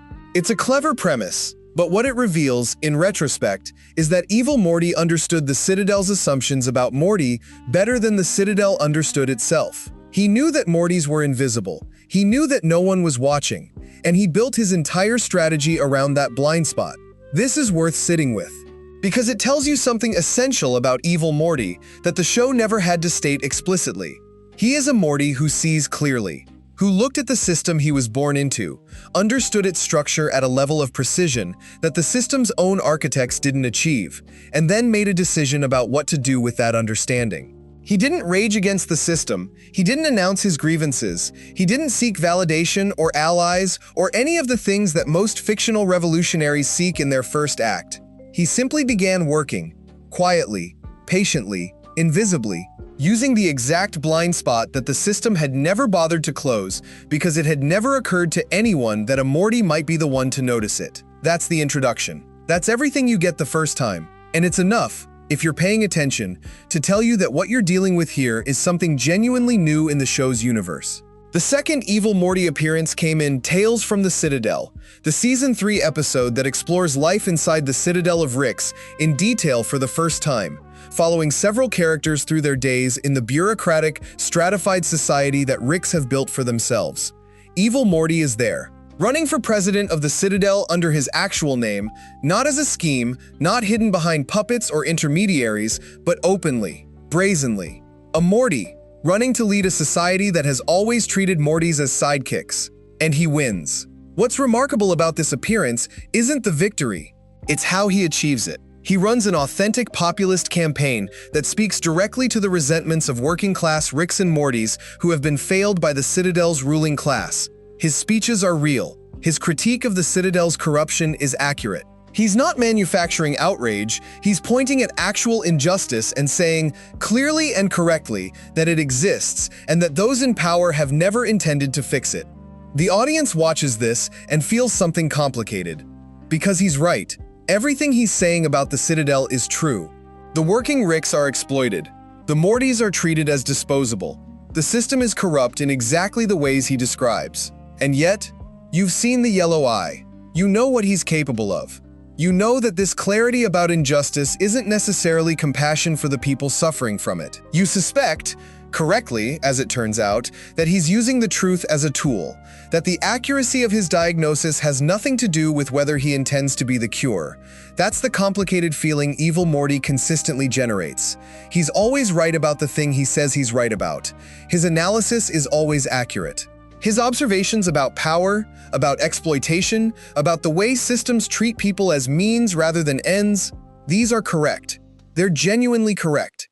And his correctness makes it impossible to simply dismiss him, even when you suspect his ultimate intentions are nothing like what he's presenting. A villain who is always right about their diagnosis of the problem, but whose solution you can't trust. That's a genuinely sophisticated creation. Because they force you to engage with the diagnosis anyway.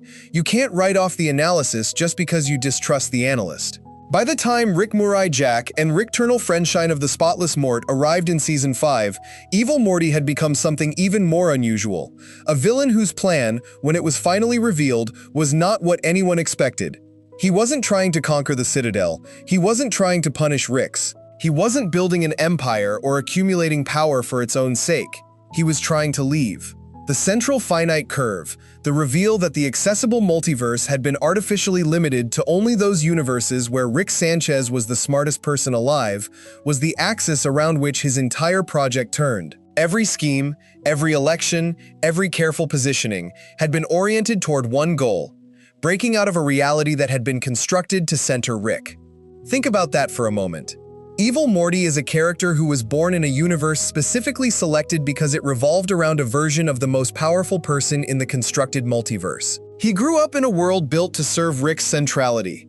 He existed in a system that treated Morty, every Morty, as a support function for Rick's adventures, Rick's safety, Rick's story.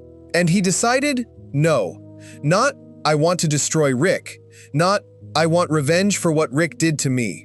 Those would have been simpler motivations, and the show could have built them easily. It had the pieces. Evil Morty's origin, whatever it was, almost certainly involved suffering under a Rick. The raw material for a revenge narrative was absolutely there. But revenge wasn't what he built. What he built was an exit.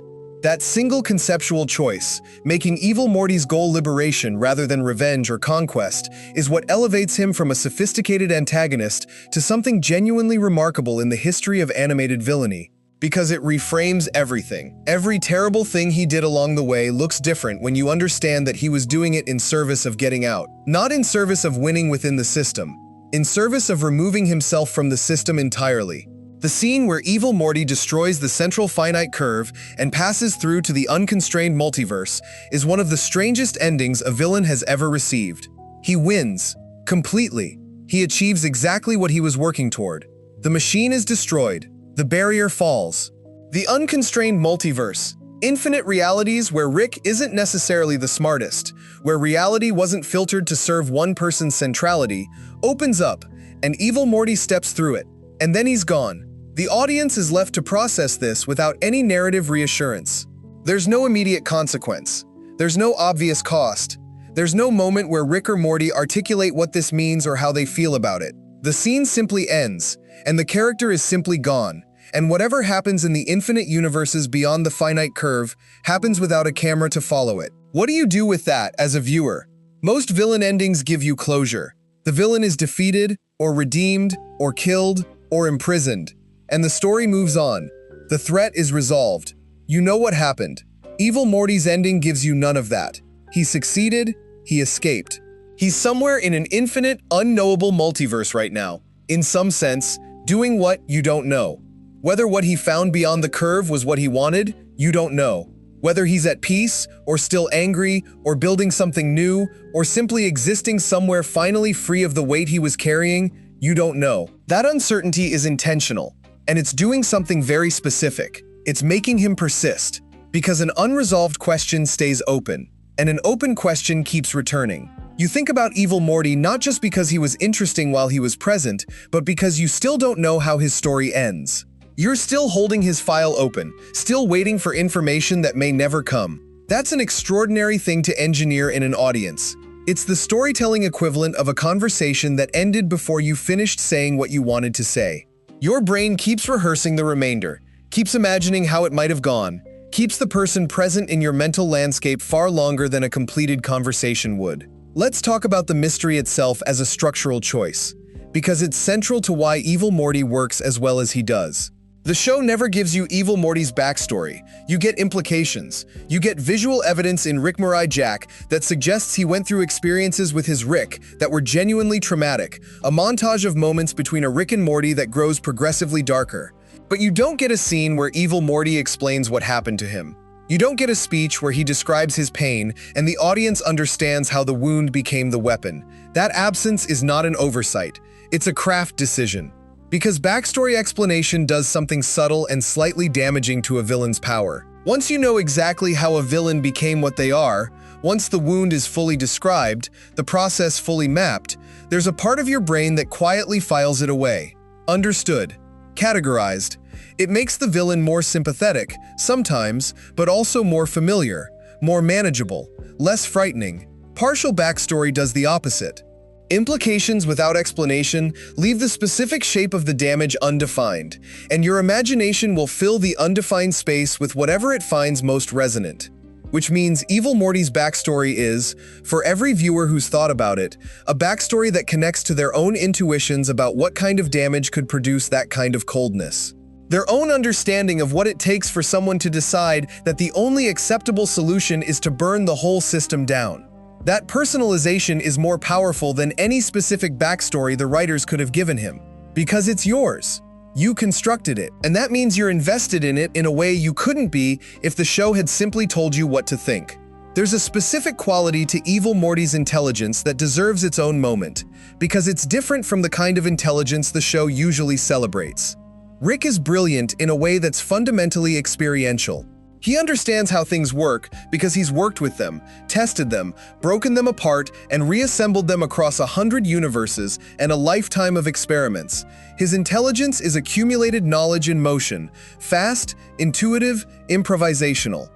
Evil Morty is intelligent in a different way. His intelligence is structural. He sees systems. He sees how the pieces of a complex arrangement fit together, where the load-bearing points are, where the blind spots exist, how to apply pressure at exactly the right place to get the outcome you want, without anyone noticing what you're doing until it's already done. These are genuinely different kinds of intelligence. And putting them in opposition creates something more interesting than simply having two smart characters in the same story. Rick's intelligence is optimized for engagement with the world, for navigating complexity in real time. Evil Morty's intelligence is optimized for a particular goal, for understanding systems well enough to dismantle them from the inside. In a contest of pure power, Rick would probably win. He has more tools, more experience, more raw capability. But Evil Morty isn't playing a game of pure power. He's playing a game of systems. And in a systems game, the player who best understands the structure of the game has an enormous advantage over the player who's simply the most capable individual within it. That's another thing Evil Morty gets right, that most fictional antagonists don't. He doesn't try to beat Rick on Rick's terms. He plays a different game entirely, one that Rick, for all his intelligence, is not particularly well designed to win. It's worth asking, carefully, whether Evil Morty is a villain at all, in the conventional sense. He does terrible things. The torture and mind control infrastructure he built to hide behind is unambiguously atrocious. The casualties he accumulates in service of his goals are real. The methods he uses, manipulation, exploitation, the willingness to treat people as means, are genuinely wrong in ways the show doesn't ask you to forgive. But his goal. Is freedom a villainous goal? Is the desire to exist outside a system that was built to make you invisible and subordinate something the audience is supposed to condemn? The show is smart enough not to answer this directly. It presents what Evil Morty does and lets you work out what you think about why. It doesn't ask you to endorse his methods, but it also doesn't ask you to dismiss his reasons. It holds both, the horror of the means and the clarity of the underlying desire, simultaneously, without resolving the tension between them. That unresolved tension is again what makes him persist. A villain whose wrong is simple stays where you leave them. A villain whose wrong is complex, whose methods are indefensible, but whose fundamental desire you might, in some private part of yourself, understand. That villain follows you. You keep thinking about whether it was possible for someone in his position to want what he wanted without becoming what he became. Whether there was a path to the same destination that didn't require those methods. Whether the system he was trying to escape was itself so total, so encompassing, that there was no clean way out. And whether, if there isn't a clean way out, that changes how you evaluate the methods used to find any way out at all. These are not comfortable questions. And the fact that a cartoon character is making you ask them is a sign that something genuinely impressive happened in the writing room. The relationship between Evil Morty and Rick C-137, our Rick, the Rick, is one of the most interesting unexplored relationships in the show's history, precisely because it's never been directly addressed. Our Rick and our Morty aren't the Rick and Morty that Evil Morty came from. Whatever happened to him happened with a different Rick. But Rick C-137 represents something for Evil Morty that goes beyond personal history. He represents the type, the archetype, the specific configuration of intelligence, ego, and barely disguised emotional damage that created the system Evil Morty spent his life trying to escape. When Evil Morty looks at Rick C-137, he's not looking at the specific person who wronged him. He's looking at the structure that produced his pain, instantiated in its clearest possible form. And our Rick, who is, by the show's own internal accounting, exceptional even among Ricks, is the perfect object for that particular look. The show never plays out what might happen if they sat in a room together and actually talked. That conversation exists only in the imagination of the audience. But the imagination of the audience is exactly where Evil Morty has always been most powerful. What does Evil Morty ultimately mean as a storytelling achievement? He means that patience is a superpower in narrative construction, that the slowest building villains can become the most powerful, because the audience has been living with the mystery long enough that any revelation feels earned rather than delivered. He means that a villain's goal can be more interesting than their methods, that what someone is ultimately trying to achieve can carry more moral complexity than anything they do along the way, and that complexity is what makes them stick. He means that absence is a form of presence in storytelling, that a character you see rarely can occupy more space in an audience's imagination than a character who appears in every episode, precisely because the imagination is always more vivid than the depiction. And he means that freedom, the specific, burning desire to simply be outside a system that was built to diminish you, is one of the most powerful motivations you can give a character, because it's real, because it resonates. Because whatever specific form the system takes in the story, the experience of wanting to be out of something that was built to contain you is not fictional, it's human. And that's the final thing worth saying about Evil Morty before we move on. His ultimate power as a character is that his desire is entirely recognizable. Strip away the multiverse, strip away the Citadel, strip away all the elaborate science fiction architecture, and you have someone who was born into a world built to make them small, who looked at that world clearly, who decided they wanted something different, and who spent a very long time working quietly toward the exit. That's a story as old as the impulse to leave. And that's why, long after the yellow eye and the broken curve and the portal closing behind him, Evil Morty is still here, still in the conversation, still in the imagination, still asking, from whatever unconstrained universe he found on the other side, whether you would have done anything differently. Chapter 3. Rick Prime, the perfect personal enemy. There's a specific kind of pain that doesn't have a clean name in English. It's the pain of knowing that someone who hurt you didn't hurt you because they hated you, didn't hurt you out of anger or jealousy or any emotion that would give the hurt a comprehensible shape. They hurt you because you simply weren't interesting enough to consider, because the calculation they were running when they made the decision that destroyed part of your life didn't include you as a meaningful variable. You were in the way, or you were convenient, or you were simply there, and that was enough, and that was all. Hatred you can work with. Hatred means you mattered enough to generate a strong feeling. Jealousy means you had something worth wanting. Even cruelty, at its most deliberate, implies a relationship, implies that the person causing the pain thought about you enough to direct something specific at you. But indifference. The particular flavor of indifference that comes from a person who is simply too absorbed in their own project to register that you're a person, that's harder to metabolize. That sits differently. That follows you in a way that conscious malice often doesn't. Because there's no logic to grab onto, no reason to decode, no moment of understanding that might eventually release you from it.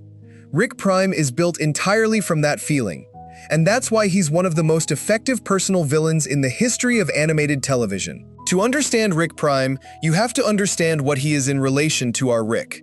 Rick C-137, the Rick we've followed across the entire series, the Rick we know, lost his wife and daughter to an attack that was carried out, depending on how you understand the show's timeline, in a manner connected to a version of himself who made a different choice. The specifics of the Rick and Diane backstory are deliberately incomplete, as the show has been careful about exactly how much of Rick's past it makes explicit. But what is clear, across the arc that builds through seasons 5 and 6 in particular, is that Rick Prime is the Rick variant who, when a younger Rick C-137 rejected the weapon he was offering, responded by killing Rick C-137's family. Not in a fit of rage, not out of hatred for that specific Rick, but as a message, a demonstration, a way of resolving an argument by removing the person who was making it, and doing so in a manner that would be instructive. It's a monstrous thing, and what makes it most monstrous is what Rick Prime felt while doing it, which was, almost certainly, very little. That's the key to Rick Prime as a character. He's not Rick's nemesis because he hates Rick. He's Rick's nemesis because he once made a decision about Rick's life with the same casual disregard you might apply to changing a travel route because traffic looked inconvenient. Rick was an obstacle. Rick's family was the most efficient tool for removing the obstacle. The decision was made and executed, and then Rick Prime moved on, because there were other things to do, and this had been dealt with. And our Rick has been carrying that for decades. The shape of the wound matters enormously in understanding why Rick Prime works as a villain. Most fictional revenge narratives are built around hatred meeting hatred. The villain did something terrible because they hated the hero, or wanted something the hero had, or were trying to destroy something the hero loved. And the hero responds with hatred of their own, justified, earned, dramatically satisfying. Two strong forces in direct opposition. Rick's relationship with Rick Prime doesn't work that way, because the force was never symmetrical. Rick Prime didn't hate Rick. Rick Prime, as far as the available evidence suggests, barely registered Rick as someone worth sustained attention. He was a problem that needed solving, and then he wasn't even that. He was solved and forgotten, and Rick Prime moved on. But Rick couldn't move on, because the thing Rick Prime did so casually, with such minimal emotional investment, destroyed the life Rick was building, killed the people Rick loved, set Rick on the path, through grief, through rage, through the decades of drinking and dimension hopping and performative nihilism that produced the character we've been watching. Everything about Rick C-137 that we've understood as character, the alcoholism, the emotional unavailability, the genius channeled into chaos instead of anything constructive, the relationship with his daughter Beth that is always slightly off because of what she represents and what he lost. All of it traces back, ultimately, to something Rick Prime did without caring very much about the consequences. That's a devastating asymmetry, and the show is fully aware of it, and builds its emotional architecture around it deliberately. When Rick Prime is introduced as a full antagonist, when the show finally commits to exploring him rather than leaving him at the periphery of Rick's backstory, one of the most important choices the writers make is keeping him genuinely, clearly intelligent. This matters because the temptation in personal revenge narratives is to eventually reveal that the person who caused so much damage was somehow lesser than the hero all along. That the monster, examined up close, was smaller than the fear of them. This narrative move exists to reassure the audience, and the hero, that the suffering was disproportionate to the cause. That the person who created all that damage wasn't actually worthy of the space they occupied in the hero's mind. Rick Prime doesn't allow that reassurance. He's as smart as Rick, maybe, in certain configurations, in certain contexts, smarter. He made the same choices Rick made at key moments in their shared history, but without the emotional complications that shaped Rick C-137's path. He went further, did more, became something more purely optimized because he wasn't being slowed down by grief or guilt or love or any of the feelings that, for Rick C-137, were always the sand in the gears of his own worst impulses. He's what Rick might have been if Rick hadn't lost anyone. If the wound that humanized Rick, that kept him, despite everything, connected to something that mattered, had never been inflicted, which creates a deeply uncomfortable relationship between Rick's tragedy and Rick's character. Because if the pain is what kept Rick connected to humanity, if the grief is part of what makes our Rick someone we can love, rather than something we simply fear, then Rick Prime's decision to inflict that pain was, in a horrible accidental way, the thing that preserved Rick's humanity. Rick Prime made Rick C-137 suffer. And the suffering made Rick C-137 capable of love. Neither Rick would find any comfort in that. There's a scene, or rather a category of scenes, that accumulates across the seasons in which Rick is searching for Rick Prime, and it's worth thinking about what those scenes are actually about. On the surface, they're about revenge. Rick wants to find the person who killed his family and make them pay. That's the plot-level reading, and it's not wrong. But underneath the revenge narrative is something more psychologically complex. Rick is looking for something that most people who've experienced profound, formative loss spend their lives looking for. An explanation that makes sense. A moment where the person who caused the damage is present, and accountable, and looking back at you, and you can finally have the conversation that's been running in your head for decades. The problem is that Rick Prime will never give Rick that conversation. Not because he can't. He's intelligent enough to engage with it, but because the premise of the conversation requires Rick Prime to accept that what he did was significant, that it mattered, that the calculus he ran was wrong, or at minimum, that the outcome deserves to be faced. And Rick Prime doesn't believe that. He made a decision and moved on. The idea that he should now stand in one place and receive Rick's feelings about that decision, as though his decision was some load-bearing event in a story that Rick Prime was participating in, that's not a frame Rick Prime recognizes. He doesn't think he's the villain of Rick's story.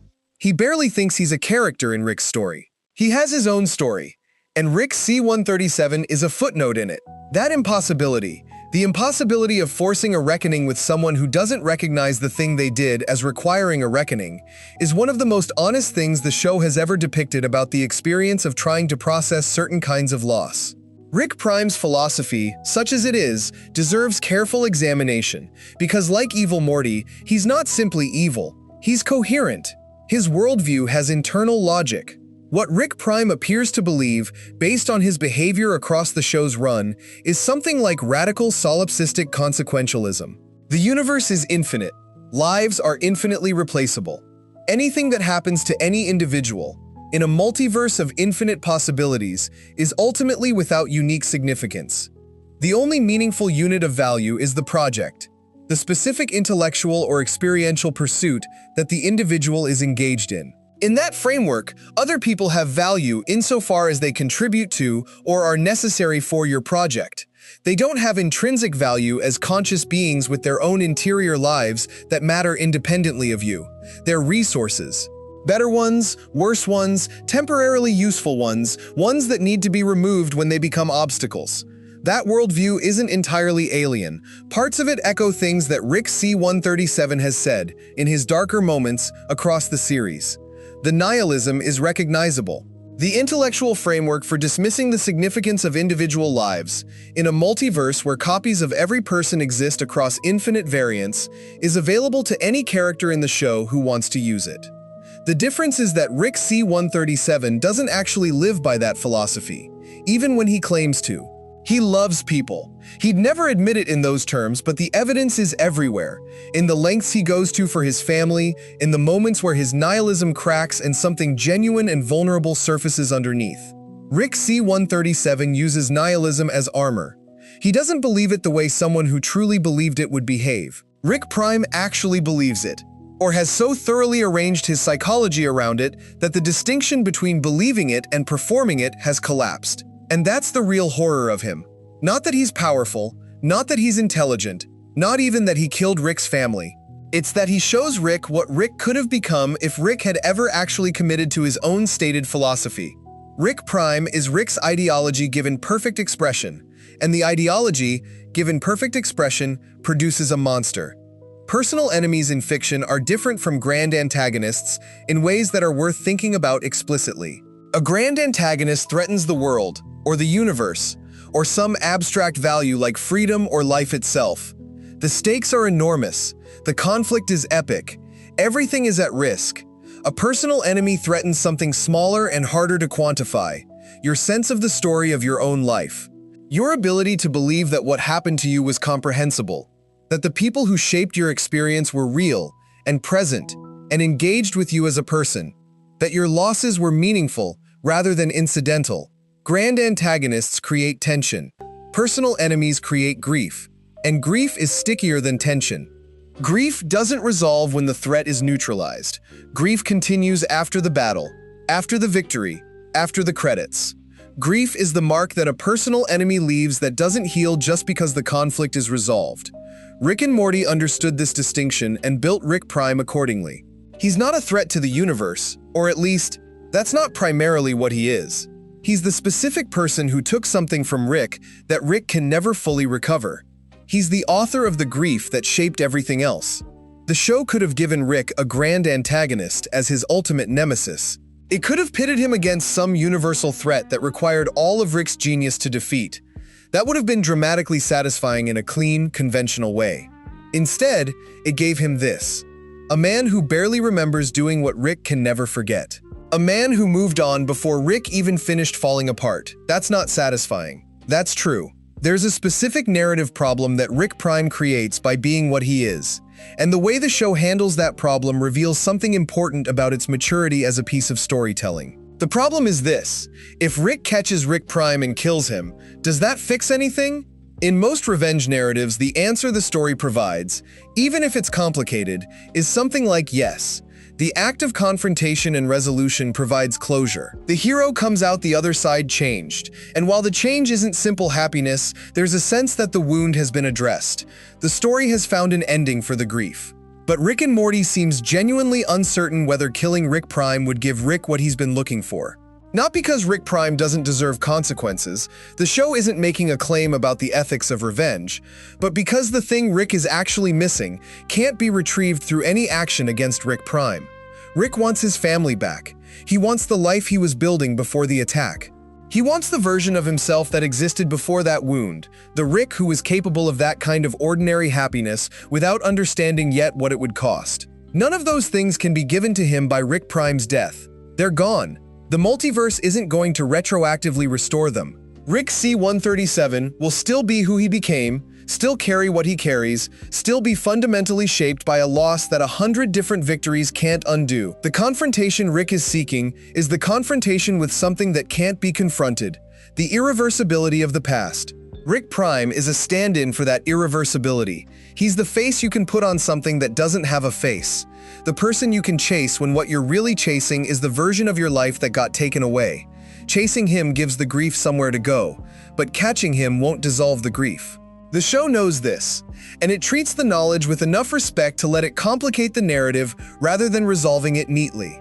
Let's think about what Rick Prime does to the audience's relationship with Rick C-137, because this is part of how the villain's function extends beyond his own character. Before we understand Rick Prime, before we have a clear picture of what happened to Rick, what was taken, what the grief is actually about, Rick is an enigma. He's compelling and funny, and sometimes frightening, but the emotional core of him is opaque in a way that keeps you at a slight distance. You enjoy him, you might even love him, but you don't entirely understand what's underneath. Rick Prime fills in the shape of the wound. He tells you not what Rick is, but why Rick is the way he is. And once you have that, once you can see the specific damage and where it came from and what it cost, your relationship with every previous moment of Rick's character retrospectively deepens. The scene where Rick is drinking alone in his garage gets heavier. The moments where Rick pushes people away, where he performs not caring and sometimes performs it so hard you can see the effort. Those moments carry more now. The entire texture of Rick's relationship with Beth, with the family he found his way back to after losing the one he built, reads differently. Rick Prime doesn't just create a villain for Rick to chase. He creates a context in which Rick C-137 becomes more fully legible as a person. He's the key that unlocks the emotional subtext that was always there but never quite fully accessible. That's the highest function a personal villain can serve. Not just threatening the hero, but illuminating them. The question of similarity between Rick C-137 and Rick Prime is one the show returns to with some regularity. And it's worth sitting with because it's genuinely uncomfortable. They're the same person. Not metaphorically. Literally. The same genetic template. The same foundational intelligence. The same early life, more or less, up to the point where their paths diverged. Everything that makes Rick Prime what he is was available to Rick C-137, and vice versa. What separated them wasn't intelligence, wasn't capability. It was, ultimately, the specific sequence of experiences that befell each of them, and the choices each made in response to those experiences. Rick C-137 chose, at some point, to care about people. Maybe not consciously, maybe not articulately, but the evidence of his life shows that he made that choice, and kept making it, even when it cost him. Rick Prime chose not to, or never made the choice at all. Simply ran his calculations without the variable of other people's intrinsic worth included in them, because something in his path never installed that variable. The similarity between them is what makes the difference between them so charged, because it suggests that the gap between Rick C-137 and Rick Prime isn't enormous. It's a specific wound, metabolized a specific way, a specific love, maintained at a specific cost. The difference is real and it matters, enormously, morally, but it's narrow enough to be frightening. If you look at Rick C-137 and Rick Prime as two possible outcomes of the same starting conditions, what you're looking at is something the show has always been interested in. The question of what makes a person who they are, and how much of who you are was ever fully in your control. Rick Prime also functions as an answer to a question that Rick and Morty has been asking since the first episode. What is Rick's intelligence for? Rick is the smartest person in the universe. Across the entire span of existence, there is no one who understands the mechanics of reality with greater precision or depth. That intelligence is, at various points in the show, presented as a gift, a burden, a weapon, a defense mechanism, a source of loneliness, and a form of self-destruction. But for all its complexity in Rick C-137, his intelligence is ultimately in service of something. Family, connection, the relationships that he claims not to care about and then demonstrates, through his actions, that he cares about deeply. Rick Prime's intelligence serves nothing like that. It serves the project. Whatever the current intellectual pursuit is, it serves itself, its pure capability without orientation toward anything beyond its own exercise. In that comparison, the show is making an argument. Intelligence without love is just power, and power without love is exactly as cold and exactly as empty as it sounds. Rick Prime is what intelligence becomes when it optimizes itself completely, removes the friction of caring about people, and runs without restraint. He's the logical conclusion of a certain fantasy about what it would mean to be the smartest person in the universe without the inconvenience of emotional attachment. He's not appealing when you see him fully. He's a warning, and warnings, delivered this precisely, don't disappear when the story ends. What ultimately makes Rick Prime unforgettable, though, isn't any single element of his construction. It's the combination of personal stakes and philosophical weight and the specific kind of grief he represents. He's unforgettable because he's the reason. He's the answer to the question that every viewer who's spent significant time with Rick C-137 has been asking, consciously or not. What happened to him? What made him this? And the answer is a person who didn't care enough to think twice. That's all. That's the whole of it. Not a grand scheme, not a cosmic evil, not an ideology that required centuries of development. A person who made a calculation, removed an obstacle in the most complete way available, and moved on with their day. The simplicity of it is part of what makes it hurt. There's no satisfying complexity to the initial act. There's no moment where you understand Rick Prime and see that the reasons were enormous, and the choice was agonizing, and the consequences were unforeseeable. He did it because it was convenient. He moved on because it was over. He didn't think about Rick C-137 again, because Rick C-137 wasn't in his story anymore. But Rick C-137 has never stopped thinking about him. And neither, it turns out, have we. Chapter 4. Intelligence versus Ideology. There's a thought experiment worth trying before we go any further. Imagine the three of them in a room together. Rick C-137, Evil Morty, Rick Prime. Three of the most formidable minds the show has produced, sitting in the same space, aware of each other. What happens? The immediate assumption most people make is that the conflict would be about power. Who's strongest? Who has the most tools? Who would win if it came to a fight? That's the version of the thought experiment that plays out in most fictional universes.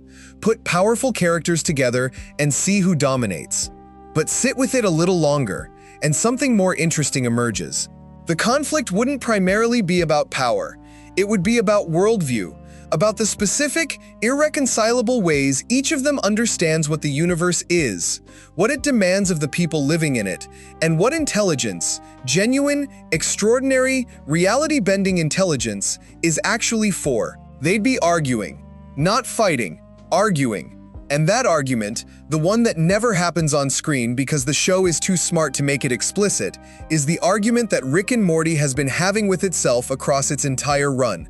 About what it means to be the smartest person in the universe, about whether intelligence confers any particular kind of wisdom, about whether understanding how everything works gives you any advantage at all when it comes to understanding how to live. Rick C-137, Evil Morty, and Rick Prime are all extraordinarily intelligent. Their intelligence is roughly comparable at the highest level, even if it expresses differently in different contexts. None of them is limited by a failure to understand. None of them is operating with incomplete information about how the universe works. What separates them has nothing to do with how smart they are. It has everything to do with what they believe. Let's establish something clearly, because it's the foundation everything else in this chapter builds on. Intelligence is not a philosophy. It's a tool. This sounds obvious when it's stated directly. Of course, intelligence is a tool. It's a capacity, a form of processing, a way of engaging with information. It doesn't come with built-in values or pre-installed conclusions about how to live or what matters. But in fiction, and especially in science fiction, intelligence is routinely treated as though it were a philosophy, as though being smart enough automatically produces a particular kind of wisdom. As though sufficient analytical capacity will eventually generate correct conclusions about how to exist and what to value and what to do with your life.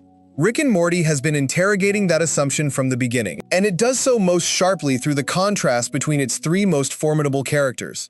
Because all three of them are using the same basic tool, extraordinary analytical intelligence, and arriving at completely different conclusions about the world. Not because one of them is using the tool correctly and the others are misapplying it, but because the tool, applied rigorously to the same available evidence, generates completely different outputs depending on what values and premises you run it on top of. Intelligence doesn't tell you what to care about. It just makes you very efficient at pursuing whatever you already care about. And what these three characters care about, at the deepest level, underneath all the behavior and strategy and surface-level motivation, is where the real difference lives. Rick C-137's intelligence is in permanent conflict with itself. That's one of the most important things to understand about him as a character, and it becomes clearest when you compare him to Rick Prime. Rick C-137 believes, at the explicit level, the level of what he says and how he presents himself to the world, in something close to nihilism. The universe is infinite and indifferent. Individual lives are cosmically insignificant. Meaning is a comforting fiction that intelligent people should be able to see past. Nothing matters. Drink more. But his behavior tells a completely different story. He goes to extraordinary lengths for his family. He makes sacrifices. Not the dramatic announced kind, but the quiet kind. The kind where you absorb a cost so that someone you love doesn't have to. He maintains relationships that are difficult and sometimes painful when the nihilistic position would be to simply walk away. He stays. And when he loses people, really loses them, he doesn't respond with the equanimity that genuine nihilism would require. He falls apart. The grief is real and total and doesn't fit inside the philosophical framework he claims to operate from. So what is Rick C-137 actually ideologically? What does he actually believe? Underneath the performance of not believing in anything, he believes in people. Specific people. The ones he's chosen, consciously or not, to attach himself to. His ideology isn't a grand philosophical system. It's something more modest and more human than that. It's the conviction that these particular connections matter, even in an infinite and indifferent universe, because to him, they do. Because the meaning that the universe doesn't provide automatically, he's manufactured through attachment. His nihilism is a shield. His love is the thing behind it. And the tension between those two things, the philosophy he performs and the values he actually lives, is the engine that drives most of the show's emotional depth. Evil Morty's ideology is more coherent than Rick's, and that coherence is part of what makes him formidable. Where Rick C-137 is internally divided, performing one set of beliefs while living by another, Evil Morty is remarkably unified. What he says and what he does align. His stated analysis of the Citadel's corruption is accurate, and his actions are genuinely aimed at the goal his analysis pointed to. He's not performing a philosophy he doesn't hold. He's living one he actually believes. What does Evil Morty actually believe? At its clearest, his ideology is about the primacy of autonomous existence, the right of any conscious being to determine the shape of its own life without having that life structured by systems built to serve someone else's interests. He grew up, in whatever universe he came from, in a world that was built for Rick.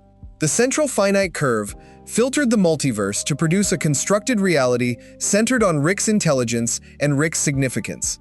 In that world, Morty's entire existence was instrumental. He was a tool, a sidekick, a brainwave pattern used to keep Rick safe because his specific frequency of anxiety was useful for hiding Rick's genius from Citadel detection. He didn't exist for himself. He existed for the system. And his ideology, the thing that drives everything he does, is the conviction that this is wrong. Not wrong in a personal, resentful way, though the personal dimension is clearly there. Wrong in a principled way.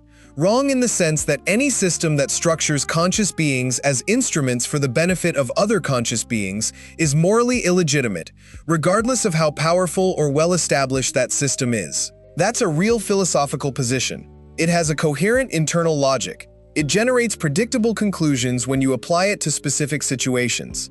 And it's genuinely hard to argue with in principle, even when you're horrified by the specific actions it justifies in practice. Evil Morty's intelligence, in this framework, is in service of his ideology. He's using his analytical capacity to achieve an ideological goal, freedom, in the most complete sense he can imagine, and every strategic decision he makes is filtered through that goal. His intelligence is oriented, directional, applied. Rick Prime's ideology is the cleanest of the three, and the most disturbing. He believes in nothing beyond the project. Not nihilism in the way Rick C-137 performs it. Rick Prime doesn't claim to believe in nothing as a posture or a defense. He simply operates from a framework in which the question of what to believe doesn't come up, because belief in values is itself a category he doesn't engage with. What he has instead of ideology is optimization. Whatever he's currently doing, he's doing it as efficiently as possible, and the question of whether it ought to be done, whether it's right, whether it serves anyone beyond himself, whether the cost to other people is justified, simply doesn't register as a relevant consideration. Other people, in Rick Prime's operational framework, are variables, inputs to calculations. They have no standing in his decision-making beyond their practical relevance to the project. When they're useful, they're used. When they're obstacles, they're removed. When they're irrelevant, they don't exist. This isn't cruelty. Cruelty would require Rick Prime to take satisfaction in causing pain, which would mean other people's experience mattered to him enough to generate satisfaction. Rick Prime doesn't take satisfaction in removing obstacles. He just removes them. The ideology, if you can call it that, is pure instrumentalism. Everything is a means. Nothing is an end except the next project. What makes this disturbing in a way that goes beyond simple villainy is that Rick Prime's framework is internally consistent. There's nothing logically wrong with it. If you start from the premise that conscious beings don't have intrinsic value, that the sense that other minds matter is a useful evolutionary heuristic rather than a genuine moral truth, then Rick Prime's behavior follows coherently. The horror is in the premise, not the logic. But the logic is impeccable. Now let's put the three ideologies in direct comparison, because the contrast reveals something that the show has been building toward across its entire run. Rick C-137 believes in practice in the value of specific human connections, even while performing a nihilism that denies this. His ideology is love, awkwardly held and poorly expressed and relentlessly undermined by his own behavior, but genuine. Evil Morty believes in the primacy of autonomous existence and the illegitimacy of systems that instrumentalize conscious beings. His ideology is freedom, pursued through methods that are themselves instrumentalizing, a tension the show is aware of and doesn't try to resolve. Rick Prime believes in nothing beyond the project. His ideology, if it deserves the name, is pure optimization without values. The most extreme version of the intellectual framework the show has been circling since episode 1. What's striking about this comparison is where the intelligence goes in each case. Rick C-137's intelligence is constantly in a kind of warfare with his values. He's smart enough to construct the nihilistic argument that nothing matters, but not willing enough to actually live by it. So his intelligence is partly used in service of his connections, keeping his family safe, solving the problems they face, and partly used in service of denying those connections, building elaborate philosophical scaffolding to pretend he doesn't care. His intelligence is divided, conflicted. The tool is working against itself. Evil Morty's intelligence is unified and directional. It goes fully into the project of achieving freedom, understanding systems, identifying leverage points, executing long-term plans with extraordinary patience.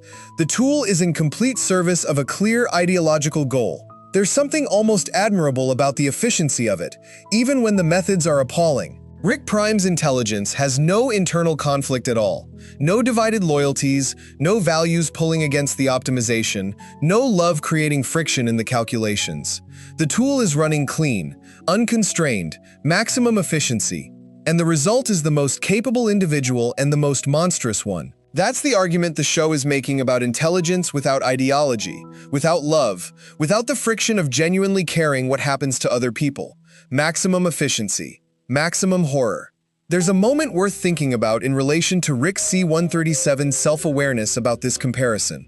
Rick knows what he could be. At some level, perhaps not fully articulately, perhaps not in a way he'd ever voice, but at some real functional level, Rick C-137 understands that the version of himself that went further, that removed the emotional complications, that optimized fully, that version is Rick Prime. He's seen it. He's chased it across the multiverse. He knows what pure intelligence without love produces, because he's looked at it directly. And some part of what drives Rick's self-destructive behavior, the drinking, the chaos, the way he periodically seems to be trying to damage himself, might be precisely this. A kind of preemptive sabotage of his own optimization. A way of keeping himself from becoming what he could become if he simply ran clean and clear and unencumbered by love. The alcoholism in this reading isn't just a symptom of grief. It's also a kind of anchor, something that keeps Rick sufficiently mired in human limitation that he can't ascend to the kind of cold perfection Rick Prime achieved. Something that keeps the tool from running at full efficiency, because full efficiency, for a mind like Rick's, produces something he doesn't want to be. The show doesn't make this argument explicitly, but the pieces are there, and they fit together in a way that seems too deliberate to be accidental. Here's a question that emerges from this comparison and doesn't have an easy answer. Is Rick C-137's internal conflict a strength or a weakness? The obvious argument is that it's a weakness. It limits him. It means he's never fully optimized, never running clean, never bringing his entire capability to bear on any single problem, because part of his intelligence is always caught up in managing the emotional dimensions of his life. His love for his family is a hostage that enemies can use against him. His grief is a vulnerability. His values are constraints. In pure tactical terms, Rick Prime, who has none of these constraints, is more capable. But the show pushes back against that conclusion in a specific and interesting way. Rick C-137 has survived through everything, through grief and loss and self-destruction and enemies who were, in various tactical senses, superior to him. He's still here, still connected to people, still, against all his own predictions, part of a family that matters to him. Rick Prime has optimized himself to a point beyond human limitation. And what he has, at the end of all that optimization, is projects. Things to do. No one he'd grieve if they were gone. No anchor, no connection, no reason that isn't purely self-referential. Is that strength? In the narrowest tactical sense, perhaps. In any broader sense, in the sense of what a life is for, in the sense of what makes the extraordinary length and capability of a life like Rick's actually worth the living, it looks like the most complete form of poverty imaginable. The show doesn't resolve this into a clean moral. It doesn't say love is always worth the cost, or that optimization without values is always wrong in every context. But it puts the two outcomes side by side, the constrained, grieving, still connected Rick C-137, and the clean, efficient, utterly alone Rick Prime, and lets the comparison do its work. Evil Morty complicates this binary in a way that's worth sitting with. He's not Rick Prime. He has a genuine ideology, a real value he's pursuing, a goal that goes beyond pure optimization. Freedom is something he actually believes in. The liberation from systems that instrumentalize conscious beings is a real moral commitment, not just a tactical position, but his methods have required him to do to others what he's trying to escape having done to him. He instrumentalized Rick's and Morty's in service of his project. He treated the casualties of his plans as acceptable costs. He became, in his methodology, something that resembles the system he was fighting against, structured around a single overriding goal that treats other people as means rather than ends. That's a genuine moral paradox, and the show is honest about it without resolving it. Does Evil Morty's ideology justify his methods? Does the legitimacy of wanting freedom from a system that systematically abused you justify building your own system of abuse in service of escape? These are real questions, not just fictional ones. And the fact that a cartoon villain is making you ask them, seriously, with genuine uncertainty, without the show providing a comfortable answer, is a mark of how seriously the show takes its own ideas. Let's think about what ideology actually does in the context of these three characters. Why it matters. Why intelligence alone, without ideology, without values, without some orienting principle beyond the next project, produces Rick Prime rather than Rick C-137. Ideology gives intelligence direction, and direction gives intelligence moral character. A mind without direction is just capability. It will do what it's pointed at. It will optimize whatever you ask it to optimize, but the choice of what to optimize, the choice of what matters, what's worth pursuing, what costs are acceptable and what costs aren't, that choice isn't generated by the intelligence. It has to come from somewhere else. For Rick C-137, that somewhere else is love. Messy, performatively denied, poorly expressed love for specific people. It gives his intelligence direction even when he's pretending it doesn't. It's the thing that makes him a protagonist rather than a Rick Prime who drinks more. For Evil Morty, the somewhere else is a genuine moral conviction about the rights of conscious beings to determine their own existence. It gives his intelligence purpose, a real, articulable purpose that generates consistent behavior across years of patient planning. It's what makes him more than just a clever Morty who learned how to fight back. For Rick Prime, there is no somewhere else. Or if there is, the show hasn't found it yet. His intelligence runs without direction, or with a direction so internal and self-referential, the next project, then the next, that from the outside it looks like no direction at all. And intelligence without direction, the show argues with some consistency, is not a gift. It's just power, and power without values is not a virtue, no matter how impressive the capability that generates it. There's something the comparison of these three characters reveals about the show's underlying argument that's easy to miss because it's never stated directly. Rick and Morty is not, at its core, a show about how smart people see through the illusions that comfort ordinary people. It's not a show that celebrates intellectual superiority or uses Rick's genius as a model for how to engage with the world. It's a show about the limits of intelligence, about what intelligence can't do, about the specific things that analytical capacity, no matter how extraordinary, simply cannot provide. It can't provide meaning. Rick C-137 understands the mechanics of reality at a level no other being in the show's universe matches, and he still spends his evenings drinking alone in a garage, trying to feel something. It can't provide moral direction. Evil Morty is one of the sharpest strategic minds in the story, and he had to choose what to do with that sharpness from a set of values that his intelligence didn't generate for him. And it can't provide what Rick Prime most completely lacks: a reason to care about anything beyond the next problem to solve. The show's greatest villains are great partly because they embody this argument in different registers. Rick Prime is what pure intelligence without love or ideology produces. Evil Morty is what intelligence with ideology but without love produces. Something more coherent than Rick Prime, but still capable of tremendous damage in the gap between the goal and the people along the way. Rick C-137 is what intelligence with love produces. Divided, conflicted, self-sabotaging, and the most human of the three. The argument isn't that intelligence is bad, or that smart people are doomed to be villains. The argument is that intelligence is just the tool. What you do with it, and what you do with it is always, finally, a function of what you value, is the whole of the moral question. This is also, quietly, why Rick and Morty's treatment of its smartest characters is more interesting than the treatment you find in most science fiction. The classic science fiction premise about extraordinary intelligence is that it generates extraordinary wisdom, that someone who understands how the universe works would, as a consequence of that understanding, know how to live, would have access to truths about meaning and value and the right way to exist that less intelligent beings can only gesture toward. Rick and Morty takes that premise and systematically dismantles it. Rick C-137, for all his genius, is profoundly unhappy and profoundly confused about how to be a person. Evil Morty, for all his clarity of purpose, is building something deeply troubling in service of a goal that's genuinely right. Rick Prime, as the endpoint of maximum intelligence with minimum emotional constraint, is something barely recognizable as a person at all. Intelligence, in the world of Rick and Morty, doesn't grant access to wisdom, it grants access to capability. And capability, in the hands of a being without settled values, without love, without some anchor in what actually matters, capability just makes you more thoroughly whatever you already are. More thoroughly loving if you're Rick C-137, more thoroughly principled if you're Evil Morty, more thoroughly empty if you're Rick Prime.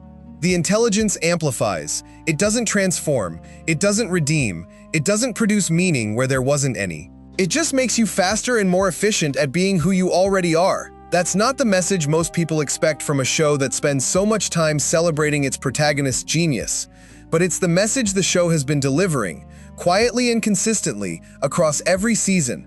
And the three characters at the center of this chapter are its clearest expression. Back to the thought experiment at the start. The three of them in a room. What would the argument actually be about? It would be about whether caring about people is a weakness or the only thing that makes intelligence worth having. Rick Prime would be indifferent to the argument, because arguments about values don't interest him. Evil Morty would make the case that systems are the problem, that individual caring is insufficient, that the only meaningful response to a world that treats people as tools is to dismantle the structural conditions that make that treatment possible. Rick C-137 would drink something, say something dismissive, and then, if pushed, would probably say something he immediately regretted for its honesty. Something about how the only reason he's still here, still in this argument, still in any room with anyone at all, is because of the people he came back for. Not intelligence, not ideology, people. That's the answer the show keeps returning to. Not as a triumphant thesis statement, not as a clean moral lesson, but as a truth that the narrative keeps demonstrating in spite of its protagonist's best efforts to deny it. Intelligence separates these characters in degree. Ideology separates them in direction. But what finally separates Rick C-137 from the other two, what keeps him, despite everything, on the side of something rather than nothing, is that he loves people and can't stop, no matter how hard he tries to perform otherwise. In the end, that's what ideology can't fully substitute for, and what intelligence can't generate. The show knows it, Rick knows it, even if he'd never say so, and that knowledge, held quietly, expressed indirectly, demonstrated in action rather than stated in speech, is what makes Rick C-137 worth following across however many seasons the story has left to tell. Chapter 5: Why Every Great Villain Needs a Philosophy. Here's something that separates the villains people forget from the ones they carry with them for years. The forgotten ones want things. The unforgettable ones believe things. That distinction is smaller than it sounds, so it's worth pulling apart carefully. Wanting and believing can look similar from the outside. Both produce behavior, both generate goals, both give a character something to pursue across the arc of a story. But they're fundamentally different in terms of what they leave behind in an audience. When a villain wants something, power, money, revenge, domination, the story ends when they get it or fail to get it. The want was the whole of them. Once the want is resolved, one way or another, there's nothing left. The audience has nowhere to go with the character after the story closes. The file shuts cleanly. The character disappears. When a villain believes something, when their actions follow from a worldview, a philosophy, a set of convictions about how reality works and what it demands of the people living in it, then something different happens. The story can end, but the philosophy persists. You carry it with you. You find yourself applying it to situations outside the fiction, testing it, arguing with it, discovering new scenarios where it generates uncomfortable but coherent conclusions. The villain is gone, but their ideas are still running. That's why great villains need philosophy. Not to make them sympathetic, not to make them relatable, but to make them real in a way that survives the story they came from. Rick and Morty has been unusually deliberate about this. Its most memorable antagonists are not defined by what they want. They're defined by what they believe. And what they believe is always specific, coherent, and genuinely in conflict with something the audience cares about, not just something the protagonist cares about. That's the key detail. The philosophy has to be in conflict with something real, something that the audience, not just the hero, has a stake in. Let's start by mapping the philosophical territories each of the show's major antagonists occupies, because they're distinct and non-overlapping in ways that feel deliberate. Evil Morty's philosophy, at its core, is about liberation from constructed systems. He believes that the world he was born into, the central finite curve, the citadel, the entire architecture of a multiverse filtered to center Rick's significance, is a structure built by and for the powerful, and that any conscious being operating within it is, to varying degrees, being instrumentalized without consent. His conviction isn't just that this is personally bad for him, it's that it's structurally wrong, that the system is illegitimate at its foundation, regardless of whether any individual within it is actively suffering. Rick Prime's philosophy, to the extent it deserves the word, is about the absolute sovereignty of the individual project. He believes, or operates as though he believes, which amounts to the same thing, that consciousness is its own justification, that intelligence applied to interesting problems is its own purpose, and that other conscious beings have no particular claim on you beyond whatever instrumental value they bring to your current work. It's a philosophy of pure self-referential optimization, no external values, no obligations, just the mind and its projects and the universe as raw material. And Rick C-137, who is as much a philosophical position as he is a character, occupies the most complicated territory of all. He's a person who intellectually accepts the nihilistic framework that would justify Rick Prime's behavior, but who is constitutionally unable to live by it.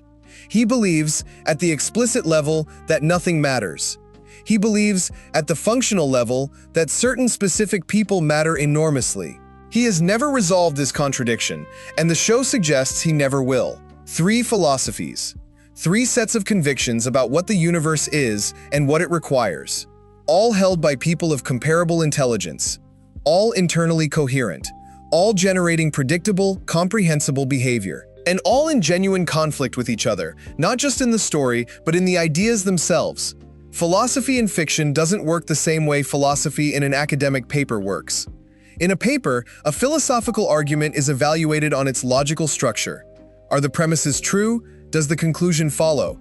Are there counterexamples that the argument can't accommodate? The evaluation is intellectual, and the standard is consistency and validity. In fiction, a philosophical argument is evaluated on what it produces. What does this worldview do to a person who actually lives by it? What does it generate in terms of behavior, relationship, emotional life? What does it cost? What does it enable? What does it make impossible? Fiction can test philosophical ideas in ways that academic philosophy can't, because fiction can show you the full consequences of a belief system playing out across a human life, or across what presents as one. You can watch what happens to someone who really, genuinely follows an idea all the way out, and what you see is often more instructive than any logical analysis. Rick and Morty is, at one level, a sustained philosophical experiment. It takes a set of ideas about nihilism, about individual sovereignty, about the meaning of existence in an infinite and indifferent universe, and it runs them, seriously, without flinching, to see what they actually produce in people who actually hold them. Its villains are part of this experiment. They're not just obstacles for the hero, they're test cases. They embody specific philosophical positions, and they live those positions fully, and the audience gets to observe what those positions do when they're not just argued but inhabited. That's why engaging with Rick and Morty's villains feels different from engaging with most animated antagonists. You're not just watching someone do bad things, you're watching an idea at work, and ideas don't disappear when the episode ends. Let's think about freedom as a philosophy, because it's central to Evil Morty in ways that go deeper than his immediate goal. Freedom is one of those concepts that almost everyone agrees is good in the abstract, and almost everyone disagrees about in the specific. Freedom from what? Freedom to do what? Whose freedom when it conflicts with someone else's? What structures are legitimate constraints on freedom, and which are simply the powerful protecting their power by dressing it up as order? These are not abstract questions in Evil Morty's case. He was born into a system that answered them in very specific ways, and the answers systematically disadvantaged him. The Citadel was built by Ricks, run by Ricks, structured to serve Rick's interests, with Morty's slotted into supporting roles that were presented as natural and inevitable, rather than constructed and contingent. Evil Morty looked at that structure clearly enough to see it for what it was. And his philosophy of freedom emerged from that clear vision. He didn't arrive at his convictions through abstract reasoning about the nature of liberty. He arrived at them by examining the specific system he was embedded in and identifying exactly how it worked to limit what he and every other Morty could become. This is philosophically important because it means his freedom isn't an abstract ideal, it's a specific analysis. He can tell you, with precision, what isn't free about the current arrangement and why. He can point to the mechanisms of constraint. He can explain what freedom would actually look like in structural terms, not just as the absence of oppression, but as the positive condition of a multiverse, where the architecture doesn't filter reality to serve one person's centrality. That specificity is what makes his philosophy compelling even to people who are horrified by his methods. Because he's not just saying freedom is good, he's saying this specific thing is wrong, for these specific reasons, and here's what would actually have to change for it to stop being wrong. Specificity makes philosophy credible. Vague appeals to freedom, or justice, or equality are easy to dismiss. They don't cost the person making them anything, they don't commit to anything, they don't generate any real consequences if you accept them. But a specific diagnosis of a specific wrong, explained with enough precision that you can follow the logic all the way through. That demands engagement. You can't just wave it away. Evil Morty won't let you wave him away. His analysis is too precise. His diagnosis is too accurate. Even after he's gone, the question he raised is still sitting there. Was the central finite curve actually wrong? And if it was, what does that mean? Control is the philosophical terrain that the Citadel of Ricks occupies more broadly, and it's worth examining because it represents the system that evil Morty is responding to rather than just the individual villain. The Citadel is built on a specific set of philosophical premises about order. That intelligence, concentrated and organized, produces better outcomes than chaos. That the multiverse left to itself is dangerous and inefficient in ways that benefit no one. That some degree of control, exercised by the people best equipped to exercise it, which the Citadel defines as Ricks, is not just pragmatically useful but morally legitimate. There's something recognizable in that argument. Versions of it appear everywhere, that powerful institutions justify their existence. The claim that order is better than chaos, that expertise should govern, that the people running things are running them because they're best suited to it, these are not alien ideas. They're the ideas that most existing power structures use to describe themselves. The Citadel is a satire of institutional self-justification, and it's a sharp one. By building the satire around Ricks, beings who actually are extraordinarily intelligent, who genuinely do have capabilities that far exceed most others, the show prevents you from dismissing the underlying argument too quickly. What if the smartest people really should be running things? What if the order they create, however self-serving, is genuinely better than the alternative? Evil Morty's philosophy of freedom is the direct counter-argument. The answer to, "but the order we created is better," is, better for whom? Organized by whose standards? And is a system whose primary effect is to concentrate power among those who built it actually producing the outcomes it claims to serve?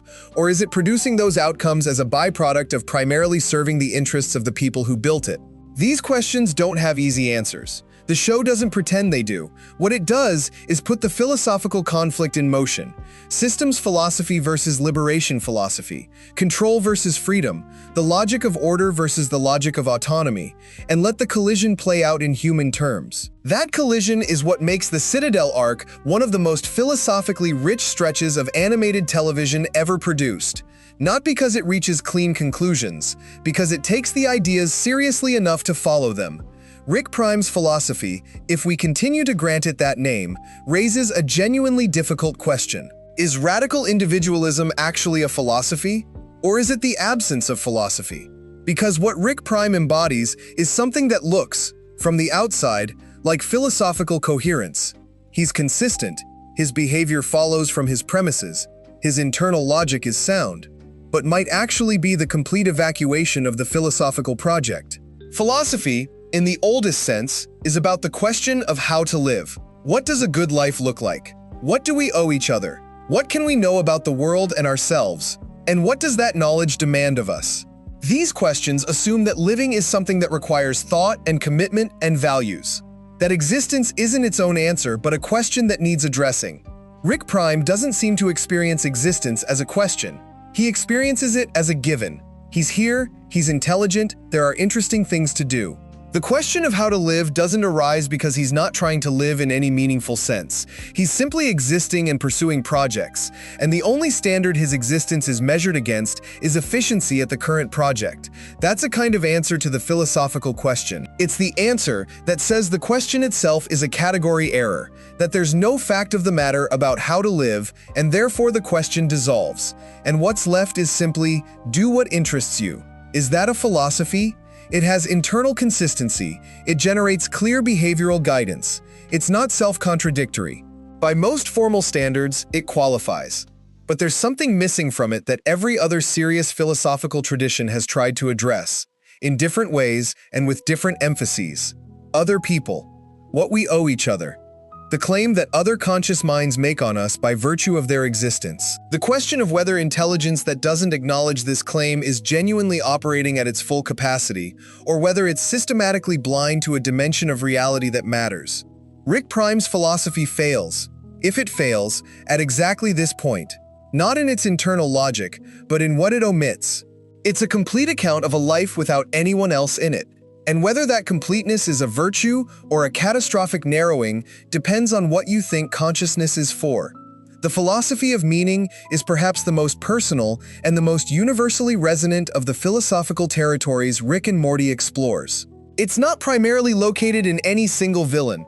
It's distributed across the show, in Rick's nihilism, in Morty's struggle to find reasons to keep going, in the recurring question of whether anything any of them does actually matters, in an infinite, indifferent, endlessly replicating multiverse. But it surfaces most sharply in the moment of confrontation between characters who have answered the meaning question differently. Evil Morty has answered it through purpose. He has a project. Liberation, escape, and that project provides him with a framework for making decisions and evaluating outcomes and knowing whether he's succeeding. Meaning, for Evil Morty, is goal-oriented. It's the sense of progress towards something that matters. Rick Prime has answered it through activity.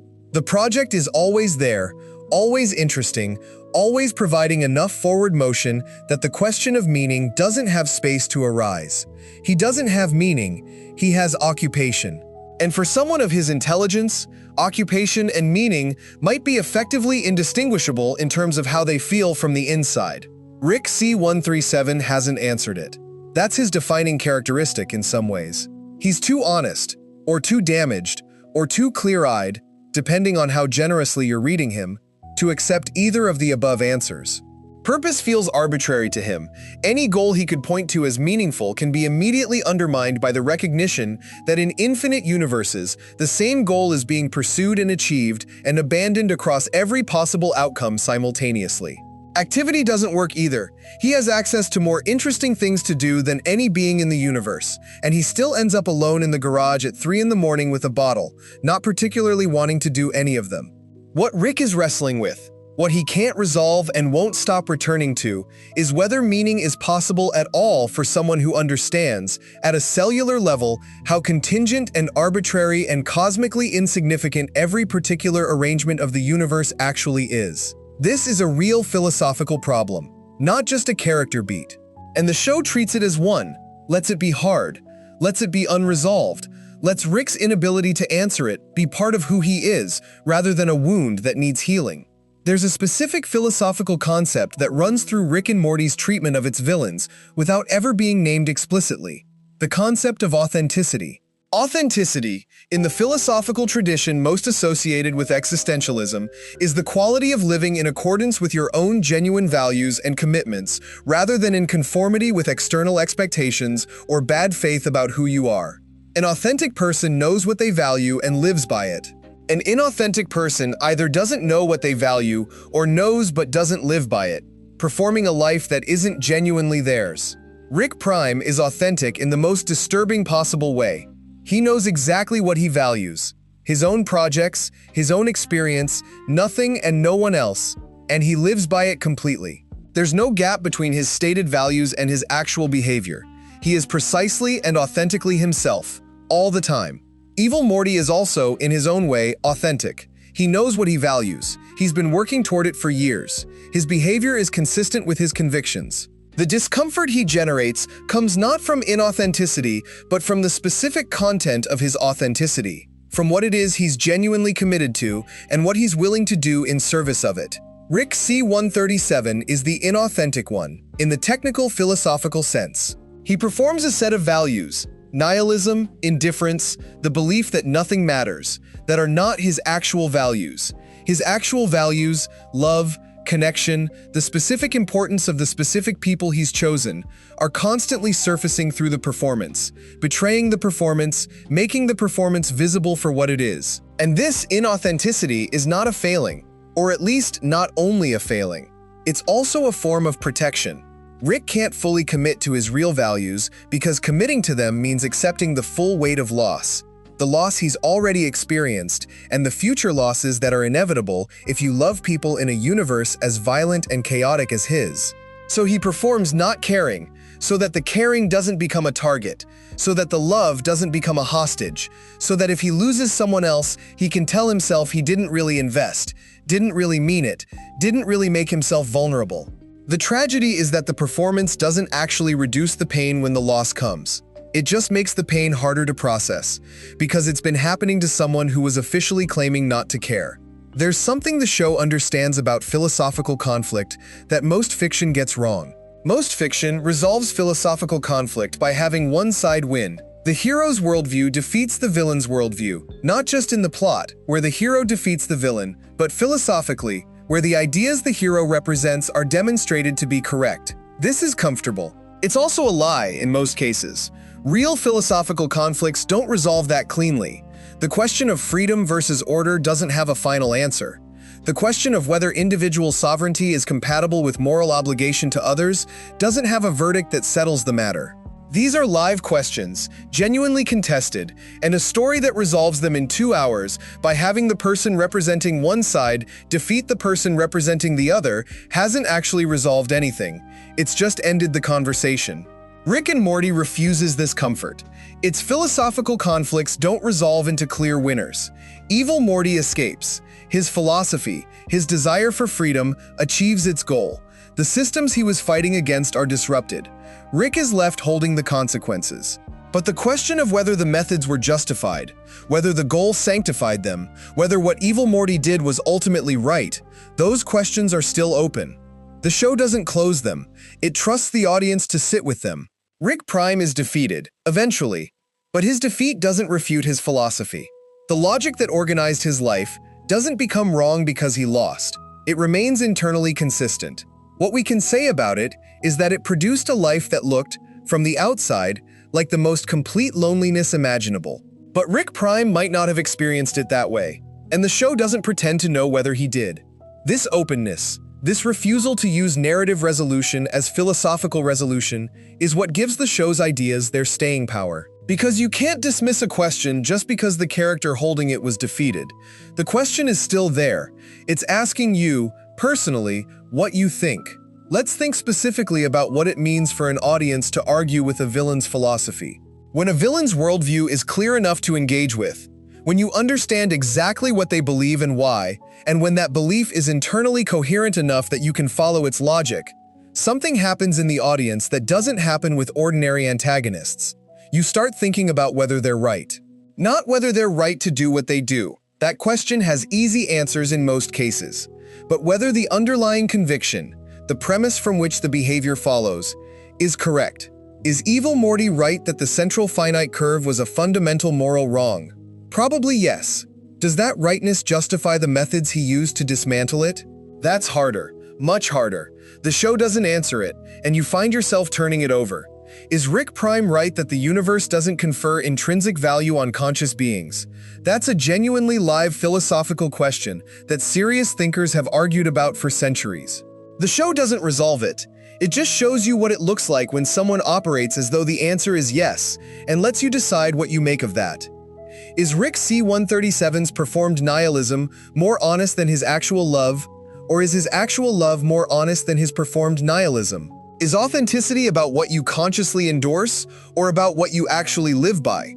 These are real questions with real stakes, and the character embodies them so completely that engaging with him means engaging with them. This is what philosophy in fiction is for. Not to arrive at answers, to make the questions live, to put you in genuine contact with ideas that matter, ideas about freedom and meaning and what we owe each other, and what it means to be a person, in a context vivid enough that you can't just process them abstractly. You have to feel them, and feeling them is what makes them persist. Power is the final philosophical territory worth examining because it runs through all of Rick and Morty's antagonists in ways that aren't always obvious. Each of the major villains has access to extraordinary power, and each of them has a different relationship to it that tells you something essential about what they believe. Evil Morty acquires power instrumentally. He builds it, patiently, because he needs it to achieve the goal that precedes the power. The power is never the point, it's the means. And once he's used it to do what he needed to do, he walks away from it, steps through the portal and leaves the Citadel, the presidency, all the accumulated influence behind. He doesn't want to hold power. He wants to be free of the systems that require power to navigate. Rick Prime has power because power follows naturally from his intelligence and his willingness to use that intelligence without ethical constraints. He doesn't pursue power as a goal either. But unlike Evil Morty, he doesn't walk away from it. He just doesn't particularly think about it. It's there when he needs it and irrelevant when he doesn't. Power is a resource, like any other. Rick C-137 has power, perhaps the most raw capability of the three. and he consistently misuses it, dissipates it, refuses to consolidate it. He's had opportunities to hold extraordinary institutional power, and he's rejected them or destroyed them. The Citadel offered him a kind of empire at various points, and he wanted nothing to do with it. His relationship to power is almost phobic, as though he understands at some level what power would do to him if he allowed himself to fully inhabit it. What does that tell us? It tells us that power, for Rick C-137, is dangerous precisely because of what he values. If he allowed himself to fully acquire and hold power, it would compromise the thing that keeps him different from Rick Prime. It would optimize him, remove the friction, make him efficient in ways that would require him to stop being the specific, messy, self-contradictory person he is. He keeps the power at arm's length, not because he doesn't have it, but because he knows what happens when someone like him stops holding it at arm's length. He's looked at Rick Prime, he knows. What does philosophy ultimately provide that mere power or intelligence can't? It provides an answer to the question, what is this for? Intelligence and power are amplifiers. They make you more of what you already are. They don't tell you what you should be, what you should use them for, what makes the extraordinary capacity worth having. Those answers have to come from somewhere else. Philosophy, real philosophy, the kind embedded in how you actually live rather than the kind you perform, is where those answers live. It's the deep structure of a person's values, the organizing principles that determine where the intelligence goes and what the power does and what the suffering means. Evil Morty's philosophy gives his intelligence direction and his power purpose. It doesn't make his methods right, but it makes him coherent in a way that demands engagement. Rick Prime's lack of philosophy, or his philosophy-shaped hole, makes his intelligence directionless and his power purposeless. He's maximally capable and minimally oriented, the most efficient expression of capability the show has ever produced, and the emptiest. Rick C-137's messy, conflicted, poorly expressed philosophy of specific love gives his intelligence its friction and its purpose simultaneously. The love is what makes him difficult. It's also what makes him someone worth following. The show is arguing, through these three, that philosophy is not an optional add-on to capability. It's the thing that determines what capability is for. Take it away, and you have Rick Prime. Simplify it to a single principle without love, and you have Evil Morty. Hold it imperfectly, contradictorily, with enormous cost and enormous pain, and you have Rick C-137. And Rick C-137, for all his chaos and damage and self-destruction, is the one who's still here, still connected, still, despite everything, part of something that matters. That's not an accident. That's the show's deepest argument, and it's one that the villains, precisely by embodying the alternatives, make impossible to ignore. Chapter 6. The Art of Mystery. Think about the last time a story genuinely surprised you. Not the mechanical surprise of a plot twist you didn't see coming, the kind where information is withheld and then released, and your brain registers the update and you move on. That's a trick. Tricks are fine. They work in the moment and then they're done. Think about a different kind of surprise. The kind that arrives quietly, without fanfare, in a scene that isn't even trying to be dramatic. The kind where a small piece of information lands and something shifts in your understanding, not just of the plot, but of the whole shape of what you've been watching, where you suddenly see something you've been looking at for years in a different light, where the past reorganizes itself around a new center of gravity. That kind of surprise requires patience. It requires a story that's been holding something back, not because it's trying to trick you, but because it knows that some truths are only available to people who've been looking long enough to recognize them when they appear. Rick and Morty has that kind of patience. It's one of the show's most undervalued qualities, and it's central to why its greatest antagonists work the way they do. Mystery. Real mystery, the kind that's built rather than just withheld, is the structural principle that makes Evil Morty haunting rather than just clever. It's what makes Rick Prime feel enormous even before you fully understand what he is.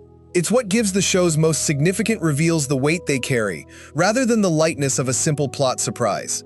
Understanding how Rick and Morty builds and maintains mystery is understanding one of the most important techniques in its entire storytelling arsenal. There's a distinction worth making early, because it's the foundation of everything else in this chapter, the difference between a secret and a mystery.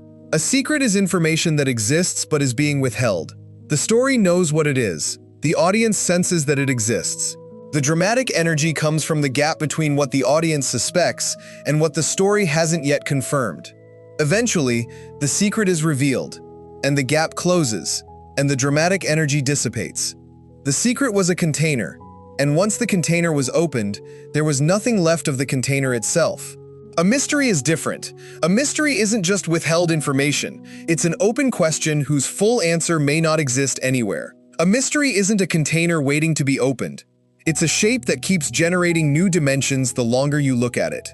When you learn more about a mystery, you don't feel like the gap is closing. You feel like the space is expanding. The new information doesn't answer the question. It makes the question more interesting.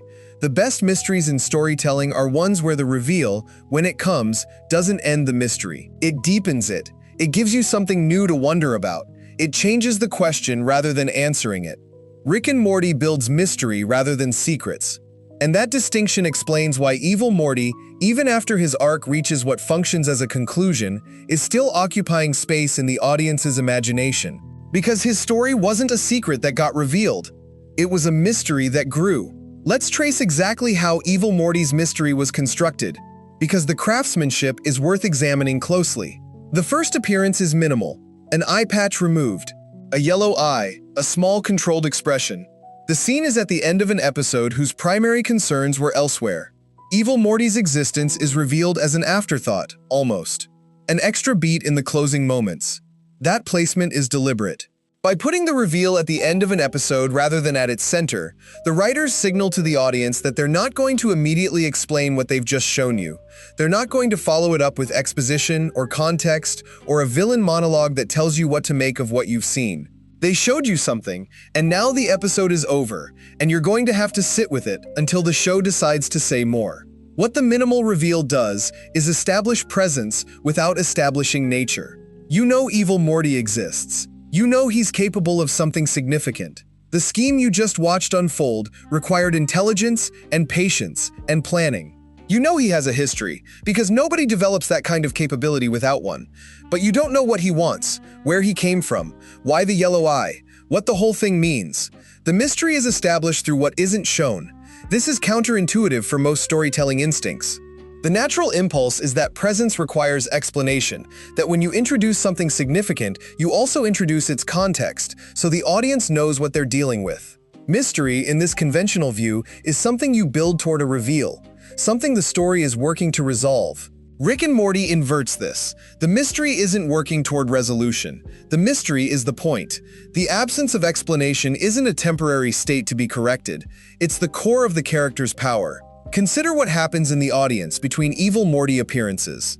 The gap between close Rick counters of the Rick kind in Season 1 and the next significant Evil Morty appearance in Season 3 is substantial. During that gap, across a full season of episodes, through all the other characters and stories and plots, Evil Morty remains unaddressed. The show doesn't bring him up, doesn't explain him, doesn't offer any new information, and yet he's there, in the background of the audience's attention. The open file that keeps getting visited, even when there's nothing new to add to it. This is the psychological mechanism that mystery exploits. Human brains are completion machines.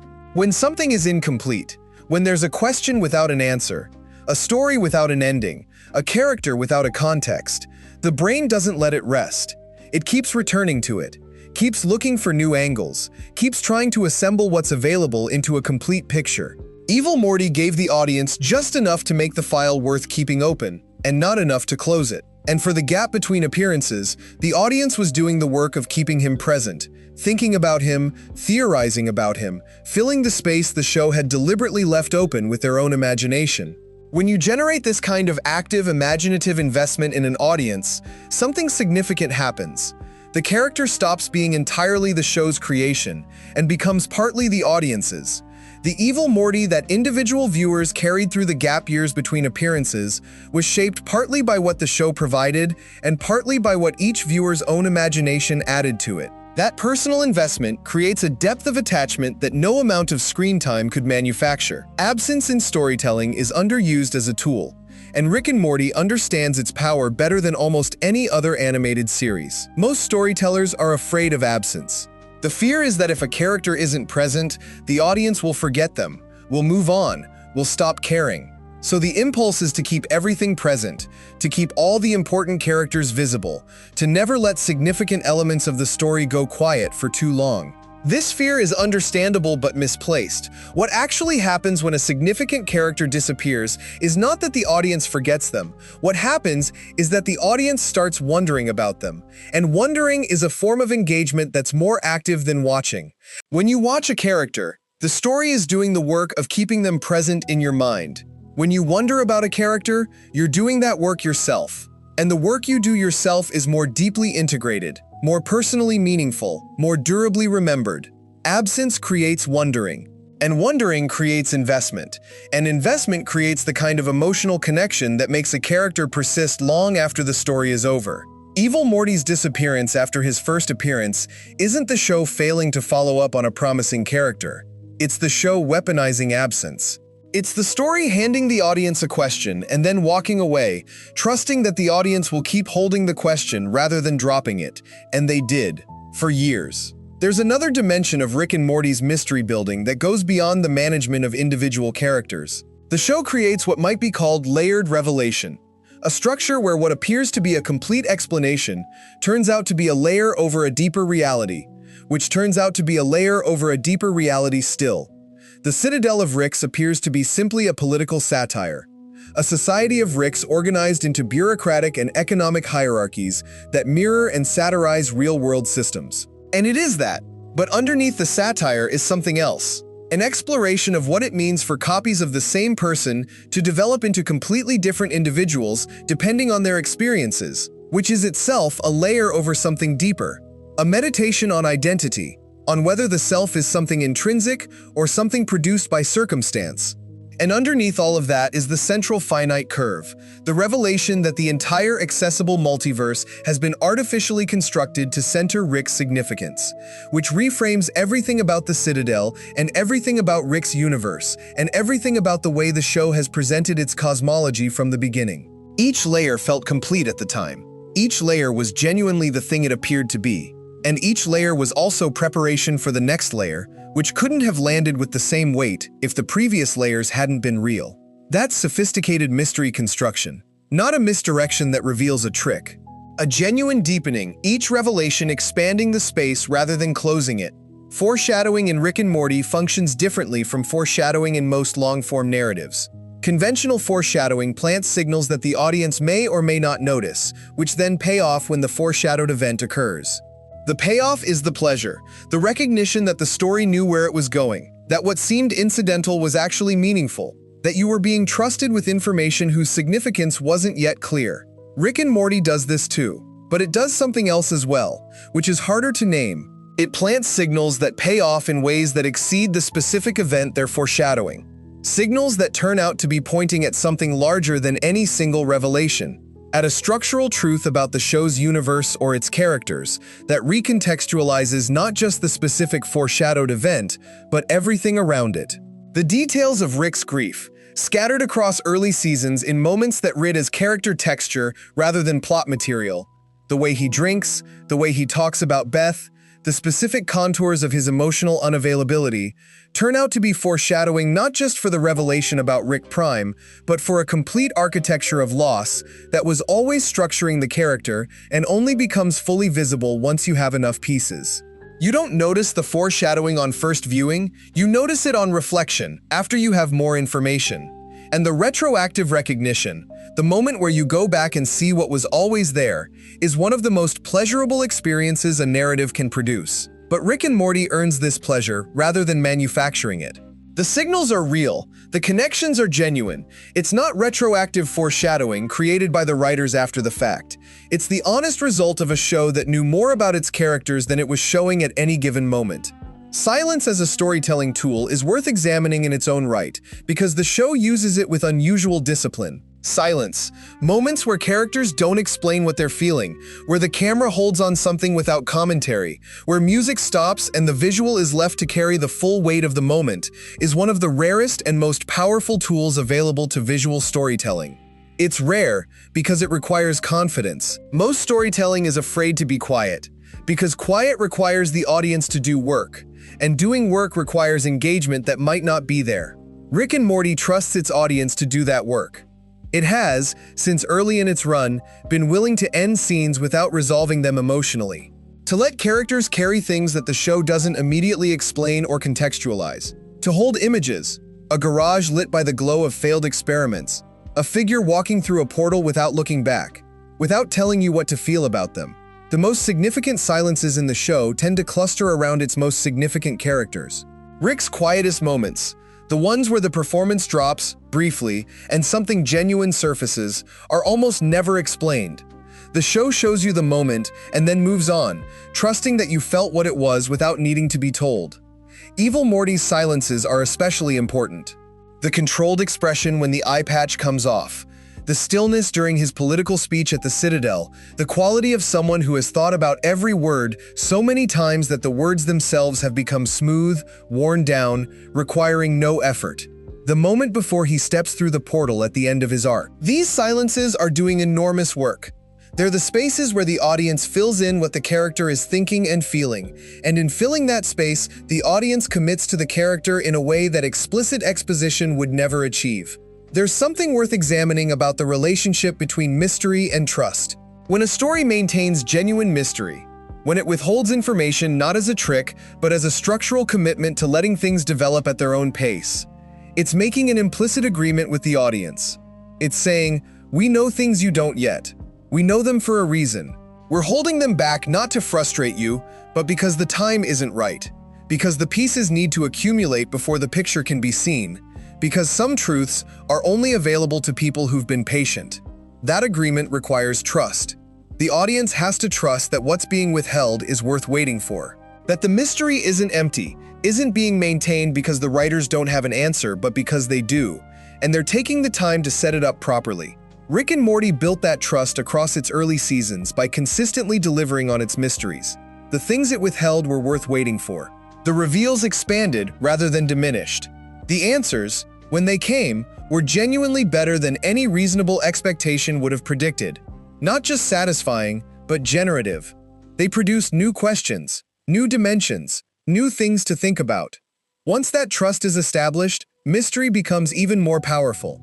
Because you know, as an audience member, that the thing you're wondering about will eventually matter, that the question you're holding isn't a red herring, that the show is holding things back in good faith, that knowledge changes how you hold the mystery. Instead of skepticism, are they even going to address this? You have anticipation, a confident forward lean into the unknown, because you've learned that what's unknown in this story tends to be worth knowing. Let's think about how mystery functions specifically in relation to Rick Prime, because it operates somewhat differently than the Evil Morty case.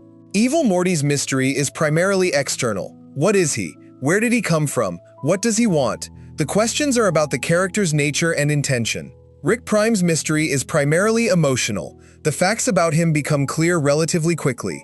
What he did, when, how, what it produced. The question is not what he is, but what he means. What it means for Rick C-137 that this person exists. What it means for the audience's understanding of Rick to know that this is the wound, that this is the source, that this is the thing that made everything else.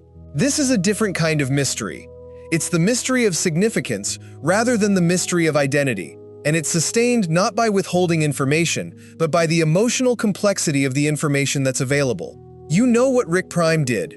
You know when and why and roughly how. But the question of what to feel about it, what Rick is supposed to do with it, how grief this foundational is supposed to be addressed, whether catching Rick Prime would give Rick anything he's actually missing, those questions don't resolve just because the facts are known. They're mysteries of a different order. The kind that don't yield to information. The kind that only yield, if they yield at all, to time and experience and the slow accumulation of living with them. Rick C-137 has been living with his for decades. The audience has been living with theirs for however long they've been watching. And neither set of questions is anywhere near resolution. That parallel between Rick's relationship to his mystery and the audience's relationship to theirs is part of what makes the Rick Prime arc feel so personal. You're not watching Rick work through something from the outside, you're working through something alongside him. The mystery belongs to both of you equally. Here's a specific technique worth naming, because it's one Rick and Morty uses regularly and with great effect. The technique is significant information delivered in an insignificant moment. Most storytelling delivers important reveals dramatically.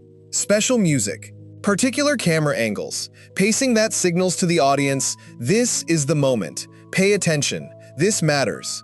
Rick and Morty sometimes does this, but its most lasting reveals, the ones that work their way deepest into the audience's experience, often arrive without ceremony, dropped casually into the middle of something else. Mentioned as an aside before the scene moves on to its apparent main concern. This technique works because it mimics something true about how significant things happen in real life. The most important moments often don't announce themselves. The conversation that changes everything is sometimes the one that started as small talk. The sentence that alters your understanding arrives in the middle of a paragraph about something else. Life doesn't use special music. When fiction does this, when it trusts the audience to catch something significant without being told it's significant, it creates a particular quality of intimacy. The audience feels trusted. They feel like they're paying close enough attention to notice things the show didn't need to underline. They feel, in a small but real way, like they're inside the story rather than outside watching it. And they carry what they caught more closely, because they found it rather than being handed it. Because the discovery feels, at least partially, like their own. The central finite curve reveal is worth examining as a case study in long-form mystery, because it's one of the most complex and carefully prepared mysteries the show has ever executed. The reveal itself, that the entire accessible multiverse had been filtered to contain only universes where Rick was the smartest being alive, arrives in Season 5, but the ground for it was being prepared from the beginning of the series.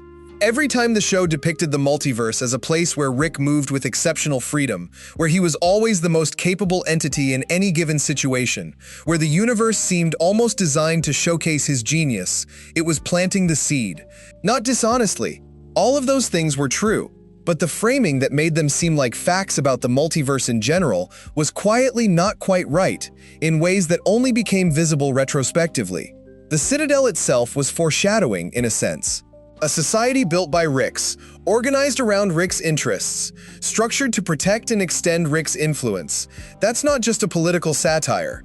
It's a smaller-scale version of the central finite curve itself, a constructed space designed to center Rick. The Citadel is the curve, miniaturized. And once you see that, you can see that the idea was always present in the show's architecture.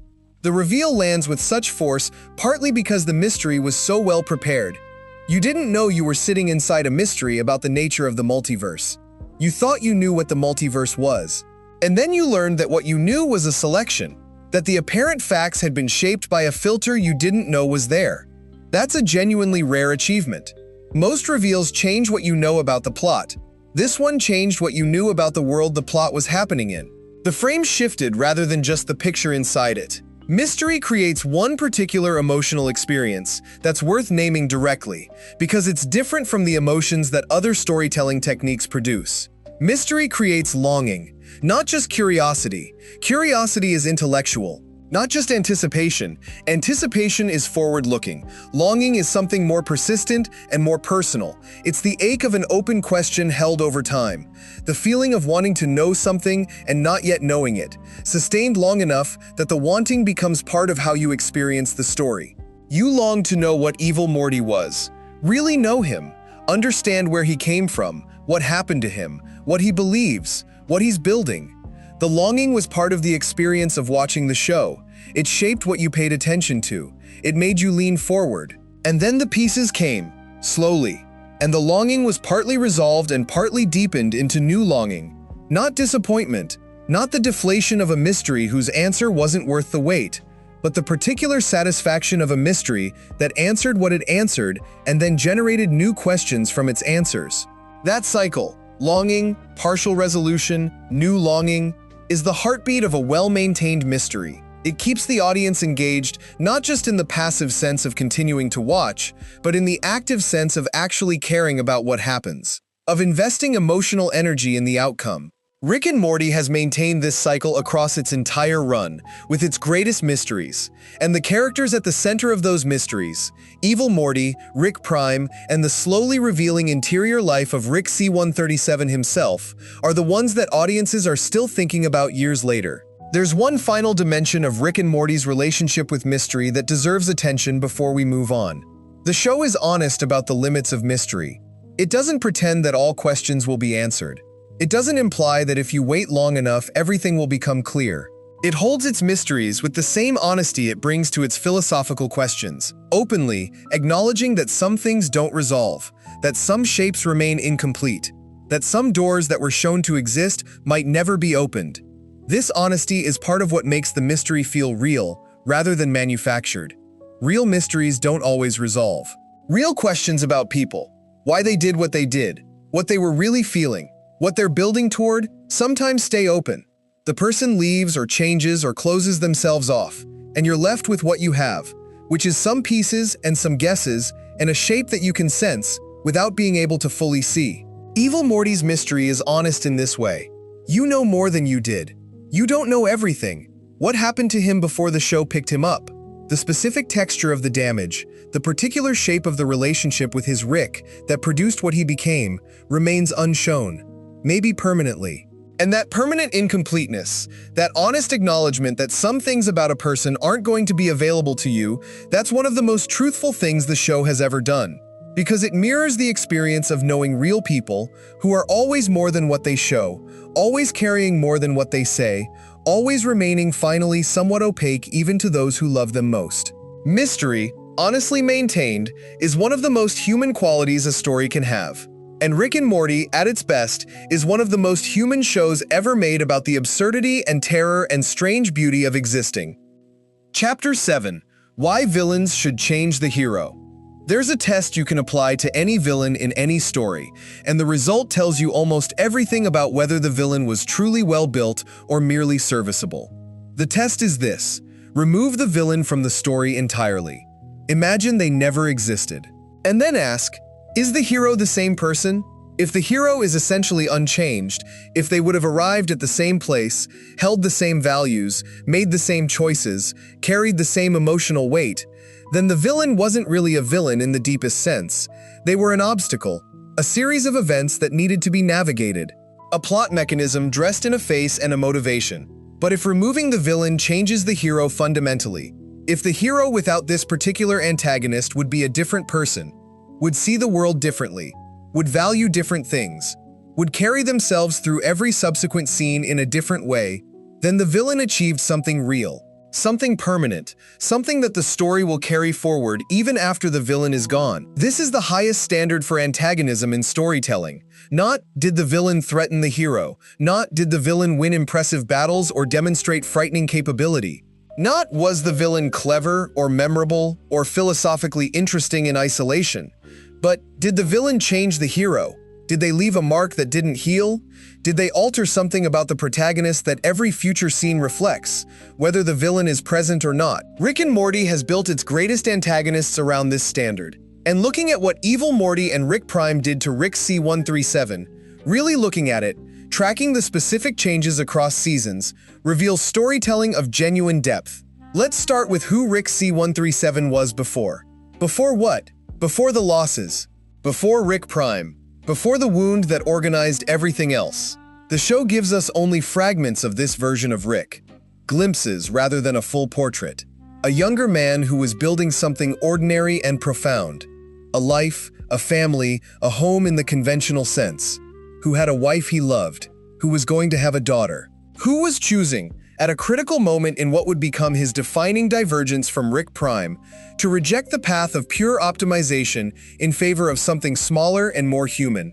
That Rick, pre-wound Rick, the Rick who still believed in the possibility of an ordinary life, is mostly available to us through absence, through what the Rick we know is conspicuously not, through the silences and deflections and performed indifferences that trace the shape of something that was once present and is no longer. He was capable of hope in a way that Rick C-137, as we know him, is not. He was capable of investment in a future, in a version of things going well that didn't have to be ironized or protected by nihilistic detachment. He was building toward something in the ordinary human sense, and he believed it was possible to build toward it. That Rick exists in the show primarily as a ghost, as the photographic negative of who Rick C-137 became. As the person you can see most clearly by looking at everything the Rick we know refuses to be. And the relationship between that ghost and the antagonists who produced him is the emotional substrate the show has been building on since the beginning. Rick Prime's effect on Rick C-137 is the most fundamental of the changes, because it happened first and it set the conditions for everything else. What Rick Prime took from Rick was not just family, though that loss was enormous and real and didn't heal. What Rick Prime took was Rick's relationship to the future. Before the attack, Rick C-137 was oriented forward. His intelligence, his extraordinary capability, was pointing towards something, toward the life he was building, toward the people he was building it with, toward a version of the future he was genuinely invested in. After the attack, the orientation inverted. Rick C-137 became a person defined not by what he was moving toward, but by what he was moving away from. Away from vulnerability, away from genuine investment, away from the kind of hope that, once disappointed at this scale, became a form of danger rather than a form of energy. This is a specific and recognizable psychological shift, and the show handles it with unusual honesty. Rick didn't become cruel after losing his family. He didn't become violent or nihilistic in a showy way. He became defended. Elaborately, comprehensively defended. He built a personality, the Rick we know, with his chaos and his alcohol and his performed indifference and his genius deployed as armor that was specifically engineered to prevent the conditions that allowed the wound to happen. If you don't love anyone, you can't lose anyone. If you don't build toward a future can't be taken. If you stay moving, if you keep everything light and provisional and subject to revision, then nothing can be destroyed because nothing was ever fixed in place. This is the Rick that Rick Prime created. Not through intention, not through any deliberate plan to shape Rick C-137 into a particular kind of person, but through the specific nature of the damage. The wound created its own scar tissue, and the scar tissue determined the shape of everything that followed. The tragedy of this, and the show is genuinely tragic in its treatment of Rick, whatever its comic surface might suggest, is that the defense didn't actually work. Rick is still capable of love. Despite everything, despite all the elaborate architecture of performed indifference and nihilistic detachment and chaos's lifestyle, the love is still there, leaking through every defensive structure he built to contain it, visible in precisely the moments where he tries hardest to pretend it isn't. His relationship with Morty is the clearest evidence. Rick insists, repeatedly and with considerable rhetorical sophistication, that his attachment to Morty is instrumental, that Morty is useful, that he needs someone with a certain brainwave frequency, that the relationship is practical rather than personal. The show systematically makes a liar of him. Across season after season, in moment after moment, Rick's behavior reveals an attachment to Morty that goes far beyond utility. He protects Morty in ways that cost him. He makes decisions that privilege Morty's well-being over his own interests. He is, in ways he'd furiously deny, a person for whom Morty matters enormously. So the defense created by Rick Prime's destruction of Rick's family didn't eliminate Rick's capacity for love. It just made that capacity secret, hidden, protected behind layers of performance that Rick maintains at enormous psychological cost, specifically to prevent anyone, including himself, from knowing how exposed he still is. That's the shape of what Rick Prime did to him. Not removal of feeling, but enforced concealment. Not the elimination of connection, but its exile to the interior, where it can't be threatened but also can't be fully lived. Evil Morty's effect on Rick is different in character, because the relationship is different. Rick Prime is the author of Rick's fundamental wound. Evil Morty is something else. A confrontation with the implications of that wound, and with the system that Rick's wound created. Here's the strange and uncomfortable truth about Rick's relationship to the Citadel and to the central finite curve. Rick didn't build them with benevolent intentions. The Citadel is a Rick's-built institution that serves Rick interests, and the central finite curve, the deliberate filtering of the accessible multiverse to only include universes where Rick is the smartest person alive, represents, at some level, the universe arranged to protect and validate Rick's intelligence. Whether Rick C-137 personally constructed the curve, whether he endorsed it, whether he was even fully aware of its implications, these are questions the show leaves deliberately complex. But his relationship to the system is not simply that of an innocent bystander. He exists at the top of a hierarchy that the curve enables. He benefits from a construction that makes his intelligence the defining parameter of accessible reality. Evil Morty tears that down, and in tearing it down, he confronts Rick, not directly, not through dialogue, but through the sheer fact of what he does, with a question about what Rick's intelligence actually means. What it's worth, whether the universe it created, the hierarchy it enabled, the system it centered, whether any of that was actually good. Rick watches evil Morty dismantle the system and walk away. And what he's left with, on the other side of that dismantling, is a multiverse that's genuinely open again. Infinite in the full sense, no longer filtered to center him. That shift, from a universe organized around Rick's significance to a universe indifferent to it, is one of the most significant things that happens to Rick across the entire series. Because Rick's intelligence has always been, at some level, his answer to everything. The thing he has when he doesn't have anything else. The quality that makes his existence feel justified, even when it doesn't feel good. He's the smartest person in the universe. Whatever else is true, whatever else he's lost, whatever failures of connection and relationship and ordinary happiness have accumulated across his life, there's that. The intelligence, the capability, the knowledge that he understands more than anyone else. The central finite curve guaranteed that this answer was always available. Every universe Rick could access was one where he was the most capable entity. His intelligence wasn't just a personal quality, it was cosmologically confirmed. The multiverse itself was organized to validate it. When evil Morty destroys the curve, that guarantee disappears. The universes where Rick might not be the smartest thing in the room become accessible. The infinite multiverse, ungoverned by Rick's centrality, opens up, and Rick has to sit with what that means. Not just strategically, though it has strategic implications, but existentially. The thing he's been using as an answer turns out to have been answer in a constructed context. What happens to the answer when the construction falls? This is what evil Morty did to Rick. Not just disrupted the Citadel, not just escaped, but removed one of the foundations of Rick's self-understanding. And the show, characteristically, doesn't immediately resolve what Rick does with that removal. It leaves the question open. It lets Rick carry it forward. There's a specific type of villain effect on a hero that's worth naming here, because it shows up in both the evil Morty and Rick Prime arcs in different forms. The type is the villain as mirror. A villain who functions as a mirror doesn't just threaten the hero, they reflect something about the hero back at the hero in a way the hero can't deflect or ignore.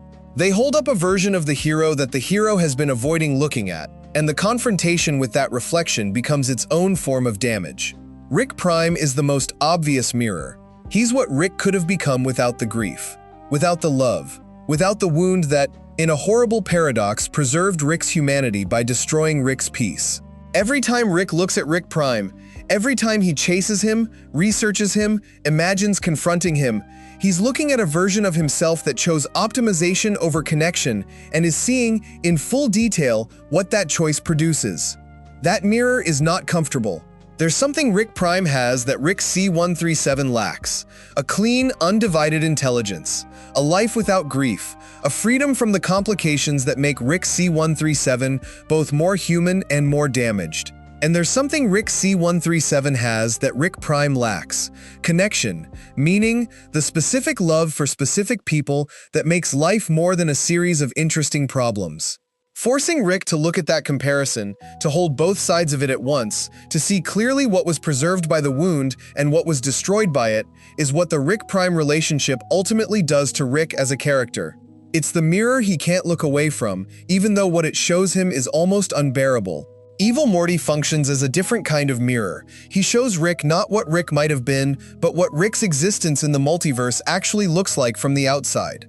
From the perspective of someone who was shaped by a Rick and survived it, and had opinions about what that process involved. Rick, from inside his own experience, is a complicated person doing his best in difficult circumstances.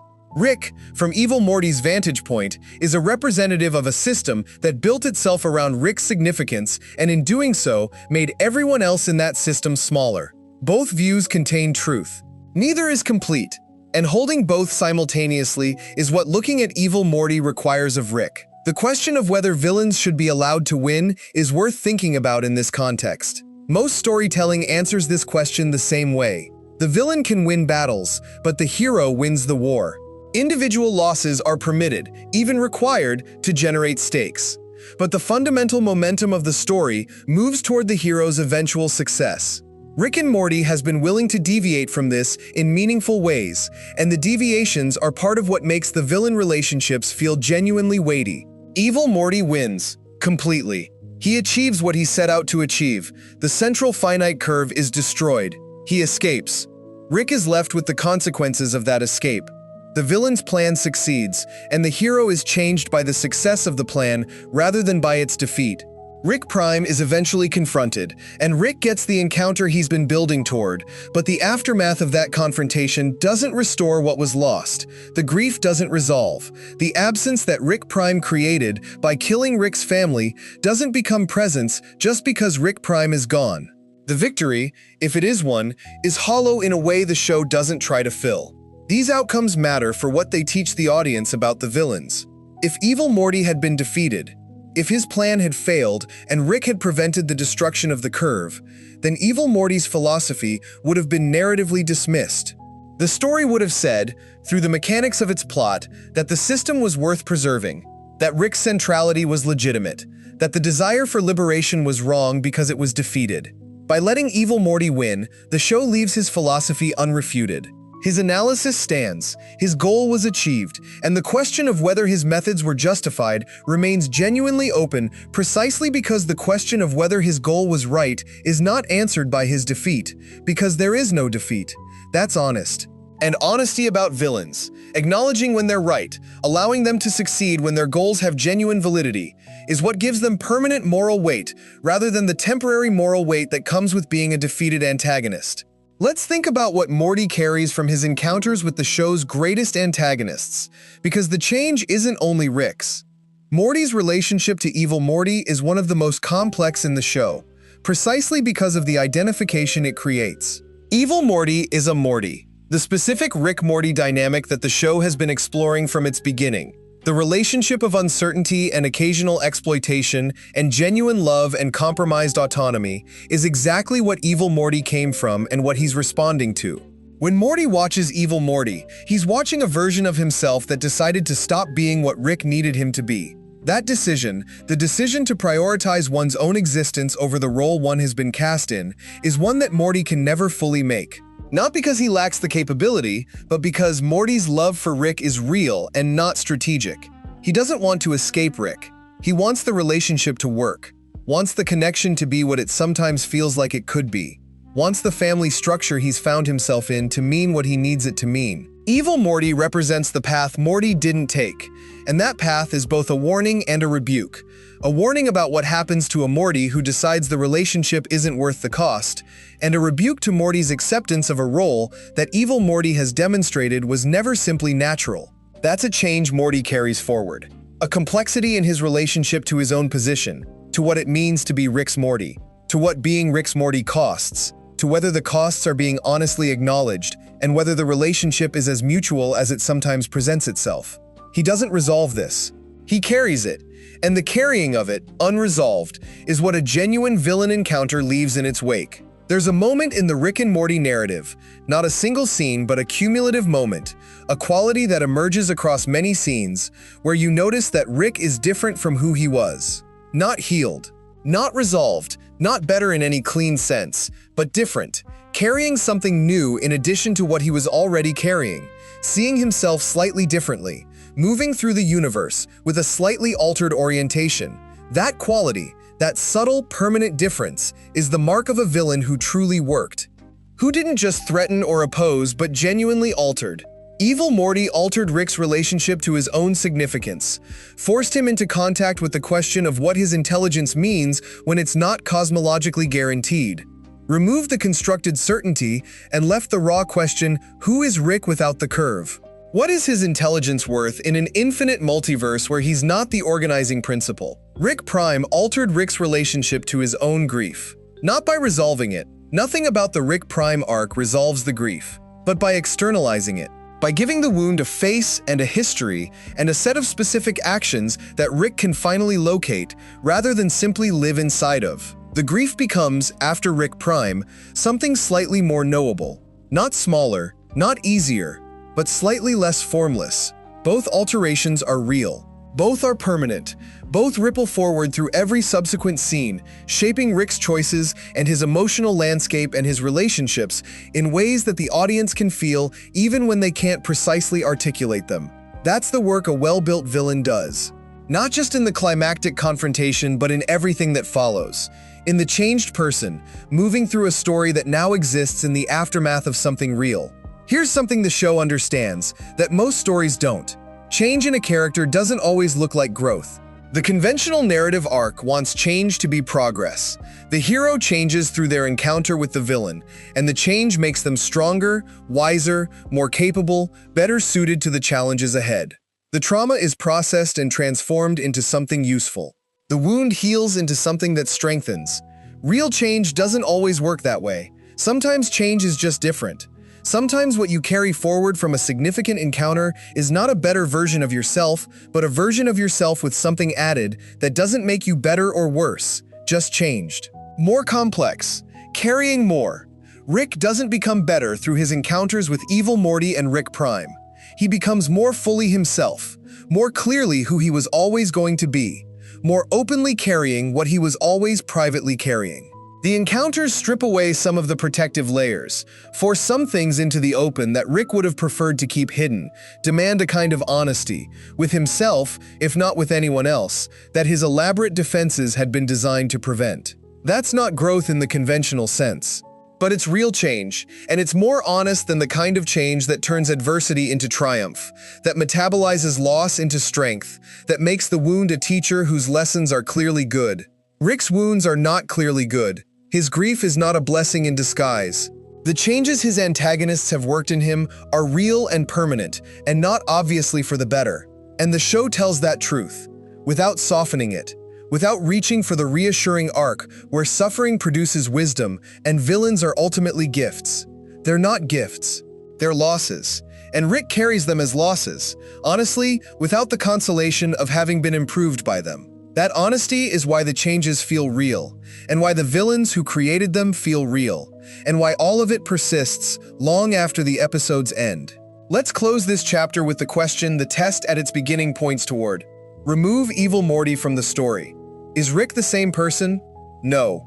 He's a Rick who never had to confront what the curve represented, who never had to look at a Morty who decided the relationship wasn't worth the cost, who never had to sit with the question of what his intelligence means in an actually infinite multiverse, who lost none of what evil Morty's success cost him. That Rick is less fully realized, less honestly seen, less in contact with the questions about his own existence that matter most. Remove Rick Prime from the story. Is Rick the same person? No. He's a Rick without a wound at his center, without the loss that shaped everything, without the grief that, in a terrible and irreversible way, preserved his humanity by demanding he feel something enormous and real. He's a Rick who might be more capable, more optimized, more fully in control of his extraordinary intelligence. He might, in other words, be something closer to Rick Prime. And that's the final thing worth saying about what the show's greatest villains did to its greatest protagonist. They kept him human. Not by healing him, not by making him better, but by costing him things that mattered. Things that had to matter for the cost to be real. And in the costing, in the specific weight of the specific losses, in the changes that didn't resolve into growth, but simply remained as changes, in all of that, something genuine survived. Something that intelligence without love could never produce. Something worth calling a person. Chapter 8. Fear without overusing the villain. There's a paradox at the heart of how great antagonists work in long-form storytelling. The more you show a villain, the less frightening they become. This isn't always true in the short term. A villain who appears frequently and consistently demonstrates their capability can maintain a surface-level threat. You know they're dangerous. You've seen the evidence. The threat is real and documented. But something more subtle erodes with each appearance. Each time a villain is shown, they become slightly more familiar, slightly more categorized, slightly more of a known quantity in the audience's mental filing system. The first time you see a shadow moving at the edge of a dark room, your heart rate spikes. The 10th time you see the same shadow, you've learned its patterns. You know what it is. The familiarity doesn't eliminate the danger, but it eliminates the specific fear that comes from not knowing. The specific fear from not knowing is the most powerful fear in storytelling. It's the fear that lives in the imagination, which is always more vivid than the depiction. It's the fear that the audience generates themselves, by filling the unknown space with whatever their own minds find most threatening. A villain shown constantly is a villain whose worst possibilities have been mapped. A villain shown rarely is a villain whose worst possibilities remain open. Potentially larger, potentially more frightening, potentially capable of things the story hasn't yet demonstrated because the story hasn't yet shown you enough to rule them out. Rick and Morty understood this with Evil Morty from the beginning. And the management of his presence, the careful, disciplined rationing of his appearances, is one of the most sophisticated exercises in villain economy in animated television. Let's count the appearances. Evil Morty appears, fully revealed as himself, across a handful of moments across the series. The first introduction, the eye patch removed, the yellow eye, the controlled expression, takes seconds. His next significant appearance is the Citadel election arc in Season 3, where he's present for more extended time but still contained within a single episode. His full arc resolution comes in Season 5. Across the show's entire run, Evil Morty's cumulative screen time as himself, not as a Morty, not as a disguised presence, but as the identified character, is minimal.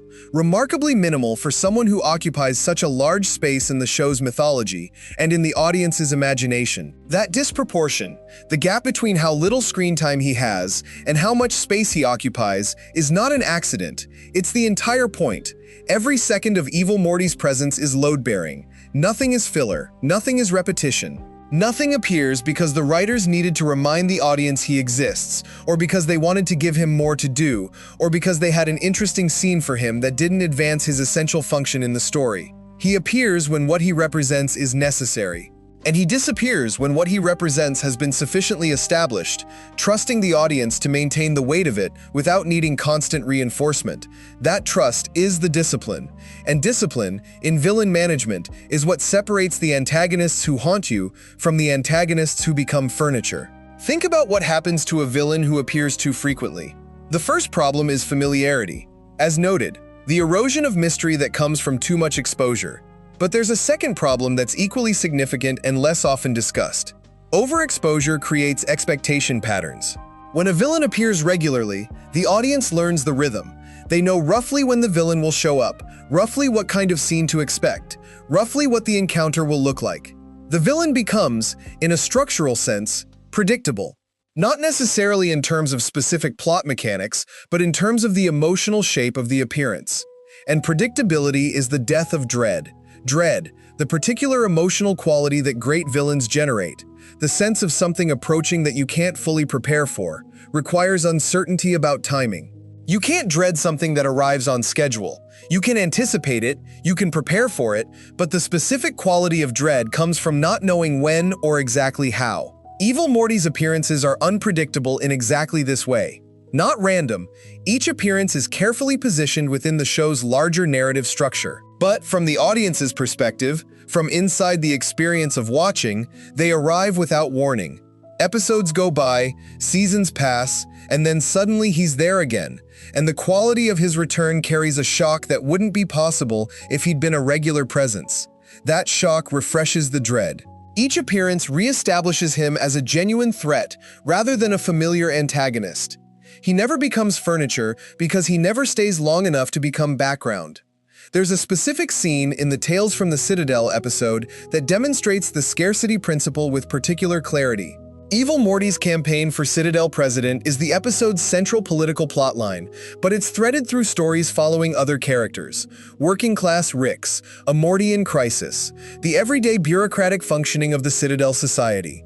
Evil Morty doesn't dominate the episode. He appears in intervals, between scenes that have nothing to do with him. This structure does something interesting, because the audience knows who Evil Morty is, has been thinking about him since the Season 1 reveal. His appearances within the episode carry a weight that the surrounding scenes, which feature characters we're meeting for the first time, can't match. He becomes the magnetic pole of the episode's attention even though he's physically present for less of its runtime than many other characters. The scarcity creates magnetic force. Every moment he appears, it matters. Every word he speaks carries the weight of everything that came before.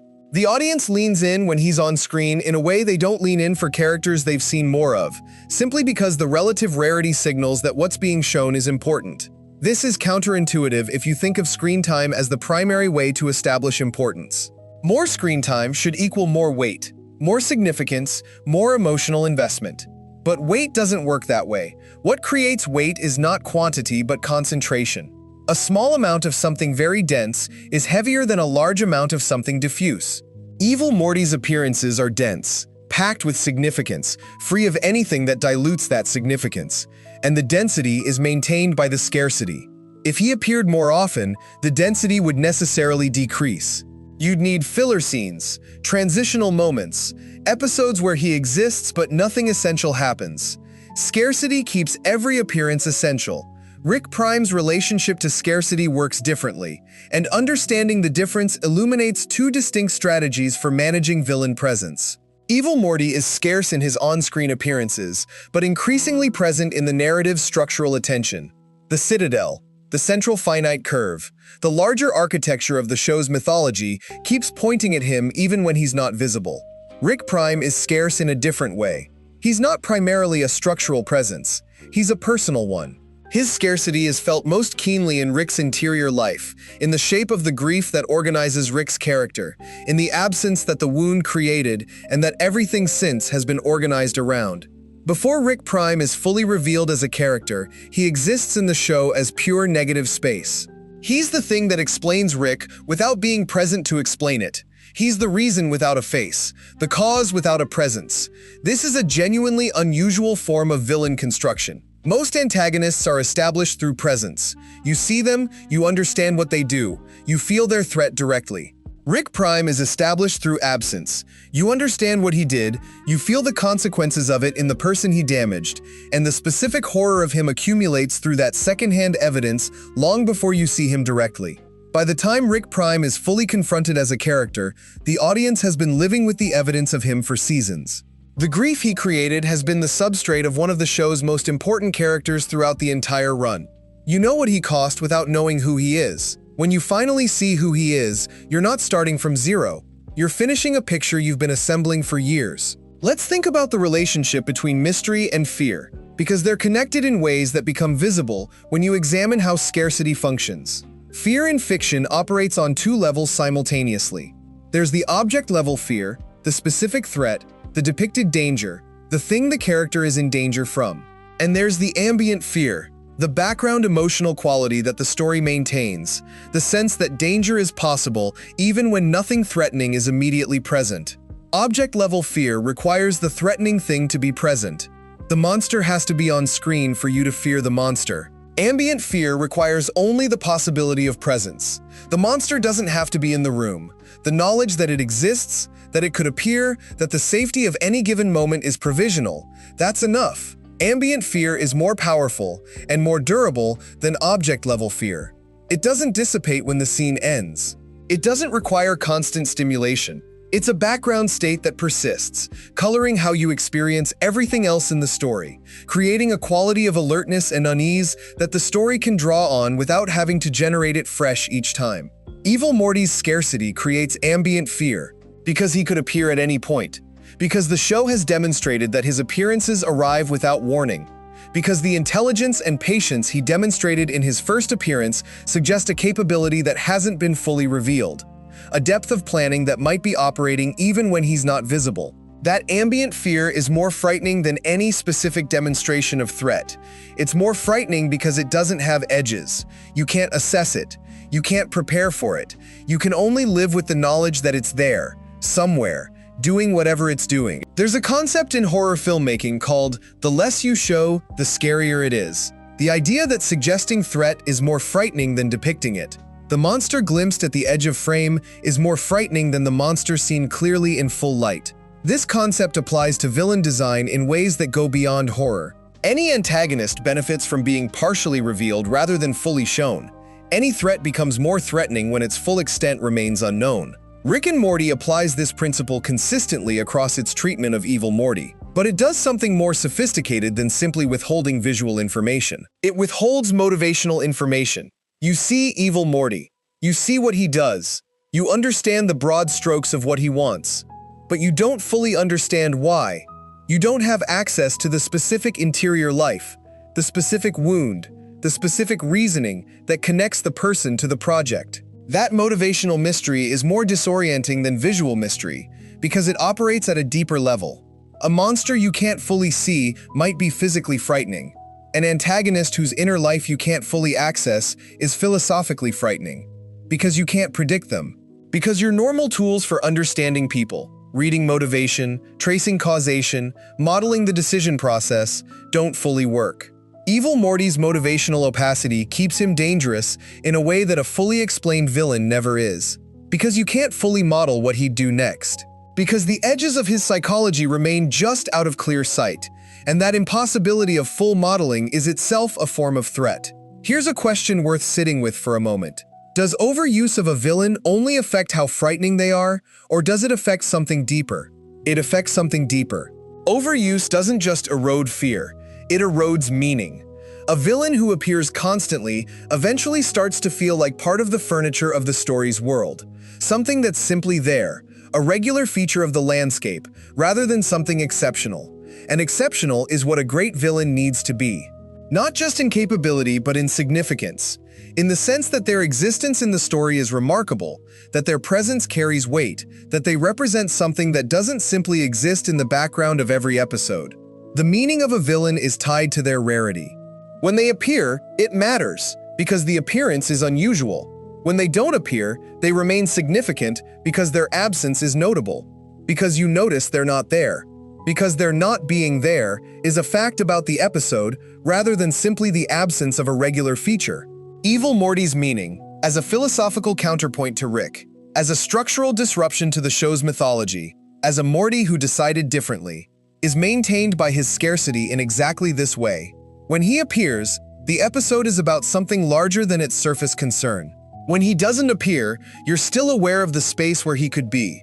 That's a villain who has become part of the story's meaning rather than just part of its plot.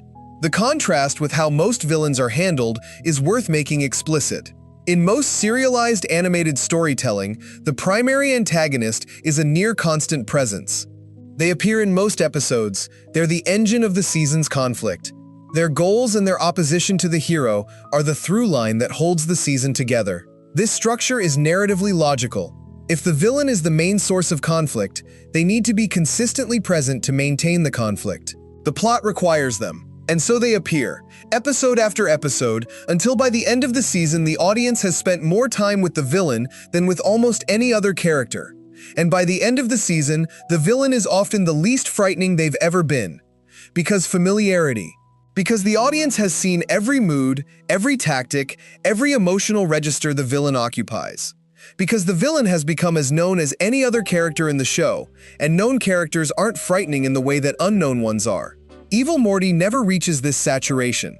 He never becomes a known quantity in the way that a constantly present villain does. Even by the end of his arc, even when you understand what he wanted and what he did to achieve it, there's still a quality of the unknowable about him. A depth that wasn't fully plumbed. A question that wasn't fully answered. And that quality persists beyond the arc because it was never resolved. The mystery he maintained through his scarcity outlasts the story that contained him. There's a specific emotional mechanism that scarcity exploits, and it's worth naming directly. The mechanism is anticipation. Anticipation is distinct from both fear and excitement, though it carries elements of both. It's the state of holding something in mind as approaching, something significant, something that will change the current situation, something that matters in a way that the ordinary flow of events doesn't. When a villain is scarce, anticipation can build between appearances. The audience knows the villain exists. They know they'll appear again, they don't know when, and the not knowing when creates anticipation that accumulates, episode by episode, until the appearance finally comes. By the time Evil Morty appears in Tales from the Citadel, the anticipation that has been building since Season 1 has had substantial time to accumulate. The appearance releases that anticipation, partially. It gives you some of what you were waiting for. But because Evil Morty's appearances are always partial, never fully explanatory, always leaving more unknown than known, the anticipation doesn't fully discharge. It just reorients, finds new questions to accumulate around. This management of anticipation, Building it, partially releasing it, building it again from a new position, is what gives Evil Morty's arc its particular quality of momentum without resolution. You're always waiting for the next piece, and the pieces always satisfy enough to make you want more, and the wanting never quite catches up to the having. Let's talk about what happens in the specific moments of Evil Morty's appearances to generate maximum impact from minimum presence. The eye patch scene. A few seconds. The reveal is wordless. There's no speech, no explanation, no announcement of intent. A mask is removed and a face is shown, and what's on the face is control, not triumph, not rage, not any of the emotional states that typically accompany a villain reveal. Just control. The calm of someone who has been operating under perfect discipline for a long time and is simply continuing to do so. That wordlessness is doing enormous work. A speech would have given you something to analyze, something to quote, something to argue with. The silence gives you nothing to grab onto. You're left with the image and the implication and your own imagination doing the work of filling in what it means. The campaign speech at the Citadel. Evil Morty speaks, but not about himself. He speaks about the system, about the people the system has failed, about the accurate analysis of the Citadel's corruption. The speech is not a villain monologue. It's a political address that happens to be delivered by someone you know has an agenda beyond what he's saying. The gap between the accurate content of the speech and your knowledge of the speaker creates a particular discomfort, a recognition that truth can be used instrumentally, that correctness is not the same as sincerity, that someone can say genuinely right things for reasons that are not right. The portal exit. Evil Morty steps through and is gone. No final speech, no lingering farewell, no moment of addressing Rick directly. He achieves what he achieved and then he leaves. Without the narrative beat that most stories would provide, the confrontation, the acknowledgement, the exchange that would give both characters and audience a form of closure. The closure is withheld, and the withholding of closure is, paradoxically, what gives the ending its weight. The absence of a final confrontation between Rick and Evil Morty deserves its own extended consideration, because it's one of the most deliberately satisfying moments in the show's history. Most narratives build toward the confrontation between protagonist and antagonist. The confrontation is the release valve for the tension that's been accumulating. It's where things are said that needed saying, where the conflict finds its resolution, where both characters are changed by direct engagement with each other. Rick and Evil Morty never fully have this scene. They've been in proximity. There's awareness between them, but the direct confrontation, the conversation, the reckoning, the moment where Rick and Evil Morty look at each other and say what there is to say, doesn't happen. Evil Morty completes his plan and leaves without that scene. And Rick is left to process what happened, without the closure that the scene would have provided. This is uncomfortable, narratively uncomfortable, because the story has built the expectation, slowly, carefully, across seasons, that the confrontation is coming, and then it doesn't come, or doesn't come in the form you expected. And you're left holding the anticipation that was supposed to discharge into the confrontation, but didn't. That held anticipation is itself a form of meaning, because it mirrors something true about the experience of people who shaped you deeply, never having to account for what they did. Evil Morty changed the shape of Rick's universe without ever being required to sit across from Rick and have the conversation.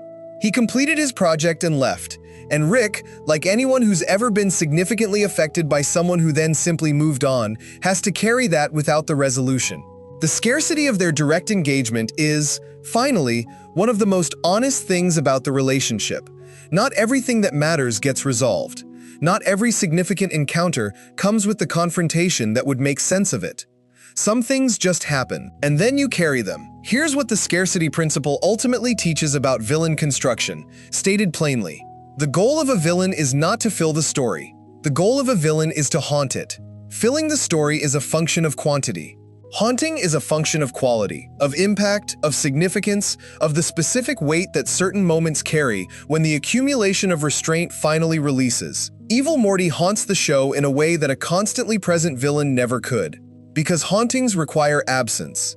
A ghost that's always visible stops being frightening and starts being a feature of the landscape. A ghost that appears rarely, that seems to operate according to its own logic rather than the schedule of the story, that disappears before you've fully processed its presence, that kind of ghost persists. That kind of ghost follows you home. The discipline required to maintain this is real and significant. It means resisting the natural impulse to use a compelling character more.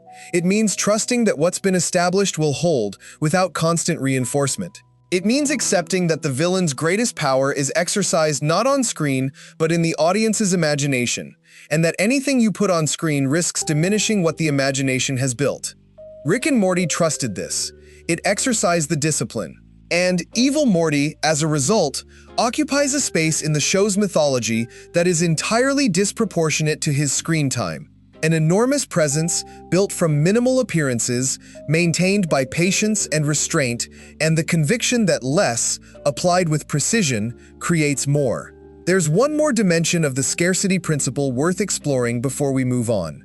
Scarcity of appearance is not the same as scarcity of influence. Evil Morty doesn't appear very often, but his influence on the Citadel, on Rick's understanding of his own mythology, on the structural architecture of the multiverse itself, is enormous and cumulative. Between appearances, things happen that he set in motion. Consequences of his earlier actions ripple through events he's not personally present for. The world continues to be shaped by his intelligence and his planning even in his absence. This creates a quality of omnipresence that accompanies the physical scarcity. He's rarely on screen, but he's always operating. Always somewhere in the background of events, continuing the project, managing the system he built, working toward the goal that will eventually require him to be visible again. That combination, physical scarcity and narrative omnipresence, is the ideal configuration for a long-form antagonist. You're aware that something is happening even when you can't see it. You know that the absence of direct evidence is not absence of activity. You hold the villain in your attention as an active presence even during the stretches where they're not on screen. And when they finally do appear, when the omnipresent operating intelligence becomes suddenly physically visible, the appearance carries the weight of everything that was happening during the absence. All the accumulated operating, all the preparation, all the moves that were being made while you weren't watching. Evil Morty's appearances feel enormous partly for this reason, because each one arrives with the sense that it represents the surface of something much larger that's been running underneath. The iceberg of a great villain, the small visible portion that suggests the vast, cold, invisible mass beneath. And the vast mass beneath is what you're really afraid of. Not what you've seen, what you know is there. Chapter 9. What other stories can learn? There's a question that emerges naturally from everything we've explored so far, and it's a question worth asking directly before this documentary reaches its conclusion. Why does any of this matter beyond Rick and Morty? Not in the dismissive sense, not as a way of suggesting that analyzing an animated series is somehow insufficient, but in the genuine sense. What does the specific craft that went into building Evil Morty and Rick Prime and the philosophical architecture of their antagonism teach us about storytelling more broadly? What principles survive the removal from their specific context and remain useful when applied to entirely different kinds of stories? Because the techniques we've been examining aren't specific to science fiction, or to animation, or to adult animated comedies with surprisingly sophisticated narrative structures. They're techniques for building human truth into fictional form. And human truth, assembled correctly, works in any container you put it in. That's what this chapter is about. Not a list of other shows that do or don't measure up to Rick and Morty's standard. Not a ranking of animated series by villain quality. But a genuine examination of what the principles at work in this specific show reveal about how antagonism functions in storytelling at the broadest level, and what most long-form narratives get consistently wrong that Rick and Morty, at its best, gets consistently right. The first and most fundamental lesson is the one that runs through every chapter of this documentary, stated now with the directness it deserves. Villains are not obstacles. They are arguments. Most storytelling treats antagonists as problems to be solved. The hero has a goal. The villain prevents the hero from achieving the goal. The story is about the process of overcoming that prevention. The villain exists to make the hero's journey difficult. This is a functional structure. It generates plots. It creates tension. It gives heroes something to do. But it produces antagonists who disappear the moment they're defeated. Because the obstacle is gone, the problem is solved. There's nothing left of the villain except what the hero did to overcome them. And even that fades as the story moves to new problems. Rick and Morty's greatest villains don't function this way. They're not problems to be solved. They're positions to be engaged with, worldviews to be argued against. philosophies that generate discomfort not just in the hero, but in the audience, because the philosophies are coherent enough to demand response. Evil Morty's argument that any system built to center one person's significance at the expense of everyone else's autonomy is fundamentally illegitimate, is not defeated when Evil Morty escapes. It survives him. It persists because it's true, or partly true, or true enough that you can't dismiss it just because the character holding it is gone. Rick Prime's argument that the most honest response to an indifferent universe is to optimize without the friction of caring about other people is not defeated when Rick Prime is confronted.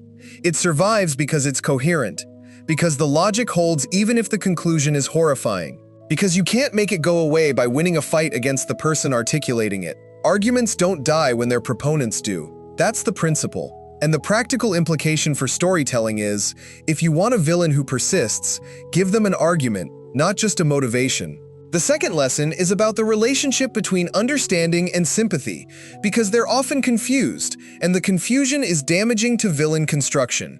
Most storytelling advice about creating memorable villains involves some version of make them sympathetic, give them a relatable motivation, show that they were hurt before they became the thing they are, let the audience feel sorry for them, and the villain will feel real. This advice isn't wrong, but it's incomplete. And when it's taken as the whole of the answer, it produces a particular failure mode, the villain who is understandable but not compelling, who generates pity rather than engagement, who is explained in ways that make them smaller rather than larger. Rick and Morty separates understanding from sympathy in a way that's crucial. Evil Morty is understandable. His desire for freedom from a system that was built to make him small is entirely understandable. But the show doesn't ask you to feel sorry for him. It asks you to understand him, his logic, his analysis, his strategy, and to engage with what he's doing from a position of comprehension rather than pity. Rick Prime is understandable in his own cold way. His philosophy is internally coherent. You can follow the reasoning. But the show isn't trying to make you sympathize with him. It's trying to make you see him clearly, which is a different and more demanding thing. Understanding without sympathy is what makes these characters feel like genuine intellectual and moral presences, rather than victims who became villains. They're not asking for your forgiveness. They're not performing a wound that explains them away. They exist as positions, as people who see the world a particular way and act accordingly. And the engagement they demand is the engagement of argument, not the engagement of compassion. That's harder to achieve than sympathy, and it produces something more interesting. The third lesson concerns the relationship between plot and character in villain construction, because it's where most long-form storytelling makes its most consequential errors. The standard approach to building a long-form villain involves establishing their plan and then executing it across the season. The villain has a goal. The steps toward that goal are the plot. The villain's characterization emerges through their pursuit of the plot. This produces plot-driven villains. And plot-driven villains are only as interesting as their plot. When the plot is clever, the villain seems clever. When the plot has weaknesses, the villain seems limited. The villain is as large or as small as the specific scheme that contains them. Once the scheme is resolved, defeated, or succeeded, the villain has nowhere left to go. They were the scheme. Without the scheme, they're nothing. Rick and Morty's best villains have plots, but the plots are not the villains. Evil Morty's scheme, the long, patient arc of manipulation and positioning that eventually destroys the central finite curve, is a vehicle for his philosophy, not the whole of his character. If the scheme had been different, if he'd found a different path to the same goal, he would still be Evil Morty. The philosophy that drives the scheme is what he is. The scheme is just what the philosophy looked like in action. This distinction matters enormously for how the villain survives beyond the plot, because a character who exists independently of their plot can persist after the plot ends. Evil Morty, without his Citadel scheme, is still a coherent person with a coherent worldview. He's not the scheme. The scheme was just the thing he was doing when we saw him. That independence, character independent of plot, is what allows a villain to be remembered after the story ends, because the story was never the whole of them. The fourth lesson is about patience, and it's the one that most contradicts the pressures of contemporary serialized storytelling. The business logic of long-form serialized narrative pushes against patience at every level. Audiences can disengage. Streaming platforms want event moments that drive conversation. Writers' rooms are under pressure to make things happen, to keep the story moving, to give viewers reasons to keep watching. All of that pressure is real. And none of it is compatible with the kind of patience that makes Evil Morty what he is. Evil Morty's construction required years, literal years of maintenance, of keeping the mystery open, of resisting the pressure to explain, of trusting that the audience's imagination was doing more interesting work than any explanation could. It required the confidence to let seasons go by without resolving questions that audiences were actively asking. Most storytelling doesn't have that confidence. It fills the silence. It answers the questions. It provides the explanation that ties things up and moves the story forward. Because moving forward is what stories are supposed to do. Rick and Morty, at its best, holds its ground against that pressure. It lets things develop at the pace their development requires. It trusts that withholding is sometimes more powerful than delivering. It maintains its mysteries not through incompetence or neglect, but through deliberate restraint. The lesson for storytelling broadly is not just that patience is valuable. That's obvious. The lesson is about what patience requires, the institutional confidence to resist the pressure toward resolution, and the structural commitment to ensuring that what's being held in mystery is genuinely worth holding. If you're going to make your audience wait, what you deliver when the wait ends has to justify the wait. Rick and Morty earns its patience by consistently delivering reveals that expand rather than contract, that generate new questions rather than simply closing old ones, that make the world of the story larger and more interesting rather than smaller and more resolved. That's the standard, and it's a high one. The fifth lesson is about what it means for a villain to change the hero, and why most long-form narratives fail this test without realizing they've failed it. The failure mode is what might be called the reset problem. A villain appears. They threaten the hero. The hero struggles. The hero eventually overcomes. The villain is defeated. And the hero returns, more or less, to who they were before the conflict. Slightly wiser, perhaps. Slightly more capable. But fundamentally the same person, moving forward in the same direction, with the same essential values and the same essential relationships. The conflict happened. It didn't change anything permanent. This reset is often not a deliberate choice. It's the result of the competing demands of serialized storytelling. Heroes need to be consistent enough to remain recognizable across many episodes and seasons. Character change that's too drastic can feel like a betrayal of the character the audience has come to know. And so the changes get softened, qualified, eventually absorbed back into the baseline. Rick and Morty doesn't fully escape this pressure either. Rick is recognizably Rick across the entire series. The show's comedic identity requires a degree of consistency, but within that constraint, the changes that Evil Morty and Rick Prime have worked on Rick are genuinely there and genuinely permanent. Rick's relationship to his own mythology, to what his intelligence means, to how the Citadel defined his significance, to the constructed nature of the universe he's been moving through, is different after Evil Morty. Rick's relationship to his grief, to what it is, where it comes from, what face it has, is different after Rick Prime. The changes are subtle. They accumulate across many scenes rather than resolving into a single transformative moment. But they're real, and they're permanent in the specific sense that the show doesn't undo them, doesn't have Rick return to who he was, carries the changes forward. That accumulative, permanent, subtle change is what genuine villain impact looks like. Not a dramatic transformation that announces itself. A quiet, persistent alteration in how the hero sees the world and moves through it.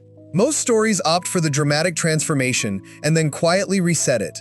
Rick and Morty opts for the quiet alteration and then actually keeps it. The sixth lesson is about the difference between a villain's function in the story and a villain's function for the audience.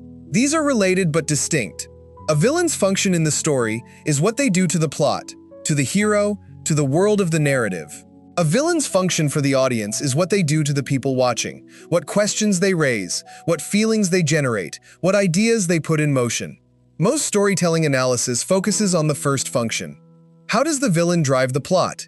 How do they challenge the hero? What narrative purpose do they serve? Rick and Morty's greatest villains are built primarily around the second function. Evil Morty's narrative function, disrupting the Citadel, escaping the curve, is less important than what he does for the audience. Raises genuine questions about freedom and systems and the legitimacy of constructed hierarchies. Rick Prime's narrative function, explaining Rick's grief, providing an enemy for Rick to pursue, is less important than what he does for the audience, makes the specific shape of formative loss visible in a way that resonates with people who've experienced their own versions of it. When you build villains for their narrative function, they're as interesting as the plot that needs them. When you build them for their audience function, for the questions they raise, the feelings they generate, the ideas they put in motion, they transcend the plot entirely. They persist after the story ends, because what they did to the audience doesn't end when the credits roll. The question to ask when building an antagonist is not only, what do they do to the story, but what do they do to the person watching? If you can answer the second question with something real, something that connects to actual human experience, actual fears, actual philosophical questions, you've built something worth remembering. The seventh lesson is about the specific way Rick and Morty handles the relationship between villain intelligence and villain threat. The conventional wisdom is that making a villain smarter makes them more threatening. More intelligence means better plans, better adaptation, more complete control of their situation. The smart villain is more dangerous than the dumb one. Rick and Morty interrogates this by making most of its significant antagonists exceptionally intelligent, and then locating the true source of their threat somewhere other than the intelligence. Evil Morty is threatening not because he's smart, but because he's committed. His intelligence is the vehicle for a commitment. To freedom, to escape, to the destruction of the system that would have found a way to express itself regardless of its specific vehicle.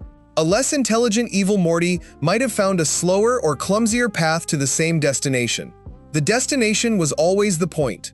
Rick Prime is threatening not because he's smart, but because he's empty. His intelligence is unencumbered by the friction of caring about anything beyond itself. And the unencumbered intelligence produces something that functions like malevolence without being motivated by it. He's not trying to harm anyone. The harm is incidental. And incidental harm is somehow more frightening than deliberate harm, because it can't be predicted or appealed to or redirected. The threat in both cases is located not in the intelligence, but in what the intelligence is in service of, or in the case of Rick Prime, what the intelligence lacks that would make it oriented towards something beyond itself. The practical lesson: intelligence makes a villain more capable. But capability isn't threat. What the villain is capable of doing, and why, and what they'd be willing to do, that's where the threat lives. Build from there. Intelligence is just the amplifier. The eighth lesson is about economy of means, and it might be the most teachable of everything we've explored. Economy of means is the principle that the best storytelling achieves the most with the least, that every element should be doing as much work as possible, that what's not there is as important as what is. Rick and Morty exercises economy of means with its greatest antagonists in ways that are almost invisible until you start counting. The introduction of Evil Morty, a single image, a few seconds. Everything that needed to be established: existence, capability, intelligence, patience, threat, established without a line of dialogue directed at the camera, without an explanation, without a scene that says, here is a new villain, here is what they can do, here is why you should care. The management of Rick Prime across the early seasons. An absence that accumulates meaning, a negative space whose shape becomes increasingly legible the longer it persists. All the information about Rick that the absence implies, delivered without a scene, without an episode, without any direct presentation of the thing itself. The central finite curve reveal, a concept that reframes everything the audience has seen, that changes the meaning of years of storytelling, delivered in the context of a scene that's doing several other things simultaneously.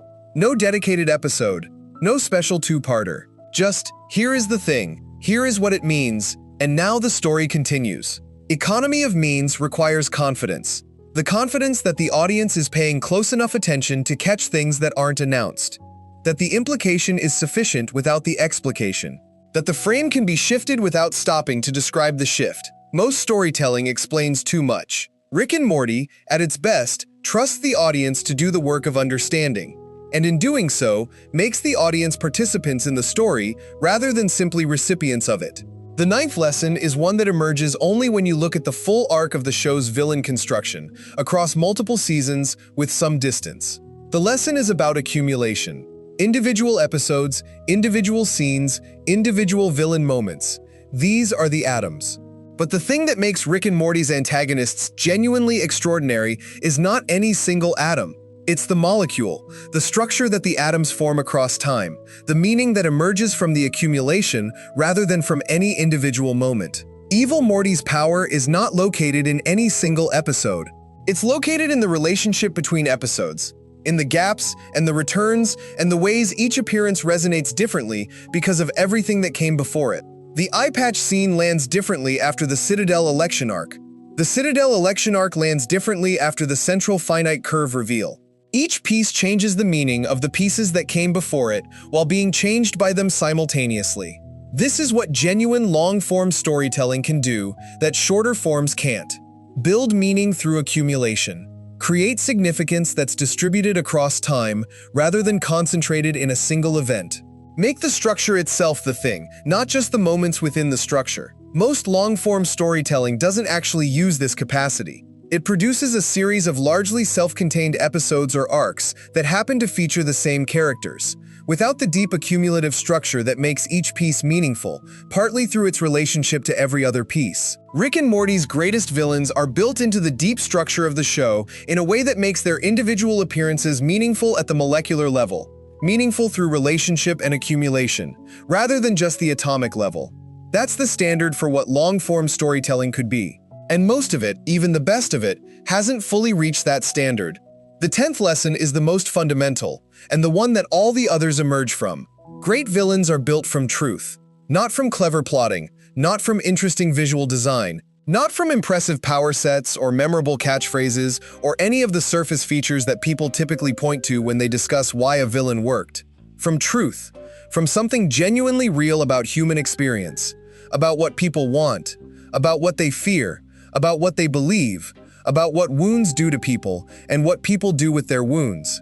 Evil Morty is built from the truth of what it feels like to be instrumentalized, to exist in a system that was built for someone else, to look clearly at the structure of your situation and understand exactly how it was designed to limit you, and to want, with everything you have, to be somewhere outside it. That truth is not science fictional. It's not specific to animated characters in an infinite multiverse. It's recognizable to anyone who has ever understood the systems they were born into clearly enough to want out. Rick Prime is built from the truth of indifference as a form of damage, of what it means to be hurt by someone who didn't care enough to know they were hurting you, of the specific impossibility of seeking reckoning from someone who doesn't recognize what they did as requiring reckoning. That truth is not about intergalactic travel or alternate universe Ricks. It's about what certain kinds of loss feel like and why they're so hard to metabolize. Rick C-137 is built from the truth of loving people more than you want to admit, in a world that keeps demonstrating why loving people is dangerous, of using intelligence as a defense mechanism, of the specific pain of being unable to be what your own philosophy requires you to be, because you can't stop caring even when you know the care makes you vulnerable. These truths are what the audience connects to, not the science fiction, not the multiverse, not the animation or the humor or the specific narrative structure of any given episode, the truth underneath it all. Here is what other stories can learn from Rick and Morty's approach to antagonism, stated as directly as possible. A villain should believe something, not just want something. The belief should be coherent enough to argue with, and specific enough to generate consequences. The story should take the belief seriously, rather than dismissing it through the villain's defeat. A villain should be scarce enough that their presence carries weight. The imagination is always more powerful than the depiction. Trust it. Resist the pressure to explain and overexpose. A villain should change the hero in ways that are permanent. Not dramatically, not in a single transformative scene. Quietly, cumulatively, in ways that are visible across many subsequent scenes as a persistent alteration in how the hero sees the world. A villain should function for the audience, not just for the plot. They should raise questions that persist after the story ends. They should connect to human truths that survive their specific narrative context. A villain should be built from the inside out, not from their plan, not from their powers, not from their visual design, but from their worldview, their wound, their specific way of seeing what the universe is and what it demands. And a villain should be respected by the story that contains them, not endorsed, not sympathized with beyond what's honest, but respected, taken seriously, given real capability, allowed to make real arguments, permitted to win when their winning is what the story honestly requires. That respect is what Rick and Morty extends to its greatest antagonists. And the audience, feeling that respect, extends their own investment in return. Because we always know when a story is taking something seriously, and we always respond to seriousness with seriousness of our own. There's one last thing worth saying in this chapter, before the documentary reaches its conclusion. Everything explored here, the philosophy, the patience, the mystery, the accumulation, the truth, these aren't techniques that require a science fiction setting or an animated format or any of the specific features that make Rick and Morty what it is. They require something simpler and harder. They require a storyteller who takes their audience seriously, who believes that the people watching are capable of sitting with complexity, with uncertainty, with questions that don't resolve, who trusts that the unspoken can be as powerful as the spoken, who is willing to withhold the explanation that would make things easier in order to preserve the mystery that makes things true.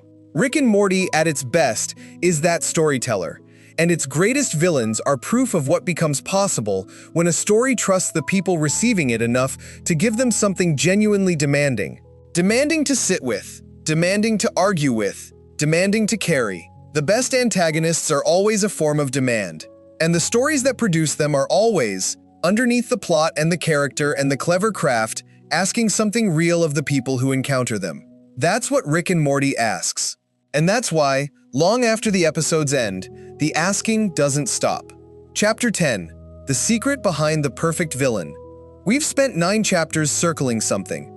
Not avoiding it, circling it. The way you circle something that requires approach from multiple angles before the full shape becomes visible. The way understanding accumulates rather than arrives. The way certain truths are only available after you've done enough work to deserve them. Now we're here, at the end of the examination, with everything we've gathered laid out around us. The philosophy, the patience, the mystery, the scarcity, the permanent changes worked in the hero, the truths underneath the science fiction and the animation and the humor and the specific texture of a show that is, somehow, both deeply silly and genuinely profound. All of it in service of one question: why do audiences remember these villains years later? Not because they were powerful. We've established that. Not because they were powerful. We've established that. Not because they were powerful. Not because they were powerful. Not because they were powerful. We've established that make impressive introductions, or clever schemes, or any of the surface features that make antagonists initially interesting. Something deeper. Something that survived the plot, survived the episodes, survived the distance of years. Something that's still operating in the minds of people who watched this show years ago and haven't thought about it consciously in months, but who, if you asked them right now, could reconstruct the yellow eye and the controlled expression and the feeling of watching the eye patch come off, and feel something real in the reconstruction. Why? Let's start with what memory actually does to fictional characters. When something is genuinely remembered, not just recognized when prompted, not just filed in the category of things you once encountered, but actually carried, returning unbidden, surfacing when you're thinking about something else, it means your brain made a decision. At some level beneath conscious processing, it decided that this was worth keeping, that this belonged in the same category as real things that matter. Your brain doesn't make that decision about most fictional villains. It makes it about people, about experiences that left a real mark, about things you've actually been through. When it makes that decision about a fictional character, when it treats a villain with the same seriousness it reserves for real experiences, something unusual has happened. The character crossed a threshold. They stopped being information your brain filed under fiction and started being information your brain filed under truth. Evil Morty crossed that threshold. Rick Prime crossed it. And the question of how they crossed it is the question of what the perfect villain actually is. Here's the answer, stated plainly before we unpack it. The perfect villain is one who makes the audience feel something real about their own lives. Not about the story, not about the hero, about themselves, about the world they actually inhabit, about the questions they've actually been sitting with, the wounds they've actually been carrying, the fears they've actually been managing. When a villain connects to something real in the person watching, when the villain's philosophy resonates with a question the audience member has been unable to answer, when the villain's wound mirrors a wound the audience member knows, when the villain's desire for freedom or power or revenge or simply exit illuminates something true about what the audience member has wanted and either pursued or denied, then the character becomes personal. And personal is permanent. You don't forget what's personal to you. You can't file it away. It follows you. It surfaces. It becomes part of the ongoing interior conversation that runs beneath the surface of daily life. Evil Morty became personal to the people who know what it's like to exist in systems built for someone else. Rick Prime became personal to the people who know the specific pain of being hurt by someone who moved on without noticing. Rick C-137's grief became personal to everyone who has ever loved someone they were afraid to admit mattered. That's the whole of it. That's the secret. The perfect villain tells you something true about yourself. Now let's unpack why this is so hard to achieve, and what Rick and Morty did specifically to get there. The first requirement is specificity. The villain's truth has to be specific enough to feel real. A villain who represents generic evil, or general power-seeking, or abstract malevolence. That villain might be threatening in the plot, but they don't connect to anything specific in the audience's life. They're too general to land personally. Evil Morty is specific. His situation, born into a role that was defined before he existed, in service of someone else's centrality, with his own intelligence and desire and capacity entirely subordinated to the needs of the system that produced him, is a particular configuration of a particular kind of experience. Specific enough that people who know that configuration recognize it immediately, in their bodies, before their brains have processed the logic of the connection. Rick Prime is specific. The thing he represents, being hurt by someone who has already moved on, who doesn't remember doing it, who wouldn't recognize the weight of what they caused even if you put it in front of them, is a particular kind of pain with a particular shape. People who have known that pain recognize it in Rick's grief before the show articulates it directly. Specificity creates recognition, and recognition is the beginning of the personal. The second requirement is that the truth the villain tells has to be a truth the audience is already living with. Not a truth they're learning for the first time. Not new information being delivered, but something they already know. Something that's been sitting in them, unresolved, not fully articulated, that the villain suddenly makes visible. This is the experience of recognition rather than discovery. The difference between encountering something foreign and seeing something familiar named. When Evil Morty destroys the central finite curve, the people for whom that moment lands most heavily are the people who already knew, somewhere in their experience, what it felt like to want out of something constructed to contain them. The show isn't teaching them that feeling. It's naming it, giving it a shape, making visible something they were already carrying. That's why the reaction to that moment isn't just narrative satisfaction. It's something more personal, something that involves the audience's own life rather than just the story.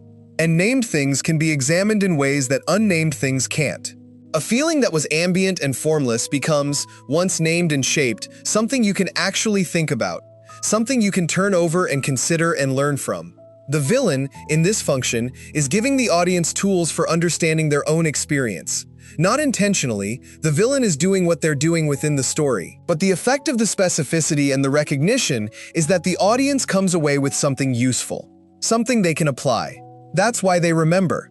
Because they're not just remembering a fictional character, they're remembering a moment of clarity about something in their own life. The third requirement is that the story has to take the villains seriously enough to let them be right. Not right in their methods, not right in their choices, but right in their analysis, right in the underlying diagnosis that generated the behavior, even if the behavior itself was wrong. This is the part that most storytelling refuses. Because letting the villain be right feels like endorsing them, like the story is saying their position has merit, and for storytellers who are uncomfortable with moral complexity, that feels dangerous. Rick and Morty is not uncomfortable with moral complexity. It lets Evil Morty be right about the central finite curve. It lets Rick Prime's existence reveal something true about what optimized intelligence without love produces. It lets Rick C-137's nihilism be a genuinely coherent philosophical position, even while the show demonstrates that it doesn't describe how Rick actually lives. None of this is endorsement, it's honesty. The difference matters. When a story takes a villain's position seriously, really examines it, really follows its logic, really lets it stand as a coherent view of the world, rather than dismissing it the moment the villain is defeated, the audience feels the seriousness. They sense that the story is engaging genuinely rather than performing engagement, and they engage genuinely in return. That genuine engagement is what produces the personal connection. You can't connect personally to something you're being asked to dismiss. You can only connect to something you're being invited to actually think about. Rick and Morty invites it. There's a moment I want to return to, because it's been present throughout this documentary, and it's worth making fully explicit at the end. The moment is not a specific scene. It's a quality.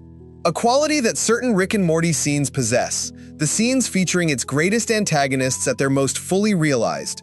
That is very difficult to achieve and very easy to recognize when it's there. The quality is weight. Some scenes are weightless.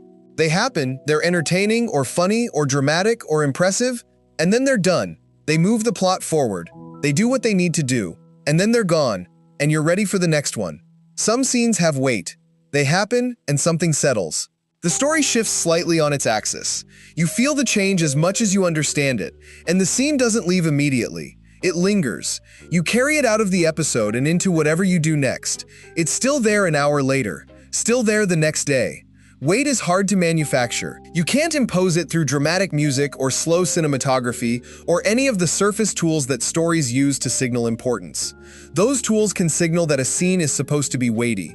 They can't make it actually weighty. Actual weight comes from truth.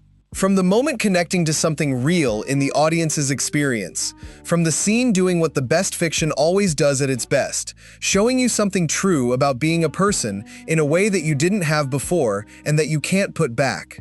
The eye patch scene has weight, not because of the production design or the music or the dramatic framing, because of the implication.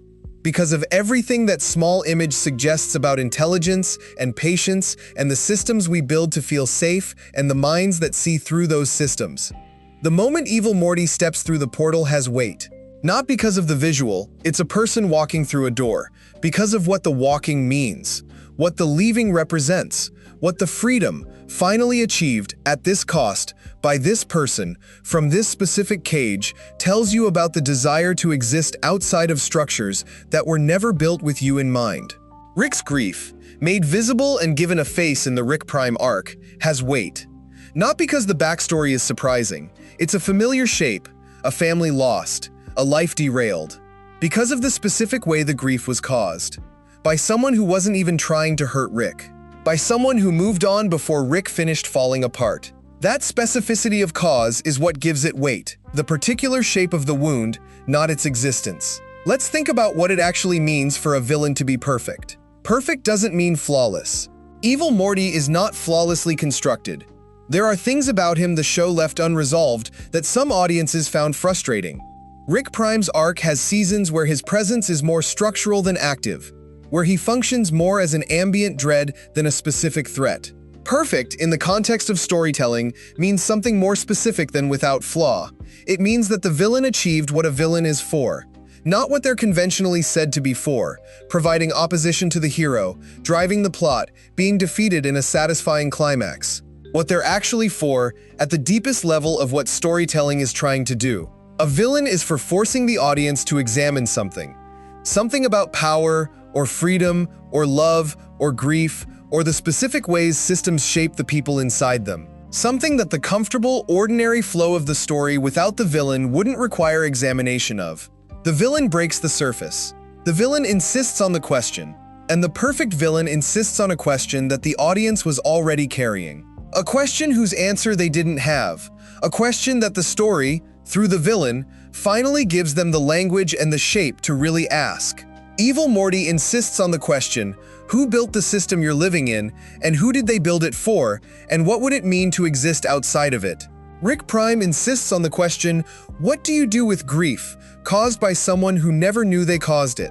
Rick C-137's entire character insists on the question, what does it cost to love people in a world that keeps proving love is dangerous, and is the cost worth paying? These are the questions the villains leave behind. Not when they die or escape or are defeated, but now, in the ongoing life of every person who has spent time with this show. The questions are still running. There's something about Evil Morty's exit in particular that contains the whole of what makes Rick and Morty's approach to antagonism different. He walks through the portal and he doesn't look back. That's it. That's the whole of it. In visual terms, a figure passing through a frame into light and not turning. The not looking back is doing so much work that it's almost invisible as a choice. Of course he doesn't look back. Looking back would imply a relationship to what he's leaving, some unresolved connection, some lingering investment, some part of him that's still in the Citadel, still in the constructed multiverse, still in the story. He has none of that. He got what he came for. He's leaving. Whatever is behind him is behind him. And Rick, our Rick, the Rick we've followed, the Rick who has been changing across all the seasons and carrying all the losses and being altered permanently by everything the show has put him through, Rick watches him go. That image, that specific composition, someone leaving without looking back, and someone watching them leave. That's the whole of what we've been exploring, made visual. The villain who is complete in themselves, pursuing their own story, not defined by their opposition to the protagonist. The hero who is changed by the villain's existence in ways the villain isn't even aware of, because the hero was never really the point of the villain's story. They shared a universe for a while. The villain rearranged some of what the hero thought they knew, and then the villain left. Without the confrontation, without the reckoning, without the scene that would have made it feel like a story rather than a thing that happened. Because that's what real things feel like. Things that actually leave a mark. They don't come with the scene that makes them comprehensible. They just happen, and you're left with what they left behind. There's a version of this documentary that ends with a definitive statement, something clean and memorable. A sentence that ties everything together, that gives you the thesis in a form you can carry forward and quote and feel satisfied by. That's not the right ending, because the whole argument of this documentary is that the most powerful things in storytelling resist that kind of closure. That the questions a great villain raises are better than the answers a resolved story provides. That the lingering is the point, the haunting, the persistence, the thing that follows you out of the fiction and into the rest of your life. A tidy conclusion would undermine everything that came before it. So instead of a conclusion, here's a reflection. Rick and Morty made villains that people are still thinking about years after watching them. Not because the show is exceptionally clever. It is. But cleverness alone doesn't produce this. Not because the animation is beautiful or the dialogue is sharp or the plotting is intricate. All of those things are true, and none of them is sufficient. Because the show was honest. Honest about what it feels like to want out of something that was built to contain you. Honest about what a person becomes when they optimize all the way and remove the friction of caring. Honest about the specific, irreversible damage that indifference causes. Honest about grief as something that shapes rather than resolves. Honest about love as something that persists even when you'd rather it didn't. That honesty is what the audience connected to. Not the multiverse, not the science fiction. The honesty about being a person, about what that costs, what it produces, what it requires of you in the face of systems and losses, and the particular kinds of damage that people cause each other when they're running their own calculations, and you happen to be in the way. The villains were the sharpest expression of that honesty. Because villains, by definition, have less to perform, less to protect, less of the social scaffolding that most characters maintain to function within a story. They're running on what they actually believe. And what they actually believe, in Rick and Morty's case, was always something true. Not something good, not something endorsable, but something true, and truth delivered with specificity and patience and the discipline to not explain what doesn't need explaining.